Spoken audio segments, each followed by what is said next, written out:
Welcome to Fiction Audiobooks. If you enjoy the content, like and subscribing would be greatly appreciated. If you have any recommendations for novels, comment below. Please join my Patreon at https://www.patreon.com/fictionaudiobook. Chapter 278, Suspicion. Hendrik suppressed his anger and then asked the most crucial question. And then? Who's really behind this? Cordelian family? Or Riezel Brynhart? Riezel actually had reasons to be suspected. Firstly, Riezel had a public dispute with Soren, which everyone witnessed. Secondly, Soren had secretly targeted Riezel's family, giving Riezel enough motive to retaliate. Thirdly, Riezel had repeatedly taken a tough stance against the royal family, proving that he wasn't someone who would swallow his pride. All these signs made Hendrik suspect that the one who attacked Soren might be this newly appointed sword saint. To Hendrik's question, Rome did not deny the possibility. According to the Shadow's investigation, Riezel Brynhart has rarely left the Riezel residence since the award ceremony and has been occupied with challenges from other swordsmen. However, among the few recorded outings, one was confirmed to be a visit to the Hydromel restaurant. Rome had even looked into this matter personally. I sent a Shadow Knight to the restaurant and questioned the person in charge there. It appeared that, on that day, Riezel Brynhart had dinner with Count Elliot's daughter. Upon hearing this, a glint of light flashed in Hendrik's eyes. You mean he had contact with people from the Cordelian family? Anyone in the noble circle knew that the Elliot family was a vassal of the Cordelian family, and Hendrik was no exception. Most likely. Rome confirmed. According to the restaurant manager, Count Elliot's daughter was accompanied that day by two girls around the same age, one of whom was probably Duke Cordelian's daughter. It seems my niece is quite restless, huh? Hendrik muttered coldly. I knew they wouldn't pass up the chance to win over a new sword saint. Not long after that, the incident with His Highness occurred. Rome continued his report. In conclusion, we have reason to believe that Riezel Brynhart learned from the Cordelian family about His Highness's plan to target his family and then developed a desire to retaliate. In such a case, the motive for attacking Soren was sufficient. Riezel Brynhart was used and instigated by the Cordelian family, wasn't he? Saying this, Hendrik believed it to be the case. In his view, the Cordelian family revealing this information to Riezel was undoubtedly an act of ill intent. Since they themselves didn't dare attack Soren, they might have tried to provoke Riezel, hoping he would take action against Soren, which was entirely possible. Last night, when Soren was attacked, he hadn't suspected Riezel or the Riezel family at all, but Hendrik and Rome thought differently since they didn't view the situation as narrowly or self-righteously as Soren did. Soren believed that if Riezel and Yuri had summoned that many dolls, it would have caused quite a commotion and wouldn't have escaped people's notice. However, they didn't necessarily have to summon them all at once. If they had planned ahead, summoning them one by one into the royal capital would have been just as feasible. Moreover, there were ways to conceal the noticeable phenomena and magical energy fluctuations caused by large-scale magic. Any knowledgeable person knew that tactical class magicians or strategic class magicians could do it easily. Given this reason, suspicion of Riezel and the Riezel family was understandable. As for Soren's belief that the Riezel family didn't have a powerful swordsman as strong as Mist under their command, that also didn't hold up to scrutiny. If Soren could secretly cultivate his own private troops, why couldn't the Riezel family secretly cultivate their own? Even if they couldn't cultivate them, there was no problem with secretly recruiting or hiring them. Hendrik and Rome even considered the possibility that Mist might actually be Riezel himself. Even though the swordsmanship used by Mist was completely different from the one Riezel openly used, how could they be sure that he wasn't secretly practicing two different styles of swordsmanship? Soren hadn't thought of these things in his moment of crisis, but Hendrik and Rome had considered them all. Currently, the only question the two had was whether or not Mist was actually Riezel. Swordsmen who practiced two different styles of swordsmanship simultaneously were, after all, very rare, or, to be more precise, it was rare to find someone who practiced two styles of special swordsmanship at the same time. Unlike elementary swordsmanship and advanced swordsmanship, special swordsmanship usually had varying degrees of requirements. For example, the Holy Dragon sword style, famous across the entire continent, required practitioners to possess a vast amount of magical energy. If their magical energy wasn't abundant enough, they simply couldn't master it, no matter how hard they tried. Meanwhile, the War King sword style passed down in the royal family of Ginas was similar in this regard, requiring specific demands on the practitioner's mental willpower. Out of Hendrik's 11 children, only 3 or 4 barely met the requirements, while the others couldn't even begin to learn it. Likewise, the swordsmanship used by the Leto brothers demanded absolute unity, compatibility, and connection among its practitioners, making the requirements even stricter. Even the Shadow Strike sword style practiced by Rome had incredibly stringent requirements. Otherwise, the members of the Shadow wouldn't have settled for only learning the Hazy Strike sword style, the simplified version of the Shadow Strike sword style. In other words, for swordsmen to meet the requirements of just one special swordsmanship already meant they were exceptionally talented, but meeting the requirements for two special swordsmanship simultaneously was undoubtedly an incredibly difficult and rare achievement. According to the witnesses, Riesel's swordsmanship and the swordsmanship used by Mist were entirely different styles, and from Hendrik and Rome's perspectives, both of these swordsmanship were undoubtedly special swordsmanship. Considering this, the fact that Riezel could satisfy the requirements to practice two completely different styles of special swordsmanship was an extremely unlikely occurrence. Of course, it was just unlikely, not impossible. Riezel had already become a sword saint at the age of 17, not to mention he was also a tactical class magician, with terrifying talent and potential. For such a prodigy, perhaps it wasn't entirely unthinkable that he could meet the requirements for mastering two different styles of special swordsmanship. One could only say that Riesel's achievements were already astonishing, and for someone like him, Hendrik and Rome wouldn't be surprised even if he could master two different styles of special swordsmanship. In any case, Riezel was certainly a suspect, and the Riezel family might be supporting him from behind. As a king, Hendrik would never dismiss his suspicion of someone so easily, as maintaining a sense of doubt at all times, no matter how absurd it was a common trait among rulers. However, there were still doubts regarding whether Riezel was indeed the culprit. For example, if Riezel Brynhart attacked His Highness because His Highness targeted and kidnapped his family, then why didn't he take them with him after the incident? It was a question that Rome couldn't help but ask. When the Shadow Knights arrived at the scene of the incident, the place had already been burned down by a fire. Although the Brynhart family barely escaped in the end, they had almost burned to death inside. It seemed like Mist completely ignored them, which is really strange. Rome's words made Hendrik furrow his brow slightly. Could it be that it was intentional? Hendrik mused, stroking his chin. If he took his family with him, wouldn't that be tantamount to admitting that he was the one who did it? However, according to the surviving knight's testimony, Mist never made contact with the Brynhart family from start to finish. Rome shook his head, denying Hendrik's assumption. When the fire started, he didn't care at all about their lives, and it was mostly luck that they managed to escape being burned to death. I also considered whether Riezel Brynhart held a grudge against his family and deliberately didn't save them since he had run away from home once, but if that were the case, wouldn't that mean he had no reason to attack His Highness for them in the first place? It was truly a contradiction. Unfortunately for Rome, he never thought or realized that Riezel had decided to make a move simply because he and Soren had a score to settle. Previously, when Riezel had been severely injured by the Shadow, who was under Soren's order, everyone assumed it was merely a ploy by Riezel, whether to divert attention from himself or to get close to the Riezel family and Yuri. However, little did they know that Riezel had indeed been heavily injured, nearly dying in the truest sense, an experience he would never forget and that had him planning his revenge on the mastermind, Soren, ever since. Soren's actions this time were just the spark that made Riezel decide to finally take action. Just as Riezel had said before in the award ceremony to Yuri, when he went crazy, things could get pretty serious too. Riezel proved this point to Soren with his actions. Clueless about this, Rome's thinking went off track, leading him astray. Also, it's not impossible that someone with ulterior motives is trying to frame Riezel Brynhart. Rome shared his speculation with Hendrik. Putting aside the Cordelian family for now, many neighboring countries have been secretly sending their people here recently because of his status as the youngest sword saint in history. If they find out that we haven't recruited him, it's possible they might try to sabotage us, driving a wedge between us to push him toward their side. If we act recklessly and make him upset because of this incident, only to find out later that he wasn't actually the culprit, then, with his previous tough stance, we'd be making an enemy out of him for good. Rome's cautious speculation reminded Hendrik that, while suspicions were fine unless there was solid evidence proving Riezel was truly involved, it was best not to act rashly. Otherwise, if it turned out that the culprit was not Riezel, the royal family would find itself in a very awkward position. Moreover, the Duke faction could also be involved. Rome continued to caution. We have to investigate this thoroughly and can't just randomly accuse him, Your Majesty. You're right. Hendrik calmed down and nodded. All right, I'll leave this matter to you. You must find out who's really behind this. Until then, no one from the Shadow or the royal faction, including that little bastard, is allowed to make any contact with Riezel Brynhart. Hearing this, Rome nodded and then disappeared on the spot.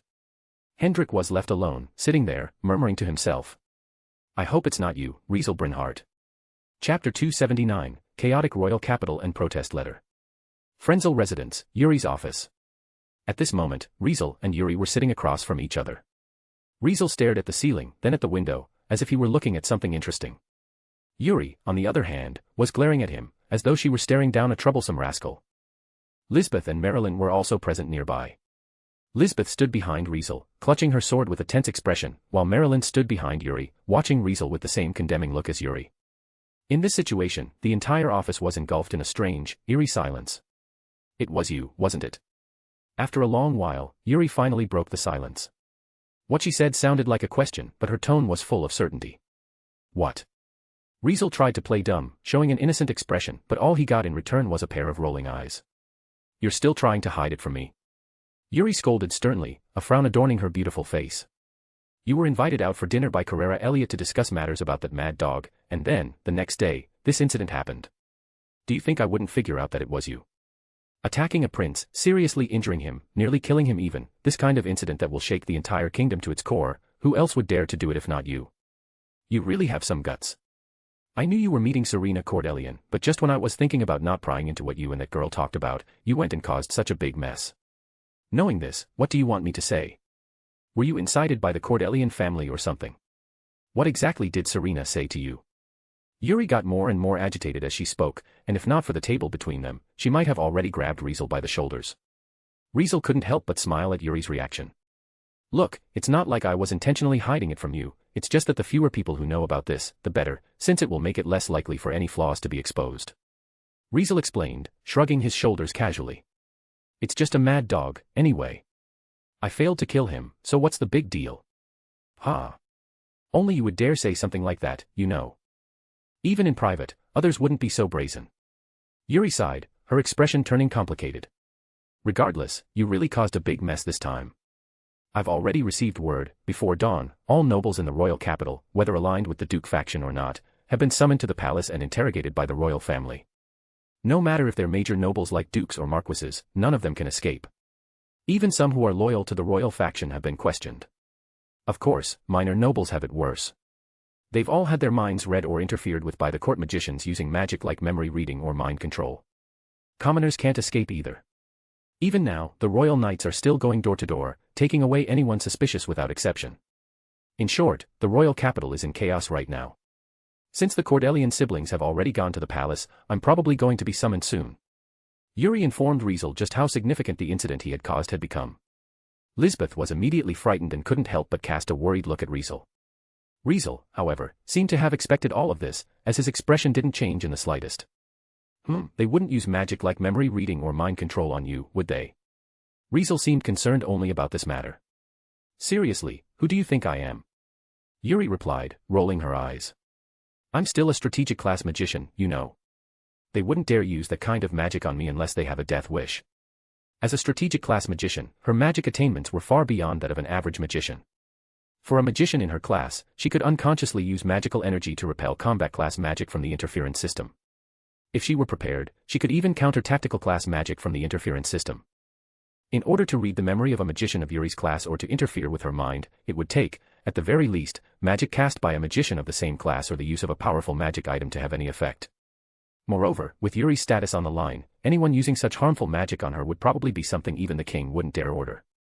In other words, Yuri was in no danger of having her memory read or her mind interfered with. I see, that's good. Riezel nodded calmly. In that case, you don't have to worry about anything.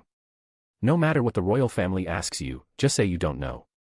Yuri clearly didn't need him to tell her what to do. What else could she do at this point? Report Riezel. She herself wished Soren would drop dead, so how could she possibly help the royal family catch the culprit? However, the real problem was. What about you? Yuri asked while looking straight into Riezel's eyes. What's your plan? Indeed, this was the real problem. It wasn't about Yuri, but Riezel, the direct orchestrator of this attack and the royal family's target, the one the kingdom was actively hunting. If I can guess it was you, the royal family will definitely suspect you too. Yuri continued, worry creeping into her voice. If they use force, try to read your memory, or mess with your mind, what are you going to do? At this, Riezel simply gave her a reassuring look in response to her concern. Let them try if they can. Riezel sounded so calm when he said this. Why? Obviously, with self-redemption, he was immune to physical and mental interference, so who could possibly read his memories or manipulate his mind and spirit? Moreover, with the effect from Endless, Riezel possessed the highest rank of abnormal resistance development ability. Not only would direct interference not work, but even indirect one wouldn't be effective. Because of this, he wasn't worried about being compromised by such means. Naturally, he also believed that the Cordelian family wouldn't be subjected to these methods either. Since the Duke faction was already an enemy of the royal family, how could they not be prepared against such tactics? Needless to say, as long as Yuri and the Cordelian family didn't expose him, he would be fine. As for Lisbeth and Marilyn, they were safe because they were attendants. With the attendant contract in place, all information related to their master's interests would be restricted. Even if someone tried to use magic to extract them, they wouldn't succeed. At least, if someone wanted to bypass the restrictions of the attendant contract and forcibly extract the information the attendants knew, their magical prowess would have to surpass that of Riezel and Yuri, the two masters who had placed the contracts. What did this mean? It meant that unless they were a strategic class magician, it would be impossible to break the attendant contracts set by Riezel and Yuri. For Riezel, since he was already level 6 and possessed not only mage as his development ability but also extremely high proficiency in MAG, the strength of the attendant contract he cast wasn't something a magician below the strategic class could break. As for Yuri, she was already a recognized strategic class magician, with no exaggeration involved, so no one below her magician class could tamper with her attendant contract. Moreover, since magic that could affect oneself or others belonged to the interference system, the magician who tried to bypass the restrictions would have to be a strategic class magician specializing in the interference system. However, of the 8 strategic class magicians on the Akasha continent, 4 specialized in the transformation system, 2 in the control system, and 2 in the structure system, while not a single one specialized in the interference system. Given this, no one in this world could tamper with the attendant contracts of Riezel and Yuri. Needless to say, not only did Riezel not have to worry about anyone here slipping up, but he was also confident that he hadn't exposed his identity when he attacked Soren. After all, he had used the selfless state to its fullest, completely sealing off his aura and fighting spirit. He hadn't even used any magic from start to finish, leaving no trace of magical energy behind. Coupled with the essence of the Shadow Strike sword style that he had merged into his mist breathing, he could avoid almost any kind of detection. In other words, the chances of him being exposed were nearly zero. While the royal family might have serious suspicions about him, they definitely wouldn't be able to confirm it was him or find any evidence proving he was the culprit. In this situation, Riezel really didn't believe he would be caught. Of course, even if he were caught, so what? Worst case, he would just run away. With his current strength, he might not be the most powerful or invincible existence in this world, but if he really wanted to escape, even Gina's would have to mobilize all their forces and lay out an inescapable net to have any chance of stopping him. If it weren't for worrying about implicating Yuri or dragging her family down, he would have left Gina's right after attacking Soren, not caring at all whether his identity got exposed or not. No matter what, you need to be careful. Saying this, Yuri seemed to feel a bit more at ease as she saw Riezel looking completely calm and unworried. She trusted his abilities quite a lot and knew that if he was this confident, the chances of him being exposed must really be low. As long as he didn't get exposed, everything would be fine. Yuri was definitely on Riezel's side, and she even felt a bit schadenfreude over the royal family getting hit like this. T/N, schadenfreude is the experience of pleasure, joy, or self-satisfaction that comes from learning of or witnessing the troubles, failures, pain, suffering, or humiliation of another. It was understandable. When the Riezel residence was attacked, the royal family chose to turn a blind eye. Now that their prince had been attacked, Yuri naturally wanted to give them a taste of their own medicine. She decided that she wouldn't just refuse to cooperate, she would also stir things up even more. Well, want to join me in filing a protest against the royal family? Yuri suddenly asked, flashing a sly smile at Riezel. Just think, the third prince snuck out of the palace in the middle of the night to deal with the people he had kidnapped. Now that the incident has been exposed, everyone knows about it. As someone directly involved, you have every right to protest against the royal family as a victim, don't you? Upon hearing this, Riezel was stunned at first, before chuckling and giving Yuri a thumbs up. Heh, what a brilliant idea. With that, Riezel and Yuri jointly wrote a protest letter and sent it to the royal palace, launching a strong protest that would stir up yet another wave of chaos in the royal capital. Chapter 280, Everyone's Protests. At this moment, the royal palace had become a place where even the slightest movement would immediately be noticed by every faction. All the nobles, whether they liked it or not, kept a close eye on the royal palace's every move, fearing that a lack of information might lead to disastrous consequences. Meanwhile, the noble children who once acted arrogantly and unscrupulously outside were now confined to their homes by their respective families, forbidden from causing trouble. Additionally, the knightly orders under these families were also forced to act with extreme caution, not daring to do anything that might raise suspicion from the royal family. All of this gave the royal capital a tense and severe atmosphere. In such a situation, the joint protest made by Riezel and Yuri to the royal family was like a beacon in the eyes of the already anxious nobles. A joint protest from the Lightning Sword Saint and Marquis Riezel. A Sword Saint and a strategic class magician protesting together. Even the royal family can't ignore them, right? Ignore them? Are you joking? Haven't you heard what they're protesting about? I heard that Sword Saint Riezel Brynhard harshly condemned Prince Soren in a letter. He was furious about His Highness secretly kidnapping his family and strongly demanded that the royal family give an explanation. What? His Highness must be out of his mind to kidnap the family of a Sword Saint. If the royal family doesn't handle this well, things could get ugly. As soon as the nobles heard the news, they exchanged their opinions with each other. In their eyes, Riezel's actions were perfectly reasonable and justified. Having one's family kidnapped in secret by royalty without any official reason or justification was undeniably a criminal act. Had it been an ordinary person's family, the situation might have been different, but Soren had actually kidnapped the family of a sword saint, which made things much worse. No one believed that a revered and respected sword saint should remain silent in such a situation. Moreover, if one were to delve deeper, it raised questions about whether the royal family had ulterior motives for doing that or whether they were plotting something shameful against the sword saint, which could easily be interpreted as a sign of a bigger conspiracy. As a result, when news of the joint protest letter broke, the nobles immediately realized that the royal family was in deep trouble this time. Facing a justified accusation from a sword saint, the royal family couldn't simply brush it off and definitely had to respond. Of course, in this kind of situation, there were plenty of people eager to kick them when they were down. Rena. In the study in the Cordelian residence, Sergius, who had just returned from the royal palace after being personally interrogated by Hendrik, talked to Serena after hearing the news. Write a letter in my name, supporting the protest. Say that, as a fellow descendant of the royal bloodline, I am deeply ashamed of Prince Soren's actions. Laying hands on the family of a sword saint is the greatest insult and disrespect. A member of the royal family who does not set a good example for the people, but instead commits such disgraceful acts, has committed a serious crime. Thereby, the kingdom must punish those responsible accordingly. Once this letter was sent, there was only one direction this would go. It would escalate. As the leader of the Duke faction, the Cordelian family took the lead in publicly supporting Sword Saint Riezel Brynhart, openly questioning the actions of the royal family. Needless to say, this was like pouring fuel on an already raging fire, intensifying the situation even further, especially when the other nobles in the Duke faction followed suit, sending letters of protest and demanding severe punishment for Soren. The whole matter would definitely explode, spiraling out of control. However, this was not the end. Even the other sword saints surprisingly began sending letters to the royal palace, joining in the protest. Attacking the family of a sword saint is an act that chills my heart. I hope the kingdom delivers the proper punishment to those responsible for such a crime. Otherwise, I will not be able to rest easy. This was the content of the letter sent by the guardian sword saint stationed at Genus's border. Even though it was only a short paragraph, it made everyone aware of his stance. As a fellow sword saint, such an incident truly makes me uneasy.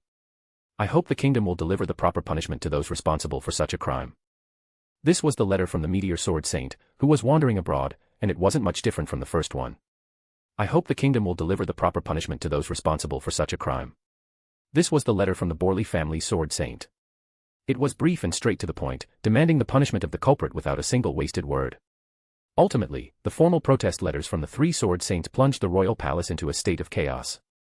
Everyone understood that they weren't siding with Riezel or supporting the Duke faction but were simply taking a stand from their own perspective, finding the situation unacceptable. One should know that they were all sword saints, holding the same status as Riezel. If someone in the royal family could target Riezel's family today, what would stop them from going after theirs tomorrow? Needless to say, this was a development they would never allow. As a result, they each sent a protest letter, and it was obvious that these protest letters were delivered with magic, arriving at the royal palace just a day after Riezel and Yuri sent their joint protest letter. However, what made it worse was that, in addition to their status as sword saints, these three also held the status of major nobles, meaning the royal family could not possibly ignore their opinions. When Riezel heard about this, he was genuinely surprised. Who would have thought all those sword saints would get involved? He truly hadn't expected things to turn out this way. He wasn't too shocked by the Cordelian family jumping in to kick the royal family while they were down, as it was predictable, but the fact that these sword saints, whom he had never even met, were making their opinions known at this critical moment truly caught him off guard. Although Yuri was also surprised, she knew they did this not because of Riezel. They're not helping you but helping themselves. Yuri explained the reason to Riezel. Like you, they're also sword saints. If they don't protest now, who knows if someone might ignore their status and pull the same lowly trick on them someday. So, to prevent that from happening, they need to make their stance clear and voice their strong opposition as soon as possible so everyone, especially the royal family, knows where they stand. Moreover, this is the only way to curb the arrogant behavior of those targeting a sword saint without restraint, to let everyone know they won't take it lying down. After hearing Yuri's explanation, Riezel understood. He had never met these sword saints, and they were neither friends nor family, so it was basically impossible for them to act for his sake. Regardless, thanks to them, his demand for an explanation from the royal family had become much easier to achieve, making it difficult for the royal family to retreat. Now, his problem had escalated to something almost involving the entire circle of sword saints. If the royal family couldn't handle this situation properly, they would definitely be in serious trouble. Royal Palace, Throne Room. Hendrik sat on the throne, staring at the protest letters one by one, feeling an intense headache coming on. In this tense situation, Rome appeared behind Hendrik and spoke up to give him a bit of advice. Your Majesty, this matter is not to be taken lightly. We must come up with an answer that will satisfy these sword saints as soon as possible, or it might turn into a nationwide crisis. Anyone with a brain knew that the conflict between multiple sword saints and a kingdom, if not resolved soon, would undoubtedly lead to major upheaval. If foreign forces took advantage of this situation to stir up trouble and split the kingdom and the sword saints, the consequences would be unimaginable. Not to mention, the guardian sword saint was currently stationed at the border, helping Genius defend against external invasions. If he lost trust in the royal family or became dissatisfied with the kingdom, it could lead to disaster at any moment. As for the meteor sword saint, he had long wandered in foreign lands and had significant contact with outside forces. If provoked, the possibility of his defecting and changing sides was not out of the question. Lastly, the Borley family sword saint went without saying. One should know that the Borley family held a pivotal position in Genius. They were Genius's sharpest blade, with a sword saint emerging each generation to protect it. Moreover, the Royal Knightly Order was also under their command, and nearly every knight in the kingdom saw this family as their idol, their spiritual pillar. If they decided to take any action against the royal family, and the Royal Knightly Order followed, it would shake the very foundation of the kingdom. Besides, there was also Riezel Brynhart, the unprecedented youngest sword saint in history, who happened to be a tactical class magician as well. His future was completely unpredictable. Needless to say, if things weren't handled well, the trouble could be exceptionally enormous. Naturally, this didn't even take into account the strategic class magician, Yuri, or the one-eyed sword saint from the Cordelian family. One stood with Riezel, the other with Sergius, both ready to protest against the royal family at any moment. In short, all of these individuals were the continent's most honored swordsmen and magicians, so any trouble they caused would bring tremendous damage to the kingdom in no time. Hendrik himself was well aware of the gravity of the situation. However, Soren is already severely injured, almost at death's door, and he's still unconscious. How am I supposed to punish him? Hendrik was both frustrated and angry. Am I supposed to send him to his death? In truth, Hendrik was still on Soren's side. It wasn't that he believed Soren was right, but Soren was, after all, the best among his children. If he didn't support Soren, who else could he support? As for Soren's brutal and vicious personality, though he felt uneasy about it, he didn't see it as a big problem. Born into a royal family, he knew well that people like Soren were born to stand above others, as whatever they did, they almost always got their way. Given this, the arrogance and recklessness of a young prince were nothing unusual. In fact, he had been even worse than Soren when he was younger, but once he ascended the throne, his temperament matured with age, his perspective changed, and in the end, he settled down, no longer as brash as before. He really saw a lot of himself in Soren, so he believed that once Soren matured, he would definitely change. It was precisely because of this belief that he had always turned a blind eye to the things Soren had done and continued to support him. Chapter 281, Compensation. Although Hendrik had already decided to keep supporting Soren, his priority right now was to find a way to calm down the sword saints first. Rome. Hendrik rubbed his temples as he called Rome. How is the investigation going?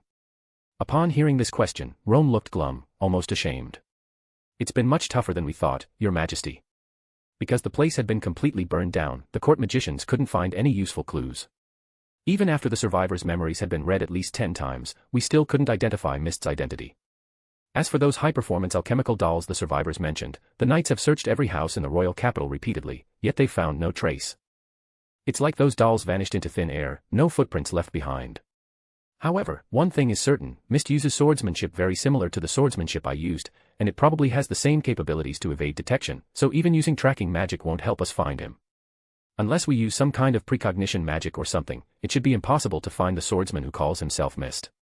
However, precognition magic could only be used by magicians who had compatibility with the imaginary system, and so far, there was only one known person capable of using it. Unfortunately, this person wasn't in Genius but was a magician from another country who clearly wouldn't show up here to help the royal family of Genius solve this problem. Not even a single clue. Hendrik's expression darkened. Even without a magician skilled in precognition magic, the royal treasury should have plenty of treasures with tracking and searching capabilities, right?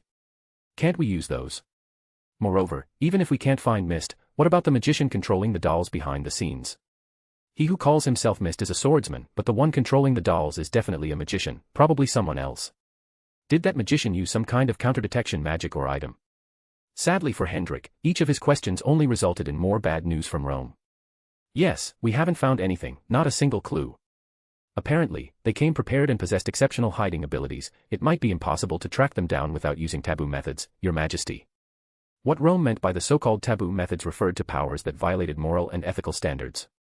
Throughout history, magicians had created one type of magic after another, some with effects that others could hardly imagine, capable of breaking norms and producing anomalous results. In fact, not just magic, even swordsmanship was the same. Demon sword style was one such example. Normally, special swordsmanship required certain requirements to be met for practice, particularly regarding who could learn it. However, demon sword style, as a special swordsmanship, had almost no requirements to practice. Anyone could practice it, and once mastered, as long as they kept killing and drinking blood, they could quickly grow stronger. Although its practitioners' growth speed was simply inhuman, far beyond what average special swordsmanship practitioners could compare, it came with side effects that could drive its practitioners insane, bloodthirsty, and cause them to completely lose their rationality, leading to total insanity. Similarly, some taboo magic had great effects that even the magic of the imaginary system couldn't match. If Hendrik were to use this kind of magic, he could achieve results similar to using precognition magic, and at that point, he would definitely be able to identify Mist and the magician controlling the dolls. However, the reason this kind of taboo magic was considered taboo, a method that should not have been used, was because it came with terrifying side effects or extremely inhumane activation conditions. No.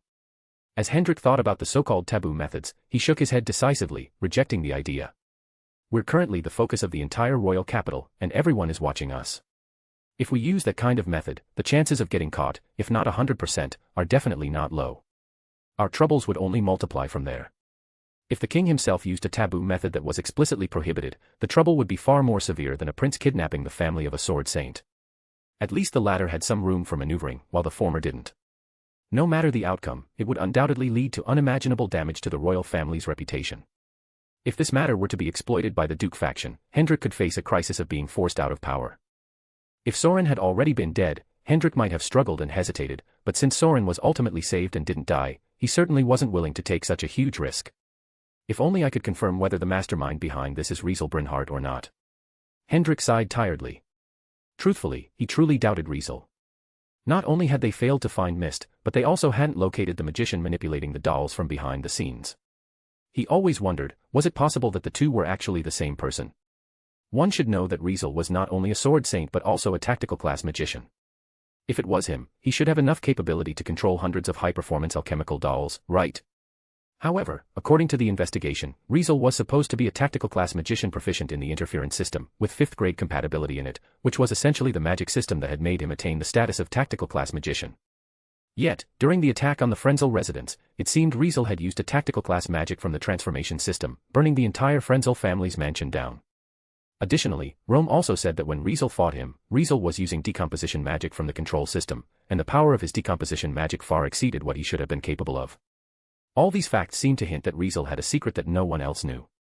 If only he could uncover Riezel's secret, perhaps he could discover the truth and the method behind why Riezel was able to become a sword saint at such a young age, as well as how he could use various types of high-class magic. Unfortunately, even Rome has been defeated by him. If we really went after him, not only would the success rate be low, but forcing him into the enemy's embrace would be a fool's errand.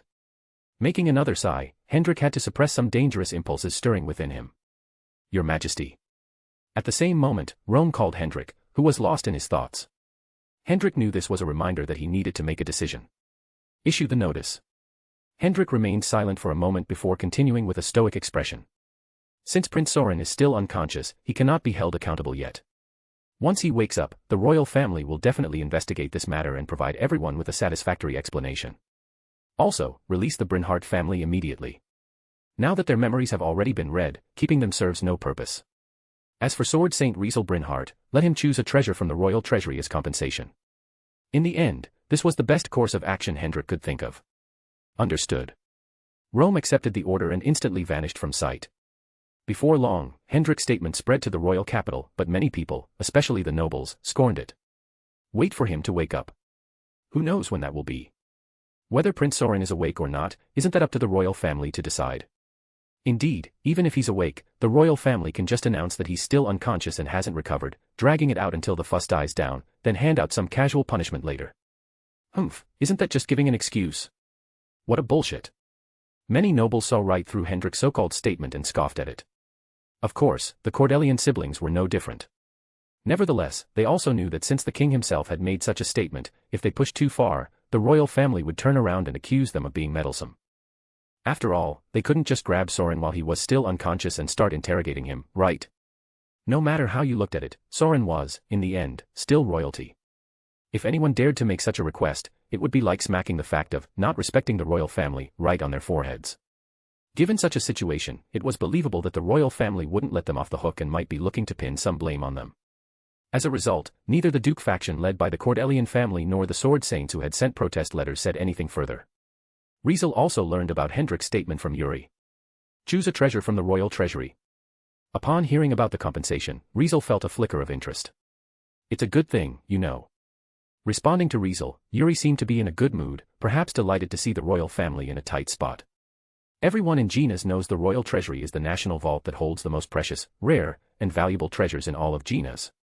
Everything there becomes part of the royal family's collection, which forms the foundation of Genas. In there, you can find magic books that record ancient magic, long-lost books of special swordsmanship, and various legendary weapons, equipment, or items known as legendary treasures, truly a magnificent treasury, containing only the best treasures. I've only been in there once myself, so this chance you've just gotten is definitely not to be missed. After hearing Yuri's explanation, Riezel smiled faintly. It was undoubtedly a lucky break for him. He had clearly almost killed a prince, not just any prince, but the most influential among them, the candidate for the next king. Yet, not only could the kingdom not punish him, but they also had to compensate him with a treasure instead. Needless to say, this was beyond a loss for the royal family. He had actually just wanted to take advantage of the situation, but somehow, he ended up with such a sweet result, it felt like he had hit the jackpot. As for the Brynhart family's life and death, to be honest, he really didn't care and didn't feel that accepting the royal family's compensation to put the matter to rest was unfair to them. If it had been one of his companions from the Loki familia who was maliciously kidnapped, he absolutely wouldn't have let it slide, and no treasure could ever make up for it. But the Brynhart family? Forget it. For this reason, Riezel decided to seize the opportunity and accept the royal family's compensation with open arms. All right. Riezel nodded to Yuri, a little excitement showing in his eyes. I want to see what good stuff is in that so-called royal treasury. Chapter 282, Hendrik's Apology. Yaluvia, Royal Palace. When the carriage, engraved with the Frenzel family's crest, entered the royal palace once again, Riezel paid another visit to this white castle. However, this time, he could clearly sense that the atmosphere was vastly different from the last time. Last time, due to the award ceremony, he had seen numerous nobles gathered here, all dressed in extravagant attire, heading toward the audience room while chatting happily, clearly had the air of a celebration. Meanwhile, the current royal palace seemed to have turned into a heavily fortified fortress, where fully armored knights could be seen everywhere, marching in groups and rushing about with an intimidating presence. Tension was palpable throughout. Looks like whatever happened really shook the royal family, huh? Riezel watched everything unfold as if it had nothing to do with him, and even the remark he made carried an air of detachment, making it obvious to anyone that he was keeping himself out of it. Lisbeth, on the other hand, was looking nervous and guilty, acting like a thief caught red-handed. Seriously, she really doesn't know how to hide her emotions. Riezel couldn't help but feel a little helpless. Lisbeth's guilty expression right now practically screamed that she was the culprit behind Soren's incident. Lisbeth. Riezel patted her on the shoulder. Relax, okay. You know, the way you're acting, people will think something's up even if there isn't. Ah. Sorry, I didn't mean to. Lisbeth knew she had brought trouble and quickly became dejected. I know. Riezel massaged her stiff shoulders a bit. Don't overthink it, yeah. Just clear your head and treat it like you're going home. In the first place, this is your home, right? There's no need to be so tense. I'll try my best. Lisbeth, after being massaged by Riezel a few times, seemed to relax a little and became shy. Good, that's better. Riezel smiled slightly and let go of Lisbeth's shoulders. All right, let's head in. Lisbeth nodded repeatedly and followed behind Riezel as they walked toward the throne room. According to Yuri, the entrance to the royal treasury was known only to the king, and no one else, not even the other royal family members, knew its location. Surprisingly, this included Yuri herself, who, despite claiming to have entered the royal treasury once, had no idea where it was located. I really did go somewhere with the king, but when I snapped back to my senses, the royal treasury's door was already right in front of me. At that time, Yuri spoke in an almost mystical tone while describing her experience to Riezel. Nevertheless, thanks to this, Riezel's curiosity about the so-called royal treasury had only grown stronger, and he was eager to see what mysteries lay within. Since Riezel had been to the throne room a while ago, he remembered its location, so even if Yuri hadn't come with him this time, he knew exactly where to go. After navigating through several twists and turns, Riezel and Lisbeth finally arrived at the entrance to the throne room. Sword Saint Riezel Brynhart, here to seek an audience. Just like last time, a court official stood by the door of the throne room, and upon seeing Riezel, he immediately called out loudly toward the inside, signaling the two knights beside the large door to slowly push it open. "I'll just wait here for you, master." Lisbeth spoke hurriedly, knowing that, as an attendant, she couldn't go any further. "All right. Wait for me to come out." Riezel nodded calmly. As soon as the door to the throne room opened, he immediately entered the throne room alone. As he entered, he scanned the room and saw that it looked exactly the same as last time. Nothing had changed, except that the officials and knights stationed on both sides were all gone. Only Hendrik remained, seated on the throne, seemingly reviewing a document. Of course, he knew Hendrik wasn't actually alone in this room. Riezel cast a discreet glance at the empty space behind Hendrik before stepping forward to the throne. "Greetings, Your Majesty." Riezel bowed his head slightly, his expression calm and unreadable. "You're here." Hendrik lifted his head from the document in his hand, his face showing the same friendly smile to Riezel as when they had first met. Hendrik closed the document and set it aside before speaking. "I owe you an apology." Hendrik opened the conversation with an apology. "My son acted inappropriately toward your family, and that's due to my failure to supervise him. I hope you can forgive me, Sir Brynhart." As Hendrik spoke, he even bowed his head slightly, offering a sincere apology. Seeing this, Riezel felt a bit surprised, as he had not expected the king to bow his head in apology to him. Now this is interesting. Riezel's eyes flickered slightly, but his face remained calm as always. "Your Majesty, you're being too kind." Riezel calmly shook his head. "In the first place, this isn't your fault but Prince Soren's, so you don't need to apologize for that." "No, I've said it already, this was my failure in keeping him in check." Hendrik shook his head as well, his expression laced with guilt. "I've been too lenient with him, and now he's grown bold, thinking he can do whatever he wants. I thought at least he'd have some sense of boundaries, but to think he would go as far as to target the family of a sword saint, it's truly—" Hendrik sighed softly while discreetly observing Riezel's reaction. Riezel remained silent, simply standing in place, his quietness speaking volumes. Seeing this, Hendrik's eyes flashed with a thoughtful glimmer, but he quickly regained his composure. "If I'm being honest, that incident is what he brought upon himself." Hendrik continued. "He ignored my order to stay in the palace and learned a harsh lesson because of it. I hope Sir Brynhart can let this matter rest." Hendrik's intent was clear, since Soren had suffered enough, he asked Riezel not to pursue the matter any further. "Of course." Riezel replied calmly. "If I've come here today, it means I no longer intend to pursue it." Even though Riezel said this, only he himself knew how much of his words were true and how much was false. At the very least, Hendrik couldn't tell. As a result, Hendrik could only give Riezel a deep look for a moment before speaking again. That's good to hear, but as compensation, I'll take you to Genus's most prized royal treasury and let you choose one treasure.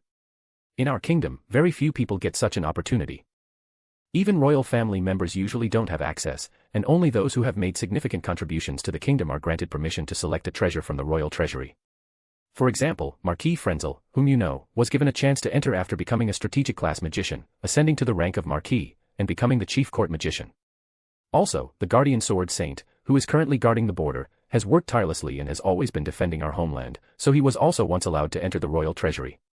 Another strategic class magician of our kingdom has also entered the royal treasury, along with the Borley family sword saint. Aside from them, no more than 5 people in the entire kingdom have had the privilege of entering the royal treasury. As Hendrik explained, his tone was filled with a sense of pride and allure. If Sir Brynhart is willing to serve the kingdom, it's not impossible to enter again in the future. Such a statement clearly had an ulterior motive. Is that so? Riezel smiled lightly, acting ignorant. In that case, I'd better check it out for myself. If you're ready, then let's go. Hendrik nodded, acting as though there was nothing more to it. I'll take you there right now. With that, Hendrik stood up from the throne, picked up the sword leaning by his side, and slowly walked over to Riezel.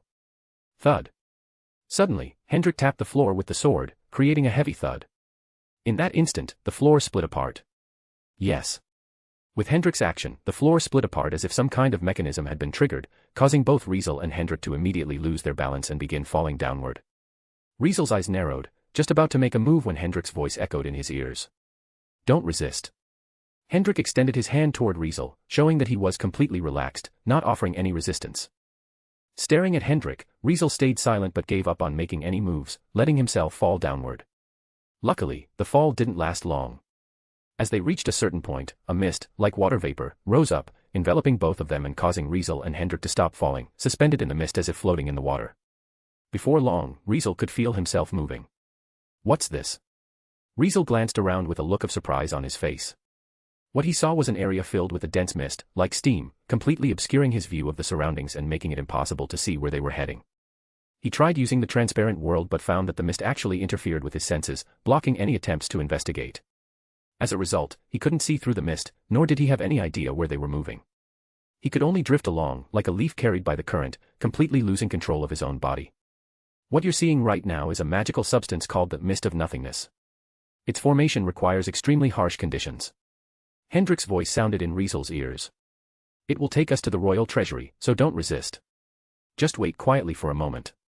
Upon hearing this, Riezel neither nodded nor responded but simply remained silent and waited. Chapter 283, Royal Treasury. After drifting weightlessly like an inanimate object for a while, Riezel soon felt solid ground beneath his feet. At the same time, the surrounding mist parted as if its job were done, clearing his vision and finally allowing him to take in his surroundings. He was surprised when he realized that he had somehow ended up in a valley, standing before a massive stone gate. Where is this? Riezel glanced around before asking Hendrik, who had also appeared beside him without him noticing. We are in a place where the royal treasury resides. Hendrik replied with a smile, though his eyes carried a certain depth. Besides the ability to obscure one's senses, preventing anyone from perceiving what lay within or beyond it, the Mist of Nothingness also had the ability to affect the mind and memories of any living creature caught in it. Anyone trapped inside the Mist of Nothingness would have their memories blurred, leaving them in a groggy state throughout their time in the mist. It would even affect their recollection of how they entered the mist or what they did before getting caught in it. Its influence was incredibly powerful, so much so that even high-class magicians, who usually had strong resistance to interference system magic, couldn't resist it. For example, because Yuri had once fallen under the influence of the Mist of Nothingness, she had completely forgotten the entire process of how she ended up at the royal treasury, which was why she claimed that she had indeed been taken to the royal treasury but couldn't recall what had happened in between. When she came to her senses, she was already in front of the royal treasury's door, and when she left, the same thing happened, one moment of daze, and she found herself outside.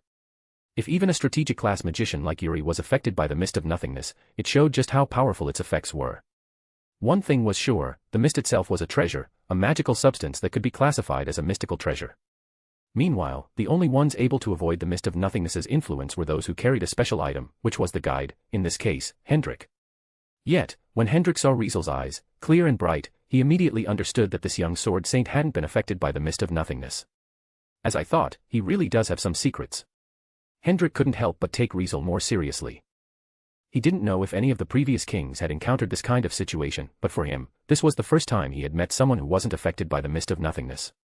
He had brought quite a few people here before, all of them with significant reputations and statuses, either strategic-class magicians or sword saints, but none of them had been able to avoid the Mist of Nothingness's influence.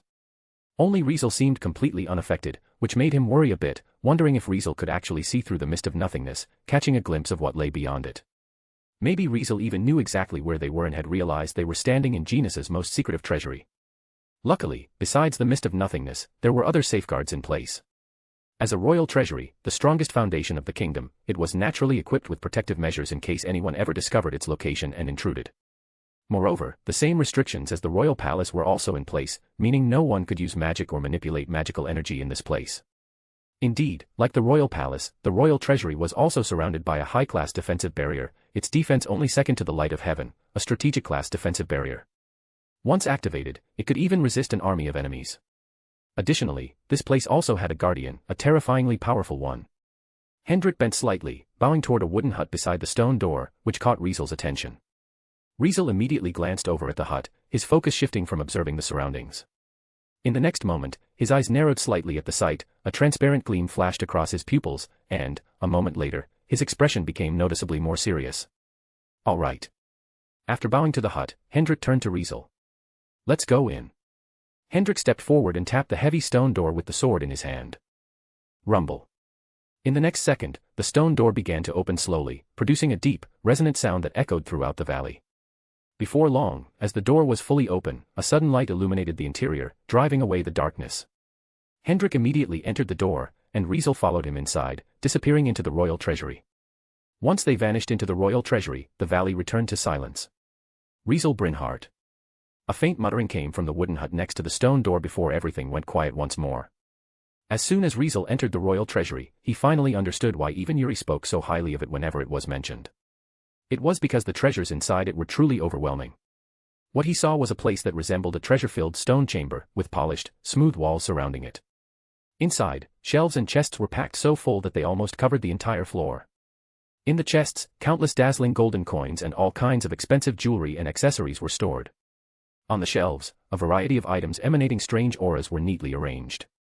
Among the items were meticulously organized ancient books, full sets of knight armor, swords, various weapons, potions, ores, crystals, rings, necklaces, just about everything imaginable. He even spotted a giant egg resembling a dinosaur egg, staves and canes hanging on the walls, magician robes, a giant feather, and several alchemical dolls. The sheer volume of treasures left him dazed, almost revealing a look of shock. Evidently, the sheer number of treasures gathered here was not only incredibly awe-inspiring but also caused the magical energy contained within the various magic items to mingle together, creating an invisible pressure that spread throughout the chamber. If someone didn't have a strong enough mind, their legs might have given out by now, making it impossible to remain calm. Well, what do you think? Hendrik had been observing Riezel all this time, and seeing the faint surprise on his face, couldn't help but feel a bit proud. All of these are treasures Gina's has spent centuries accumulating, passed down through generations of kings, gathered from different eras and places. Every single item here, aside from the gold and jewels, is a mystical treasure that would cause a huge stir if taken outside. Ordinary magic items aren't even allowed to be stored here. Only those that our royal family considers incredibly valuable can be kept in this royal treasury. Upon hearing Hendrik's statement, Riezel couldn't help but believe it. Just the magical energy he sensed from the rack of swords alone was enough to confirm that each of these weapons could be classified as first-class special equipment in the world of Damacy, and they would rank among the most powerful even within the class. Albert had once drawn his exceptional sword in front of him, but here, the sword might not even make the cut, as there were plenty of weapons in this treasury that clearly surpassed it. Even his own hermit and fool wouldn't be considered particularly strong here and wouldn't rank anywhere near the top. Meanwhile, seeing several dolls standing beside him, Riezel couldn't resist reaching out to touch one of the alchemical dolls. He had to admit that the doll's capabilities likely far exceeded those of the mechanical dolls he had created and might even match or surpass a level 5 sword master. As for the only item Riezel had on him that could compare to the treasures in this royal treasury and possibly rank among the top, it was probably the resurrection medicine gifted by Tamayo from the world of Demon Slayer. All of this made it all the more clear just how vast and precious the collection of treasures in the royal treasury was. What kind of egg is this? Riezel showed some interest in the giant egg that looked like a dinosaur egg. It's an earth dragon egg. Hendrik, almost like a tour guide, introduced the egg to Riezel.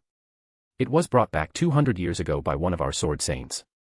Back then, he was tasked with a mission to eliminate monsters in the kingdom's territory. While there, he slayed an earth dragon and found this egg inside its belly, which he brought back with him.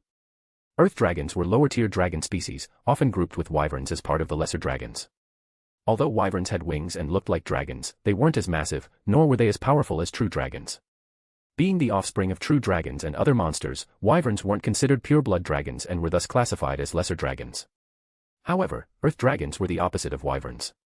Although earth dragons had no wings and couldn't fly, they were as large as true dragons. Like wyverns, earth dragons were also the result of true dragons mating with other monsters and were therefore considered lesser dragons. Regardless, despite being lesser dragons, creatures with dragon lineage still sat at the top of the food chain among monsters. For instance, an adult earth dragon was said to be nearly impossible for even a sword saint to defeat. Most sword saints, upon encountering an adult earth dragon, would simply drive it away rather than try to slay it. It was no surprise. Given earth dragons had enormous bodies, incredible vitality, and scales as hard as steel, even sword saints would struggle to deal significant damage. Some sword saints who practiced swordsmanship that didn't focus on raw strength might not even be able to break through their defenses, let alone slay them. Of course, despite being lesser dragons, earth dragons weren't true dragons, so even if a sword saint couldn't slay one, they could at least drive it off. However, if it were true dragons, things would get tricky. True dragons were known as the kings of monsters, even sword saints would struggle to match their power. In fact, history was full of sword saints who met their end at the hands of true dragons, proving their truly terrifying existence. We've coated the surface of this earth dragon egg with a special magic potion to slow down its hatching. If you wash off the potion, given the vitality of dragon species, the egg should hatch pretty quickly. Hendrik continued his explanation while smiling at Riezel. An earth dragon is undoubtedly a high-tier summoned creature, making it ideal for control system magicians who primarily use summoning magic. Sir Brynhart, if you're interested, you can take it with you. Chapter 284, Divine Mellow. Indeed, an earth dragon, as a summoned creature, was absolutely of the highest tier. Considering that a sword saint could mostly only drive away an adult earth dragon and find it difficult to slay it, this proved that an earth dragon could still hold its ground even against a sword saint. Dragons generally possessed extremely high magic resistance, with a true dragon able to withstand even tactical class magic without a single scale being harmed.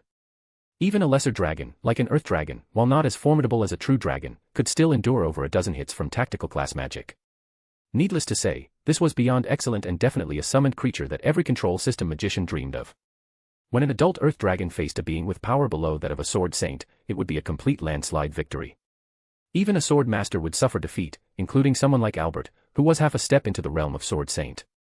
Of course, what made an earth dragon even better was that it was far more reliable than any attendant. Unless a magician could recruit a sword saint as an attendant, no amount of attendants could compare to having an earth dragon. Given this, choosing to take the earth dragon egg was, logically, a smart move. However, there was one problem. Only a magician skilled in the control system, specifically a tactical class magician, could control a creature like an earth dragon, right? Riezel shook his head while speaking to Hendrik. Besides, by the time this earth dragon reaches adulthood, its master will have already been buried. Dragons were famously long-lived, capable of living for thousands, even tens of thousands of years. Unless they were hunted down or met an untimely end, each one could outlive the history of an entire kingdom. It was said that once they hatched from their eggs, their juvenile phase lasted 300 years, and their growth phase also lasted 300 years. After a full 600 years, they finally reached adulthood, attaining their peak strength. Even though earth dragons weren't as ridiculously powerful as true dragons, their juvenile phase still lasted several decades, and by the time they matured, nearly 100 years would have passed. In that case, what was the point of raising it as a summoned creature? Was it just to have it around to see you off in the end? Besides, earth dragons were living creatures, not mechanical dolls like Yuriichi Type 1. They not only required space to live but also needed daily care for their feeding, dwelling, and other needs. Moreover, they also had a huge appetite, with an adult earth dragon able to consume countless cattle and sheep in just one feed. Given this, it was not strange for a few weeks' worth of food to bankrupt a small noble family, and only the super-rich could afford to raise one. In such a situation, not to mention Riezel, even Yuri, a strategic class magician specializing in the control system, wouldn't have chosen to take this egg back. Of course, the main problem remained the long growth period, as no one could wait that long. Otherwise, this egg wouldn't have been lying in the royal treasury for 200 years without anyone taking it. Let's look at something else. Riezel shrugged his shoulders nonchalantly. Sure. Hendrik seemed to have anticipated this outcome, responding quite readily. With that, under Hendrik's guidance, Riezel became acquainted with one precious treasure after another. This is the Sword of Darkly, an exceptional magic weapon crafted by a famous alchemist named Darkly Koro. It's adorned with 3 high-quality magic crystals and forged from the finest magic metal, making it not only incredibly sharp but also able to be imbued with magical energy. It can effortlessly slice through tactical class defensive barriers, making it the ultimate weapon for close combat. This is the Tirner armor, created by the Rieberg Kingdom, known as the Kingdom of War, for their strongest sword saint, who once fought in a war. Rieberg mobilized all its famous structure system magicians for 3 days and nights to forge this armor, using precious materials from its treasury. It has a reputation for being impervious, leaving no trace even amidst attacks from thousands of troops. This is the forest staff, made from the branch of the now extinct Adam tree, with a history spanning hundreds of years. Its creator is unknown, but it possesses exceptional assistance capabilities for magic. Any magician who wields this staff will have their magic's power enhanced by about 30%, while also reducing magical energy consumption, making it an excellent piece of equipment for any magician. This is. As Hendrik introduced one treasure after another, guiding Riezel through the entire royal treasury, Riezel realized just how precious the items within were. In truth, Riezel felt drawn to more than one treasure, and if it hadn't been for his strong self-control, he might have chosen one right there on the spot. Seeing that Riezel still hadn't made a choice, Hendrik remained patient, continuing to explain each treasure's origin, function, and purpose in detail. At this moment, Hendrik didn't look like a king at all and instead resembled a collector proudly showcasing his collection. All of this continued for a solid half-hour. During this time, Riezel remained intrigued by many treasures but didn't rush to pick one until he spotted a pendant. What's this? Riezel's attention was instantly captured by the pendant. It was adorned with a transparent jewel that radiated a spectrum of colors, and its exterior was exquisitely beautiful, finely crafted from mysterious materials, clearly a treasure of exceptional origin. Yet, for some reason, while the other treasures emitted faint waves of unusual magical energy, this pendant was devoid of any magical energy fluctuations, appearing to be just an ordinary luxury item. However, Riezel didn't think so, not because it was placed on a display shelf rather than in one of the jewelry-filled boxes, but because of a subtle sense of intuition he felt. Hendrik, unaware of this, noticed Riezel's interest in the beautiful pendant, which caused his expression to become somewhat complex. It's called Divine Mellow, an ancient mystical treasure unearthed from an ancient ruin that has remained silent in this treasury for nearly 400 years. Hendrik explained the pendant's origin to Riezel. It automatically absorbs its holder's magical energy, and when fully charged, it can activate two abilities. The first ability is to completely isolate its holder from the outside world. Any power directed at them, whether harmful or harmless, cannot affect them for 1 minute. The second ability is to record its holder's state. If its holder suffers fatal damage or is affected by negative powers, this ability can reset their state and bring them back to the state they were in 1 day ago, which can be triggered manually. Most importantly, though, it will begin absorbing magical energy again only after both abilities are used, so if only one of the abilities is used, the unused ability must be used first before the used one can be reused again. Meaning, only after its magical energy is fully recharged will the already used ability become available again. After hearing Hendrik's explanation, Riezel's gaze toward the pendant shifted dramatically. A treasure. It was clearly a divine artifact. Completely isolated its holder from the outside world, and any power directed at them, whether harmful or harmless, couldn't affect them. It was clearly a space ability. Recorded its holder's state, and as soon as they suffered fatal damage or were affected by negative powers, it could reset their state to what it was a day ago. It was clearly a time ability. It was clear that this pendant actually possessed abilities of both space and time. If having both of these amazing abilities wasn't considered a divine artifact, then what was? However, why would such a powerful item be left here for nearly 400 years without anyone taking it? Riezel couldn't help but wonder. Such an amazing item, without a doubt an absolute life-saving item, could easily turn a dire situation around with either ability, allowing anyone to escape any crisis unscathed. Even if it had just one of the abilities, it would still be an incredibly valuable and powerful item. Yet, for this pendant to have both abilities was simply absurd. Most importantly, it could be reused, unlike the one-time life-saving item like the teleportation magic crystal Soren had used before. Needless to say, this greatly increased its value, enough to earn it the title of a divine artifact. Such a powerful item shouldn't realistically be left unused. Riezel was sure that anyone who had ever entered this royal treasury would inevitably be tempted by the pendant's abilities once they learned about it. Even Hendrik's intense gaze while introducing the pendant indicated that he was also immensely captivated by its abilities. No choice. If he had it, why would he fear assassination? Why worry about danger? He could live freely without fear. However, alongside that burning intensity, there was also a hint of undeniable regret in Hendrik's eyes. What did this mean? Does this treasure have some harsh usage conditions or some unacceptable side effects? Riezel immediately understood when he blurted out his assumption. Indeed. Hendrik sighed, filled with regret.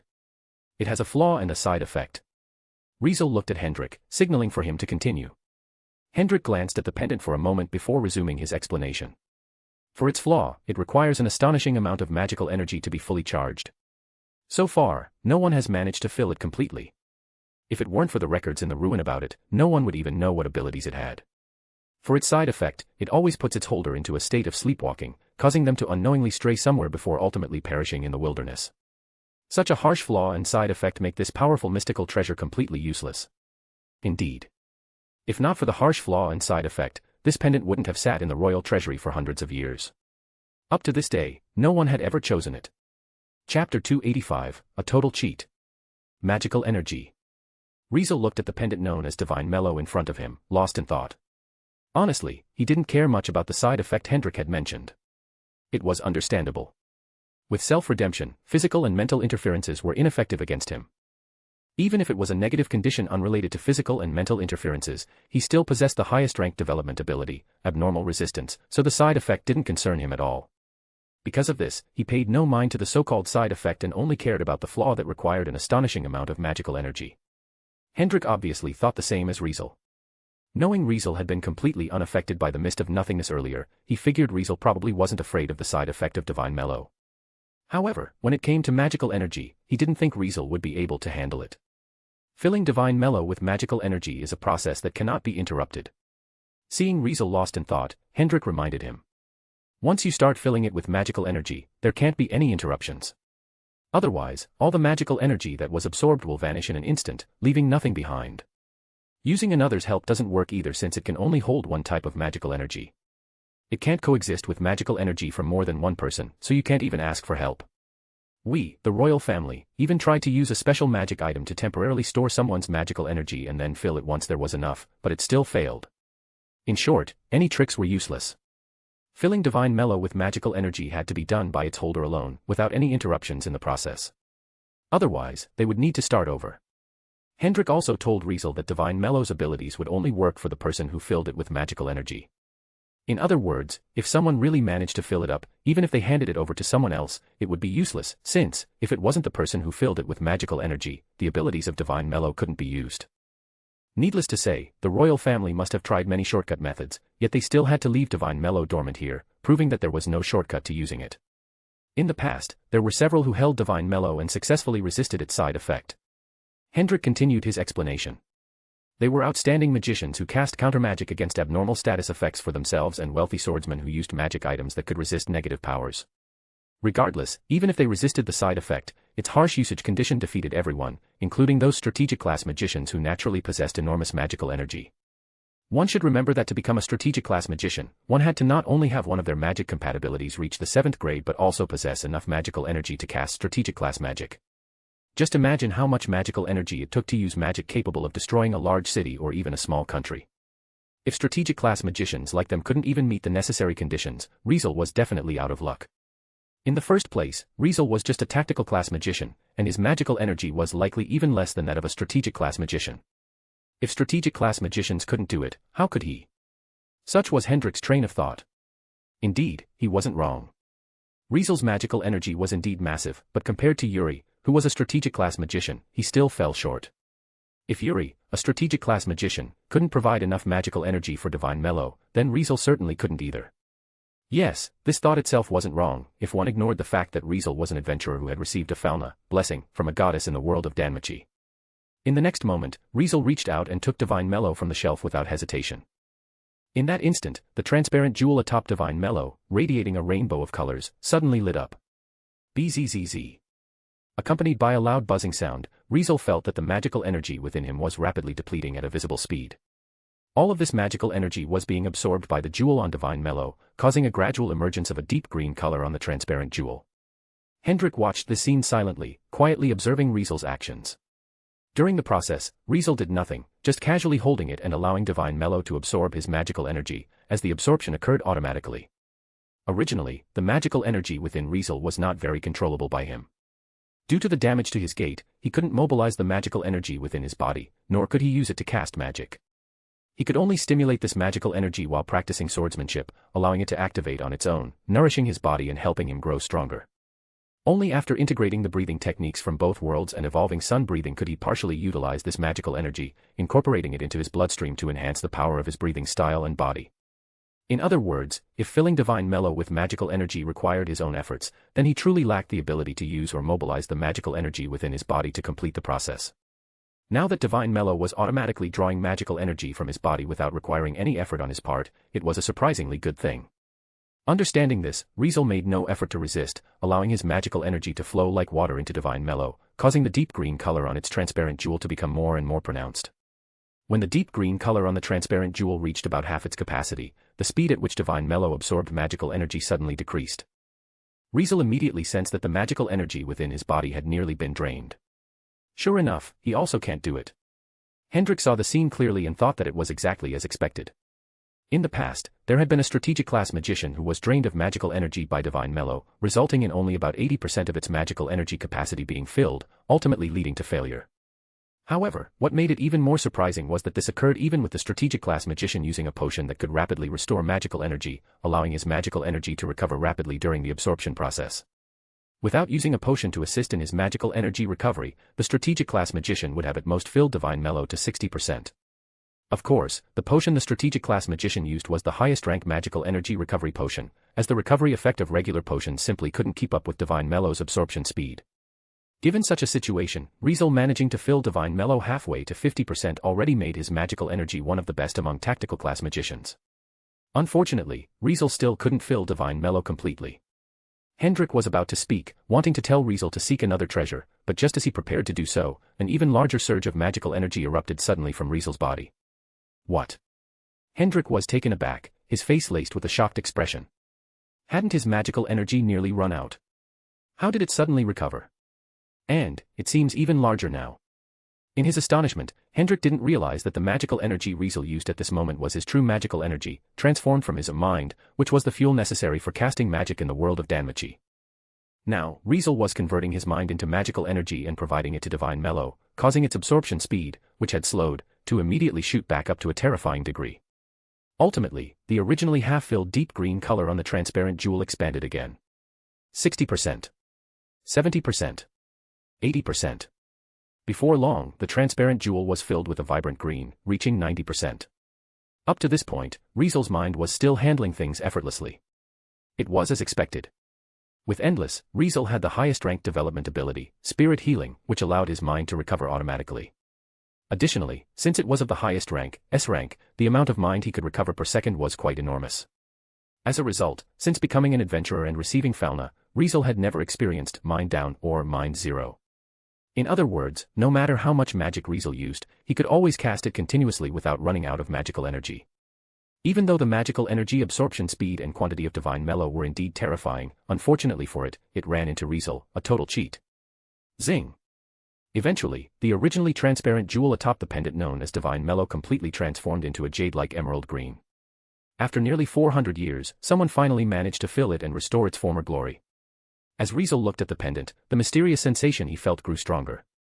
He was sure he had experienced this feeling before. It was more or less the same feeling he had when he received that animal skin from Lisbeth. I choose it. Riezel grasped divine mellow and turned to Hendrik. I choose this one. Hearing this, Hendrik opened his mouth but couldn't say anything, falling into silence. He realized that divine mellow had been taken away. Originally, it was not a problem, but when it was filled and could now be used, it became a problem, especially when its holder was Riezel. What did this mean? It meant that if the royal family really planned to take action against Riezel, they would probably be unable to do anything to him now. With the protection from the two abilities of divine mellow, even if Riezel were besieged by multiple sword saints and faced national-level forces laying a web of traps, he had enough ability to ensure his survival. Moreover, even if they resorted to taboo methods, they would probably still be unable to do anything to Riezel. Is that okay, Your Majesty? Gazing at the silent Hendrik, Riezel seemed to see through his thoughts as he asked calmly and indifferently. Hendrik stared at Riezel for a moment before suddenly smiling. No problem. Chapter 286, If it were indeed me, what would you do? Royal Palace, Throne Room. As the feeling of solid ground returned beneath Riezel's feet, the mist of nothingness surrounding him dissipated once more, bringing him back to the throne room, away from the royal treasury where Genas had stored hundreds of years' worth of treasures. Touching the emerald green jewel pendant hanging from his neck, he confirmed that everything that had just happened was real and not a figment of his imagination or a dream brought on by a momentary lapse in focus. Such a realization made him smile. No choice. His haul this time was, after all, quite significant. Even though he had only obtained one treasure, its value was undoubtedly high, and its function was profound. Needless to say, it had instantly become the most valuable item in his possession. He had merely scammed the royal family, yet the reward he reaped was akin to a massive windfall from the heavens. However, this experience also reminded him never to underestimate a country, especially one with a history spanning hundreds or even thousands of years. The power of such a country was not to be taken lightly. Not only was it likely to harbor hidden treasures and unknown means, but its deep foundations also couldn't be ignored, even by someone with the power of a sword saint or a strategic-class magician. Understanding this, Riezel adjusted his mindset slightly. Truly, the moment he had successfully advanced to level 6 and gained power on par with a sword saint, he had to admit that his actions had become more reckless. Although daring to venture into any dangerous situation and actively seeking thrills had always been his way, even before he got transmigrated, this didn't mean he could afford to dismiss the danger itself.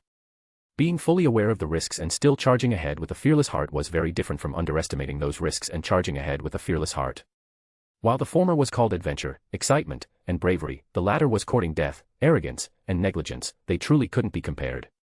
After readjusting his mindset, Riezel turned to Hendrik, who had appeared beside him. Thank you for your gift, Your Majesty. Riezel spoke while bowing his head slightly in gratitude. No, that isn't a gift, but a compensation. Hendrik shook his head with a smile. Your family should now be escorted by the royal knights to the Riezel residence. My unworthy son's mistake. I hope Sir Brynhart won't hold a grudge. At this revelation, Riezel's brow furrowed slightly, though it went unnoticed. Escorted to the Riezel residence. Riezel thought, feeling a little surprised. TCH, whatever. I'll have Yuri take care of them later.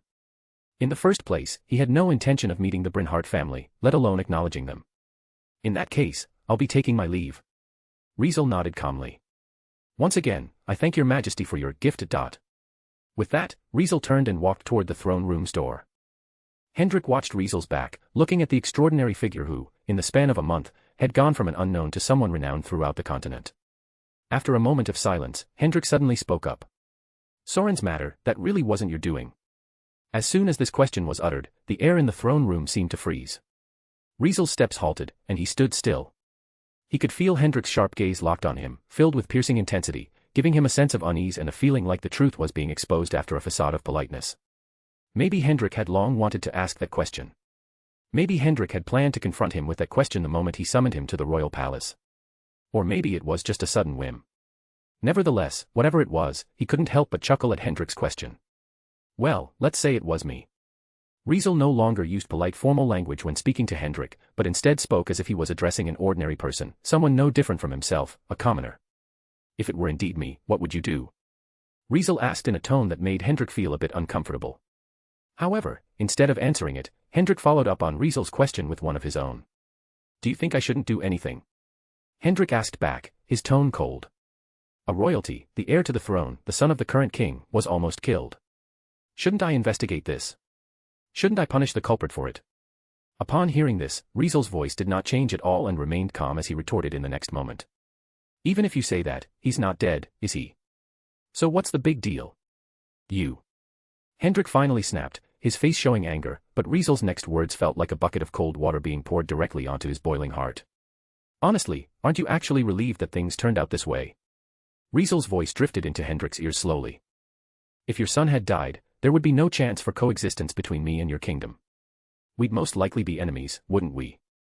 However, since he's still alive, there's still room to ease the tension, right? Isn't that a good thing for you? I know you don't want to see me as an enemy or fall into the arms of another country, at least not before you're sure you have the capability to eliminate me. So, even if you get to the bottom of this, even if the investigation brings you undeniable proof that I was the culprit, would you really take action against me? Would you really push me away to other countries, or maybe to your opposition? No, you'd hesitate." Riezel pinpointed the exact concern in Hendrik's heart and amplified it. "Let's be clear, your son is the one who started it, so isn't it only natural for me to retaliate?" Riezel finally turned around to face Hendrik. "Or, do you honestly believe that just because he's a prince, he can do anything he wants toward me without facing any consequences?" As Riezel asked this, his tone turned indifferent, and a cold gleam flickered in his eyes as he looked at Hendrik. Seeing this, Hendrik's freshly kindled anger vanished instantly. He really couldn't retort Riezel's question. If being a prince meant one could act arbitrarily toward a sword saint without consequences, once this statement got out, the entire kingdom would descend into chaos. Let alone a prince, even a king couldn't do that, or else any sword saints of Genas would leave Genas without a second thought or, worse, strike back against it, leaving it in ruins. In fact, this point was already becoming clear from the recent incident when many sword saints sent protest letters. One should remember that they were sword saints, the strongest and highest-ranked swordsmen on the continent. Aside from those of equal rank, they were considered unmatched individuals, not servants to be bullied at will. It was also precisely because of this that Hendrik had no choice but to offer Riezel compensation. Otherwise, Soren's actions would never be forgiven by the other sword saints. Moreover, Genas also still needed them, needed their strength. If Genas lost their support and loyalties, it would soon face its decline. As a result, not even Hendrik dared to claim that his son could act arbitrarily toward a sword saint without facing any consequences. Seeing Hendrik fall silent, Riezel spoke again. "Still, there's one thing I didn't lie about," Riezel said calmly. "Since I came here to meet you, it means I don't plan on pursuing this any further." Indeed, the fact that Riezel came here proved that not only did the royal family want to maintain their relationship with him and avoid pushing him toward others or away from the kingdom, but he had also settled an old score and would not pursue the matter any longer. Since Soren had once sent the Shadow Knights to nearly kill him, it was his turn to almost kill Soren in return. Both had faced life-threatening danger because of the other, both had narrowly escaped death, yet both had survived by sheer luck. Considering this, they were even now.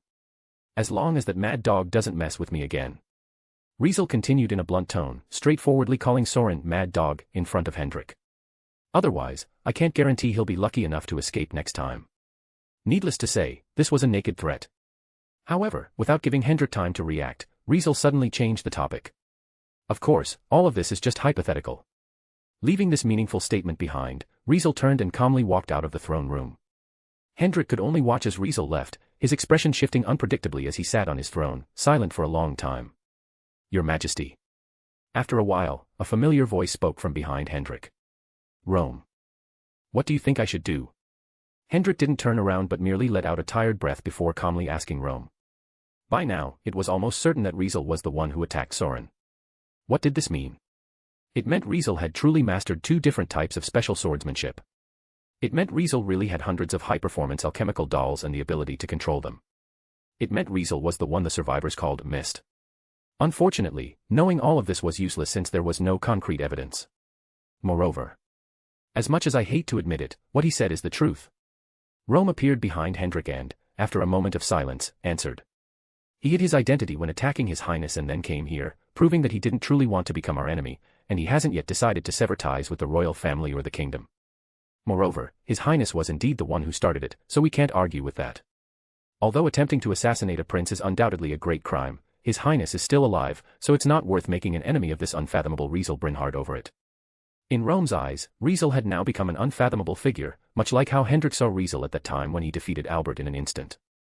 Also, according to intel from the Shadow, the Cordelian family seems to be quietly up to something recently. I bet they are making arrangements to clear both their own name and Riezel Brynhard's from the incident. Rome informed Hendrik of additional information. Soon enough, we may not even have a reason to move against him. Upon hearing this, Hendrik finally relented. In that case, let's leave it at that. Hendrik sighed before speaking with a tired expression.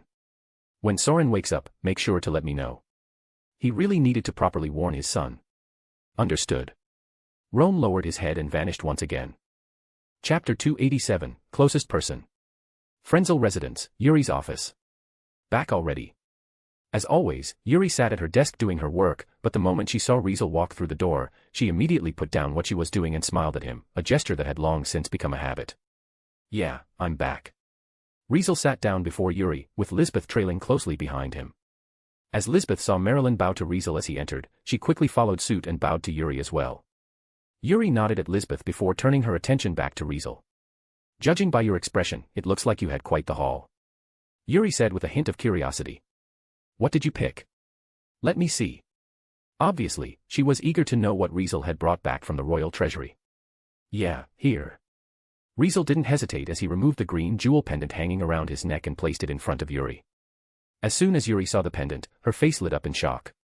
You actually took this thing.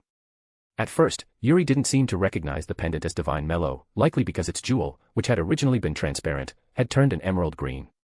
It wasn't until she realized the pendant was indeed divine mellow that her expression became one of complete astonishment. Heh.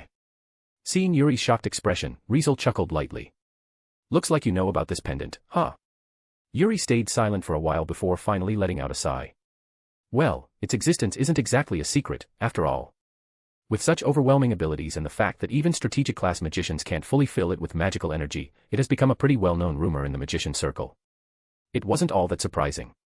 Given Divine Mellow's immense capability, it was certain that countless people, especially magicians, had coveted it over the past 400 years. Since most of the magicians who could access the royal treasury were strategic-class magicians, one could easily imagine how frustrated they must have been after trying and failing to fill Divine Mellow with magical energy. If even one of them couldn't help but mention this treasure out of regret, it would have definitely spread quickly. On top of that, with the influence of their status as strategic-class magicians, any treasure they couldn't stop praising yet couldn't use would soon become a well-known rumor. I also saw this pendant when I entered the royal treasury before and tried filling it with magical energy, but I could only get it to about 70%, then couldn't continue any further. As Yuri mentioned this, she gazed seriously at Riezel. Judging by its current state, it looks like it's been fully charged with magical energy and is ready for use. Are you the one who did it? How did you pull it off? Yuri was genuinely shocked and curious. Even she, a strategic-class magician, could not fill more than 70% of its magical energy capacity, yet Riezel, a tactical-class magician, managed to fill it to 100%. It was truly nonsense. Could it be that Riezel's magical energy was so much greater than her own? It shouldn't be, right? When it came to magical energy, she had always been confident in herself. At least, from birth until now, she had never met anyone who surpassed her in magical energy, not even other strategic-class magicians. She had met the other strategic-class magician of Gina's before, and she was certain that the magician's energy paled in comparison to hers, proving that even among strategic-class magicians, her magical energy was one of the best. Given that, it would be almost impossible to find anyone on the entire continent with more magical energy than her, let alone someone who surpassed her by much.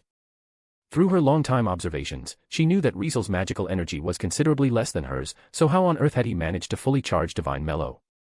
Even after careful thought, Yuri still couldn't figure it out. It's actually really simple. Riezel noticed the confused and puzzled look on Yuri's face and smiled slightly before explaining. It's because I have a second source of magical energy. A second source of magical energy. What does that even mean? Yuri raised her brows before furrowing them. You just keep adding more and more secrets. She was clearly annoyed, looking as if she had finally given up on trying to figure him out. Yeah. Riezel replied casually, not denying it. He immediately thought of the dimensional magic cube, Lisbeth's animal skin, and divine mellow. Honestly, even I don't know what other secrets are hidden inside me. Riezel muttered to himself, his eyes squinting. Yuri, of course, didn't understand what he was muttering, but seeing him deep in thought as if worrying about something, she couldn't help blurting out something surprising without thinking. No matter what secrets you have, as long as I know you're the closest person to me, I don't care about the rest. In that instant, the entire office instantly fell into silence. Riezel snapped out of his thoughts and quickly looked at Yuri with a peculiar expression. Marilyn looked at Yuri in shock, like she had just seen a ghost. Lisbeth covered her mouth as if she had just witnessed something unbelievable. It wasn't until then that Yuri realized what she had just blurted out. Her face immediately turned bright red, and for the first time in her life, a strong sense of embarrassment surged in her heart. And no. That's not what I meant. Yuri, completely overwhelmed by embarrassment, started to stutter, which was truly rare for her. Seeing this normally heroic and confident Marquis Frenzel turning into a blushing mess like a love-struck girl, Riezel couldn't help but chuckle. You know what? You're actually the closest person to me in this world. Riezel said with a calm smile. Ah, really? Yuri responded, feeling her face heating up even more, her heart racing so fast she hardly recognized herself. Almost instinctively, she started fanning her own face with her hand, trying to cool it down before quickly changing the subject. Anyway, I found some leads on what you asked me to investigate earlier. Yuri's words caused the smile on Riezel's face to fade since he knew exactly what she was referring to. You mean the hidden land? Earlier, Riezel had asked Yuri to look into this mysterious place for him. Lisbeth, who had been listening silently, froze when she heard Riezel mention the hidden land. It was only then that Riezel remembered that he hadn't told Lisbeth about this yet. As a result, Riezel immediately turned to Lisbeth and apologized. Sorry, I mentioned the hidden land to Yuri and asked her to investigate it.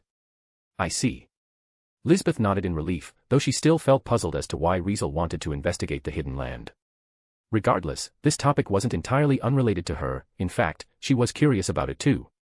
What exactly is this so-called hidden land? Such a question made Lisbeth glance at Yuri, her expression a mix of nervousness and unease. Unfortunately.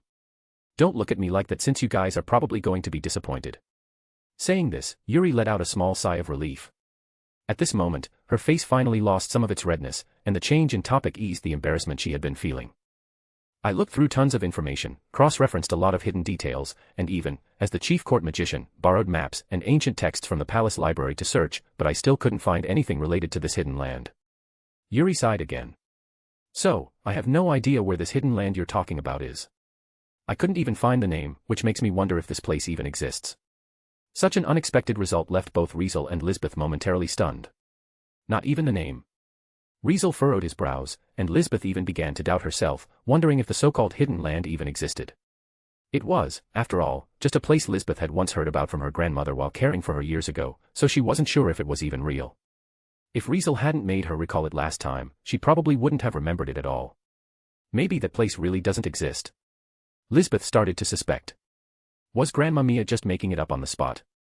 Only Riezel, after frowning, looked toward Yuri and asked again. If that's the case, why did you say you had some leads earlier then? What exactly did you find? Yuri's response to this question was simple. Didn't you also ask me to investigate Her Highness's sword while I was at it? Yuri responded casually. I didn't find anything about the hidden land, but I did manage to dig up something on the sword. She immediately handed a piece of parchment to Riezel. As Riezel gazed at the parchment, he saw there were no words on it, just a picture. He could clearly see that the picture looked very similar to the one he had seen on Lisbeth's animal skin, especially with the distinctive human-like figures drawn in a recognizable style. However, the scene depicted in the picture on this parchment was somewhat different from the one on Lisbeth's animal skin. It showed a confrontation between humans and beasts on a battlefield. While the human-like figures were armed, fully equipped, and seemingly ready to charge as a group, the beast-like figures filled the other side, roaring and snarling at them. It was obvious that both sides were armies gearing up for a fierce war.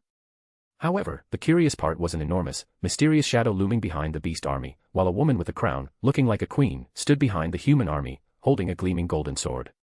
That's Maslow. Lisbeth couldn't help but lean in closer, immediately recognizing the sword the queen held in the picture. Riezel nodded in agreement. Just like Lisbeth's animal skin, this picture also showed a queen leading her people, wielding a brilliant golden sword. He was sure that the golden sword, whether in shape or outline, was identical to Lisbeth's Maslow. He lifted his gaze from the parchment and looked at Yuri. "What's this, and where did it come from?" "It's a rubbing," Yuri replied while gazing at the parchment for a moment, then back at Riezel. "A rubbing of a mural found in an ancient ruin." Chapter 288, Ancient Magic Civilization. A rubbing of a mural found in an ancient ruin. When these words came out of Yuri's mouth, Riezel's gaze fell on the emerald green pendant he had placed on the table. Ancient ruin again. According to Hendrik, divine mellow was an ancient mystical treasure unearthed from an ancient ruin, not crafted by any alchemist or structure system magician of this era. Now that Yuri had mentioned an ancient ruin, Riezel couldn't help but react to it. Lisbeth and Marilyn, however, seemed unfazed. As Yuri noticed Riezel's clueless expression, she began to explain. With the continuous development of magic civilization, it is now confirmed that before the modern magic civilization was born, there actually existed an ancient magic civilization that thrived on the continent for quite a long time. Many countries on the Akasha continent have unearthed some ancient ruins that do not belong to the current era. Some of these ruins have been excavated, allowing these countries to discover many ancient treasures and records of ancient civilizations. However, some remain unbreached, and due to technical issues, excavation is challenging. As a result, many mysteries are still unsolved, and some ruins have even posed life-threatening dangers to excavators, ultimately becoming forbidden zones. Yuri's explanation made Riezel vaguely remember some knowledge about this. It was, in fact, common knowledge taught at every academy. Unfortunately, the original Riezel didn't value this knowledge, which meant that even when Riezel searched the original Riezel's memory on the subject, he could only vaguely recall scattered bits and pieces. An ancient magic civilization, huh? Riezel felt a bit interested. So, the modern magic civilization emerged on top of the ancient one? No. Yuri shook her head. According to existing records, the ancient magic civilization should have disappeared about 11,000 years ago, and the modern magic civilization was born several thousand years after that. Disappeared? Why? Riezel was taken aback. Not sure. Yuri replied with a frown. Although the magic world has yet to fully understand the reason for the extinction of the ancient magic civilization, based on the limited records unearthed from the ruins across the continent, the main reason for the extinction of that magic civilization might stem from monsters.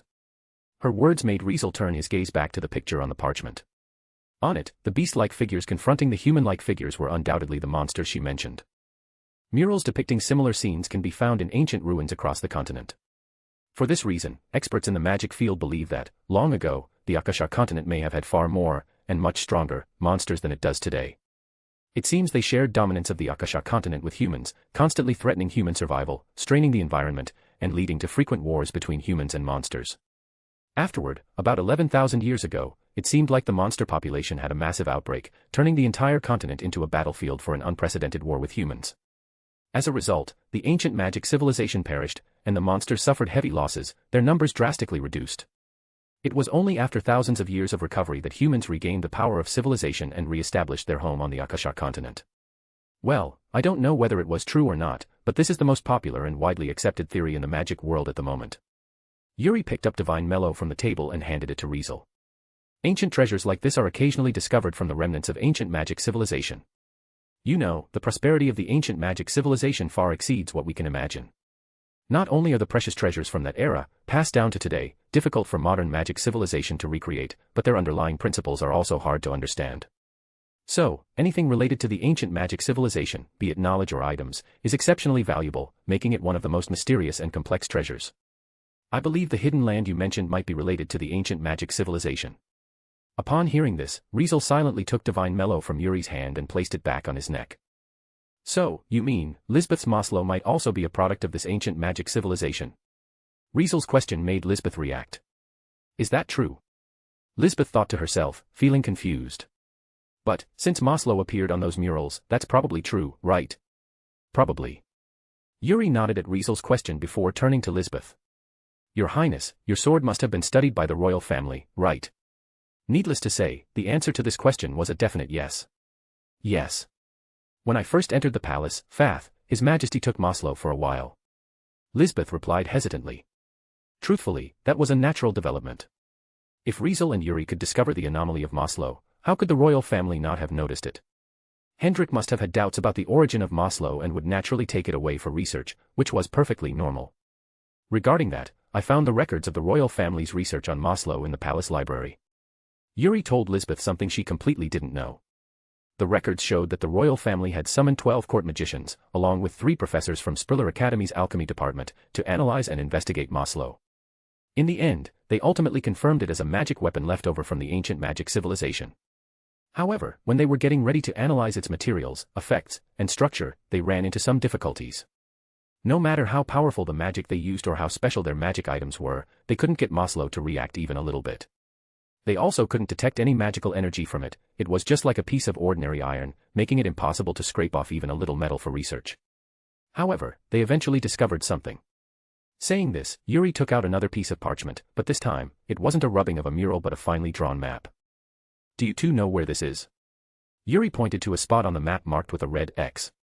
Riezel naturally shook his head, and Lisbeth looked just as clueless. Only Marilyn, after glancing at it, provided the answer. It's the border between Genas and Ryberg, a neutral city called Siniel. Marilyn recognized the place at a glance. A neutral city was referred to as a place without borders, not belonging to any country, self-sufficient, and having absolute autonomy. Siniel seemed to be such a neutral city, located at the border between Genas and Ryberg. Regardless, while Siniel could be described as neutral, self-sufficient, and having absolute autonomy, harshly speaking, it was just surviving in the cracks. Of course, being able to remain neutral at the border between 2 countries without being affected by them meant this city must have its own strengths. The city lord of Siniel is a well-known sword saint who doesn't belong to any country. It's said that he comes from a small country, and after his homeland was destroyed by war, he claimed land directly on the border between Genas and Ryberg, establishing this neutral city. Yuri pointed out the fundamental reason why this neutral city could exist. Since a sword saint was stationed there, while it was impossible to challenge 2 countries, surviving wasn't too hard. Unless there was enough cause, no one would provoke a sword saint for no reason. However, the problem was, you suddenly bring up this neutral city. Could it be because Maslow is connected to it? Riezel asked this question, starting to understand Yuri's meaning. Yes. Yuri nodded calmly and began to explain. Because an ancient ruin was discovered near Siniel, both Genas and Ryberg sent personnel to check it out. However, since it was within Siniel's territory, they couldn't conduct large-scale excavation work. Nevertheless, the personnel sent by Genas to explore the ruin discovered a hole in the deepest part of the ruin that seemed to have been made for inserting a sword. As soon as Riezel heard this, he knew what Yuri was getting at. Are you saying Maslow is the sword that goes into that hole? Riezel asked, narrowing his eyes. Yuri, however, neither confirmed nor denied it. At least, based on the records left by the court magicians and the professors from Spriller Academy's alchemy department, they all agreed that the blade of Maslow fit perfectly into the hole in that ancient ruin. Since that was the case, the connection between that ancient ruin and Maslow was undeniable. However, I heard that when the ruin was discovered, the hole was already there, so Maslow probably wasn't originally placed there and taken out by someone. Yuri continued to share what she knew. When the royal family learned about this, they planned to send someone with Maslow to see what would happen if they inserted it into the hole, but something serious happened at that time, leading the royal family to ultimately abandon this idea. As for what the so-called something serious was, Yuri didn't know. It seemed that the matter had been personally buried by Siniel city lord, so aside from a very few people, no one knew what had actually happened. Hendrik might know the ins and outs of the matter, but strangely, he didn't speak out or show any intention of investigating it, ultimately returning Maslow to Lisbeth. Since then, Maslow had never left Lisbeth's side. If you want to know Maslow's origin or where the hidden land is, maybe you can start from there. Yuri suggested, looking at the map. Well, all of this is the only lead I could find anyway. Upon hearing this, Riezel glanced at Lisbeth.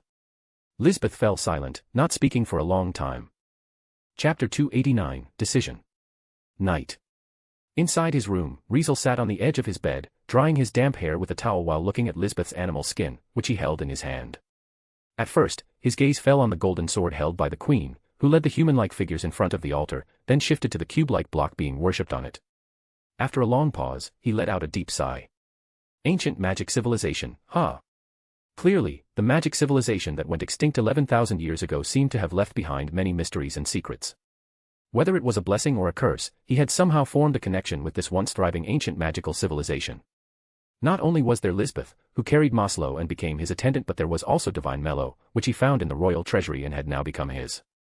Finally, there was the dimensional magic cube, which led him to this world, granting him a second chance at life.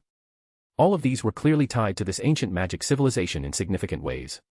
He felt as if an invisible hand was controlling everything from behind, gathering all the important factors related to this civilization around him. Honestly, he didn't feel good at all. Knock, knock, knock. Just as Riezel was lost in thought, someone knocked on the door. Who? Riezel snapped back to reality and asked instinctively. It's me. Lisbeth. Lisbeth's notably nervous tone immediately rang out from outside the door. Lisbeth. Riezel muttered, raising his eyebrows. In truth, he wasn't really surprised by Lisbeth's arrival, as he believed she likely felt just as conflicted as he did right now. Come in. Riezel called out to Lisbeth outside the door. Sorry to interrupt. Lisbeth hesitantly pushed open the door and stepped inside. Tonight, she wasn't holding Maslow as she usually did, and she looked especially cool and refreshing. It seemed like she had just gotten out of the bath like Riezel, as her light gray hair, grown long enough to touch the bend of her knees, still gave off a bit of moisture, radiating a fragrance and warmth that stirred a sense of excitement within. Regardless, the most important thing was that Lisbeth, who had just bathed and dressed so lightly, suddenly rushed into someone else's room, a man's room at that, was a problem. In other eyes, this situation was undeniably provocative, especially considering her stunning beauty and dangerously appealing figure. Even Riezel couldn't help but steal a few glances at her chest, feeling a bit dry in the throat. However, Lisbeth didn't seem to realize the impact her outfit could have on the opposite sex at all and instead looked concerned. Sorry, master. Lisbeth spoke softly, looking at Riezel with her big, watery eyes. I can't sleep. Needless to say, her words were truly something that could perfectly seduce any man. If Riezel didn't know better, if he hadn't been clear that Lisbeth was actually an innocent girl who didn't understand such things, he might have thought she was here to seduce him. Why don't you take a seat first? Riezel quickly suppressed the inappropriate thoughts bubbling up in his mind and suggested to Lisbeth. However, he soon regretted it. Oh, okay. Lisbeth fidgeted as she came over to Riezel's side and sat down next to him. At this moment, Riezel was sitting on the edge of the bed, while Lisbeth sat right beside him. They were so close that their bodies touched, and he could even clearly smell the fragrant aroma of soap coming from her. Riezel fell into silence. Is this girl really not doing it on purpose? As Riezel tried to calm his mind, Lisbeth spoke up. Master. Lisbeth lowered her head, fiddling with her fingers, a bit hesitant and somewhat confused. Why does Master want to investigate the hidden land in Maslow? Lisbeth asked the question and the doubt that always popped into her mind. Upon hearing her question, Riezel finally managed to suppress some of the fanciful thoughts swirling in his head and calmed down. What's wrong? Riezel asked back, smiling faintly. Do you think I'm investigating you because I don't trust you? And no. Not at all. Lisbeth quickly shook her head. I don't think that, and I never have, Master. I know, I was just saying that casually, so calm down. Riezel shook his head, trying to calm her down. Actually, the reason I'm looking into this is that it's not completely unrelated to me. Saying this, he then handed the animal skin beside him to Lisbeth. Look at this is Maslow, right?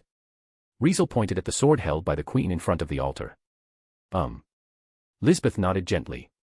She had kept this animal skin close to her, having seen it many times before, so there was no way she wouldn't recognize the golden sword depicted on it as Maslow. However, she had never considered what it meant for Maslow to appear in the picture on the animal skin. She had always viewed the animal skin as just a somewhat special piece of art, never doubting its origins or the significance of the picture depicted on it. Naturally, she also didn't know that this scene recorded an ancient magic civilization from 11,000 years ago. Now that she thought about it, she realized this animal skin might also be a product of the ancient magical civilization. At the very least, it seemed to belong to the same piece of history recorded in those ancient ruins, just like the previous mural rubbing.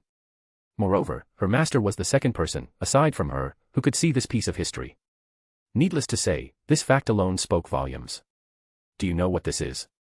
Riezel pointed at the cube-like object being worshipped on the altar. What's this? Lisbeth looked puzzled, clearly having never thought about the cube. I want to know too. Riezel sighed resignedly. You know, this thing is actually with me now. It's very important to me and has had a huge impact on my life. By saying this, Riezel finally revealed the existence of the dimensional magic cube to someone else. In truth, he hadn't intended to keep it a secret forever. Whether it was Loki or Yuri, if they asked about the secrets he held, he would be willing to trust them and be honest about it. With this mindset, he had always thought that the first one to learn about the dimensional magic cube's existence would either be Loki or Yuri, but who would have ever thought that the first one to know about it would actually be this naive little princess, sent to his side to be his attendant? Really? Lisbeth stared at the cube depicted on the animal skin, her face filled with disbelief. Although she had no idea what the cube was, seeing it placed on an altar and worshipped by the masses made it clear that it was no ordinary object. Yet, this thing was with her master. No wonder her master could see what was drawn on the animal skin. It turned out he had something that seemed just as important from the ancient magic civilization, just like her. Realizing this, Lisbeth suddenly felt an overwhelming sense of joy. At the very least, it proved she wasn't alone and didn't have to bear the secrets she had just learned today by herself. Seeing Lisbeth suddenly relax, Riezel smiled slightly. I want to investigate the hidden land, and your Maslow is for this reason. Riezel told Lisbeth the truth. I want to know what this cube really is, where it came from, and why it ended up with me. More importantly, this might relate to my entire life, my past, and also my future. When I saw the animal skin you brought, it undoubtedly told me where I should start looking for clues, which is why I asked Yuri to help me investigate the hidden land you mentioned in your sword, Maslow. Evidently, all the clues pointed to the fact that Lisbeth's origins were probably just as complicated as Riezel's, clearly not as simple as they seemed. Although Lisbeth appeared to be just the illegitimate daughter of a king, from birth, she strangely possessed a mysterious sword and an animal skin as mysterious as the sword, which displayed a picture visible only to her. Even Lisbeth's grandmother, who raised her, seemed to know something about her background and gave her the animal skin to search for the place called the Hidden Land. Needless to say, everything indicated that her origins were far from simple, especially when both Maslow and the animal skin seemed to be products of the ancient magic civilization, and the whereabouts of the Hidden Land were elusive even to the knowledgeable Yuri. Lisbeth's background suddenly became shrouded in mystery.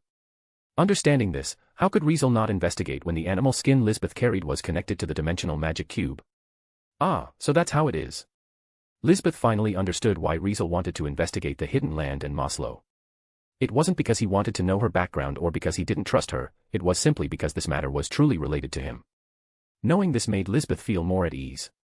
Given the circumstances, she naturally couldn't ignore the fact that her origins were shrouded in significant secrets. After learning a bit about Maslow and the Hidden Land from Yuri, she had a feeling that something was off about her origin, leaving her feeling anxious and restless, unsure of what to do. Lost. Confused. Afraid of the unknown. A whirlwind of emotions assaulted her young heart, making it impossible for her to sleep. As a result, she couldn't help but seek out Riezel, hoping for some comfort. However, little did she know, Riezel offered her not just comfort but also a sense of shared understanding. All of this undoubtedly gave Lisbeth a great sense of reassurance, alleviating her confusion and anxiety because she knew that this wasn't just her problem and she wasn't alone. So, what does Master plan to do? Lisbeth shyly turned her head to Riezel and asked in a curious tone. In response, Riezel closed his eyes for a while before opening them again. He didn't answer Lisbeth right away but quietly took out a map and a mural rubbing. Yes, these two were things that Yuri had given him after their earlier talk. Looking at the place marked with a red X on the map, Riezel finally made a decision. Chapter 290, Melancholy. Early the next morning, the royal capital suddenly buzzed with an announcement from the royal palace. Yesterday, the royal family's assassination unit, Shadow, successfully arrested and executed the foreign criminal who had attacked the third prince. Even though it was just a short sentence, this announcement conveyed far too many messages. Nonetheless, everyone who heard it gleaned three main points from the announcement. First, the culprit behind the attack on the third prince had been found. Second, the culprit was a foreigner. Third, the culprit had been arrested and executed by the royal family's assassination unit, Shadow. All of this left the nobles throughout the royal capital shocked, contemplative, and in an uproar, especially those following the Cordelian family's instructions. They were genuinely surprised when they heard the announcement. We haven't finished our arrangements yet, have we? How is it that the blame is suddenly placed on a foreigner? Is there someone else carrying out the same actions as we are? They found themselves puzzled by these questions. Only the Cordelian siblings knew for sure that this was definitely not their doing. What actually happened? In the Cordelian residence, Sergius and Serena were both confused. Regardless, since the royal palace's announcement had been issued, it effectively declared Soren's incident over. As a result, from this day forward, the royal family stopped summoning nobles to the royal palace for interrogation, and the number of royal knights sent to search house by house gradually decreased, leaving only a few to handle the aftermath. All of these occurrences undoubtedly further confirmed the end of the incident, leading the nobles to finally believe that the culprit had truly been dealt with. While the entire royal capital was abuzz with discussions and noise, Riezel returned to Yuri's office with Lisbeth. Yuri, I'm going to Siniel. As soon as Riezel entered the office and sat down before Yuri, he informed her of his decision. Yes, he planned to go to Siniel to search for the ancient ruin related to Maslow. Is that so? As Yuri replied, she didn't seem surprised, or rather, she looked as though she had expected this. Clearly, she had guessed that Riezel would make this decision sooner or later. Are you really sure about this? Yuri looked straight into Riezel's eyes as she spoke. You know, that ancient ruin is tied to an event that even the royal family avoids discussing, and the truth behind that event remains unsolved to this day. Her intention in saying this was simple. Siniel is also guarded by a sword saint, and he personally took action to cover up the event, which shows it's far from a minor one. If you plan to go there, you might not only run into conflict with him but also encounter unknown dangers. Plus, that place is right at the border of two countries, at the very edge. Not only is the journey long and filled with countless surprises and monsters, but you could also find yourself caught up in the chaos of potential warfare between the two countries. Even knowing all this, do you still want to go? Yuri laid out the risks and possible difficulties for Riezel, though she had already anticipated what kind of answer he would give. Go. Riezel answered briefly with a calm expression, his words unwavering and perfectly matching what Yuri had anticipated in her heart. In truth, Yuri had already prepared herself for this moment. I didn't think this day would come so soon. Yuri's muttering plunged the entire office into silence. Seeing her like this, Riezel found himself momentarily at a loss for words. Needless to say, when he made this decision, it meant they were destined to be temporarily separated. It couldn't be helped. Since Yuri was the chief court magician and a strategic-class magician, even though she could entrust her territory to someone else for management and delegate the work in the royal capital to others, she couldn't simply leave the royal capital and head to Siniel with him. Siniel was located at the border between the two countries, with Genas on one side and Ryberg on the other. If a strategic-class magician like her were to go there, it would undoubtedly provoke a strong reaction from Ryberg. A human weapon capable of annihilating a large city or even toppling a small country suddenly stepping onto their border was no different from an army marching in, it was like aiming a nuclear missile at their country. If she did that, Ryberg would see it as Genas preparing for a large-scale invasion, sounding the horn for war. At that point, tensions between the two countries would surely escalate, and the consequences and subsequent chain reactions would be unimaginable. For this reason, Riezel's journey this time would separate him from Yuri, unlike before when she was always by his side. Such a fact made the atmosphere between them a bit melancholic, leaving them both speechless until Marilyn, who rarely intervened in such matters, suddenly spoke up. Is this your decision too? Marilyn's question wasn't directed at Riezel but rather at Lisbeth, who stood behind him. She fixed her gaze on Lisbeth, much like Yuri had just done with Riezel, as if trying to see through Lisbeth's true thoughts. Ah. Under Marilyn's intense gaze, Lisbeth hesitated for a moment, but in the next second, she provided a firm answer. Wherever my master goes, I will go. Lisbeth's answer was something Marilyn had taught her, but of course, even without Marilyn's teaching, she would say the same thing. Even though she didn't know what might happen or how it would affect her, after Riezel decided to go to Siniel last night, she also formed her own goals. She wanted to know what Maslow was and why it was in her hand.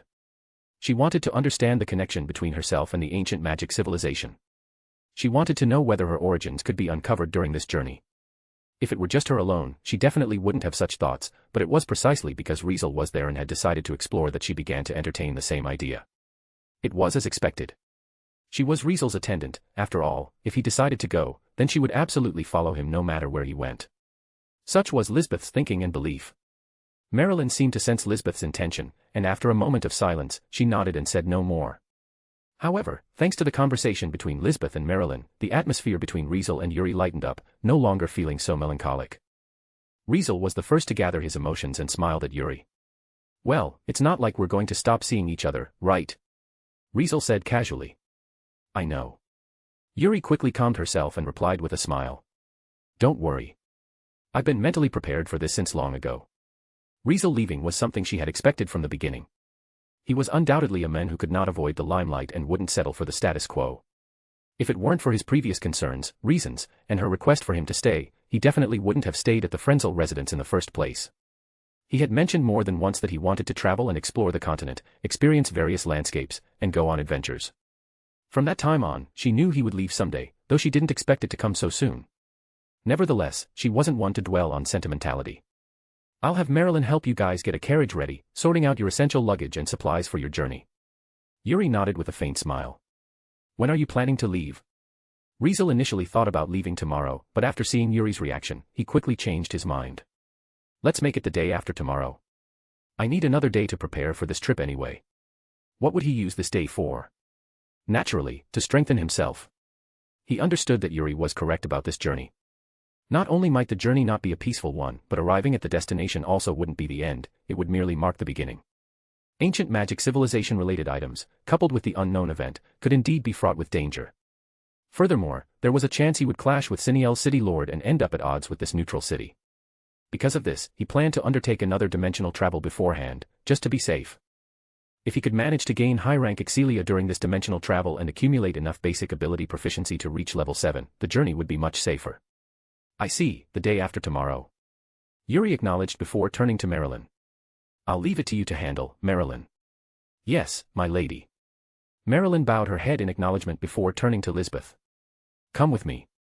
Me. Lisbeth looked at Riezel, unsure. Go ahead. Riezel nodded with a smile. Got it. Lisbeth took a deep breath, then walked over to Marilyn. Before long, the two attendants left the room, leaving Riezel and Yuri alone. Fufu, once you leave, there might not be anyone to drink tea and chat with me anymore, huh? Yuri remarked with a light chuckle. Aren't Modeste and Isaac still around? Riezel brought up the siblings who hadn't been very present lately. Them. They're too busy for me right now. Yuri replied, looking a bit annoyed. Ever since you set up that arena, those two have been like your die-hard fans, cheering for you from morning till night and hardly remembering that I'm their elder sister. Riezel raised his eyebrows. Since I'm going later, I'll end the arena, so that won't happen anymore, right? Eh? Yeah, that's true. Yuri replied in a somewhat dazed tone. Anyway, when you want someone to accompany you for tea or just to chat, just look for them. Riezel smiled and shrugged his shoulders. I can see they really like spending time with you. Oh, I know that already. Yuri smiled faintly, her expression brightening a little. They are my younger brother and sister, after all. That's good then. Riezel nodded with a smile. Suddenly, silence filled the room, making the atmosphere somewhat awkward. Well, do you want me to keep you company for some tea? Riezel asked in a somewhat awkward tone. Sure. Yuri immediately stood up, grabbed the kettle and cups from the nearby tea cart, and personally brewed tea for Riezel. Surprisingly, although the tea this time wasn't as super sweet as usual, it was fragrant and truly memorable. Chapter 291, Third-Dimensional Travel. Night quickly arrived. After Riezel and Yuri wrapped up their tea chat, Riezel informed Ein and Ian, asking them to notify others that, starting today, he would no longer set up an arena outside the Frenzel residence to accept challenges. Ein and Ian seemed quite regretful about this, but they still followed Riezel's instruction and made the announcement. Undoubtedly, this was bound to stir up quite a commotion in the royal capital, making the already bustling city even more lively. Of course, this had little to do with Riezel, who was about to leave. What he needed to focus on right now was preparing for his upcoming journey, or rather, for the dimensional travel before it. As night fell, Riezel quickly finished his dinner, hurriedly washed up, and then returned to his room to get ready for another dimensional travel. However, this dimensional travel would be different from the previous two. From now on, he no longer needed to worry about his unconscious body being left behind in this world since he now had an attendant who would protect it while he went through dimensional travel. After preparing himself, Riezel immediately called Lisbeth to his room. Master, I'm here. After visiting Riezel's room the night before, Lisbeth made her appearance again. She still looked like she had just come out of the bath and, of course, was dressed just as lightly as before. I have something to ask of you, Lisbeth. Riezel forced himself to keep his gaze from wandering to places it shouldn't go, cleared his throat, and spoke seriously to Lisbeth. Please go ahead. Seeing Riezel's serious expression, Lisbeth immediately got nervous. Okay, just relax. Saying this, Riezel realized he had messed up. He had wanted to be serious so that Lisbeth would take what he was about to say seriously, but instead, he made her nervous, which could backfire, leaving him feeling helpless. In the end, it took a while for him to calm her down and explain the situation. Next, I will be sleeping here for a day to do a special training. Riezel explained what he was going to do in this way. Special training. Lisbeth tilted her head sideways, looking puzzled. Riezel nodded seriously. During this time, I'll be completely unconscious and won't respond to anything, so no matter what you try, you won't be able to wake me up, which is definitely a very dangerous thing. That's why I need you to stay in this room and protect me closely for the next day. How? Can you do it? Riezel's question naturally prompted an immediate response from Lisbeth. Of course. Lisbeth responded firmly at first, but then her confidence seemed to wane. But, can I really do it? In truth, staying in this room to protect her master wasn't a problem, but whether she could actually keep him safe remained doubtful. Even though she had just received the Swordmaster medal and was newly appointed as a Swordmaster, she still felt insecure and not good enough. Given this, if they encountered a powerful enemy, would she truly be able to protect her master? Lisbeth wasn't too sure about it.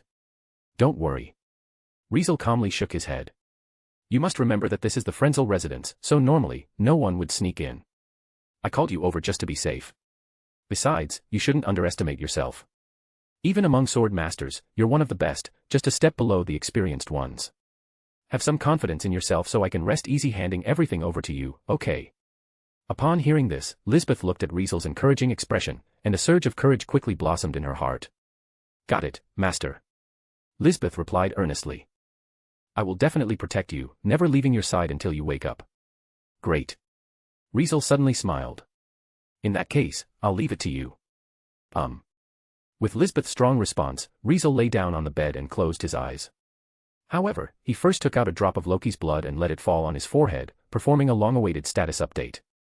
Before long, a mysterious glow and mysterious characters began to appear on his body, leaving Lisbeth beside him in awe. A few seconds later, his latest status was revealed. Riezel Brynhart. Level. STR, I0B. End, I0B. Dex, I0A. AGI, I0A. Mag, I0C. Lightweight, ED. Swordsman, ED. Mage, G. Battle Adept, HG. Fast Attack, IH. Fresh out of the oven, the status report told Riezel that his efforts over the past month, where he faced daily challenges and fought thousands of battles, had not gone to waste. As a level 6, his overall basic ability proficiency had surprisingly increased by over 3,500.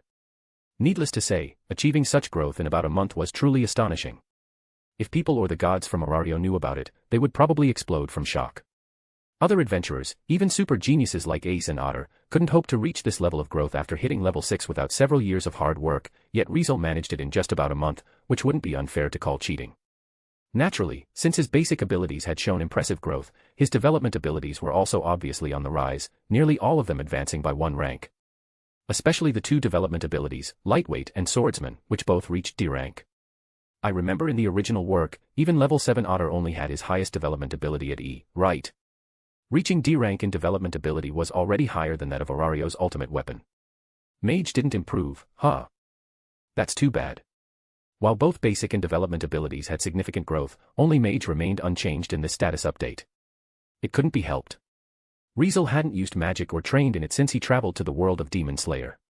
He had been focusing on swordsmanship, using just a sword throughout the challenges at the front of the Riezel residence. If he hadn't relied on the structure system magic to make his sword each time, this status update might not have shown much growth in MAG at all.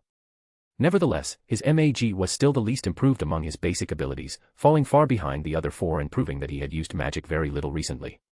I need to pay more attention to magic. Riezel reminded himself and then directed the transparent cube in his mind. Dimensional Magic Cube, activate the dimensional channel. As Riezel gave the instruction, the dimensional magic cube in his mind began spinning. Instruction received, initiating the activation of the dimensional channel. User is detected carrying unique items from this world. If you wish to bring them, this can be accomplished by consuming dimensional energy. A list of unique items has been compiled, please proceed with your selection. 1. Divine Mellow, 10. 2. When this message hit Riezel, he finally remembered. Almost forgot, to bring any item I just got into dimensional travel, I need to consume dimensional energy for assimilation, right? Since this was Riezel's first time needing to take something from the main world, it felt quite sudden for him. 10 units of dimensional energy. Riezel thought in surprise. Sure enough, this pendant isn't cheap. An item valued at 10 units of dimensional energy was second only to the bottle of Loki's blood in his possession. Riezel immediately took a quick look at his remaining dimensional energy. Dimensional energy, 213. When Riezel returned from the world of Demon Slayer, he still had 180 units of dimensional energy left. Given that he had stayed in the Akasha continent for about a month, totaling 33 days, he had accumulated another 33 units of dimensional energy. As a result, Riezel's current dimensional energy was 213 units, setting a new historical high. Riezel immediately chose Divine Mellow, consuming 10 units of dimensional energy to assimilate it. Selection completed, starting execution. Item assimilation successful. Sufficient dimensional energy, initiating the construction of the dimensional channel. Constructed successfully. As Riezel finished assimilating Divine Mellow, the dimensional channel officially began to take shape, with the transparent cube inside his mind breaking down into countless transparent grids, twisting and rotating to form a passage that shot straight into the void of the sea of consciousness. Opening the dimensional channel, completed. Collecting information from the dimensional channel, completed.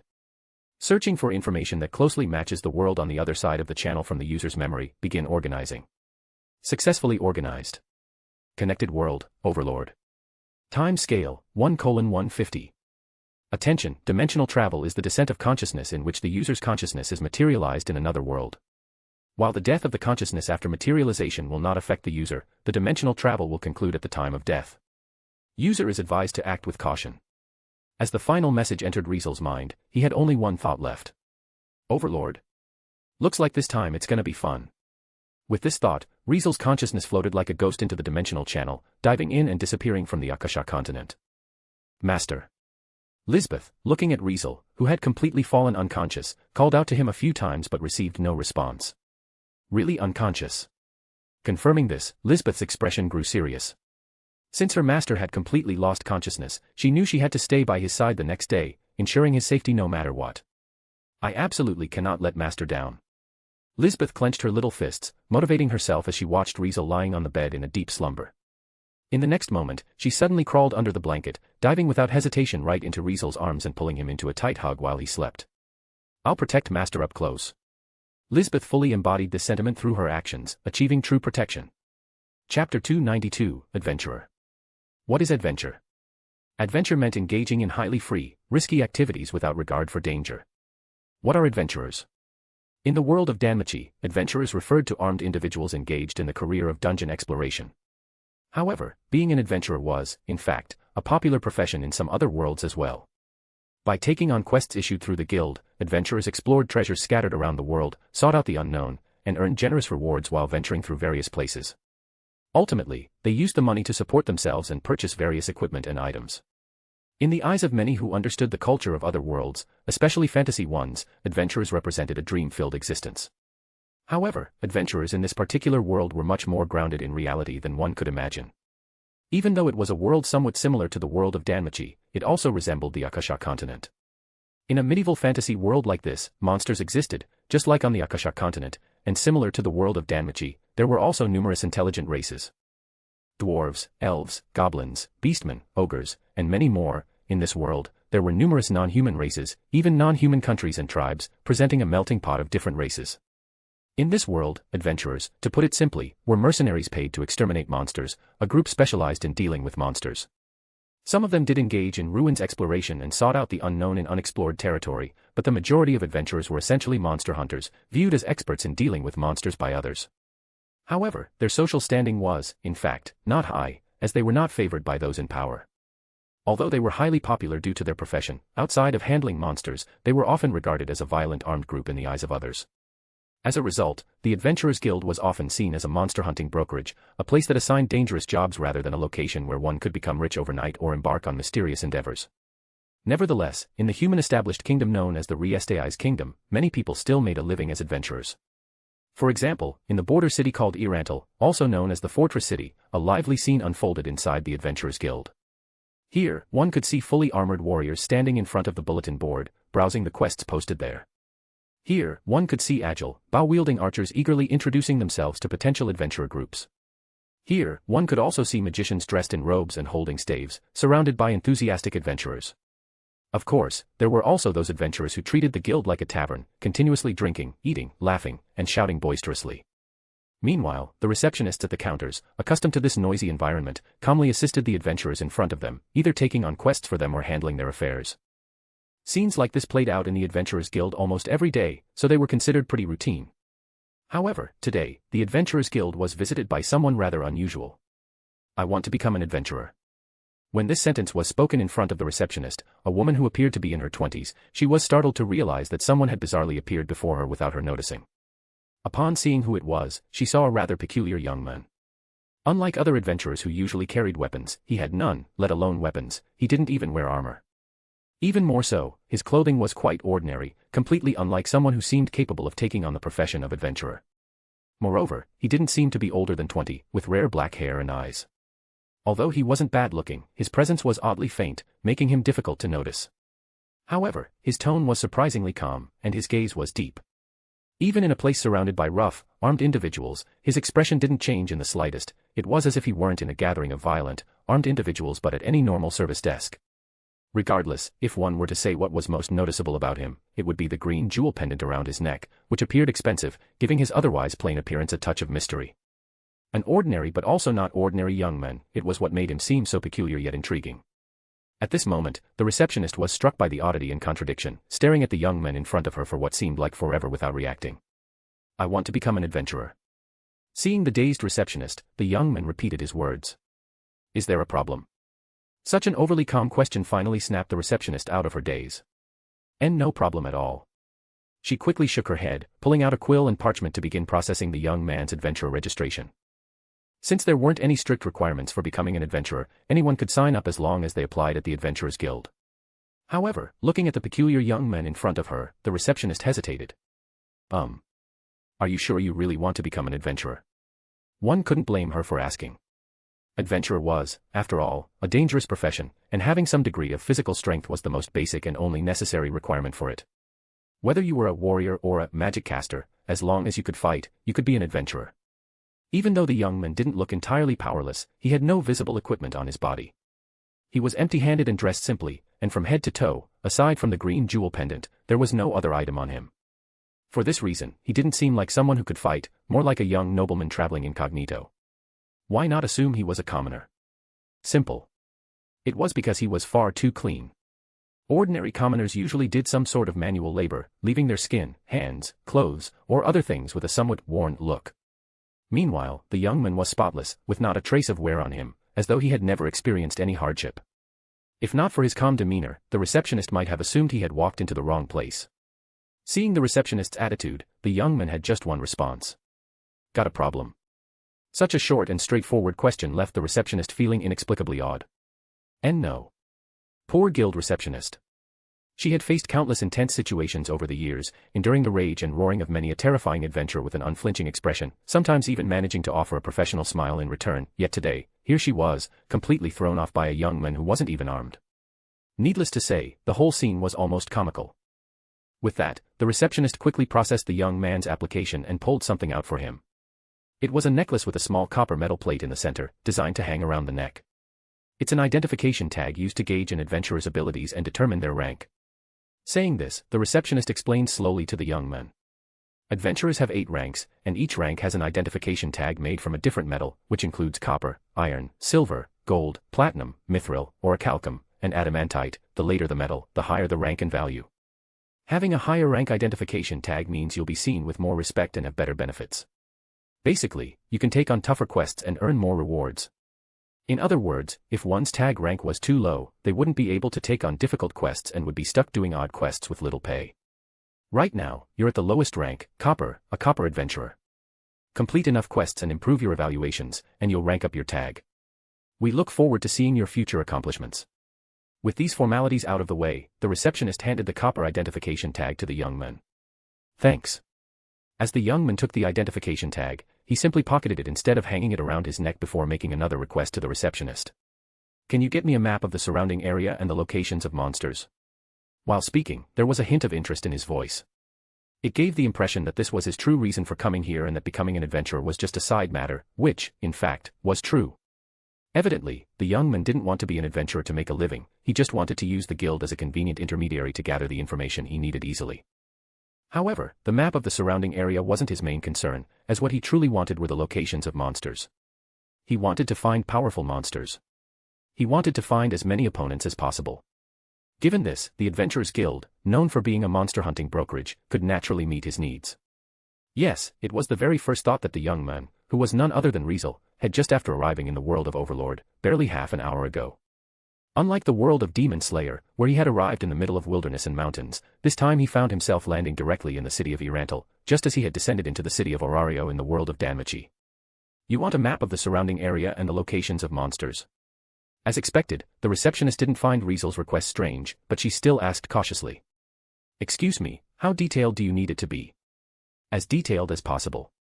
Riezel replied without hesitation. I'm really sorry, but the most detailed map requires payment. The receptionist smiled apologetically. We can only offer adventurers the basic one for free. Is that so? Riezel nodded calmly, thought for a moment, then spoke again. In that case, would this be enough to buy the most detailed one? Thud. Riezel suddenly dropped a fist-sized gold nugget onto the counter. Seeing the gold nugget hit the counter, the receptionist froze in place. Meanwhile, the surroundings instantly fell silent. At this moment, every adventurer present stared at the shiny gold nugget with dumbfounded expressions. Chapter 293, A Mysterious Young Man with a Lavish Lifestyle and Unreasonable Strength. Pang. In the silent guild hall, the sudden sound of a wine glass shattering on the floor was particularly loud. Yet, among all the adventurers present, no one reacted or cared. At this moment, they all stared wide-eyed at the counter, watching the gold nugget Riezel had tossed in front of the receptionist, completely frozen in shock. After a moment, the adventurers finally erupted into a cacophony of noise. Are you fucking kidding me? Yo, that gold is massive. What the hell? Did he just toss that gold like it's no big deal? Is he insane? They all started to chatter one by one, looking like they had just been hit with a massive shock. For adventurers, money was an incredibly important resource. Just like the adventurers in the world of Danmachi, they explored dungeons not only for fame and strength but also for wealth, or more precisely, money. Money could buy a ton of things, including but not limited to magic potions, magic items, magic weapons, and sometimes even incredible artifacts. As a result, gold and silver were not just optional for adventurers, but crucial resources directly tied to their lives. It was precisely for this kind of resource that many chose to become adventurers, whether in the world of Danmachi or this world. Now, since Riezel had casually displayed astonishing wealth in front of these adventurers, how could that not shock them? At this moment, many looked at the gold nugget in front of Riezel with greedy eyes and expressions. Riezel, however, seemed completely oblivious to this situation and nonchalantly turned to the receptionist, who was still frozen in place. So, can I buy it or not? Riezel's question made the receptionist stutter. I'll go prepare it right now. After leaving these words, the receptionist awkwardly ran off. Riezel continued to stand there, motionless, waiting for her to return. Until. I gotta say, young master, if you're this loaded, why bother being an adventurer? Why not just buy a mansion and be a landowner or something? That's way more enjoyable, yeah. A hand suddenly reached from behind Riezel, wrapping around his neck. The owner of the hand was a burly man dressed in leather armor, with a hand axe hanging from his waist, a round shield at his side, and 2 menacing scars on his face. Are you a noble who wants to experience life or something? Wanna feel what it's like to be an adventurer? He looked at the gold nugget with greedy eyes for a while before grinning and speaking to Riezel. If that's the case, it's super easy. Just join my group, and you can be the leader for a day. I'll take you out to hunt monsters, and I promise you'll get the full adventure experience. Right, guys. He shouted to one of the tables, causing a few other burly men there to stand and cheer in agreement. Anyone with a normal brain knew they were untrustworthy. However, while the other adventurers in the guild hall began to whisper among themselves, none stepped forward to stop it. Let go. In this situation, Riezel remained completely motionless and spoke in a cold tone. Meanwhile, the burly man's face twisted with surprise for a moment before changing to a sinister expression and a sneer. What did you say? Say it again. Unfortunately, some words only get one chance to be heard.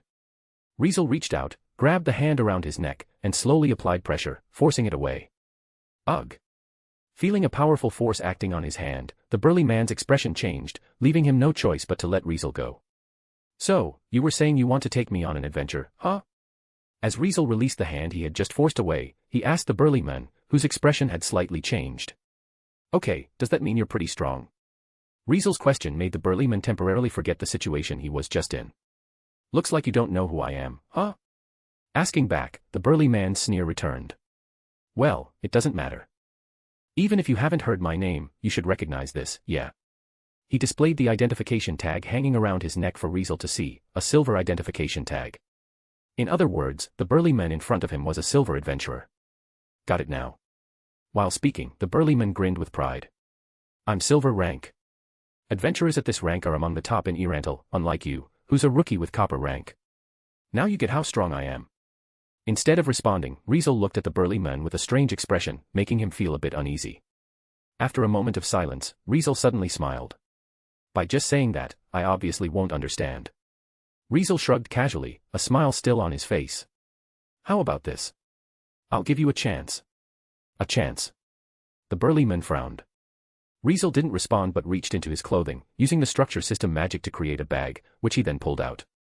In the eyes of others, it simply looked like he was pulling a bag from his clothing, so no one noticed he had used magic. Shortly afterward, he suddenly turned the bag upside down, dumping its contents in front of everyone.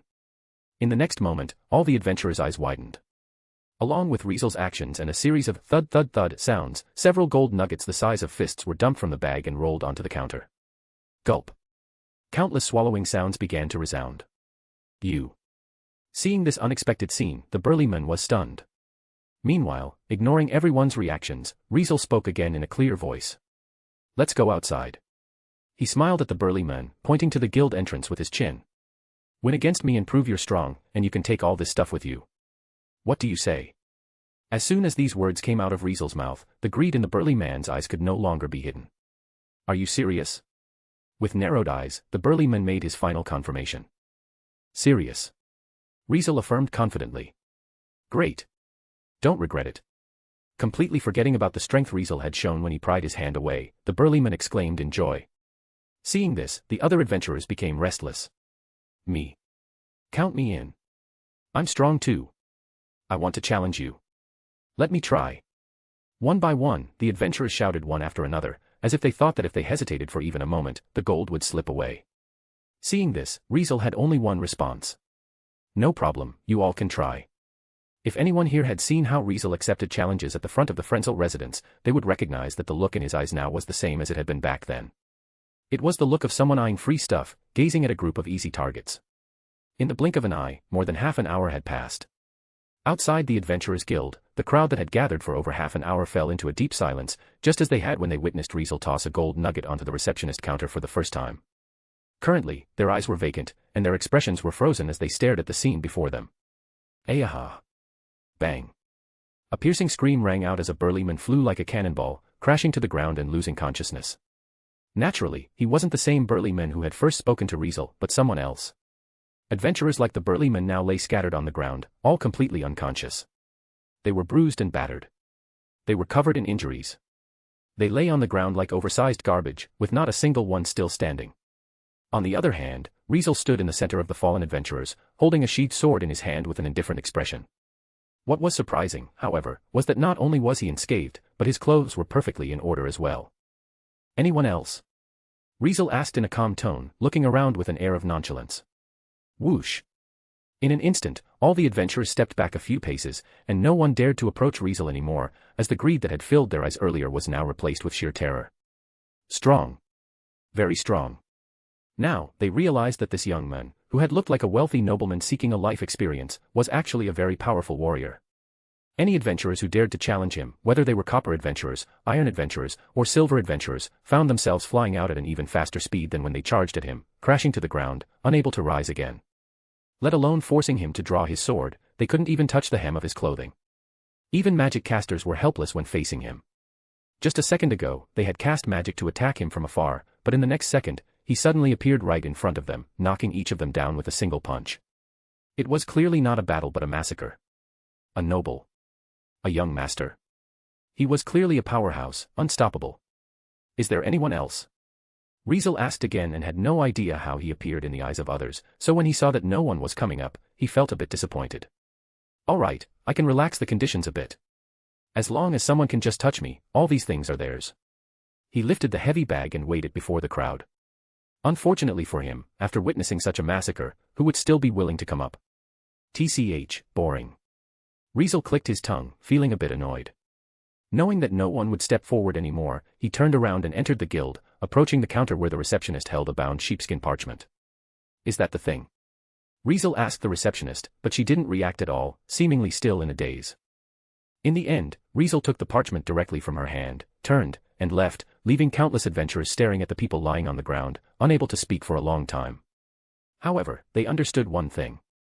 Riezel had welcomed a big shot, a mysterious young man with a lavish lifestyle and unreasonable strength. Soon, news of Riezel Brynhart spread throughout the entire city. Chapter 294, Yggdrasil. As a city known as the Fortress City, Riezel had an appearance that fully matched the term of fortress. It had 3 layers of walls, each separated by areas with different purposes. While the outermost area served as the garrison base for the Riestei's kingdom, equipped with comprehensive military facilities, the innermost area was the central administrative district of the city, which also housed warehouses for storing supplies and was heavily guarded. As for the middle area, it was located between these 2 areas and served as the living area for the citizens, where they carried out their daily activities. At this moment, Riezel walked along the streets of this middle area, frowning at the road conditions. Not only were the narrow roads unpaved and uneven, with mud and sand mixed together, creating streets that resembled rural dirt paths, but there were also potholes and wheel tracks here and there, making it quite difficult to walk.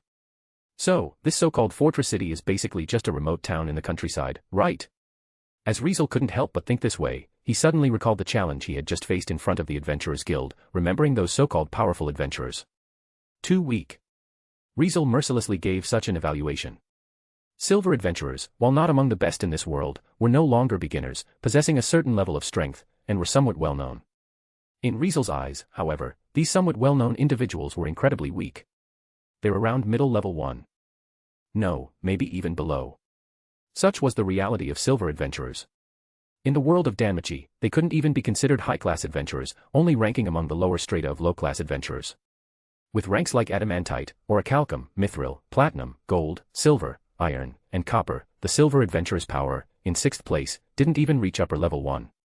Considering this, how strong could the highest-ranked adamantite adventurers be? Well, it's normal for the natives of this world to be weak, since the powerful ones aren't really among them in the first place. Riezel started to recall the original work. At first glance, this world seemed like a medieval fantasy world similar to the Akasha continent but populated by many races and monsters aside from humans. In reality, this world had long since intersected with a game called Yggdrasil, a game with Norse mythology as its backdrop, offering an unusually wide range of freedom. In that game, there were over 700 races, 2,000 job classes, and 6,000 magic spells, along with numerous unique items. About every few hundred years, an event occurred where players from Yggdrasil crossed over to this world, possessing strength, magic, and items that far surpassed those of the natives. Moreover, each time they crossed over, they had a profoundly far-reaching impact on this world. Compared to the players of Yggdrasil, most natives of this world were incredibly weak and powerless. For instance, in Yggdrasil, players could easily level up to level 100, while in this world, someone around level 30 was already considered a hero among humans, with few contenders. As for magic, the magic in this world was divided into 10 tiers, just like in Yggdrasil. Generally, this world's natives could only use up to 2nd-tier magic through training, with those able to use 3rd-tier magic considered geniuses. 5th-tier magic could only be used by those who had entered the realm of heroes, and 6th-tier magic was the highest tier of magic they could use. However, in Yggdrasil, not only would max-level players typically seldom use magic below the 7th tier, but they even had magic that exceeded the 10th tier, known as super-tier magic. Needless to say, this highlighted just how weak the natives of this world were compared to the players of Yggdrasil. Compared to max-level players, even the highest-ranked adamantite adventurers were fragile beings. Given this, the adventurers who had just challenged Riezel were as weak as weeds by the roadside, not even worth mentioning. Perhaps beings like players were what Riezel should challenge. Well, there's also tier magic, which is worth trying to learn. From what the original work portrayed, tier magic from the world of Overlord had many merits. It was not due to its overwhelming power but due to its diversity. Based on the original work, even the strongest super-tier magic seemed unable to destroy a large city or a small nation with a single blow.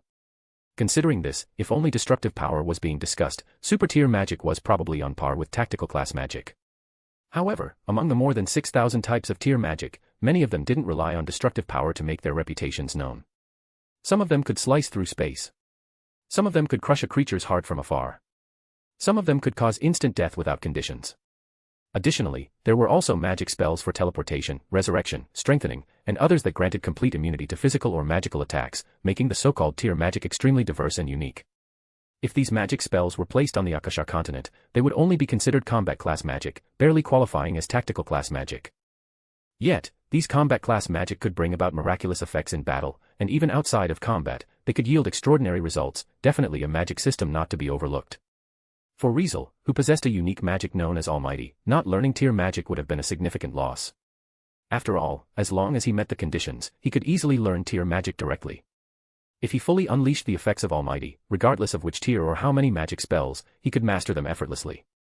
In fact, after realizing he was about to travel to the world of Overlord, Riezel's first goal was no longer to enhance his status but to learn as many magic spells as possible. Back in the world of Danmachi, he received Falna, which served as the foundation for his growth. In the world of Demon Slayer, he gained swordsmanship that solidified his strength as a swordsman. And in this world, what he could clearly gain was a significant advancement in magic as a magician. Originally, when Riezel had planned to improve his magic expertise in the future but then suddenly found the world of Overlord as his next destination for dimensional travel, one could only call it fate. If he could learn tier magic, it wouldn't be unacceptable to delay his status growth for a bit. Naturally, he hoped to progress in both simultaneously if he could. Otherwise, he wouldn't bother becoming an adventurer to get the monster location map. Speaking of which, this world has a power system called martial arts, right? Martial arts was a unique power that only warriors of this world could use, a power that did not even exist in Yggdrasil. In this world, martial arts for a warrior was like tier magic for a magic caster, a crucial part of their abilities. A warrior could use martial arts to enhance their own capabilities, launch wide-ranging attacks, enhance the power of their weapons, or unleash devastating ultimate moves, among other things. Nevertheless, compared to tier magic, the effects of martial arts and the effort needed to learn them seemed underwhelming to Riezel, so he didn't think it was necessary to learn them specifically. It couldn't be helped. If he really wanted to learn martial arts, he had no choice but to learn on his own. Unlike tier magic, where, with the help of Almighty, he could directly learn any magic after seeing it in action once and confirming its specific effect, martial arts was not magic, so it required more personal effort to learn. Given this, along with the lackluster performance of martial arts in the original work, he naturally leaned toward learning tier magic. Of course, if he wanted to learn tier magic, his best choice was clearly to learn from the best of the best, the protagonist of the original work. He was, after all, not only a level 100 player who crossed over from Yggdrasil, but his primary job class was also a magic caster, boasting over 700 magic spells, from first-tier magic to super-tier magic, unlike the natives of this world, who might struggle to use even third-tier magic. Moreover, he also had numerous NPCs around him, all of whom were level 100 powerhouses, almost all of them wielding powerful magic. Knowing the protagonist existed, Riezel didn't have to think too hard about where to learn tier magic. Unfortunately, there was one problem. I wonder if he has already come to this world. Riezel spread out the map in his hands and began to examine it. It was a standard map that included the surrounding neighboring human countries, depicting a relatively vast region. Meanwhile, the three main human countries featured on the map were the Riezel's kingdom, the Baharuth Empire, and the Slain Theocracy, located in different positions. Riezel's kingdom was on the left side of the map. Baharuth Empire was on the right side. Slain Theocracy was at the bottom. Among them, a massive mountain range separated the Riezel's kingdom from the Baharuth Empire, with a large, expansive forest spreading to the south. At the edge of the forest lay Riezel, which belonged to the Riezel's kingdom, with the Slain Theocracy beyond it. From this, it was clear that Riezel was not only on the border of the Riezel's kingdom but also the closest city to the two neighboring countries. However, the relationship between the three countries could hardly be described as good. It could even be said that they were completely hostile, leading to annual battles in the fields surrounding Riezel. At this moment, Riezel was looking for the junction of these three human countries. It was not without reason. He remembered that when the protagonist was transported to this world, he arrived with his entire guild base, landing in the northeast of Riezel, near the point where the kingdom, empire, and theocracy met. He also remembered that when the protagonist first arrived and scouted the area, the terrain had been an endless expanse of grasslands. Is this it? Riezel had successfully found the vast grasslands at the junction of the three countries, not far from Riezel. As he observed further, the closest things to it were scattered villages, and in one of these villages, his gaze immediately settled on a particular one. Its name was Karn Village. Let's go check it out. Recalling some information from the original work, Riezel put away the map and headed toward the city gate.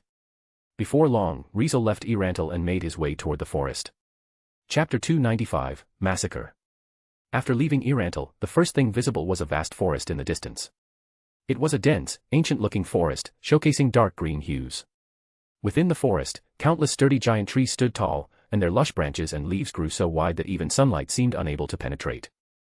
It gave off a sense that visibility inside was definitely poor, making the gaps between those giant trees appear as if a giant beast was opening its mouth wide, waiting for prey to wander in, creating a sense of both unease and fear. According to the monster location map provided by the Adventurers Guild, the forest not only covered an extensive area but also housed numerous monsters that would be extremely difficult for an average adventurer to handle. There were leeches that could jump between trees, suddenly dropping down to latch onto people's bodies, capable of sucking a large amount of blood in an instant. There were gigantic insects comparable in size to elephants. There were vicious spiders that could spit out strong, sticky silk, directly dragging people up into the trees. And there were forest longworms that could open their wide mouths from the ground, ambushing anyone who passed through the grass and rotting wood. Although these monsters might not have been powerful, they were undoubtedly troublesome to handle, making adventurers hesitant to confront them. At least Riezel didn't want to be walking along the road when suddenly a leech fell from the sky, latching onto his neck, or be ambushed by a longworm while passing through the grass. It wasn't that he couldn't deal with them, it was just that they were simply disgusting. According to the monster location map, it pointed out that some high-ranking female adventurers wouldn't choose to enter the forest simply because some of the monsters in the forest were far too disgusting. Additionally, the map also provided a special warning in red letters, stating that the forest was the territory of a powerful monster that had survived for hundreds of years, known as the wise king of the forest, which not only could use magic but also possessed incredible strength. Since even the highest-ranked adamantite adventurers couldn't defeat the wise king of the forest, adventurers were strongly advised against entering, especially deep into the forest, where it made its home. Wise king of the forest. When Riezel saw this warning, his expression became somewhat strange. If it had been any other monster, he might have felt intrigued and even sought it out after reading how the guild warned adventurers to avoid it. However, this one. Forget it. Riezel felt that he wasn't cold-hearted enough to take action against a monster that looked like a pet. Furthermore, with the presence of jumping leeches and forest longworms, he instinctively avoided the option of entering the forest. However, if he didn't go into the forest, there were roughly 2 routes to take from Riezel to Karn village, located to the northeast. The first route was to head north, where, when he reached the edge of the forest, he could proceed east along its edge. The second route was to head east and then go straight north to reach Karn village. Generally, unless there was another purpose, most people who wanted to go to Karn village chose the second route. After all, the first route required traveling along the forest's edge, which still had a high chance of encountering monsters coming out of the forest. Although staying at the forest's edge shouldn't lead to encountering strong monsters, if someone wanted to avoid a monster encounter altogether, the second route would naturally be the more sensible choice. Riezel actually didn't mind, even wanting to test the strength of the monsters in this world a bit, as long as they weren't disgusting monsters like jumping leeches or forest longworms. In the end, he chose the first route, heading north toward the forest and then walking east along its edge. When taking this route, one generally wouldn't be able to reach Karn village in a day by carriage, but with his pace, when he sprinted at full speed, he could easily outpace a carriage. Moreover, with his highest ranked development ability, healing power, he rarely felt fatigued, and his stamina was never exhausted. Because of this, Riezel decided to run at full speed toward Karn village. Thanks to this, if anyone happened to be nearby, they would see a cloud of dust rolling across the plains between Riezel and the forest, moving at an astonishing speed from the direction of Riezel toward the forest. Such a sight would be something even a carriage couldn't achieve while sprinting across the plains. Riezel had initially intended to continue sprinting straight toward Karn village, but when he passed by a village, he came to a halt. Standing in a relatively open square, Riezel looked around and fell into silence. At this moment, he had entered a village and arrived at its central square. However, what he saw was not the hard-working villagers going about their chores but a horrific scene straight out of hell. Buildings were engulfed in flames, burning slowly as plumes of black smoke billowed into the air, while the ground was covered in fresh blood, still bright red and vividly glaring. On top of that, the smell of burning mixed with the stench of blood filled the air, constantly irritating his nostrils. In this gradually charred ruin of a village, over 100 villagers, dressed in rough clothing, had all turned into corpses, lying in pools of blood, having lost their lives. Among these corpses were not just strong men but also women, children, and even infants. Needless to say, a massacre had taken place, an inhumane, one-sided massacre. It has already started. Recalling the storyline of the original work, Riezel finally understood the time period he had arrived in. No, I can't be sure yet. Riezel muttered, lightly shaking his head. Maybe some monsters broke into this village and did the slaughter. Monster attacks in this area weren't uncommon. Due to its proximity to the forest, this area occasionally saw monsters appearing. For example, goblins and ogres, these humanoid monsters sometimes emerged from the forest to attack travelers passing by, and if they found a human village, it was common for them to storm in and slaughter everyone. Especially goblins, as countless tales from his previous life spoke of these detestable creatures not only attacking humans but also taking women to breed. Snapping out of his thoughts, Riezel approached a nearby corpse, crouched down, and began to examine it closely. This wound doesn't look like it was caused by a monster's claws or fangs, it looks very neat, clearly pierced by a very sharp weapon. He could only find one wound, indicating a single, fatal blow. If it was caused by a weapon, the likelihood of the killer being human was over 90%. Looks like I can't just hang around here anymore. Riezel immediately stood up. Needless to say, the current situation told him that soon, Karn village, his destination, would likely face a massacre just like this one. At that time, in that ordinary little village, there would be not only a tragedy but also 3 factions clashing and engaging in fierce battles involving the protagonist from the original work. However, Riezel had to meet the protagonist before that happened. Otherwise, once the protagonist got his hands on first-hand information about this world, trying to learn tier magic from him, a magic system that held great status and influence in this world, would become several times more difficult. Only by taking advantage of the fact that the protagonist had yet to interact with this world's natives and hadn't fully grasped this world could Riezel make the most of his gains. No choice. Riezel suppressed the thought of burying the unfortunate villagers and gently bowed to them. Someone will come here later. At that time, they will give you a proper funeral. With that, Riezel turned and left. As soon as he stepped out of the village, a surge of energy coursed through his body before his body was suddenly engulfed in a wild burst of lightning. Boom. In the next moment, a flash of lightning shot up like a thunderclap, soaring into the sky, flying directly over the forest, bypassing Karn village, and heading toward the grasslands where the protagonist would appear. Night fell quickly. As the moon rose, the stars twinkled in the night sky, lighting up the entire scene. The bluish-white moonlight, along with the starlight, chased away the darkness on the ground, bathing the grasslands below in a glow as the gentle breeze swayed the countless wild grasses, creating a refreshing rustling sound. In the sky were countless stars and a bright moon. On the ground lay endless grasslands, caressed by a gentle breeze. At this moment, it felt as if heaven and earth were connected, making the scenery complement each other beautifully. Such a scene was incredibly picturesque. Boom. Suddenly, a flash of lightning struck the vast grasslands with a thunderous roar, accompanied by a loud crash as it hit the ground. As if it had been struck by lightning, the ground shattered instantly, leaving a charred circle and sending debris and dust flying. Crackle. Riezel's figure appeared amid it, crackling with several tiny, snake-like lightning bolts around his body like a god of thunder descending. Ha! He let out a long, deep breath, expelling a large amount of air that turned murky, causing the temperature in the nearby area to rise slightly.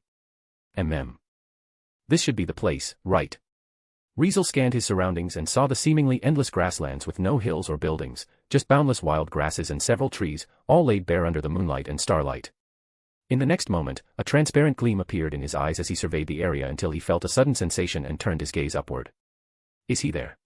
A faint smile crept onto Riezel's lips as he whispered. Let's say hello first, shall we? Riezel raised his hand and began chanting. Unleashed streak of light, bow limbs of the holy tree. You are an expert of the bow. Shoot, sniper of the fairies. Penetrate, arrow of absolute accuracy. Arc's ray. Whoosh.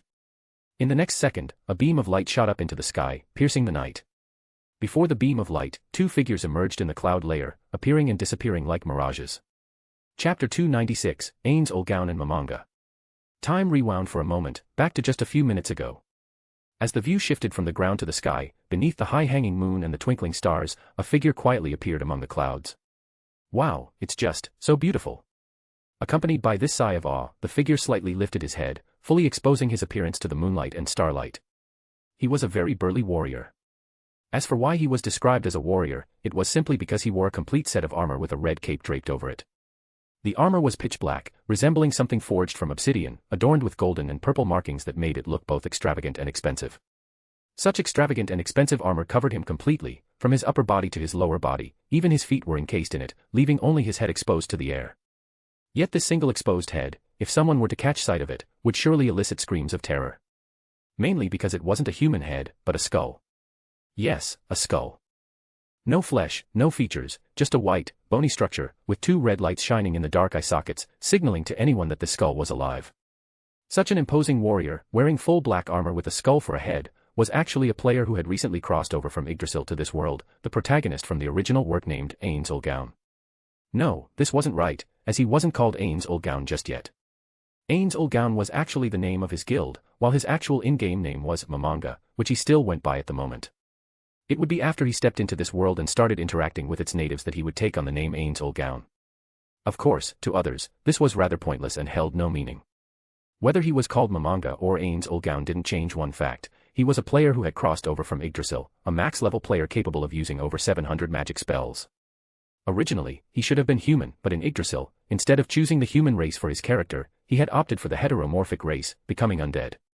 One of the high-tier heteromorphic races that players were able to pick in Yggdrasil, a powerful undead magic caster who pursued ultimate magic known as Overlord, this was him, the man now called Mamanga, soon to be known as Ains Olgaun. Another world, huh? Mamanga floated high above, admiring the beautiful night view before him, constantly sighing in wonder. Neither my world nor Yggdrasil has such a sight, especially in my world, where the environment has suffered severe pollution, making it impossible to see such beautiful scenery. If Blue Planet were here, he'd be so happy, right? He loves this kind of beautiful, unpolluted nature, after all.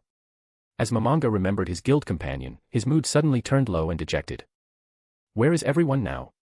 Are they, like me, in this world? Or... Even though Mamanga had nothing but a skeletal face without flesh, his somber and downcast sigh, combined with his forlorn demeanor, still allowed one to catch a glimpse of his expression, which seemed profoundly melancholic. It was perfectly normal for someone to feel this way after being transported alone as a game character into such a world. However, to say that he was the only one who was transported to this world was somewhat inaccurate. Indeed, the player who had crossed over was only Mamanga, but along with him, he brought not only his in-game character's power, status, and various items but also the base of his guild and a group of NPCs who had once been merely data. Lord Mamanga. A voice suddenly rang out from below, pulling Mamanga from his melancholy. The speaker was a man, about 180 centimeters tall, dressed in a sharp British-style suit with a tie, giving off the vibe of a competent businessman or lawyer. However, while his voice was steady and extremely pleasant, evoking an image of a gentleman, he exuded an evil aura. He had a tail covered in silver metal plates that ended in 6 sharp spikes, along with massive, damp, greenish-black, leathery wings on his back, indicating to anyone who saw them that he was undoubtedly a monster. Especially his face, which wasn't human at all but resembled that of a frog. Undoubtedly, he was not human but one of the heteromorphic races, an extraordinary existence. Demiurge. Mamanga called out the name of the newcomer. Demiurge was one of the NPCs who had crossed over with Mamanga to this world, the 7th-floor guardian of the Great Tomb of Nazarick, belonging to Ain's Gaun, and the highest-tier demon at level 100. You're flying too high, Lord Mamanga. Demiurge, with his enormous leathery wings spread wide, respectfully flew behind Mamanga. If you were to leave my sight, it would trouble me greatly. Demiurge's respectful tone didn't come across as an attempt to restrict freedom but rather as a concern for the safety of his lord. Is that so? I'm truly sorry then. Mamanga changed from his previous melancholy and disappointment, adopting a commanding voice to apologize to his subordinate. No, it's just my one-sided worry, so there's no need for Lord Mamanga to apologize. Demiurge bent slightly mid-air as if bowing, still maintaining his respect. Now that I think about it, how could a world-defying existence like Lord Mamanga need to worry about safety? In the end, it's just my unfounded thought. Only by seeing Lord Mamanga safe and sound can I feel at ease. That's why there's absolutely no need for Lord Mamanga to apologize.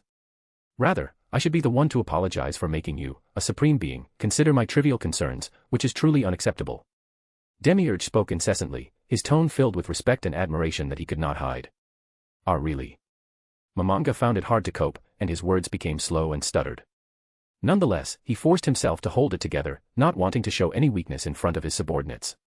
As the guild master of Ain's Gaun and the ruler of the Great Tomb of Nazarick, he had strict expectations of himself to present a formidable presence at all times in front of his subordinates.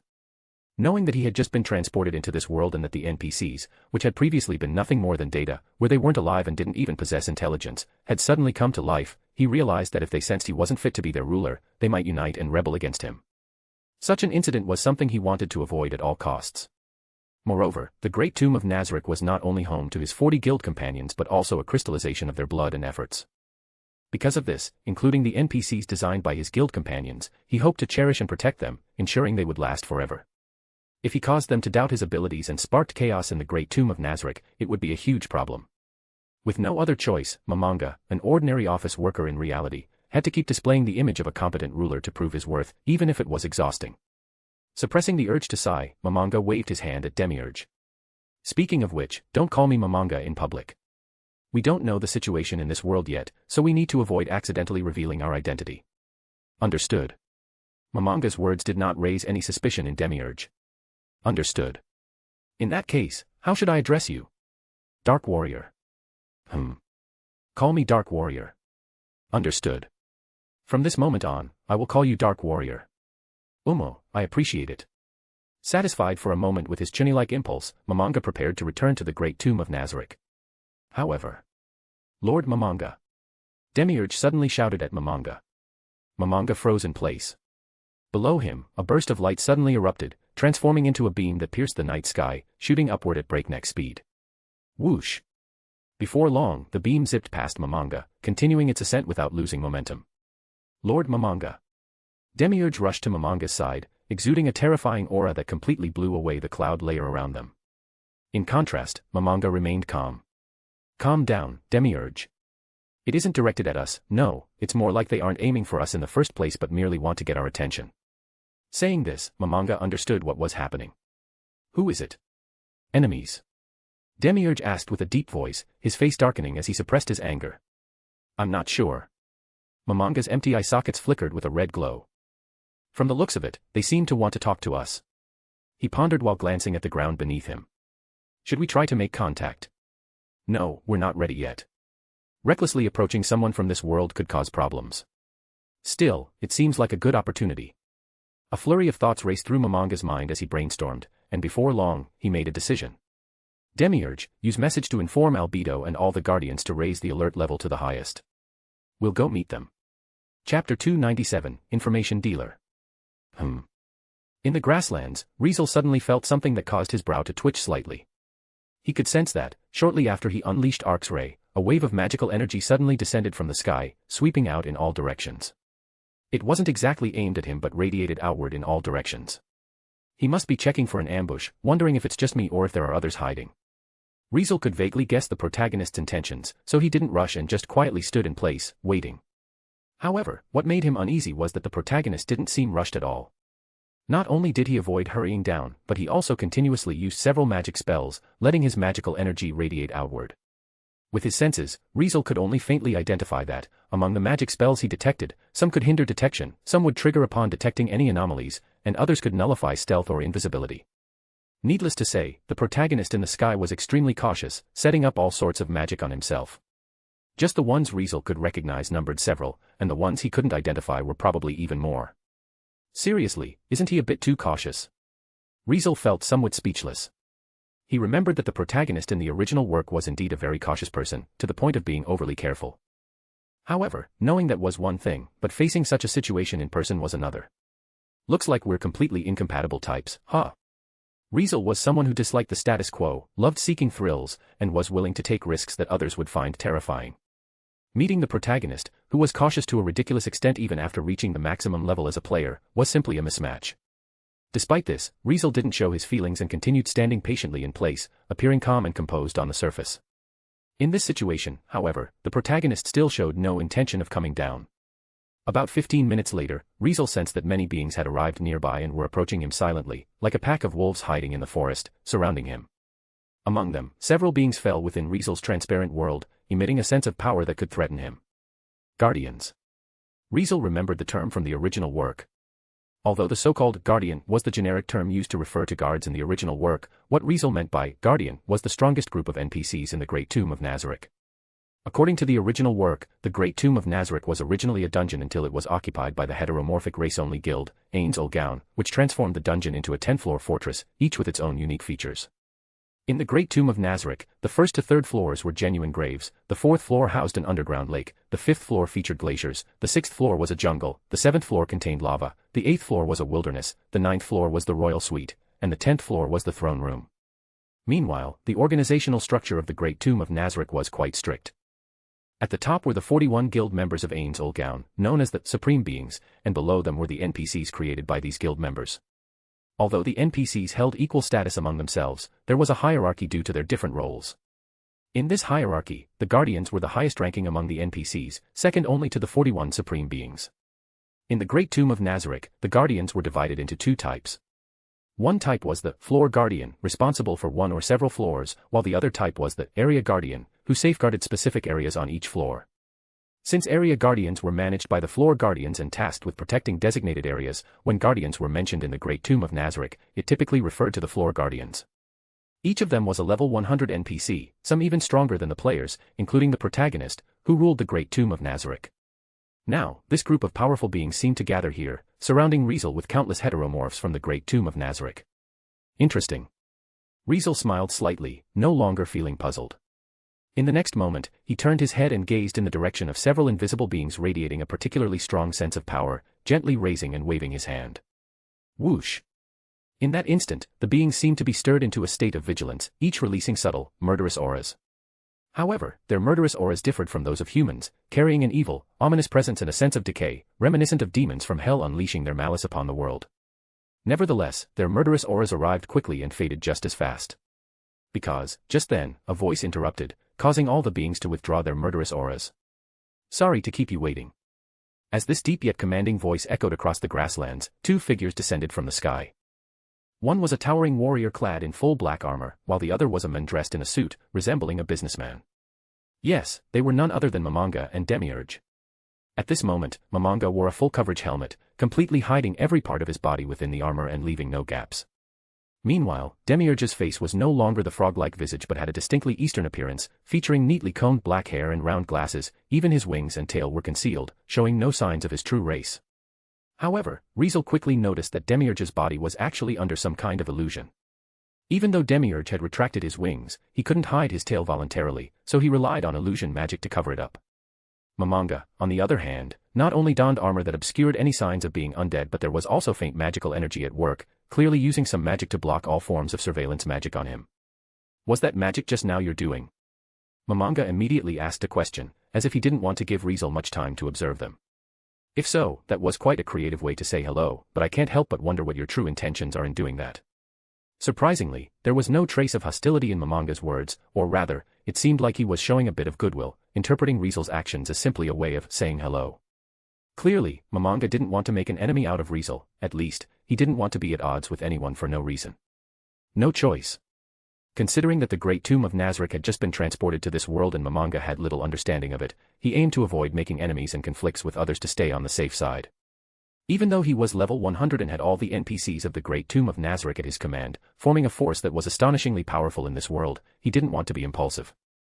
After all, who knew if there was someone above level 100 in this world? What if level 100 in this world was actually common? What if he and his guild were actually pretty weak in this world? Seeing the young man in front of him daring to travel alone across these vast grasslands, he might be level 100 or 200, right? No, it could be even more than that. Perhaps this young man was someone at level 400 or 500.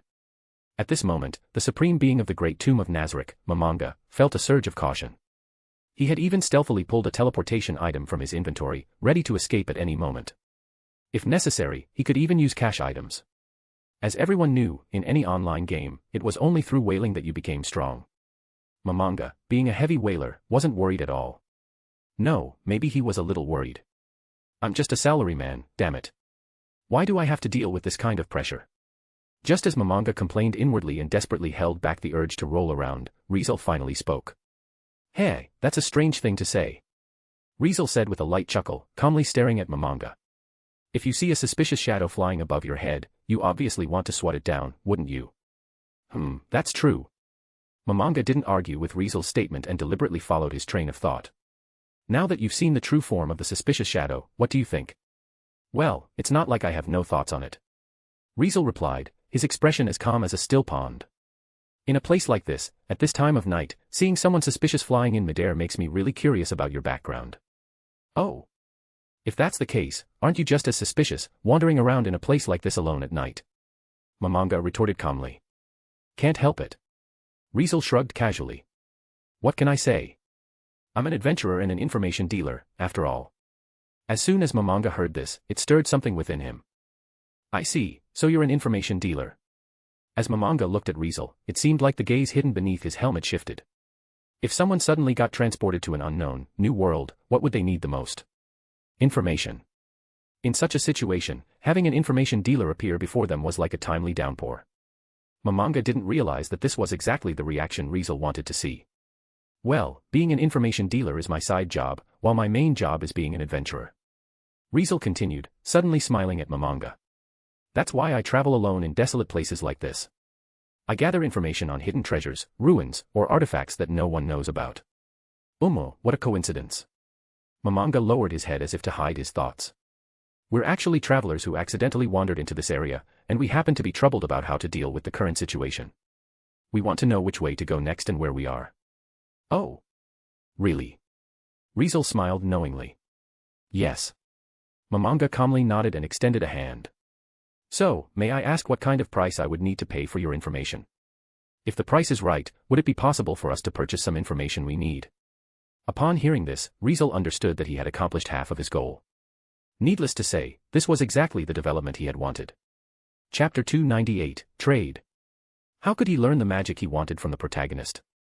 It was a question Riezel had been thinking about ever since he arrived in the world of Overlord. One should know that the protagonist, Mamanga, was far different from the previous protagonists Riezel had encountered. Not only was Mamanga undead, one of the heteromorphic races with no sense of humanity, but he was also a max-level player from a game named Yggdrasil. As someone who had crossed into a strange and unknown world, bringing along his entire guild, it could be said that Mamanga completely distrusted anyone in this world. In the original work, he was even nearly on the opposing side of the entire world, viewed as a figure of the evil faction, akin to a demon lord in typical fantasy stories. Mamanga himself didn't think from the perspective of humans but fought solely for the Great Tomb of Nazarick, for Ain's Olgaun, and for everything left behind by his former guild companions. For the Great Tomb of Nazarick, Mamanga could issue numerous ruthless orders and decisions, including but not limited to torturing innocent humans to death. As long as it was for the Great Tomb of Nazarick, Mamanga could even treat human children as test subjects, with cruelty that could rival Musen. No, in some ways, Musen might be even more merciful than Mamanga. At least Musen didn't think about torturing humans, while Mamanga might, as long as it benefited the Great Tomb of Nazarick. For this reason, Riezel was sure that he would never get along with Mamanga, and there was no way he could just run up to him, casually ask to be taught tier magic, and have him happily agree. Mamanga was definitely not that kind of nice guy. Needless to say, learning tier magic from this cautious, Nazarick-focused undead was a tough puzzle that required serious and careful thought. Of course, the simplest way was to fight Mamanga directly. As long as they fought, Mamanga would inevitably use magic, and Riezel could steal a few of them in the process. However, in a single battle, Mamanga would at most use around 10 magic spells, and there was no way he would display all of the over 700 magic spells he had mastered. Besides, knowing that only a small portion of these 700 magic spells was detailed in the original work posed a significant problem for Riezel, who needed to confirm the exact effects of each magic to learn them. Moreover, if Riezel really did that, it would only make him an enemy of Mamanga, making it extremely difficult to learn any more magic from him later on. Because of this, Riezel temporarily suppressed the urge to fight Mamanga and came up with another idea, a trade. In other words, Riezel would offer something that Mamanga wanted in exchange for his magic. According to the original work, what Mamanga wanted most at that moment was, without a doubt, information about this world. Understanding this, Riezel planned to meet Mamanga before he began gathering information, when he severely lacked it, making his knowledge the most valuable to him.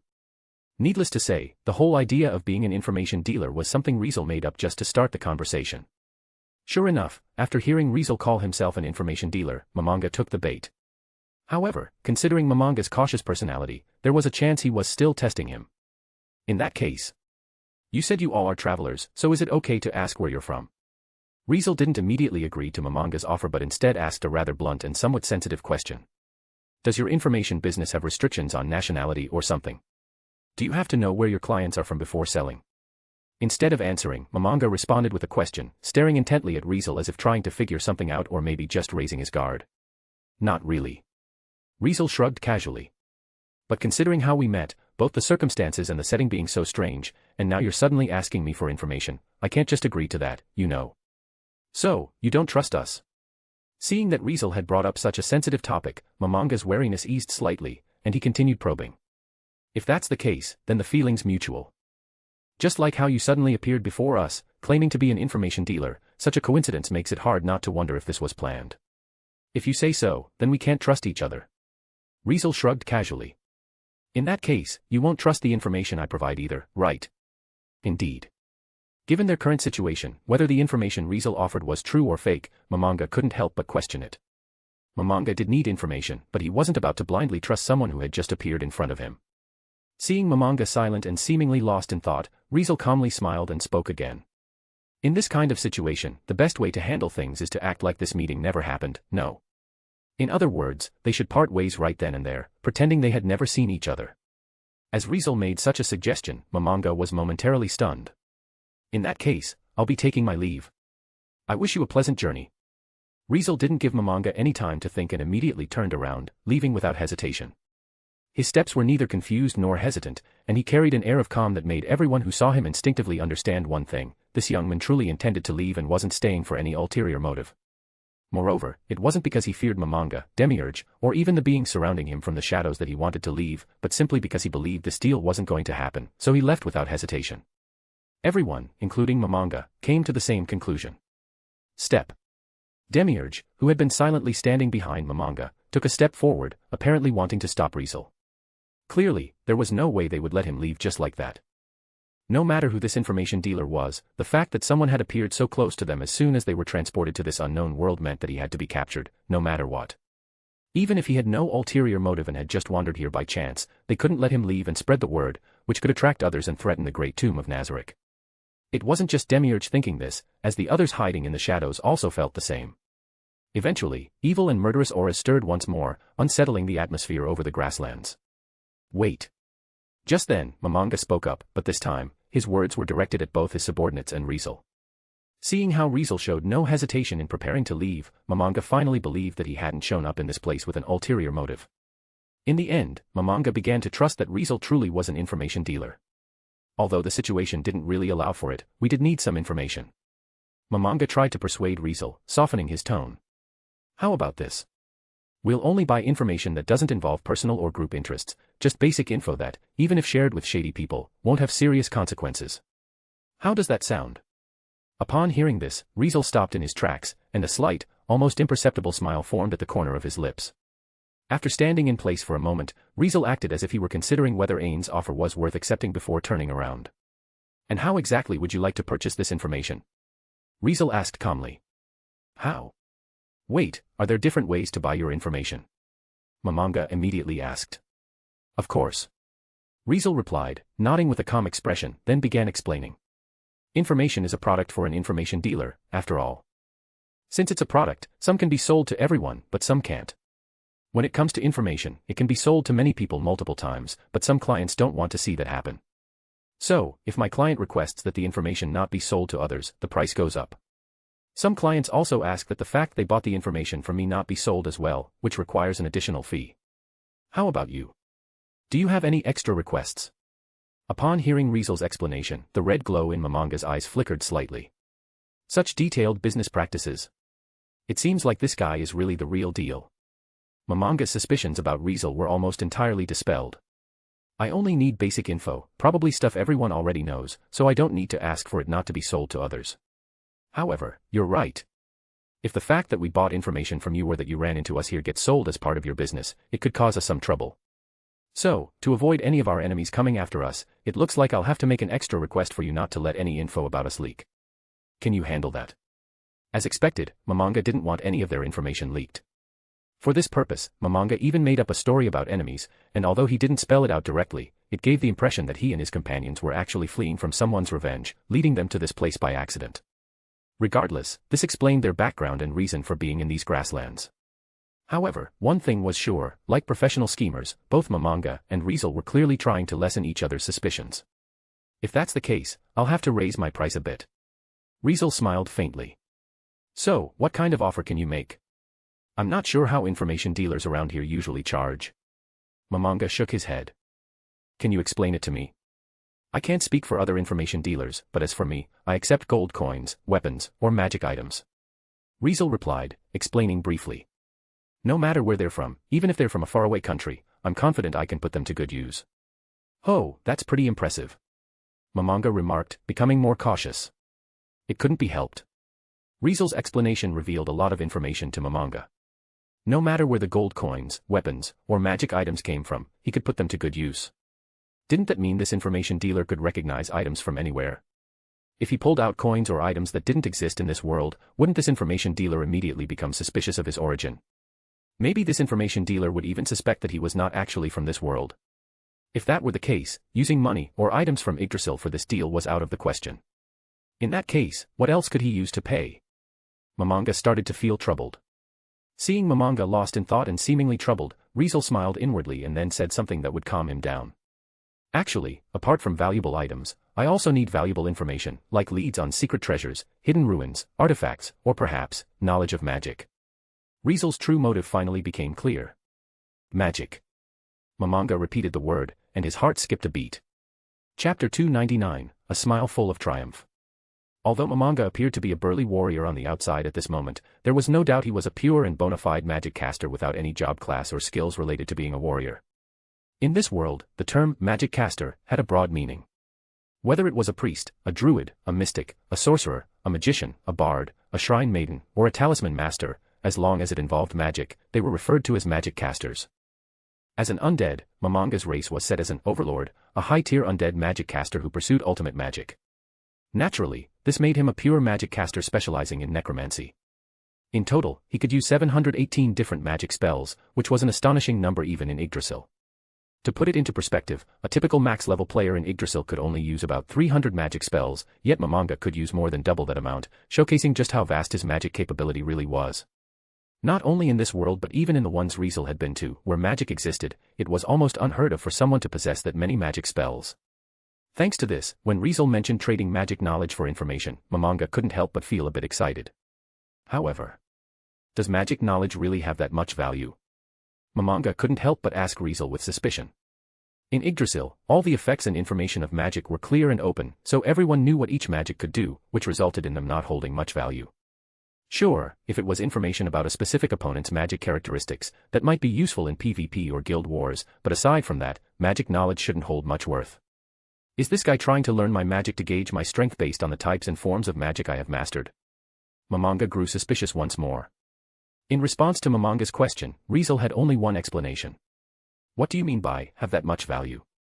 Whether it's unknown or known magic, the knowledge of both is valuable to many magic casters. Riezel explained calmly, raising his eyebrows. As long as you know how someone uses magic and understand their interpretation of it, you can improve your own ability to use magic. You might even borrow part of that understanding to create new magic when needed. That's why both unknown and known magic hold value. It's just that the former is far more valuable than the latter. Many of my clients are magic casters as well, so when they're researching, developing, or experimenting with magic, they need a lot of information for reference. Sometimes, it even sparks inspiration. Riezel's explanation helped put Mamanga's mind at ease. So, you can create new magic in this world. Mamanga thought to himself, feeling a bit impressed. Ultimately, reality was still reality, and it was different from the game.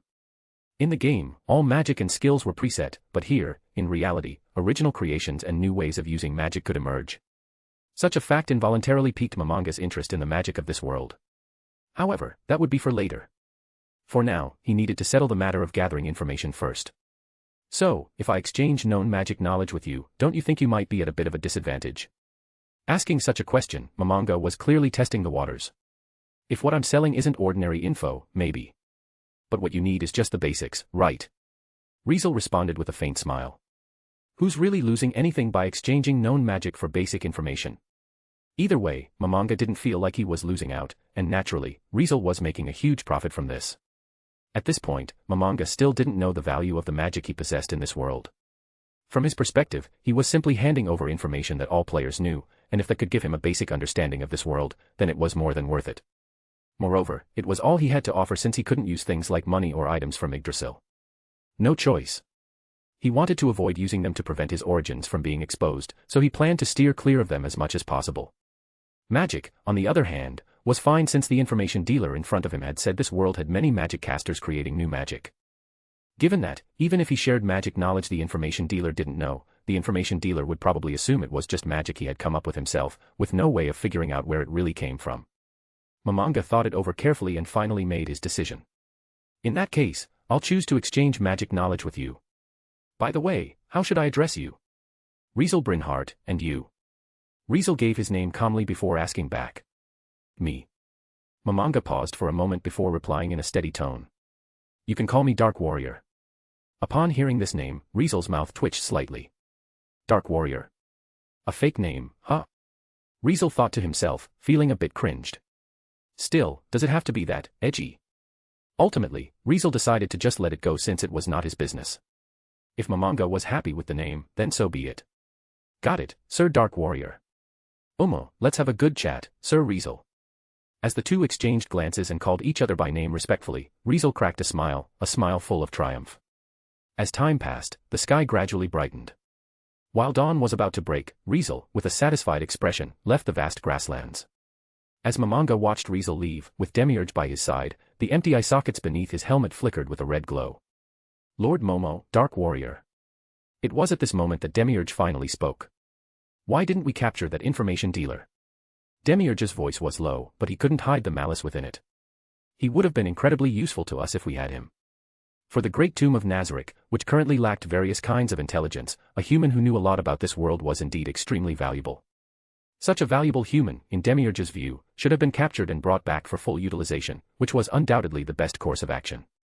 As a high-tier demon, he had plenty of ways to interrogate someone and was confident he could make the information dealer spill everything he knew before he completely broke down. Surely, a supreme being like his lord must have thought of this as well. However, this was exactly what puzzled him. Why hadn't his lord kept such a highly valuable human? Why? It's simple, Demiurge. Mamanga responded calmly, still looking in the direction Riezel had gone. Are you confident you could capture him? At this question, Demiurge didn't respond. It was simply because someone else answered first. If Lord Mamanga gives the order, we Guardians will definitely capture the human. As these words resounded, several figures appeared around Mamanga. Finally, the heteromorphs of the great tomb of Nazarick, who had surrounded Riezel throughout the night, revealed themselves at this moment. Among them, the few leading figures emitted auras no weaker than Demiurge's. One was an unbelievably stunning beauty with a smile on her face, demon horns on her head, and fallen angel wings at her waist. Another was a beautiful girl holding a parasol, dressed in a soft black evening dress with a big, heavy skirt, looking like a sleeping beauty from a fairy tale. Beside the girl were a pair of twin dark elves, a boy and a girl, both with heterochromatic eyes and pointed ears. All four of them, along with numerous heteromorphic beings behind them, appeared before Mamanga and knelt on one knee. Albedo, Shaltir, Aura, Mare. Mamanga called out their names one after another. Among the four, the beautiful girl holding a parasol and wearing a black evening dress was Shaltir Bloodfallen, the floor guardian of the first to third floors. Meanwhile, the twin dark elves were Aura Bellafiora and Mare Bellofiori, the floor guardians of the sixth floor. Finally, the stunning beauty with a smile, demon horns, and fallen angel wings was Mamanga's assistant, the guardian overseer, and the highest-ranking NPC in the Great Tomb of Nazarick, Albedo. Just like Demiurge, these four were level 100 NPCs, the strongest beings in the Great Tomb of Nazarick apart from Mamanga himself. So it's you four? Mamanga nodded calmly before asking a question. Where are Cositus and Seabass? They stayed behind to guard Nazarick. Albedo answered respectfully. No matter what, we need to leave some of our highest combatants there, so please forgive them for not coming to escort you. No problem, you made the right call. Mamanga praised instead of being upset.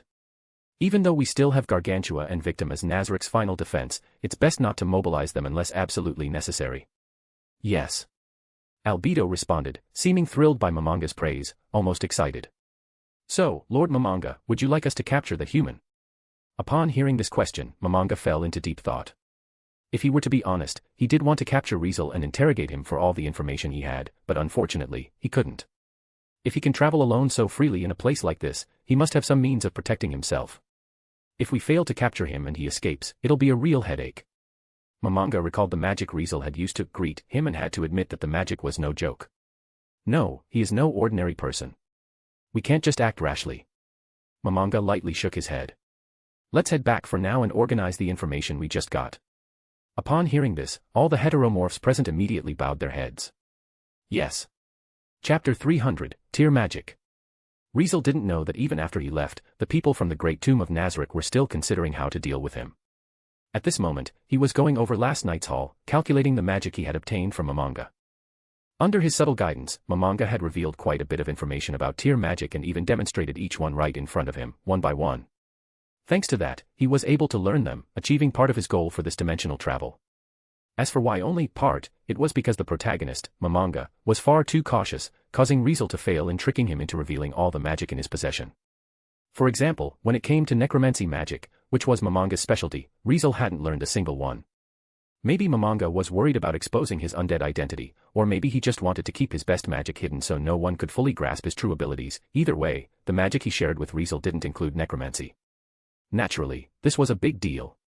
Mamanga had amazing necromancy magic that could summon powerful undead, turn the dead into servants, or even cause instant death, yet Riezel missed out on all of it.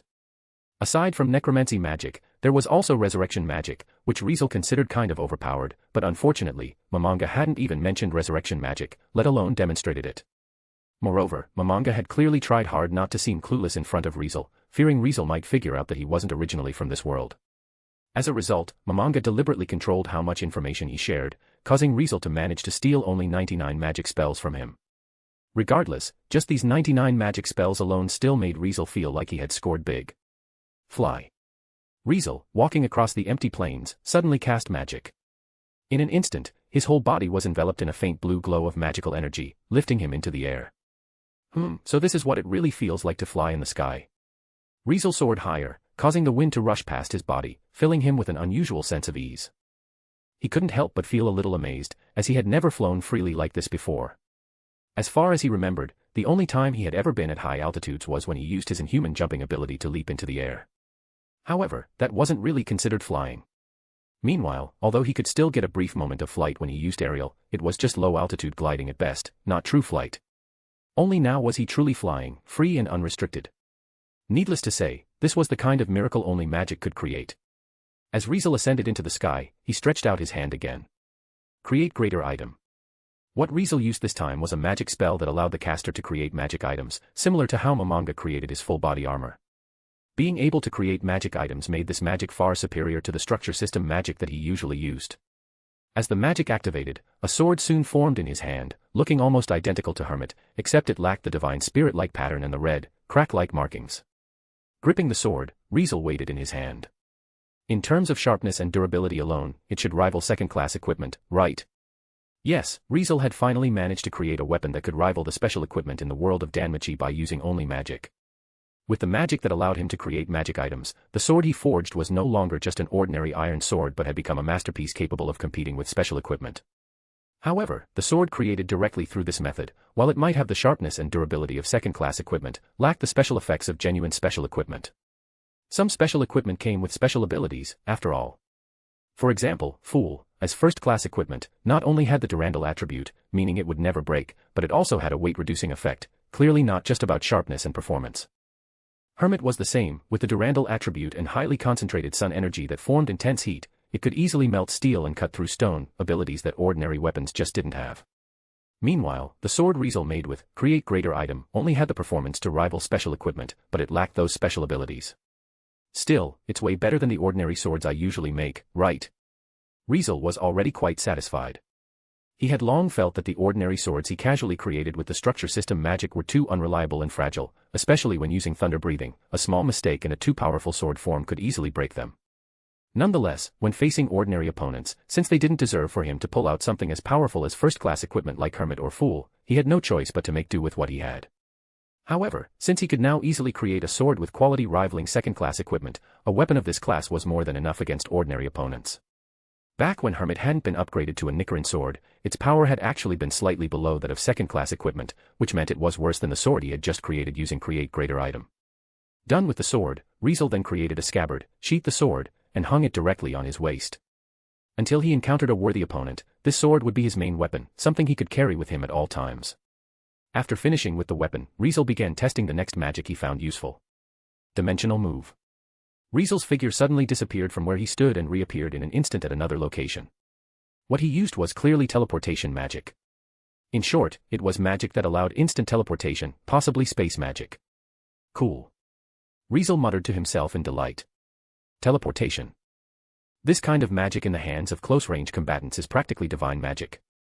He then continued testing the teleportation magic in midair, vanishing one moment and reappearing the next. If his enemy saw this, it would undoubtedly be terrifying. Even though it's good and useful, it's too bad it's just the lowest tier teleportation magic and the range isn't long enough. Riezel muttered with regret, shaking his head lightly. Otherwise, I could use it to travel. Indeed, while Dimensional Move was quite a useful teleportation magic, it was, after all, only third-tier magic. Not only was the teleportation distance limited, but it could also be obstructed by barriers or even buildings. If it were greater teleportation, the distance would be much farther, and the chance of teleportation failure would be greatly reduced. Meanwhile, the highest-tier teleportation magic, known as Gate, had no distance limitation, and the chance of failure was 0. Even more amazing, this magic could easily teleport one from one side of the earth to the other in just a second. Unfortunately, neither greater teleportation nor Gate had been demonstrated by Momonga. He could only say this protagonist was really too cautious, revealing only magic that wouldn't put him at too much risk. Fortunately, he could still obtain some particularly powerful and terrifying high-tier magic from Momonga. For example, the next magic he was about to try.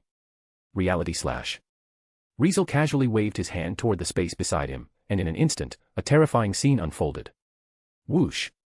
With just a bare hand, Riezel unleashed an invisible blade of light, slicing through the space around him.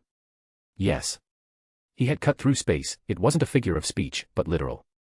He had literally sliced open the space itself, and the space, like neatly cut glass, became distorted. In Yggdrasil, if a player held the strongest job class for a warrior, known as World Champion, they could learn an ultimate special skill rated as Super Legendary, called Dimensional Slash. Reality Slash was actually a degraded version of Dimensional Slash, a 10th tier magic capable of slicing through space and, even among 10th tier magic, possessing top tier destructive power. Facing a slash that could easily cut through space, no defense was effective. By having this magic, Riezel had essentially maxed out his defense-breaking ability. Maybe I can study this further. Riezel looked at the sliced space, deep in thought. If I could achieve this with my swordsmanship, I might be able to fully understand and use Dimensional Slash.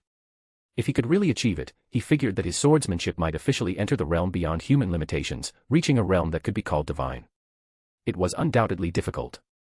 Out of 10 swordsmen, 9 would think Riezel was crazy for having such an idea, and the remaining 1 would think they were the crazy ones. However, isn't that what makes it fun? A slight grin tugged at Riezel's lips. Challenging things were always the most interesting to him. Moreover, it had always been his motto, which was why he was so passionate about adventure and so obsessed with seeking thrills. Recreating dimensional slash with his swordsmanship, such an outlandish idea, now seemed less like a far-fetched thought with reality slash as a reference. I'll make this my homework from now on. Decided, Riezel then descended and tested out various magic spells he had learned from a manga, one by one. As he tested them, he eventually noticed a significant advantage of tier magic. Tier magic has an unparalleled speed in activation. It was simply because the majority of tier magic, especially from 1st tier to 10th tier, could be considered chantless. They had no long chance or complex conditions for use, and as long as there was enough magical energy, one could cast them simply by saying their name. Furthermore, the activation time was nearly zero, which could even be rightfully called instant cast magic. In contrast, super tier magic seems to take time to cast, and the complexity of releasing it is on par with tactical class and strategic class magic. Considering this, 10th tier magic was perhaps more useful in combat than super tier magic, much like combat class magic was more useful in combat than tactical class and strategic class magic on the Akashar continent. Riezel pondered this matter as he continued testing tier magic until he noticed an anomaly. Chapter 301, Realm of Heroes. At this time, the sky was already bright. As the nocturnal monsters had completely hidden away, the daytime monsters became active, searching for food in forests, plains, or grasslands. If anyone were smart enough, they wouldn't enter these areas now unless they wanted to end up as a meal for the hungry monsters. Yet, in such a situation, two figures appeared on the outskirts near the forest. Ha, ha, ha. A teenage girl was pulling along a little girl, panting heavily as they sprinted through this dangerous area. Big sister. Letting out a cry of distress, the little girl, who appeared to be about 10 years old, was dragged along by her elder sister and seemed to struggle to keep up. However, the elder sister couldn't afford to let her younger sister stop, or rather, she didn't dare stop. Faster. Come on, faster. She forced herself to keep going, urging her younger sister to run faster, even though her own body was starting to give out. Unfortunately, she had no choice. If they didn't keep running, they would soon lose their lives. Stop. Damn it, you little brats. Ultimately, death was catching up to them. Behind the two sisters, two knights were chasing after them. Dressed in standard knight armor and wielding long swords, they were not hindered at all by the weight of their attire. In fact, they were surprisingly faster than healthy adults, clearly well trained. However, these two knights, with twisted expressions on their faces, were relentlessly pursuing the two sisters. Cold, murderous intent glinted in their eyes, and the blood-stained swords in their hands told anyone watching exactly what they planned to do to the helpless girls. Behind the two knights, faint screams could be heard coming from a small village, and the air seemed thick with the stench of blood. Knowing this, the elder sister's heart was nearly torn apart by sorrow. She knew that in the village where the screams were coming from, not only were her parents there, but so were the neighbors who had always greeted her with warm smiles. Now, they were all being slaughtered, victims of a brutal, senseless massacre. Of course, the ones committing this horror weren't anyone else, they were these knights, who were supposed to be honorable and uphold justice, yet acted as executioners, doing the work of bandits. Such grief in her heart nearly overwhelmed her, almost making her give up the will to run. However, the warmth in her hand kept her going. Big sister. Hearing her younger sister's sobbing voice snapped her out of her despair. Yes, she still had her younger sister, it didn't matter what happened to her, but she had to make sure her younger sister survived.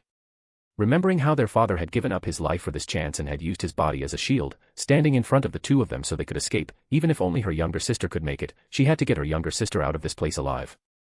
Run. Seeing that her younger sister was about to collapse from exhaustion, the elder sister had no choice but to drag her younger sister along, pulling her further away from the two executioners chasing after them.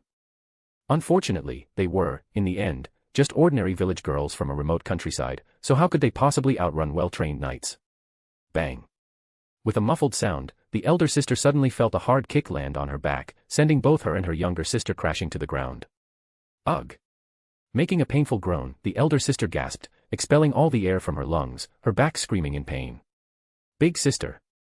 Seeing her elder sister's painful expression, the younger sister cried out again, but her elder sister quickly pulled her into her arms, shielding her. Fucking brats, such a pointless struggle. Damn it, why don't you two just die obediently? Saying these words, the two knights finally caught up to the two sisters, standing over them with cold, indifferent eyes. Surprisingly, not only was there anger in their eyes, as if they were annoyed that they had to put in unnecessary effort, but there wasn't even the slightest trace of respect for life or a hint of guilt for their actions. Anyone seeing these two knights would immediately understand one thing: begging for mercy was useless. Needless to say, they were like grim reapers, existing solely to harvest lives. Even though the ones before them were just two weak girls, and one of them barely 10 years old, there wasn't a shred of sympathy on their faces, it was as if they were about to slaughter livestock, not humans. Understanding this fact, the elder sister abandoned any hope or thought of begging for mercy and pushed her younger sister away. Run. Just run. Big sister. She could already see the image of herself lying in a pool of blood, yet she stopped resisting and shoved her younger sister away, trying to give her a chance to survive. However, how could a little girl, barely 10 years old, abandon her elder sister and flee alone in this kind of situation? As expected, the younger sister clung desperately to her elder sister, refusing to let go. Seeing this, the elder sister's heart raced with panic, but all she could do was hold her younger sister tightly, glaring at the two killers before her with the most vicious look she could muster, her unyielding gaze filled with defiance. Humph, die. Ignoring the elder sister's final, defiant stare, one of the knights stood in place, smirking, while the other raised his sword high, preparing to deliver the final strike to end these fragile lives. God. Muttering a final prayer to the heavens, the elder sister closed her eyes and felt her younger sister's warmth as she counted the seconds until her death. Swish. Unfortunately for her, the knight's sword ultimately descended, ignoring her prayers, with no divine intervention to stop it. Like the scythe of death, the sword fell mercilessly, as if mocking her last act and proving that her final prayer hadn't summoned any mercy from the gods. Nevertheless, even if the gods didn't show mercy, some people did. Schwing. A sharp, crisp sound, like the clash of metal, suddenly rang out, echoing through the outskirts of the entire forest, reverberating. What? Huh? Who are you? Tightly shutting her eyes, the elder sister suddenly heard the startled cries of the two knights. She didn't feel the pain of being slashed by a blade but sensed a gentle aura standing right in front of her, much like her father had stood before the knights earlier to give her and her younger sister a chance to escape. With a trembling body, the elder sister cautiously opened her eyes and saw a figure standing before her. It wasn't her father's figure, but a young man who was taller, straighter, and exuding a greater sense of safety. He stood straight in front of her, facing the two knights with an air of nonchalance. One of the knights took a step back, while the other's face twisted in shock. It couldn't be helped. If someone blocked a sword that could easily slice through a person's body with just their fingers, anyone facing them would be just as stunned. Naturally, this was exactly what was happening right now. You all right? A calm voice broke the silence. Looking even more reliable than their father, the young man turned slightly to glance at the two sisters on the ground. He looked younger than she had imagined, possibly even the same age as her. Meanwhile, his build wasn't particularly large, nor did he have a strong presence, making it hard to believe he was really there, almost like a ghost. Yet this young man, who seemed about her age, not only stood calmly before the two knights but ignored them completely as if they didn't even exist. With just 2 fingers, he pinched the knight's sword, the same one that had been swung down earlier. You. Seeing such an unbelievable scene, the elder sister stared in shock. Bastard. Let go of my sword. Meanwhile, the knight, whose sword was being held, roared in anger, using all his strength, desperately trying to pull his sword free. Heyawa. At the same time, the other knight, who had just stepped back, gripped his sword tightly and swung it at the young man who had seemingly appeared out of nowhere. Watch out. Seeing this, the elder sister cried out in panic. However, the young man still didn't glance at the two knights and simply kept his eyes on the two sisters, casually raising another finger toward the charging knight. Lightning. Bzzz. With a soft chant, the young man's fingertip, extended toward the knight, suddenly sparked with electricity. In the next second, lightning erupted. Splurt. A bolt of lightning shot from the young man's fingertip, striking the knight head-on, piercing his chest, and sending blood spraying everywhere. Boom. Afterward, the bolt of lightning shot out from the knight's back, hitting a nearby tree and cutting it clean in half. Ugh. Ack. Being pierced by a lightning bolt, the knight's charging figure froze in place, blood spilling from his mouth and nose, his eyes bulging as if they were about to pop. Before long, the knight collapsed to the ground, his aura fading. Silence. At this moment, both the elder sister and the knight gripping his sword, trying to yank it back, stared in shock at the scene before them.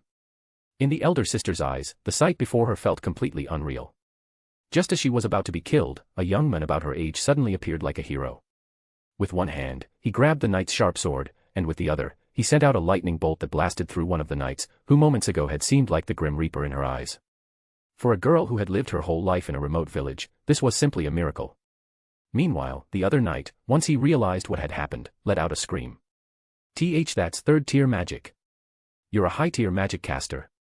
Upon hearing this statement, the young man raised an eyebrow. High-tier magic caster, you say? With that kind of magic? Saying this with a smirk, the young man chuckled half-heartedly at the knight's statement before continuing. No, not quite. Even if you haven't seen 7th-tier magic or above, at least don't call someone using 3rd-tier magic a high-tier magic caster, okay? For your standards, if you want to call someone a high-tier magic caster, you should at least witness 5th-tier magic before making that claim. For example, this. With a casual demeanor, the young man pointed his still crackling finger at the night. Dragon lightning. BZZZT. In an instant, even more violent and blinding lightning shot out from his finger. What the? 5th-tier magic. Seeing the magic the young man cast, the knight finally screamed in terror. You're in the realm of heroes. As soon as he screamed this, the knight quickly dropped his sword and fled in a panic. Sadly, no matter how fast he ran, he couldn't outrun lightning. Boom. Ayaha. Ultimately, the dragon-shaped lightning struck the knight in the back, causing him to scream in agony as the violent lightning surged through him. Before long, he fell to the ground, lifeless. Chapter 302, Karn Village. In the end, the battle between Riezel and the two knights was over in an instant. Now, the two knights who had just moments ago been the hunters were ruthlessly trampled before the hunted sisters. From the elder sister's perspective, the two grim reaper-like knights, who had appeared terrifying and unbeatable, were suddenly unable to put up any kind of resistance against a young man her age and were mercilessly killed. Meanwhile, Riezel, who had done all this, furrowed his brow at his still crackling hand. Honestly, the power of this magic can't really be called strong. Riezel appeared dissatisfied with the magic he had unleashed. If I were still at level 1, Dragon Lightning would have been way stronger than Ark's Ray, but now, it's just SOSO. In the eyes of the natives of this world, only the powerhouses within the realm of heroes could wield 5th-tier magic, but for Riezel, it was just a SOSO level of power now. If it weren't for his outstanding MAG and the enhancement from Mage, 5th-tier magic wouldn't even have caught his attention. Whatever. Stopped thinking about magic, Riezel dissipated the electricity in his hands and turned to the two sisters on the ground. At this moment, the two sisters were still hugging each other, sitting on the ground and staring blankly at Riezel, unable to process what had just happened. Are you two okay? After checking and confirming that the two sisters had no obvious injuries, Riezel finally spoke up. As soon as the two sisters heard his voice, they snapped back to reality and looked at their savior, tears welling up in their eyes. Thank you for saving us. Thank you. Suddenly, the elder sister knelt on the ground to express her gratitude, and the younger sister quickly followed suit. Get up. Riezel wasn't used to being thanked this way, so he instinctively reached out to help them both up. Such a gesture undoubtedly made the two girls feel his kindness, reassuring them that this powerful young man meant no harm. Once they understood this, however, the two girls knelt down again. What are you doing? Riezel asked while furrowing his brow. Unfortunately, the two sisters were too absorbed in their emotions to care about their savior's feelings while kneeling before him. Please, save everyone in the village. Please. Seeing her elder sister pleading while kneeling, the younger sister understood the situation and quickly knelt before Riezel again, pleading as well. Clearly, after escaping from danger, both of them thought of their family and the villagers they interacted with daily, seeing hope for their rescue in Riezel's presence. Village, huh? Riezel muttered, turning his gaze toward a village not far from the forest entrance.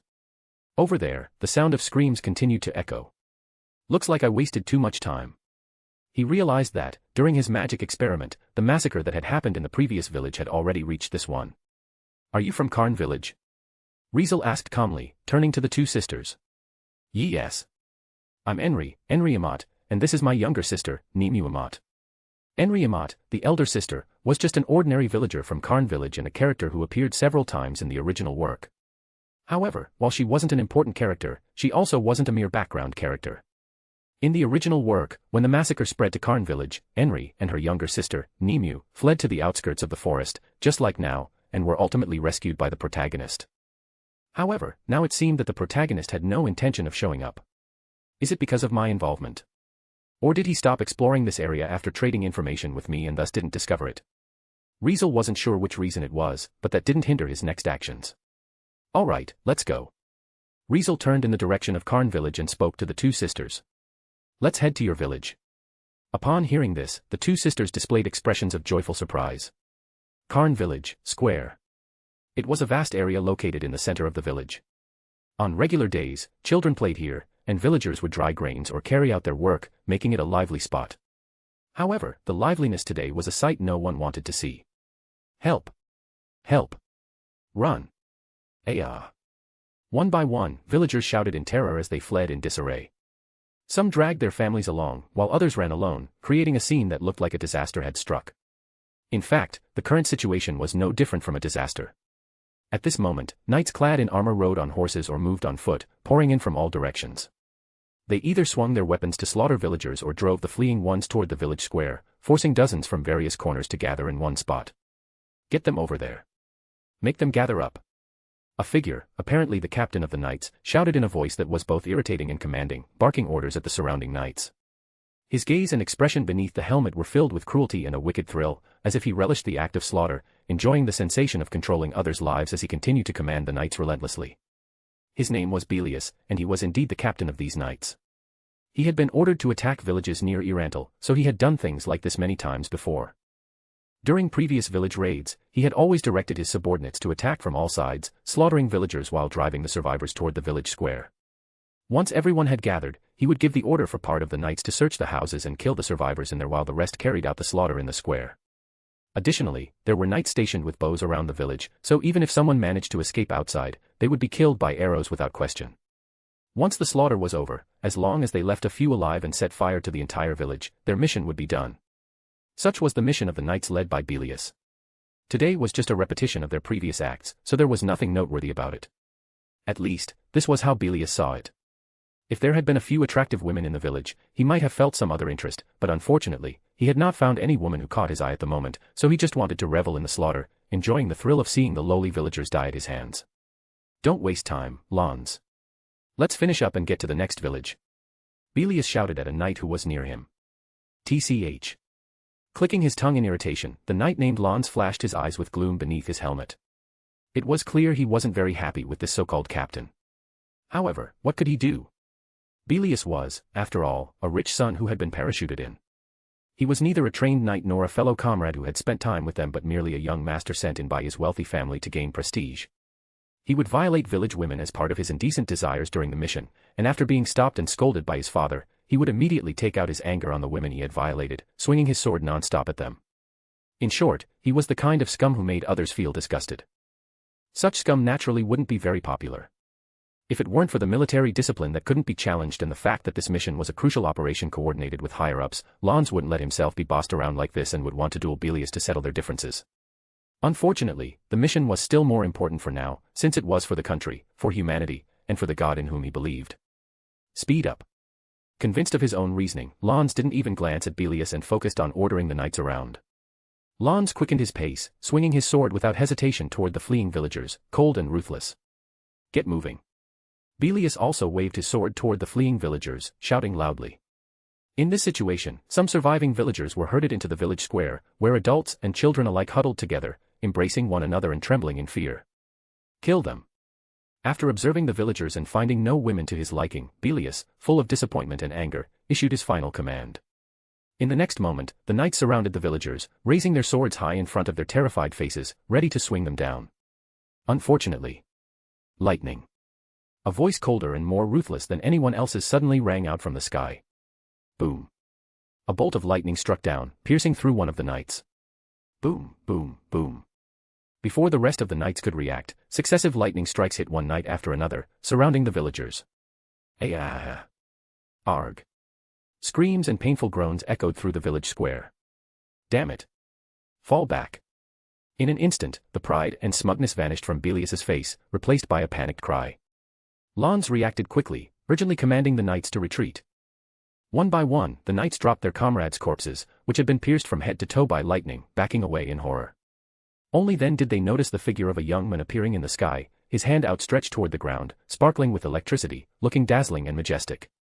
As the knights retreated, the young man temporarily halted his lightning attacks and slowly descended from midair, landing on the ground.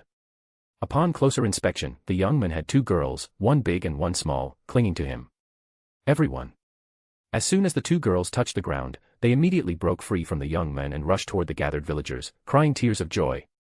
Now, only the young man who had descended from the sky and a group of knights remained in a standoff. Ignoring the knights, the young man observed the surroundings with a chillingly indifferent expression. Chapter 303, Judgment. Swish. A somewhat noisy wind blew across the quiet village square, stirring up a cloud of dust that was just enough to be noticeable. All the knights, clad in standard armor and wielding standard long swords, gathered together, holding their breath as they watched Riezel bathe in the wind. Despite looking like an ordinary person from head to toe, giving off no hint of the aura a strong individual should have, the corpses of their comrades, pierced by lightning and scattered around him, were a clear warning to the knights that he was anything but ordinary. Rather, someone who could fly in the sky and summon powerful lightning was clearly an outstanding magic caster, far removed from the term ordinary person. Who are you? Belius swallowed hard before asking Riezel in a trembling voice, while Lons remained silent beside him, his face unusually serious. Unlike Belius, who was just a pretty face with no substance, Lons understood exactly what kind of person stood before him. Third-tier magic, lightning. Third-tier magic, fly. No doubt about it, this guy is a high-tier magic caster capable of using third-tier magic. Lons understood what this meant. In a world where most magic casters could only use up to second-tier magic, being able to wield third-tier magic marked one as an elite among humans. In terms of adventurer ranks, magic casters in the copper and iron ranks typically could only use first-tier magic, while those in the silver and gold ranks could use second-tier magic. On the other hand, third-tier magic was generally used by magic casters in the platinum and mithril ranks. Meanwhile, the highest tier of magic available to humans was sixth-tier magic, and only those who had stepped into the realm of heroes could use fifth-tier magic and above. According to this, a user of third-tier magic was already considered a powerhouse among humans.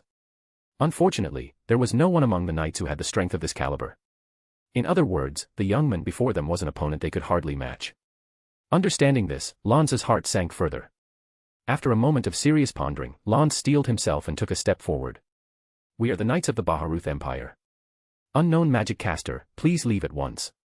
Lons introduced himself and the knights, but before Riezel could respond, the villagers erupted in shouts. "Sure enough, they are from the Baharuth Empire. Why are you slaughtering us? Is it because of the war?"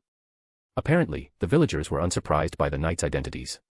Since the knights' armor bore the insignia of the Baharuth Empire, the villagers had long suspected they were from there. Of course, this fact only fueled their anger. Everyone in this world knew the Baharuth Empire was a neighboring country to the Riezel's kingdom, a nation that often launched wars of aggression. Its relationship with the Riezel's kingdom wasn't good, to say the least, it could even be described as completely hostile. Both countries, along with the slain theocracy, had clashed countless times near Riezel, and it wouldn't be an exaggeration to call them sworn enemies. In the past, the flames of the Baharuth Empire's invasion would only spread around Riezel. Wars indeed happened, but they rarely affected the villages of ordinary civilians. But now, not only were these knights causing collateral damage, but they were actively initiating a massacre of the villages around Riezel, which was clearly no longer a matter of a simple war. Despite the villagers' anger and grief, however, Lons did not change his expression and continued focusing on Riezel. "By your look, you're probably not an official from the kingdom, but just a civilian, right?" Lons made this judgment based on Riezel's outfit and pointed it out. "If you're just a bystander, it's best if you leave now. Otherwise, you might get caught up in the conflict between the two countries. It won't just be you who suffers, the people around you will too." Lons intended to scare Riezel away, but unfortunately, Belius, who was nearby, unexpectedly spoke as well. "Why yeah, that's right. I'm the captain of these knights. If you dare lay a hand on me, the Empire won't let you off easy." Belius's loud words made Lons want to stab the useless scum with his sword. Scaring someone off was one thing while making threats was another. Lons just wanted the magic caster to have some concerns and back off voluntarily, but as soon as Belius spoke up so provocatively like that, if the magic caster chose to retreat, it would mean admitting fear of the Baharuth Empire's retaliation. Someone capable of using third-tier magic, looking so young, would surely let their pride take precedence over their caution when provoked. Even if it was just for their own image, they would probably stubbornly refuse to back down. Damn it, why would the higher-ups let such an idiot be the captain? Lons felt a surge of anger toward the higher-ups who had made the decision. Just as Lons was about to speak again, hoping to prevent Belius from doing something foolish, Riezel, across from him, spoke first. As soon as Riezel opened his mouth, however, his words sent a chill through Lons. "Baharuth Empire, my ass," Riezel said with a hint of sarcasm. "Did you really think that putting on a facade would make no one recognize who you are? Slain theocracy's lackeys." As soon as these words were out, everyone froze in place. Slain theocracy. While the villagers were stunned, Belius, Lons, and the other knights widened their eyes, frozen in disbelief. "I know what guys are planning." Riezel calmly stepped forward, his calm voice echoing throughout the area, reaching everyone's ears. "You want to eliminate an important figure in the Riezel's kingdom, so you're secretly cooperating with some nobles of the kingdom to stage a trap to lure him away, right? First, you pretend to be the knights from the Baharuth Empire, roaming around Riezel and stirring up slaughter, and then you'll use that as an excuse for the nobles of the kingdom to propose sending troops to bring that important figure here. Say, that's the real reason you're causing chaos, isn't it?" Riezel's statement not only left the villagers dumbfounded but also revealed fear on the faces of the knights. "Who are you?" Lons could no longer stay calm and shouted a question, but unfortunately, Riezel didn't pay him any attention and continued to speak. You guys are just the advance force coordinating the operation, while the real force that the slain theocracy intends to use to eliminate that important figure is different, right? Riezel's gaze swept over Belius, Lons, and the knights one by one as he spoke with an indifferent expression. A special group directly under the cardinals, the Sunlight Scripture, one of the 6 scriptures, is the real force you all plan to use to eliminate the Riestai's kingdom's warrior captain, Gazef Stranov. I wonder, where are they? Go. Kill him. Instead of answering Riezel's question, Lons, ignoring Belius, immediately gave the order to the knights in a fit of anger and shock. Ooh. In an instant, the slain theocracy's knights, clad in the armor of the Baharuth Empire, let out war cries as they gathered their courage to charge at Riezel. Kill him, then wipe out all the villagers here. We can't let this important mission be exposed. Lons yelled furiously at Belius, who stood frozen in place, then raised his sword and charged toward Riezel alongside the other knights. Wait. Leave a few people to protect me. Seeing all the knights rushing to attack Riezel, Belius panicked and shouted in a fearful tone. However, who cared about him in this kind of situation? It would have been better if you had done this earlier. Muttering to himself, Riezel watched the knights charge at him with a sarcastic expression. Out of the corner of his eye, he caught sight of a corner of the village, where a mother and her child lay, completely devoid of life. He could see that the mother was very young, probably only around 18 or 19, and seemed to have just married not long ago. In her arms, she held tightly onto an infant, both pierced through the heart by a sharp sword.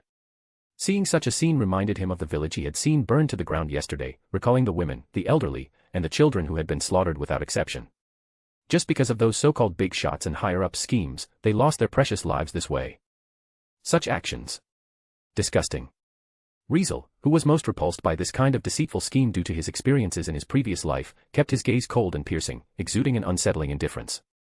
Dragon lightning. Bzzz. A bluish-white bolt of lightning, reminiscent of a dragon, suddenly appeared in Riezel's hand, surging violently along his arm and shoulder, radiating a blinding light. In the next second, the dragon-shaped lightning shot out from his raised hand, instantly striking the knight at the forefront. Ayah! With an agonized scream, the knight was instantly engulfed in the lightning, his entire body glowing with a brilliant white light and chaotic lightning bolts. Before long, the knight collapsed, charred like burnt wood, smoke rising from his body. In that instant, all the knights who had charged forward suddenly halted as fear crept into their hearts. Lons felt the same way. 5th tier. Damn it. He can use 5th tier magic. Lons shouted internally, unable to believe his eyes. Only those who transcended humanity and reached the realm of heroes could use 5th tier magic, after all. Now, a person capable of wielding such magic stood before them as their enemy. What's wrong? Not coming over. Riezel, with one arm entwined with lightning, calmly gazed at the knights, uttering words of judgment. If you're not coming, then I'll come to you. Don't worry, I won't let you escape, definitely. Just like when you slaughtered those villagers before. As these words resounded, the judgment began. Chapter 304, Gratitude. Boom. As a thunderous sound resounded, someone fell to the ground. However, at the same time the thunderous sound rang out, the one-sided battle in the square of Karn village, which could only be described as a massacre, officially came to an end. Fully armored knights either lay around Riezel or fell a short distance away with their backs to him, making it clear what actions they had taken before hitting the ground. While the fallen knights around Riezel were the ones who fought back fiercely, the knights who had fallen with their backs to him, a bit farther away, were the ones who tried to escape. Nevertheless, their fates were no different, they were all struck down by lightning, reduced to charred remains lying on the ground, lifeless. Among them, the last to fall was Lons. Realizing the dire situation, he chose not to flee but charged forward bravely, roaring in anger and making one last desperate attack before his demise. All the knights had shown signs of retreat. All the knights had considered running away. Only this man, even when he realized that the young man before him was someone within the realm of heroes, someone impossible to defeat, still drew his sword and charged forward bravely. It wasn't that he didn't want to escape, he just knew it was impossible.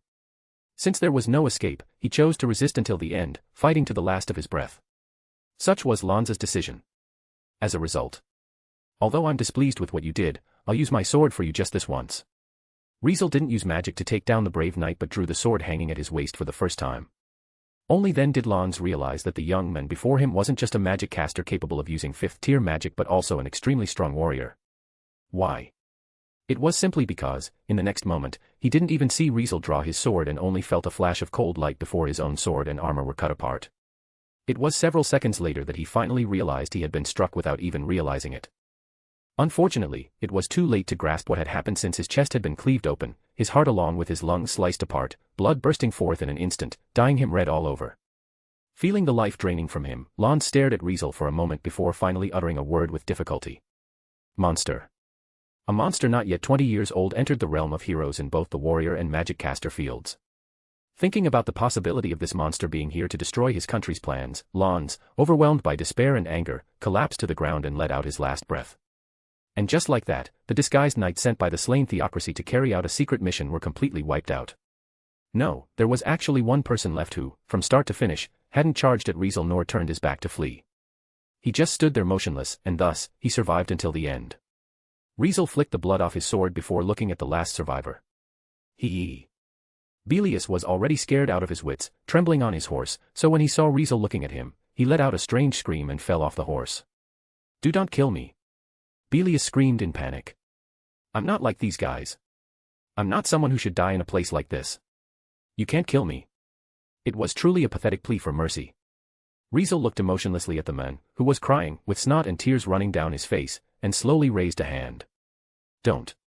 Belius shouted in sheer terror. "I'll give you money. A lot of money. 200 gold coins. No. 500 gold coins. I can give you 1,000 gold coins if you want. Just spare my life." 1,000 gold coins were indeed a huge sum in this world. As long as one didn't live extravagantly, 10 gold coins were generally enough for a regular family of 3 to get by for a year. Needless to say, a figure like 1,000 gold coins was something a commoner could never earn, even if they worked hard for 100 years. Let alone commoners, even nobles would be tempted by such an amount. Even the villagers' eyes widened in shock upon hearing Belius's offer, as they had never even heard anyone casually mention a number like that. Unfortunately, Belius had picked the wrong person. Not to mention that Riezel was someone from another world who could easily create gold. Even if he weren't, he wouldn't feel the slightest bit moved by these so-called 1,000 gold coins. "Have your family take that money and give you a nice funeral."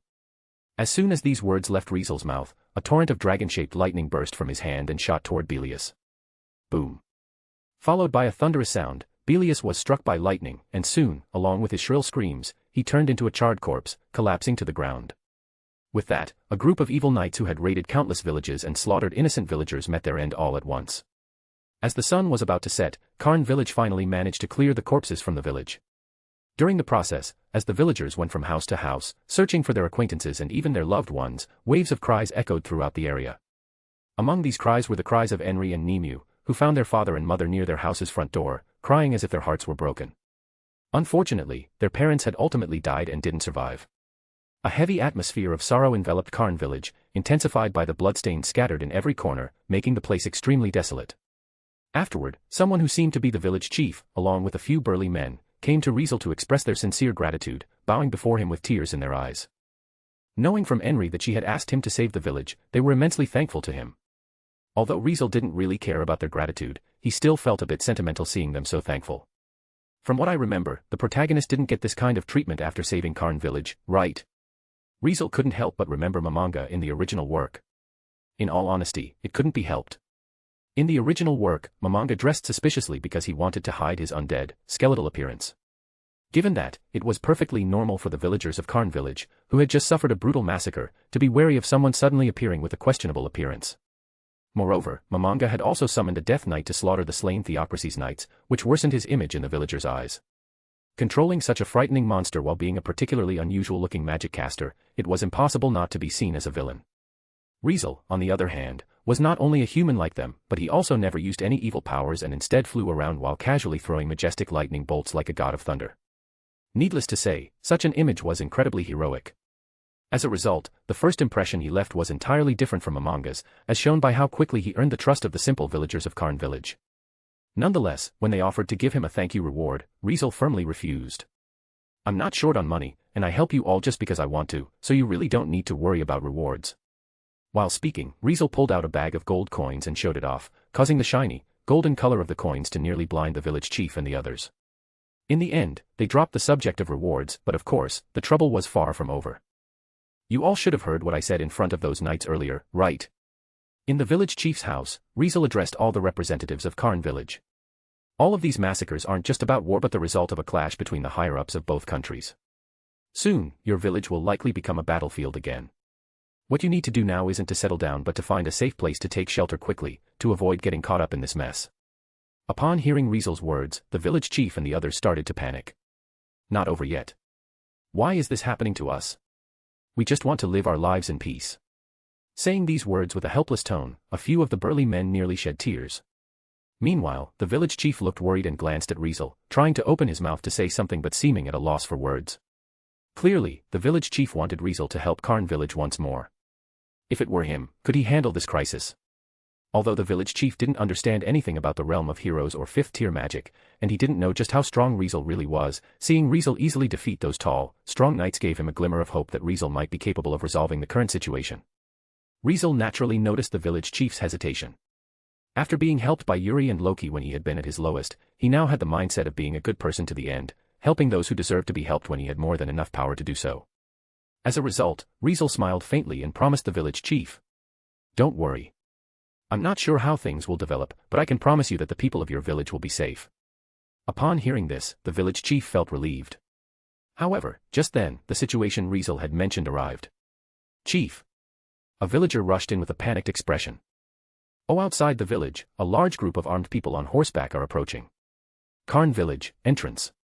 As thick clouds of dust rolled in from the front of the village, the villagers had already followed the village chief's instructions to retreat into their respective homes, no longer venturing outside. Riezel, along with the village chief and a few burly men, arrived at the village entrance and gazed into the distance. Watching the clouds of dust approach, the village chief and the others seemed tense and uneasy. But when they noticed Riezel casually standing by with a calm expression, they felt slightly more at ease. Riezel looked toward the swirling dust and began to ponder. I wonder how strong is he? He knew that the approaching group wasn't made up of enemies, but rather a group of allies. Among them was the important figure targeted by the slain theocracy, the warrior captain of the Riezel's kingdom, Gazef Stranov. Riezel found himself intrigued by this man. Knowing that this man had been recognized as one of the strongest figures among the natives of this world, Riezel became curious about how strong this so-called strongest truly was and what kind of person belonged to the realm of heroes. Let me take a good look. Riezel folded his arms, waiting in place with an imperceptible smile. Chapter 305, Warrior Captain of the Riezel's Kingdom. Rumble.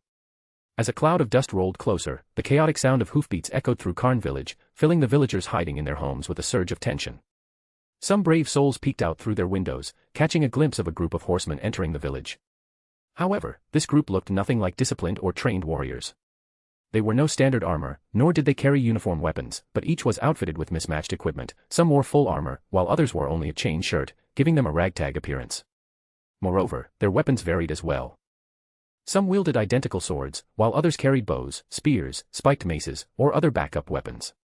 Some even bore no weapons at all, their hands empty save for iron gauntlets and gloves, proving that they possessed formidable strength. At first glance, this group didn't appear to be trained warriors but more like a band of roving mercenaries. Yet, their horses were clearly war horses typically used by soldiers, each one strong and magnificent, marking them as more than wandering mercenaries. Just before entering Karn village, the group slowed their horses, and by the time they arrived, the trailing cloud of dust had completely dissipated. With the sight finally clear, one could see that their number was about 20 to 30, a rather elite group of warriors. Who are you people? Mustered up the courage to step forward, the village chief stood before the horseman and demanded an answer. Upon hearing the question, the horsemen looked at the village chief, then at the blood-stained surroundings, and without saying a word, turned their gazes to one man in their group.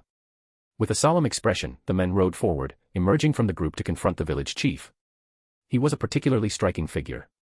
Broad-shouldered and clad in chest armor, with a heavy long sword at his side, he looked every bit the seasoned warrior. He seemed to be over 30, and his skin was a bit tanned from what looked like frequent exposure to the sun. His short black hair was neatly trimmed, and both his eyes and face held a hard, steely look that would make a coward hesitate to meet his gaze. Needless to say, this man was clearly the leader of the horsemen.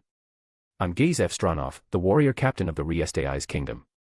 At this introduction, not only the village chief but even a few of the burly men accompanying him showed expressions of surprise. However, despite their surprise, the first person they looked to wasn't Gazef, but rather Riezel, who stood quietly nearby. Gazef noticed the reactions of the village chief and the other villagers, raising his eyebrows in slight confusion, but he continued speaking. By the order of His Majesty, I'm here to lead my men in patrolling the villages around Riezel to fend off the knights of the Baharuth Empire causing trouble nearby. You all are the residents of this village, right? Where is the village chief? Gazef's question made the village chief respond a little nervously. I am the village chief of Karn village, Lord Warrior Captain. Following this, the village chief and the burly men accompanying him bowed to Riezel. Judging from their attitudes, they weren't just showing respect because of Riezel's status, they recognized the worthiness of the men in front of them. It was no surprise. Riezel Stronov was, after all, a well-known figure, both in the Riezel's kingdom and the neighboring countries. Although he was not a noble but a born commoner, he won the kingdom's tournament and gained the king's favor, becoming his retainer and personal bodyguard, as well as attaining the position of warrior captain, commanding an elite band of warriors known as the warrior troop. Not only did people call him the strongest warrior of the Riezel's kingdom, believing he had touched the realm of heroes, but the king also trusted him deeply, allowing him to wield 4 great treasures of the kingdom. Moreover, his reputation as the strongest warrior spread not only throughout the Riezel's kingdom but also to the vowed Empire and the slain theocracy beyond. When fully armed, he might not be the strongest human in existence, but within the Riezel's kingdom, he was undeniably the strongest and a role model to all warriors, with widespread popularity even among commoners. For this reason, even in a remote place like Karn village on the kingdom's borders, the name of warrior captain Riezel Stronov had spread. Knowing that the man before him was indeed the kingdom's strongest warrior, admired by countless people, the village chief couldn't help but show respect. Nevertheless, Riezel did not act high and mighty upon seeing the village chief and the other villagers bow to him, but instead immediately dismounted from his horse. Thud. Seeing their captain dismounted, the other warriors followed suit, dismounting in unison and causing a low rumbling sound to fill the air. "May I ask you a few questions, chief?" Riezel asked the village chief with a solemn expression. "On our way here, many villages were ravaged by the Imperial Knights, nearly wiped out." He glanced around and then turned his gaze back to the village chief. "From the looks of things, it seems a fierce battle happened here as well. I'm truly relieved to see you're unharmed, but could you tell me what exactly happened here?" He genuinely felt joy seeing that Karn village had survived. Throughout his journey, countless villages had been mercilessly slaughtered, leaving him heartbroken, sorrowful, and filled with fury toward those responsible for such atrocities. Before arriving here, he had already braced himself, expecting Karn village to have met the same fate, but to his surprise, it had survived, undoubtedly an unexpected stroke of fortune amid so much misfortune. However, seeing bloodstains scattered all around the village, it was evident that a fierce battle had taken place. What exactly had happened here? Riezel clearly couldn't ignore it. He had come on the king's orders to investigate the knights of the vowed Empire's rampages. If this proved true, he would undoubtedly eliminate them, restoring peace to the villages around Riezel. Although this mission had its share of puzzling details that warranted extra thought, understanding what happened here was the first step. Unfortunately, since the previous villages had been nearly wiped out and the few survivors had been sent to Riezel, he had little useful information. However, now that Karn village had survived, he felt he had finally found a breakthrough in this investigation. What happened here? Saying this, the village chief hesitated for a moment before deciding to tell Riezel the whole story, one detail at a time. "You mean, the people from the slain theocracy disguised themselves as the Imperial Knights?" After listening to the village chief's account, a sharp glint appeared in Riezel's eyes, and the warriors standing behind him all showed anger on their faces. "Wait, so the slain theocracy is behind this? And of course, those noble bastards are in on it too, working with the theocracy. I had a feeling something was off with those Imperial Knights causing trouble near Riezel. Why didn't the kingdom just send the soldiers stationed in Riezel to deal with it? Instead, they had us and warrior captain travel all this way without the kingdom's treasures just to check it out. Probably because those dirty nobles pushed for it, using excuses that wouldn't even fool a kid." One by one, the warriors expressed their indignation. It was clear they all sensed there was more to this situation, and most of them believed that some of the kingdom's nobles, who always held them in contempt, were involved. For someone like Riezel, the kingdom's strongest warrior who had the king's trust, it was inevitable that certain nobles would have their eyes on him. Even so, none of them had expected those nobles would actually collude with an enemy country to harm him. Such a fact was just too much to stomach. "All right, that's enough." Riezel spoke calmly, silencing his subordinates. "There are others around, so watch what you say." Upon hearing this, the warriors fell silent, though the frustration remained clear on their faces. Only then did Riezel shift his gaze from the village chief to the young man standing nearby, who had been observing him quietly. Oddly enough, this young man had such a faint presence that he was easy to overlook. It was only by looking directly at him that Riezel finally noticed something unusual. Lacking any sense of presence was one thing, but there wasn't even a trace of aura coming from this young man, as if he were transparent. If it were not for the fact that this young man had been standing right there, one might not have even realized he was present. Moreover, this young man's attire was different from that of a typical villager. It wasn't luxurious, but it was clearly clean and neat. Even more bizarre, this young man had a sword at his waist and a striking green jewel pendant around his neck, which should have drawn attention immediately, yet somehow, he blended in, as if he were invisible, truly eerie. So, you're the one the village chief mentioned, the one who saved this village and exposed those criminals for what they are. Saying this, Gazef stared intently at Riezel for a while before bowing to thank him. Thank you for stepping in to help. With this bow and thanks, Gazef spoke not only for himself but also for the villagers of Karn village. Knowing Riezel had protected the people he was meant to protect, this fact alone was more than deserving of this gesture of gratitude. No need. Riezel replied calmly, shaking his head as he looked at the strong men in front of him. I didn't step in for your sake. Even so, I still need to thank you. Gazef shook his head before his expression turned serious.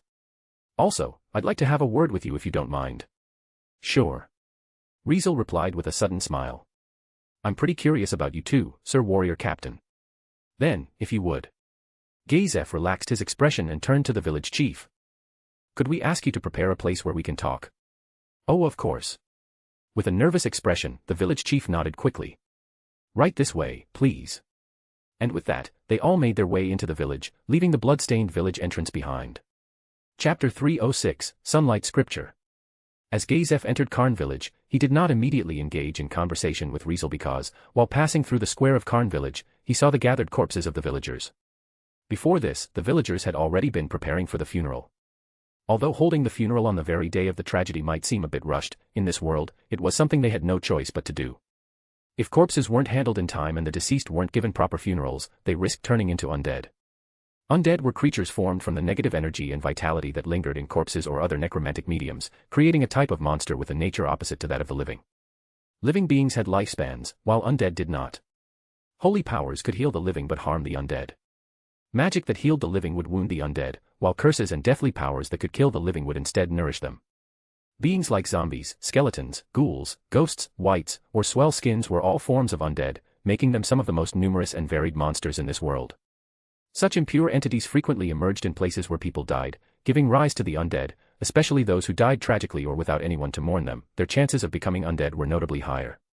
Because of this, undead frequently appeared on battlefields or in ruins, and if left unchecked, they would eventually evolve into stronger, higher-tier undead, ultimately becoming an immense disaster beyond the living's control. Given this, paying respects to and comforting the deceased was an extremely important custom and tradition in this world, cherished across all nations and races.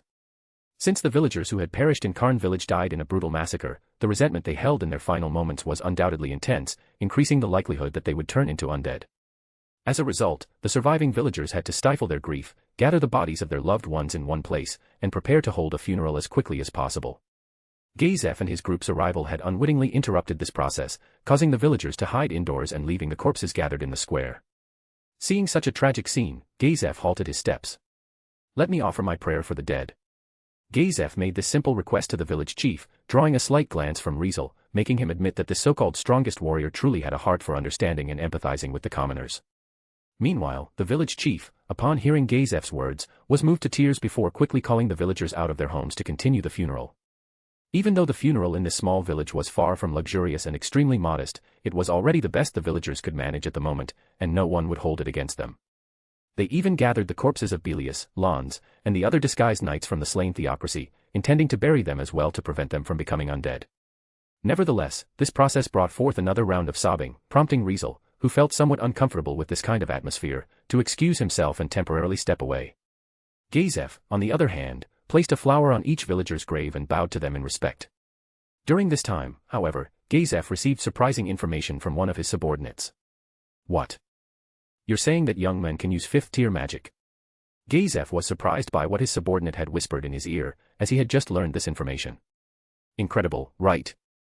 With a face that showed amazement, the subordinate spoke with a hint of disbelief. When we talked to the villagers, they all said that before the knights who attacked the village died, they shouted that he used 5th-tier magic. Although the villagers might not understand what being able to use 5th-tier magic meant, Gazef and his subordinates did.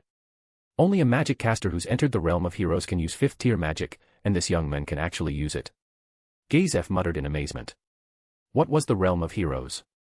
It was a realm for those who had surpassed the natural limitations of their race, a boundary beyond what mortals should be able to achieve, which was why it was also called the beyond mortal realm. Moreover, those in the realm of heroes were in existence so rare that, even across the entire Riezel's kingdom, there were barely any people within this realm. Considering this, could a young man who looked under 20 have really reached that realm? Is it possible they made a mistake?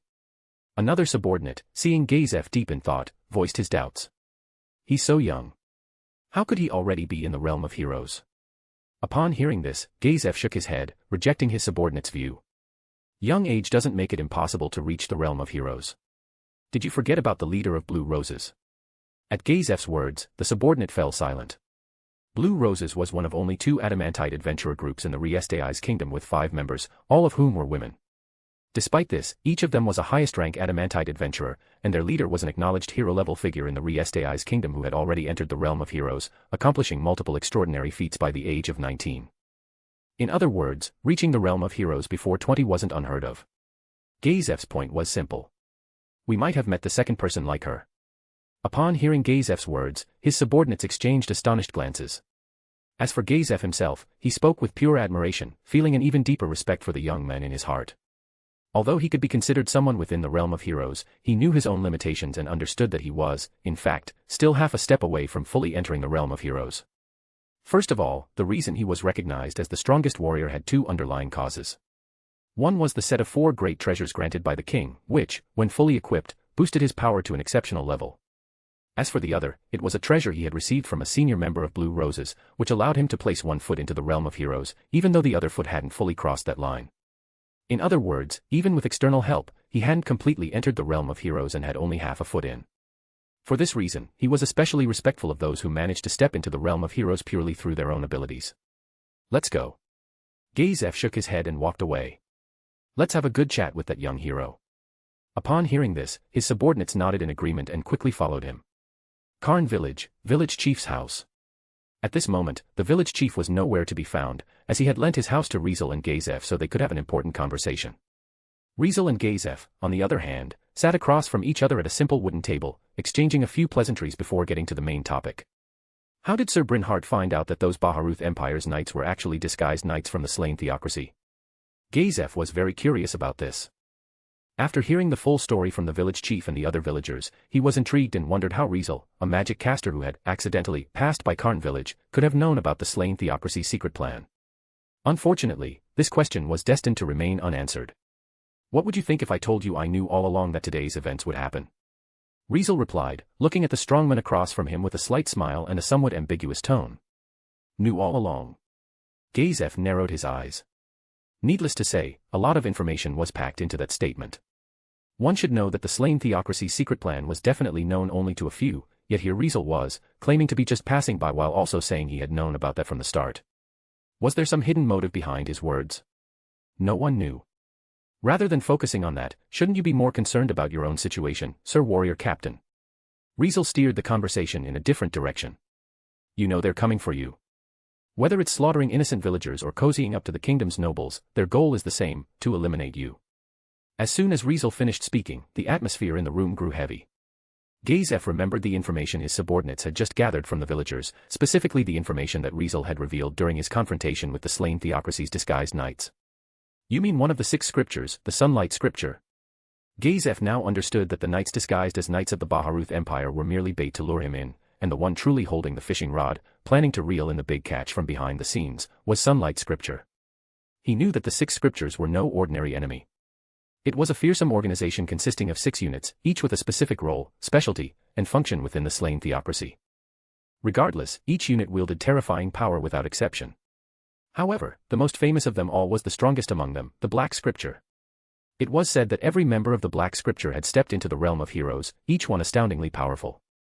On the other hand, the Sunlight Scripture was a unit specifically tasked with the suppression and annihilation of demi-human races and their dwellings. Among the 6 units, the Sunlight Scripture was the most frequently deployed. While its members were few in number, even with reserve members included, which barely totaled 100, to join, one had to be able to cast at least 3rd-tier magic, the highest tier of magic ordinary magic casters could learn. Clearly, this fact alone showed just how formidable the Sunlight Scripture was. Does Sir Warrior Captain have any chance of surviving an ambush by a group like that? Riezel's question hit Gazef right in his weak spot. Did he have a chance? Obviously not. Chapter 307, Fight Me Once. Although Gazef was called the strongest warrior by the Riezel's kingdom and neighboring countries, even someone like him would face extreme danger when surrounded by dozens of expert magic casters skilled in 3rd-tier magic. One should know that those who could use 3rd-tier magic were no pushovers. Among adventurers, magic casters who could use 3rd-tier magic were at least of platinum rank or even mithril, with only a single rank, or a calcum, separating them from the highest rank, adamantite. While the gap wasn't small, it couldn't be considered vast either. Even adamantite adventurers could easily rival Gazef or, at the very least, wouldn't fall far behind. For example, someone like the leader of Blue Roses, who had already firmly stepped into the realm of heroes, was even better than an unarmed Gazef. But if she were being attacked by dozens of people equivalent to mithril adventurers, it would be challenging even for someone like her. Gazef was no exception. Had he been fully armed with the 4 treasures the Riestai's kingdom allowed him to use, he would have been confident of victory. Among these treasures were Razor Edge, which could slice through enchanted armor like butter, Guardian Armor, crafted from adamantite metal to deflect fatal blows, Gauntlets of Endurance, which allowed the wearer to stay at full power without fatigue, and Amulet of Immortality, which provided continuous healing. Gazef could fight through even a sea of soldiers with these 4 treasures, so when facing dozens of high-tier magic casters skilled in 3rd-tier magic, he still had a way to break through, taking them down one by one. Unfortunately, this time, he hadn't brought even one, let alone all of them. Why? It was simply because the nobles who schemed against him had used the excuse that, this is just reconnaissance, so there's no need to bring the kingdom's treasures to a mere border area, to prevent him from bringing them along. In hindsight, it was clear they had intended to weaken Gazef to aid the actions of the slain theocracy. As a result, for this mission, Gazef brought only the most basic equipment, along with a single magic item that could push him past his limits, helping him step into the realm of heroes. Regrettably, while Gazef was still a powerful warrior, unmatched on the battlefield by anyone except those in the realm of heroes, what he faced now was one of the 6 scriptures of the slain theocracy. Even if it wasn't the most fearsome black scripture, it wasn't something he could take on alone. As for the warriors he brought with him, in the face of a group of elite magic casters skilled in 3rd-tier magic, their existence was almost useless. Having understood his situation, Gazef fell silent, knowing it wasn't the time to worry about trivial matters. Warrior Captain. Sensing the seriousness of the situation, Gazef's subordinates spoke up. Let's retreat, Warrior Captain. Yeah, the fake Imperial Knights are down anyway, so our mission's basically done. We can go back. Looks like the Sunlight Scripture hasn't noticed anything yet, so this is the perfect time to retreat. Once they catch on, it'll be a problem. While the Sunlight Scripture was a unit specialized in exterminating demi-humans, they weren't adept at stealth or wilderness operations, so they probably hadn't realized what was happening in Karn village yet. However, once they did, it would be easy for them to surround the entire village with their magic-trained forces. At that point, escape would be nearly impossible. Gazef clearly understood the severity of the situation, but he couldn't just leave. If I leave, the village will definitely. Gazef muttered with a deep frown. Upon hearing this, Riezel spoke up. If you're worried something might happen to the villagers, there's no need. Riezel said casually. I already promised them that I'd at least keep them alive. At this, Gazef felt partly relieved but still anxious. Riezel's willingness to protect Karn village was naturally reassuring, but unfortunately, the opponent was not just anyone, it was the Sunlight Scripture, against which even he stood no chance. Even though Riezel had entered the realm of heroes, facing off alone against such a skilled group of magic casters didn't seem promising. If his departure led to this compassionate young hero, who had offered to help ordinary villagers, falling here, it wouldn't just be a shame but a tremendous loss, a loss for all humans. Why? It was because someone who had reached the realm of heroes at such a young age could very well bear the future of the entire human race. In this world, unlike one where humans were the top race, they were among the lowest races. Humans lacked the physical advantages of non-human races and did not possess racial abilities like others. In a world populated by many strong races, humans were so weak that they were forced to concentrate in the northwestern part of the continent, mostly surviving on the plains. If it weren't for the fact that races with superior power and more advanced civilizations were often at odds with each other, and if history hadn't recorded countless deadly conflicts that decimated even the strongest race, humans, with their fragile lives, might have been wiped out long ago. For this reason, someone like Riezel, young and full of potential, was undoubtedly the most valuable talent humanity had. Simply put, they couldn't let anything happen to him. Sir Brynhart. Gazef suddenly said, his expression growing more serious. You mentioned just now that you're an adventurer, right? Riezel's eyebrows rose slightly as he picked up on the hint in Gazef's words. Nevertheless, Riezel nodded in acknowledgement. Yeah, I'm an adventurer, though I've only just become one. Following this, he took out a copper identification tag and placed it in front of Gazef. Needless to say, this was proof of his status as an adventurer. If that's the case, would you be willing to accept my commission to team up with me? Gazef revealed his intention. Yes, he intended to team up with Riezel. If 2 people in the realm of heroes joined forces, they might have a way to drive back the Sunlight Scripture. Moreover, with one being a warrior and the other a magic caster, they could easily split roles, one on the front line and the other in the rear. As long as he could withstand the enemy's attacks, Riezel would be free to cast 5th-tier magic from the back, making it entirely possible to drive off dozens of elite human soldiers. At Gazef's offer, Riezel gave a faint, amused smile. You know adventurers aren't supposed to get involved in conflicts between countries. Are you asking me to break the rules, Sir Warrior Captain? As an unofficial armed group, adventurers were often seen as a nuisance by those in power. An armed group not under the control of any country, and a considerable one at that, it was easy to imagine how high-ranking officials focused on power would view them. Because of this, to avoid being targeted or mistrusted by governments, the Adventurers Guild had a rule prohibiting adventurers from getting involved in national affairs and forbidding them from participating in politics or military operations. Gazef's situation was clearly a national affair, or more precisely, a dispute between countries. Given that the slain theocracy aimed to eliminate the strongest figure of the Riestei's kingdom, who was the king's loyal retainer and bodyguard, this undoubtedly represented a clash between the two countries. Considering this, from an adventurer's perspective, Gazef's commission was somewhat unreasonable. Of course, Riezel was well aware that this rule was mostly unwritten. You're right, but the Adventurers Guild also has some exemptions for high-ranking adventurers. Gazef explained with a smile. An adamantite adventurer group like Blue Roses has even helped the kingdom in operations to suppress crime. Various countries or private organizations also hire many high-ranking adventurers to work for them long-term. In other words, even if an adventurer received a commission or quest directly from a client without going through the Adventurers Guild, they could bypass certain rules. Of course, this privilege only applied to high-ranking adventurers. If not the highest adamantite, then at least platinum or mithril was required to operate in the guild's gray areas and bend the rules. Don't you see I'm still a copper adventurer? Riezel casually reminded. Upon hearing this, Gazef lifted his gaze, meeting Riezel's eyes with a sincere and determined look. No. In my eyes, someone like Sir Brynhart could never be just a copper adventurer but undoubtedly an adamantite adventurer. Gazef immediately stood and gave Riezel a deep bow. Please, for the village and the kingdom, I implore you to accept my unreasonable request, Sir Brynhart. Please. Saying this in tandem, the warriors behind Gazef also bowed, earnestly pleading with Riezel. Riezel glanced at these strong warriors who pleaded desperately for the people and their homeland, his gaze softening slightly. He understood that neither Gazef nor these warriors were pleading out of fear of death. Gazef was worried about the village's safety, about Riezel's possible fate, and feared that he might no longer be able to serve the kingdom. On the other hand, the warriors worried for their captain's safety and feared that without the protection of the kingdom's strongest warrior, the kingdom would struggle against the Baharuth Empire and the slain theocracy. Despite the kingdom's many flaws and corruption, they still wanted to serve the people and protect their homeland. Understanding this, Riezel's lips curved slightly into a faint smile. Since coming to this world, I've finally met some decent people. With such a thought, Riezel slowly stood. All right. Riezel spoke calmly, looking at Gazef with a serene expression. Fight me once. Let me see your strength, see how strong the kingdom's strongest warrior really is. After that, I'll decide whether to accept your commission. How? Upon hearing this, Gazef was momentarily stunned but soon broke into a fierce grin. I'd be honored, Sir Brynhart. Chapter 308, Riezel vs. Gazef. Outside Karn village, at the edge of the forest, Riezel and Gazef stood, facing each other. Gazef's warrior subordinates had also gathered, watching the two in confrontation with a hint of excitement in their expressions. Is this a duel between two people in the realm of heroes? Yeah, this is a rare sight to see. Who's gonna win? Of course, it's Warrior Captain. Nah, not necessarily. You must remember that Warrior Captain isn't fully armed with the kingdom's treasures. Facing 5th-tier magic is still pretty dangerous.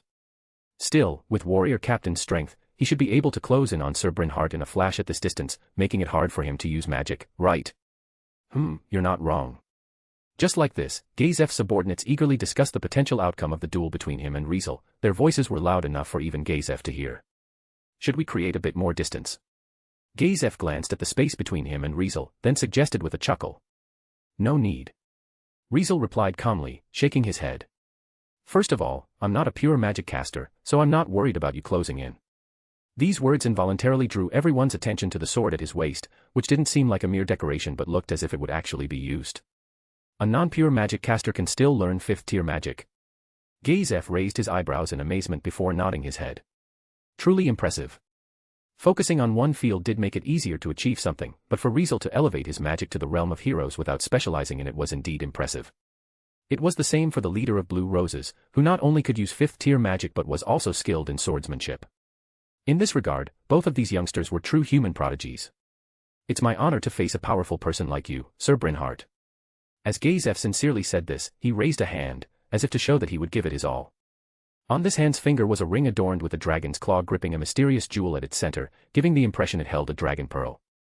It was a magic ring, a gift from a senior member of the Blue Roses before her retirement, a dragon's treasure that could boost one's level, created using ancient magic known as wild magic, which ruled this world before tier magic spread. After obtaining it, Gazef was able to gain powers comparable to those in the realm of heroes, even while unarmed. Now, he activated the power of this treasure, causing the jewel on the ring to shine with radiant light. Swish. With the power of the ring, Gazef stepped into the realm of heroes, drawing his sword and aiming it at Riezel. At this moment, Gazef wasn't as gentle as before but resembled a fierce beast bearing its fangs, his gaze and expression razor-sharp. Seeing this, Riezel didn't react, but all the warriors around him held their breath, no longer speaking. They could tell from the expression on their captain's face that he was incredibly serious. As it turned out, they were right. Gazef knew that his opponent was a powerful young man who had stepped into the realm of heroes by his own abilities, so he wasn't naive enough to think he could satisfy this young man without being serious.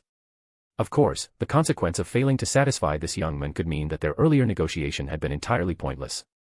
For this reason, he had no choice but to take it seriously. Enhanced magic resistance. Gazef used one of his martial arts, causing a faint glow to envelop his body. Is that a martial art? Riezel narrowed his eyes. Martial arts, a unique power of the natives of this world, was regarded as the magic of warriors. It was something even players from Yggdrasil couldn't possess or learn, truly a privilege of the natives. Meanwhile, the martial art Gazef was now using, as its name suggested, could enhance magic resistance. However, that wasn't all. Body strengthening. Mental enhancement. Possibility sense. Like a magic caster chanting tier magic, Gazef unleashed several martial arts in one breath, causing his body to flicker with the light of their activation. Nonetheless, the effects of these martial arts were true to their names, each capable of strengthening the body, enhancing the mind, and improving perception. After using 4 martial arts, Gazef paused, a stronger aura radiating from him as he raised his sword toward Riezel. Well then, here I come. Gazef spoke in a low voice, warning Riezel that he would attack. Bring it on. Riezel didn't draw his sword but raised it still sheathed instead, welcoming Gazef with a slight smile. Not wasting any more time, Gazef immediately charged forward. Boom. As Gazef stomped his foot, the ground kicked up a cloud of dust, causing the strongest warrior of the Riestai's kingdom to rush toward Riezel, moving as fast as the wind. Ding. In the next moment, Gazef swung down a heavy strike at Riezel's head, clashing with the still-sheathed sword Riezel had raised, creating a sharp sound of impact. A strong gust of wind blew between them, causing the dust to rise once again. Fourfold slash of light. Gazef suddenly used another martial art. It wasn't the previously supportive martial art, but rather an offensive martial art. In this world, martial arts were similar to tier magic, divided into categories like offensive, defensive, supportive, and so on. Some were offensive, meant for battling enemies, while others were supportive, designed to enhance oneself. On the other hand, the martial art Gazef was using, fourfold slash of light, was an offensive one that allowed the user to unleash 4 rapid slashes at once. In an instant, 4 bright sword lights sliced through the air, resembling the claws of a massive beast slashing toward Riezel. Since the slashes were executed simultaneously, even if one was blocked, the other 3 would hit the target in an instant, making it nearly impossible to defend against. Faced with this attack, Riezel's action was surprisingly simple, he chose to evade. Whoosh! Riezel's figure flickered slightly, like a weightless falling leaf, darting back and forth through the 4 rushing sword lights, completely avoiding Gazef's fourfold slash of light. What? Gazef's pupils suddenly constricted, and his movements came to a halt.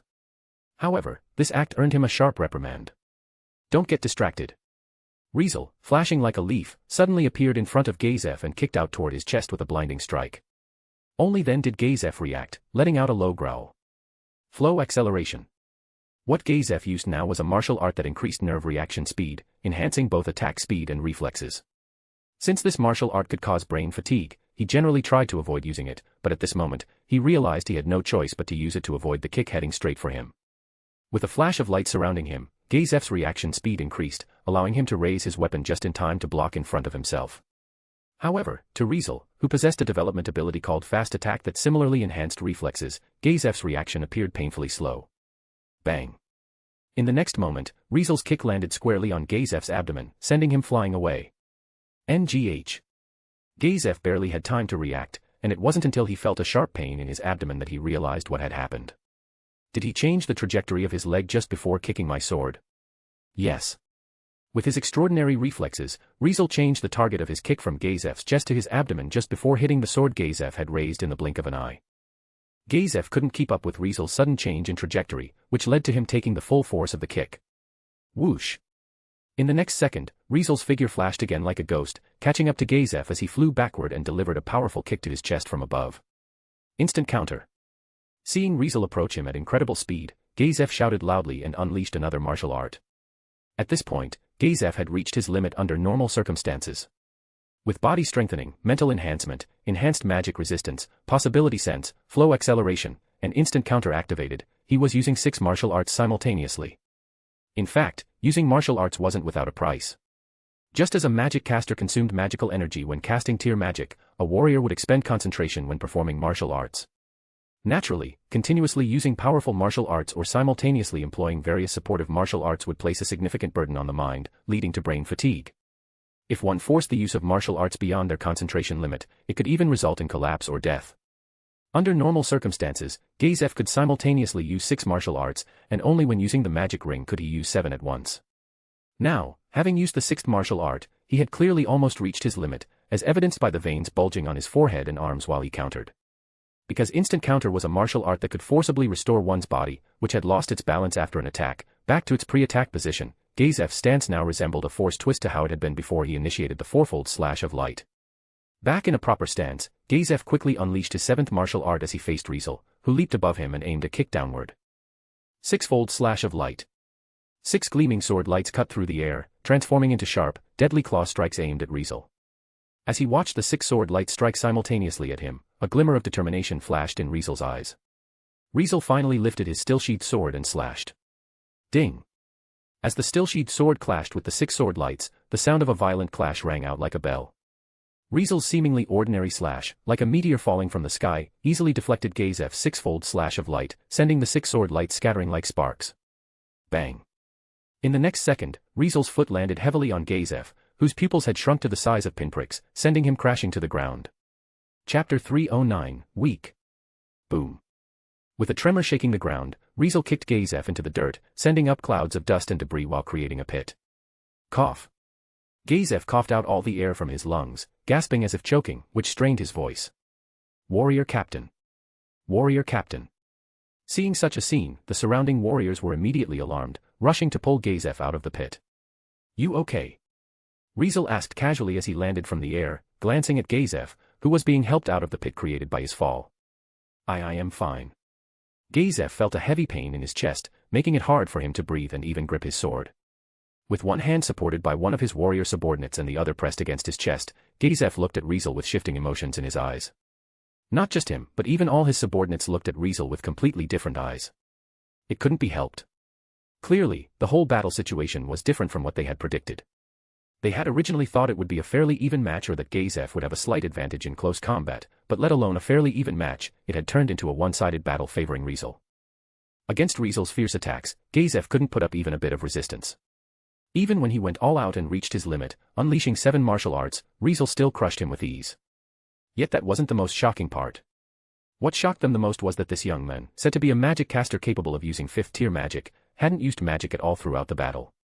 What did this mean? It meant that Riezel hadn't even gone all out, yet he had completely overwhelmed the Riestei's kingdom's strongest warrior, Gazef Stronov. Needless to say, this was an extraordinary situation that would cause chaos throughout the Riestei's kingdom and its neighboring countries if it became known. Meanwhile, the one responsible for this extraordinary situation was now standing in front of Gazef and his subordinates, looking somewhat distracted as they met his uncertain gazes. It was truly a helpless situation. Seeing Gazef, who could barely stand, Riezel felt a strange sensation in his heart. He's so weak. Riezel nearly let this thought slip out of his mouth. Was Gazef really the so-called someone within the realm of heroes in this world? If he were honest, Gazef felt more like a level 3 adventurer in the world of Danmachi who had just leveled up. Given this, was it fair to say that the realm of heroes was actually a realm equivalent to level 3 in the world of Danmachi? Did that mean a swordsman like Tanjiro could belong to the realm of heroes upon entering this world? If that was the case, he had to admit that this so-called realm of heroes was truly a joke. No, that's not right. I can't think like that. Riezel shifted his thinking and reminded himself that the natives of this world originally weren't strong. For example, the adventurers in this world, who were divided into 8 ranks, sounded amazing and extraordinary, but compared to the players in Yggdrasil, their levels were actually relatively low. Copper adventurers and iron adventurers, being the lowest rank and barely stronger than regular militia, were only equivalent to levels 1 to 7 in Yggdrasil and could only use magic up to first-tier magic. Silver adventurers and gold adventurers were on par with regular or elite soldiers, but they only matched levels 8 to 14 in Yggdrasil and were only able to use magic up to second-tier magic. Platinum adventurers and mithril adventurers were considered high-rank adventurers, equivalent to levels 15 to 21 in Yggdrasil, and could only use magic up to third-tier magic. Orichalcum adventurers and adamantite adventurers could compete with those among the top of this world's countries, but they were still only comparable to levels 22 to 28 in Yggdrasil, with most able to use magic up to fourth-tier magic. As for those within the realm of heroes who could use fifth-tier magic, they were equivalent to level 29 and above in Yggdrasil. In other words, reaching level 29 in Yggdrasil meant entering the realm of heroes in this world. Considering that the highest level in Yggdrasil was level 100, max-level players in this world were almost invincible, while the natives could hardly be considered strong. Simply put, those known as heroes among mortals were merely ants compared to the players, hardly better than mobs of monsters in Yggdrasil. So, the powerhouses in this world really only come from non-human races and those from Yggdrasil, huh? Riezel sighed sadly at this reality.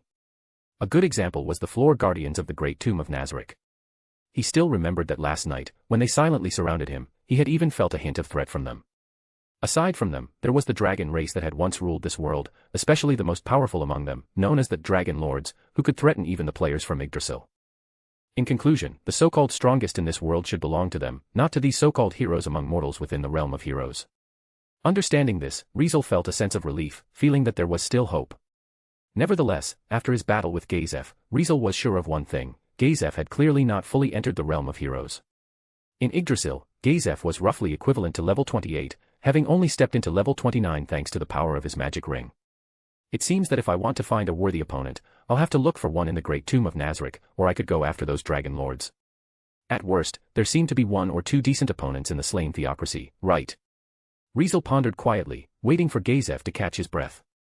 About 2 minutes later, Gazef finally eased the pain in his chest, broke free from his subordinate support, and arrived in front of Riezel. I lost. Gazef admitted his defeat calmly, but the look in his eyes as he gazed at Riezel was even brighter than before. It was the joy of seeing a height he couldn't reach, realizing that such a powerful being existed among humans. According to our prior agreement, since I lost, I won't mention the commission anymore. Gazef continued, looking as if he had made up his mind. But, Sir Brynhard, may I ask you for one thing? What? Riezel asked calmly, his eyebrows raised. Gazef immediately displayed the expression of a man ready to face death. If I don't survive, could I ask you to help the Riestei's kingdom if it faces trouble in the future? Gazef unexpectedly made such a request. Warrior Captain. Upon hearing Gazef's request, his warrior subordinates gasped in shock. However, Gazef raised his hand, signaling for them to be quiet. With Sir Brynhard here, the villagers are safe, right? Gazef spoke while looking directly into Riezel's eyes. If that's the case, I can confidently choose to retreat. If my men and I can escape smoothly, that would be great, but if not, if we miss the best chance to leave and are caught off guard by the slain theocracy's schemes, then we'll have to rely on Sir Brynhard. Please. Gazef bowed deeply to Riezel. However, as Gazef bent down to bow, Riezel pressed him back up. Enough, don't make it sound so tragic. Riezel sighed tiredly. I remember I mentioned I'd decide whether to accept your commission after seeing your strength, not that we'd drop it if you lost, right? Upon hearing this, Gazef was taken aback for a moment but quickly caught on. You mean? Gazef and his subordinates looked at Riezel with surprise. I can accept your commission. Riezel responded calmly. He had initially wanted to gauge the strength of those within the realm of heroes through Gazef, so he could assess the overall power of this world. Now that he had achieved this goal, he didn't mind helping this warrior captain, whom he found somewhat likable. Of course, it wouldn't be for free. How about this for payment? Riezel pointed to the magic ring that Gazef was wearing on his finger. Gazef fell silent immediately. However, his subordinates reacted intensely. You can't, warrior captain. It's too important for you to lose it just like that. Don't do it, warrior captain. Gazef's warrior subordinates voiced these objections in succession, firmly rejecting the idea. They had followed Gazef for a long time and understood well that if he lost the magic ring, he would no longer be able to enter the realm of heroes in his normal state, which would be a huge blow to him. Gazef was also well aware of this fact. However, if I lose my life, no matter how good a magic item is, it'll just end up in the hands of those bastards from the slain theocracy. Gazef rubbed the magic ring on his finger, looked at Riezel for a moment, then suddenly smiled. Besides, this ring was given to me by someone else, so why can't I pass it on to someone else too? Gazef took off the magic ring without hesitation and handed it to Riezel. Let's consider this a token of gratitude for saving this village. Riezel stared at Gazef's sincere face for a moment before accepting the magic ring and examining it. Even though he knew the magic ring was quite special, his desire for it had actually come on a whim. At first glance, the magic ring seemed to help Gazef move from being half in the realm of heroes to fully entering it, and the increase in power didn't seem too exaggerated. In reality, however, its true function was to allow the wearer, specifically with warrior-oriented job classes, to break through their limits and unconditionally increase their level. In other words, even if they were players from Yggdrasil, whose level was limited to level 100, as long as they used this ring, they could exceed the game's maximum level limit and surpass level 100. Such an effect was pretty scary. One should know that even in the world of Danmachi, only Riezel and the protagonist could break through the status limits and the thresholds of fauna, yet the magic ring could nearly allow anyone wearing it to achieve such a feat, truly an astonishing item. Riezel was curious about what would happen if he used the magic ring, so without hesitation, he put it on his finger and unleashed its power. Chapter 310, An Array of Powerful Angels. Shing. As Riezel put Gazef's dragonclaw-shaped ring on his finger, a radiant light burst from the mysterious jewel on the ring, and he felt his power rise. It wasn't power flowing in from outside but from within. Because the effect of this ring wasn't to grant power to the wearer but rather to enhance the wearer's own power, it allowed the wearer to break through their limits. For this reason, Gazef, who could only step 1 foot in the realm of heroes, was able to fully step into it, even increasing the number of martial arts he could use. It was a clear advancement in level, a full-scale enhancement that directly targeted the wearer's own strength. Shortly after feeling the surge of power, Riezel made a clear assessment. STR, END, DEX, and AGI all went up by 1 or 2 ranks, but MAG stayed exactly the same. My development abilities, whether it's lightweight, swordsman, battle adept, or fast attack, they all increased by roughly 1 rank too, except for mage, which doesn't change at all. Not gonna lie, this is pretty incredible. Indeed, the boost that the ring had given him was truly incredible. However, one thing was sure, it clearly only affected someone with a warrior-oriented job classes. Since only warrior-oriented job classes could benefit, his MAG and mage didn't receive the boost, but all abilities related to warrior received the boost, whether they were basic or development abilities.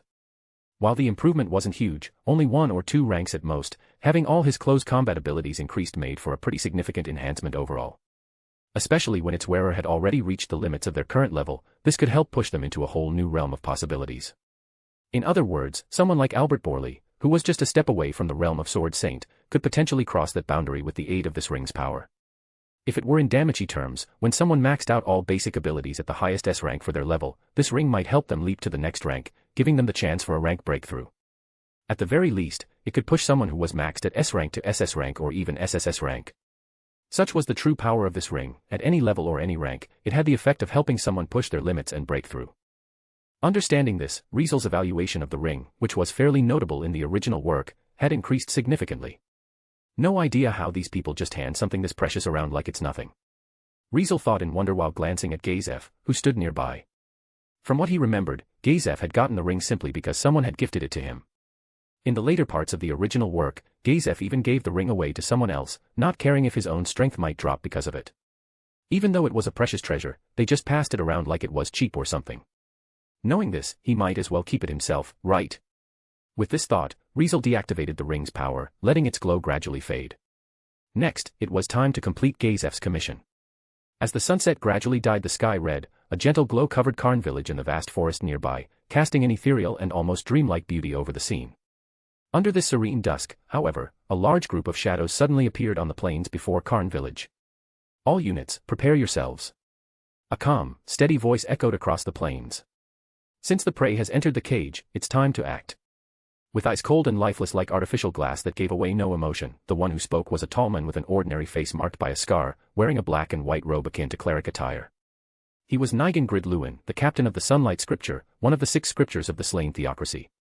Nigan was an elite among elites, able to wield 4th-tier magic and nearing the realm of heroes, where one could cast 5th-tier magic, making him the strongest in the Sunlight Scripture. Around him stood dozens of similarly dressed individuals, each radiating an extraordinary aura. They were the members of the Sunlight Scripture, human elites capable of using 3rd-tier magic. In terms of adventurer ranks, they would easily be at Platinum, a rank marking high-rank adventurers without a doubt. Such a formidable group had gathered under Nigan's command, all gazing at the village ahead. At this moment, they noticed many warhorses stationed within the village, distinct from the ones ridden by the disguised knights of the slain theocracy. All of these were clearly splendid horses, proof that their prey had been drawn into the trap they had set.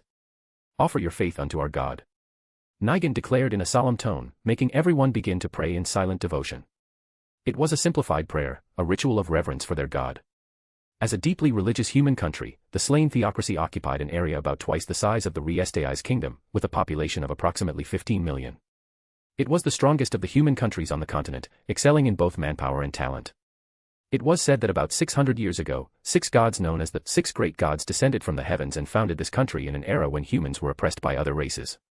Thanks to the 6 great gods, the slain theocracy continued to repel the non-human races, establishing itself as a powerful nation representing the entire human race.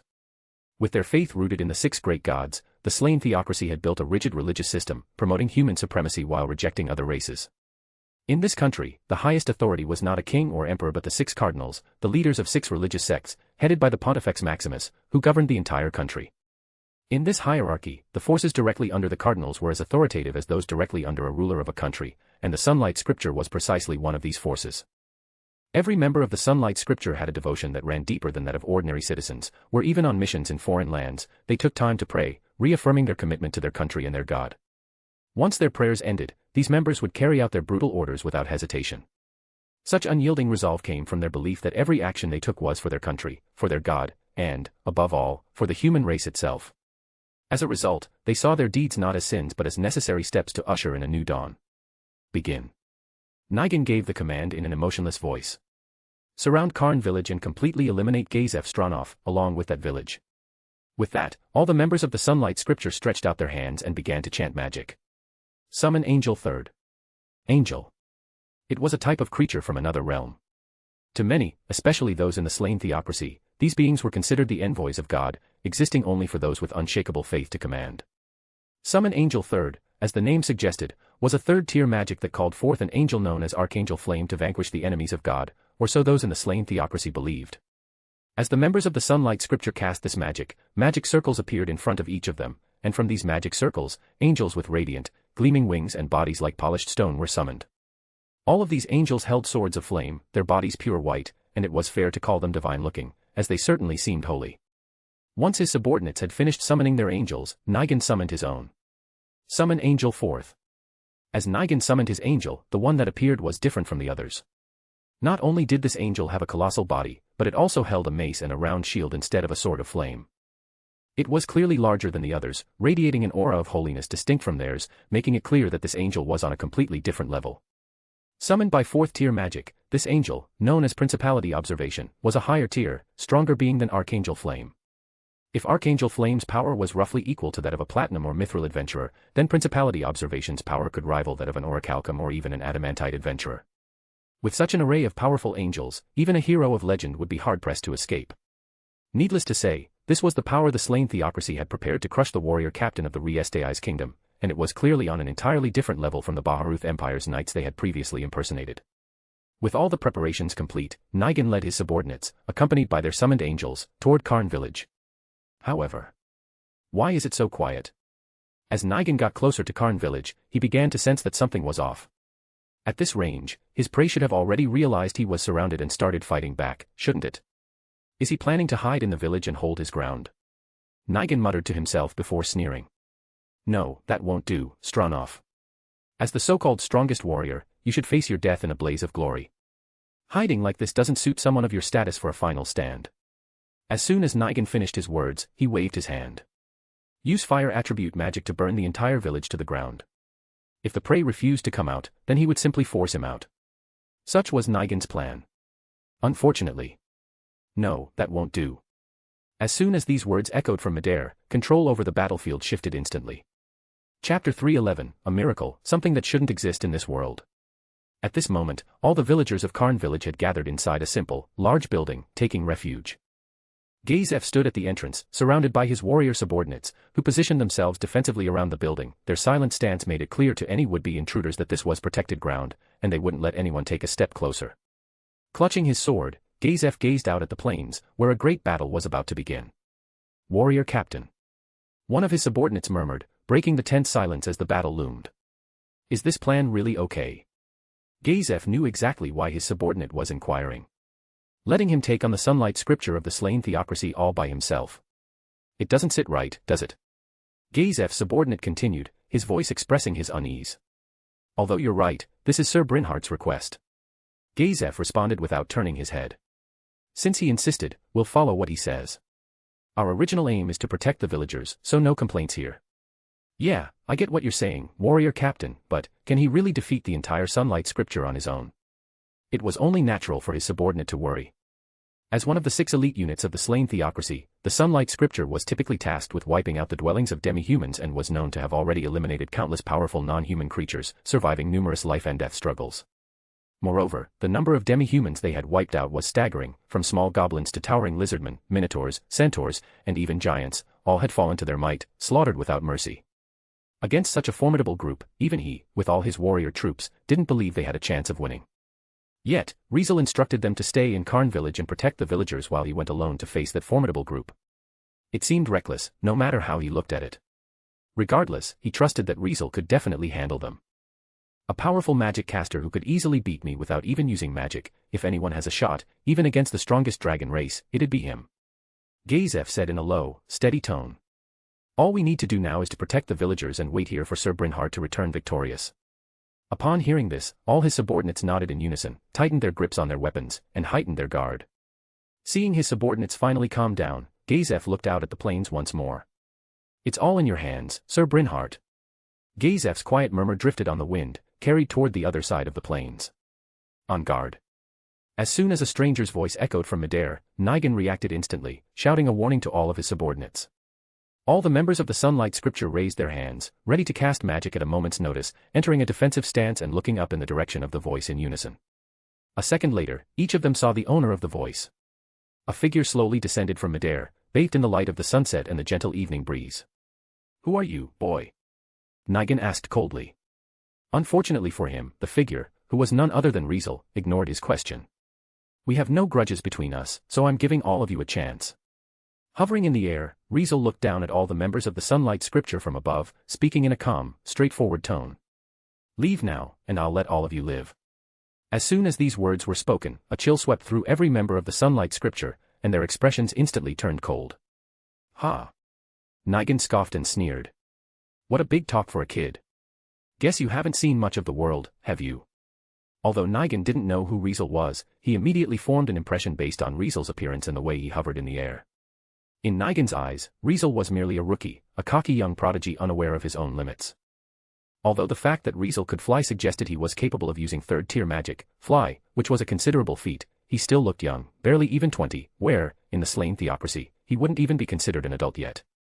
In the slain theocracy, a human wasn't considered an adult until 20, so if their opponent wasn't even 20, no one from the theocracy would take them seriously. A youngster who hadn't even come of age but could already use third-tier magic, if that wasn't a prodigy, then what was? Unfortunately, this prodigy clearly hadn't seen much of the world. He had probably been focused on his magic education all his life and had just recently qualified to go out on his own. Many prodigies were like this, thinking that just because they could wield high-tier magic at a young age, they were superior and didn't need to respect anyone. It was arrogance. It was a sin. It was a character flaw that humans, as humans, should seek to avoid. With this belief, Nigan decided to teach this so-called prodigy a lesson. Force him down. Nigan ordered his subordinates, making every member of the Sunlight Scripture, already in position, begin casting their magic together. Confusion. Bind. Poison. Fear. Curse. Blindness. One by one, negative status magic spells were cast by the members of the Sunlight Scripture, with waves of magical light landing on Riezel's body. However. I see, so you've chosen a dead-end path, then. Riezel looked down at the Sunlight Scripture below, as if unaffected by anything at all. In that case, don't blame me. Such calm, slightly cold words made the members of the Sunlight Scripture freeze for a moment. Doesn't work. Seeing Riezel fine and unaffected by his subordinate's magic, Nigan frowned but then suddenly noticed the green jeweled pendant hanging from Riezel's neck and the dragon claw-shaped ring on his finger. Nigan narrowed his eyes, realizing those two were clearly high-class magic items, definitely valuable. Do those two magic items have effects that resist magic? Nigan thought he had figured out the reason. It seemed that this unknown prodigy wasn't just talented but also had a significant background and wealth, enough to outfit himself with such powerful magic items. In that case, let the angels attack him. Nigan decided and ordered his subordinates in a cold tone. All units. Let the angels attack.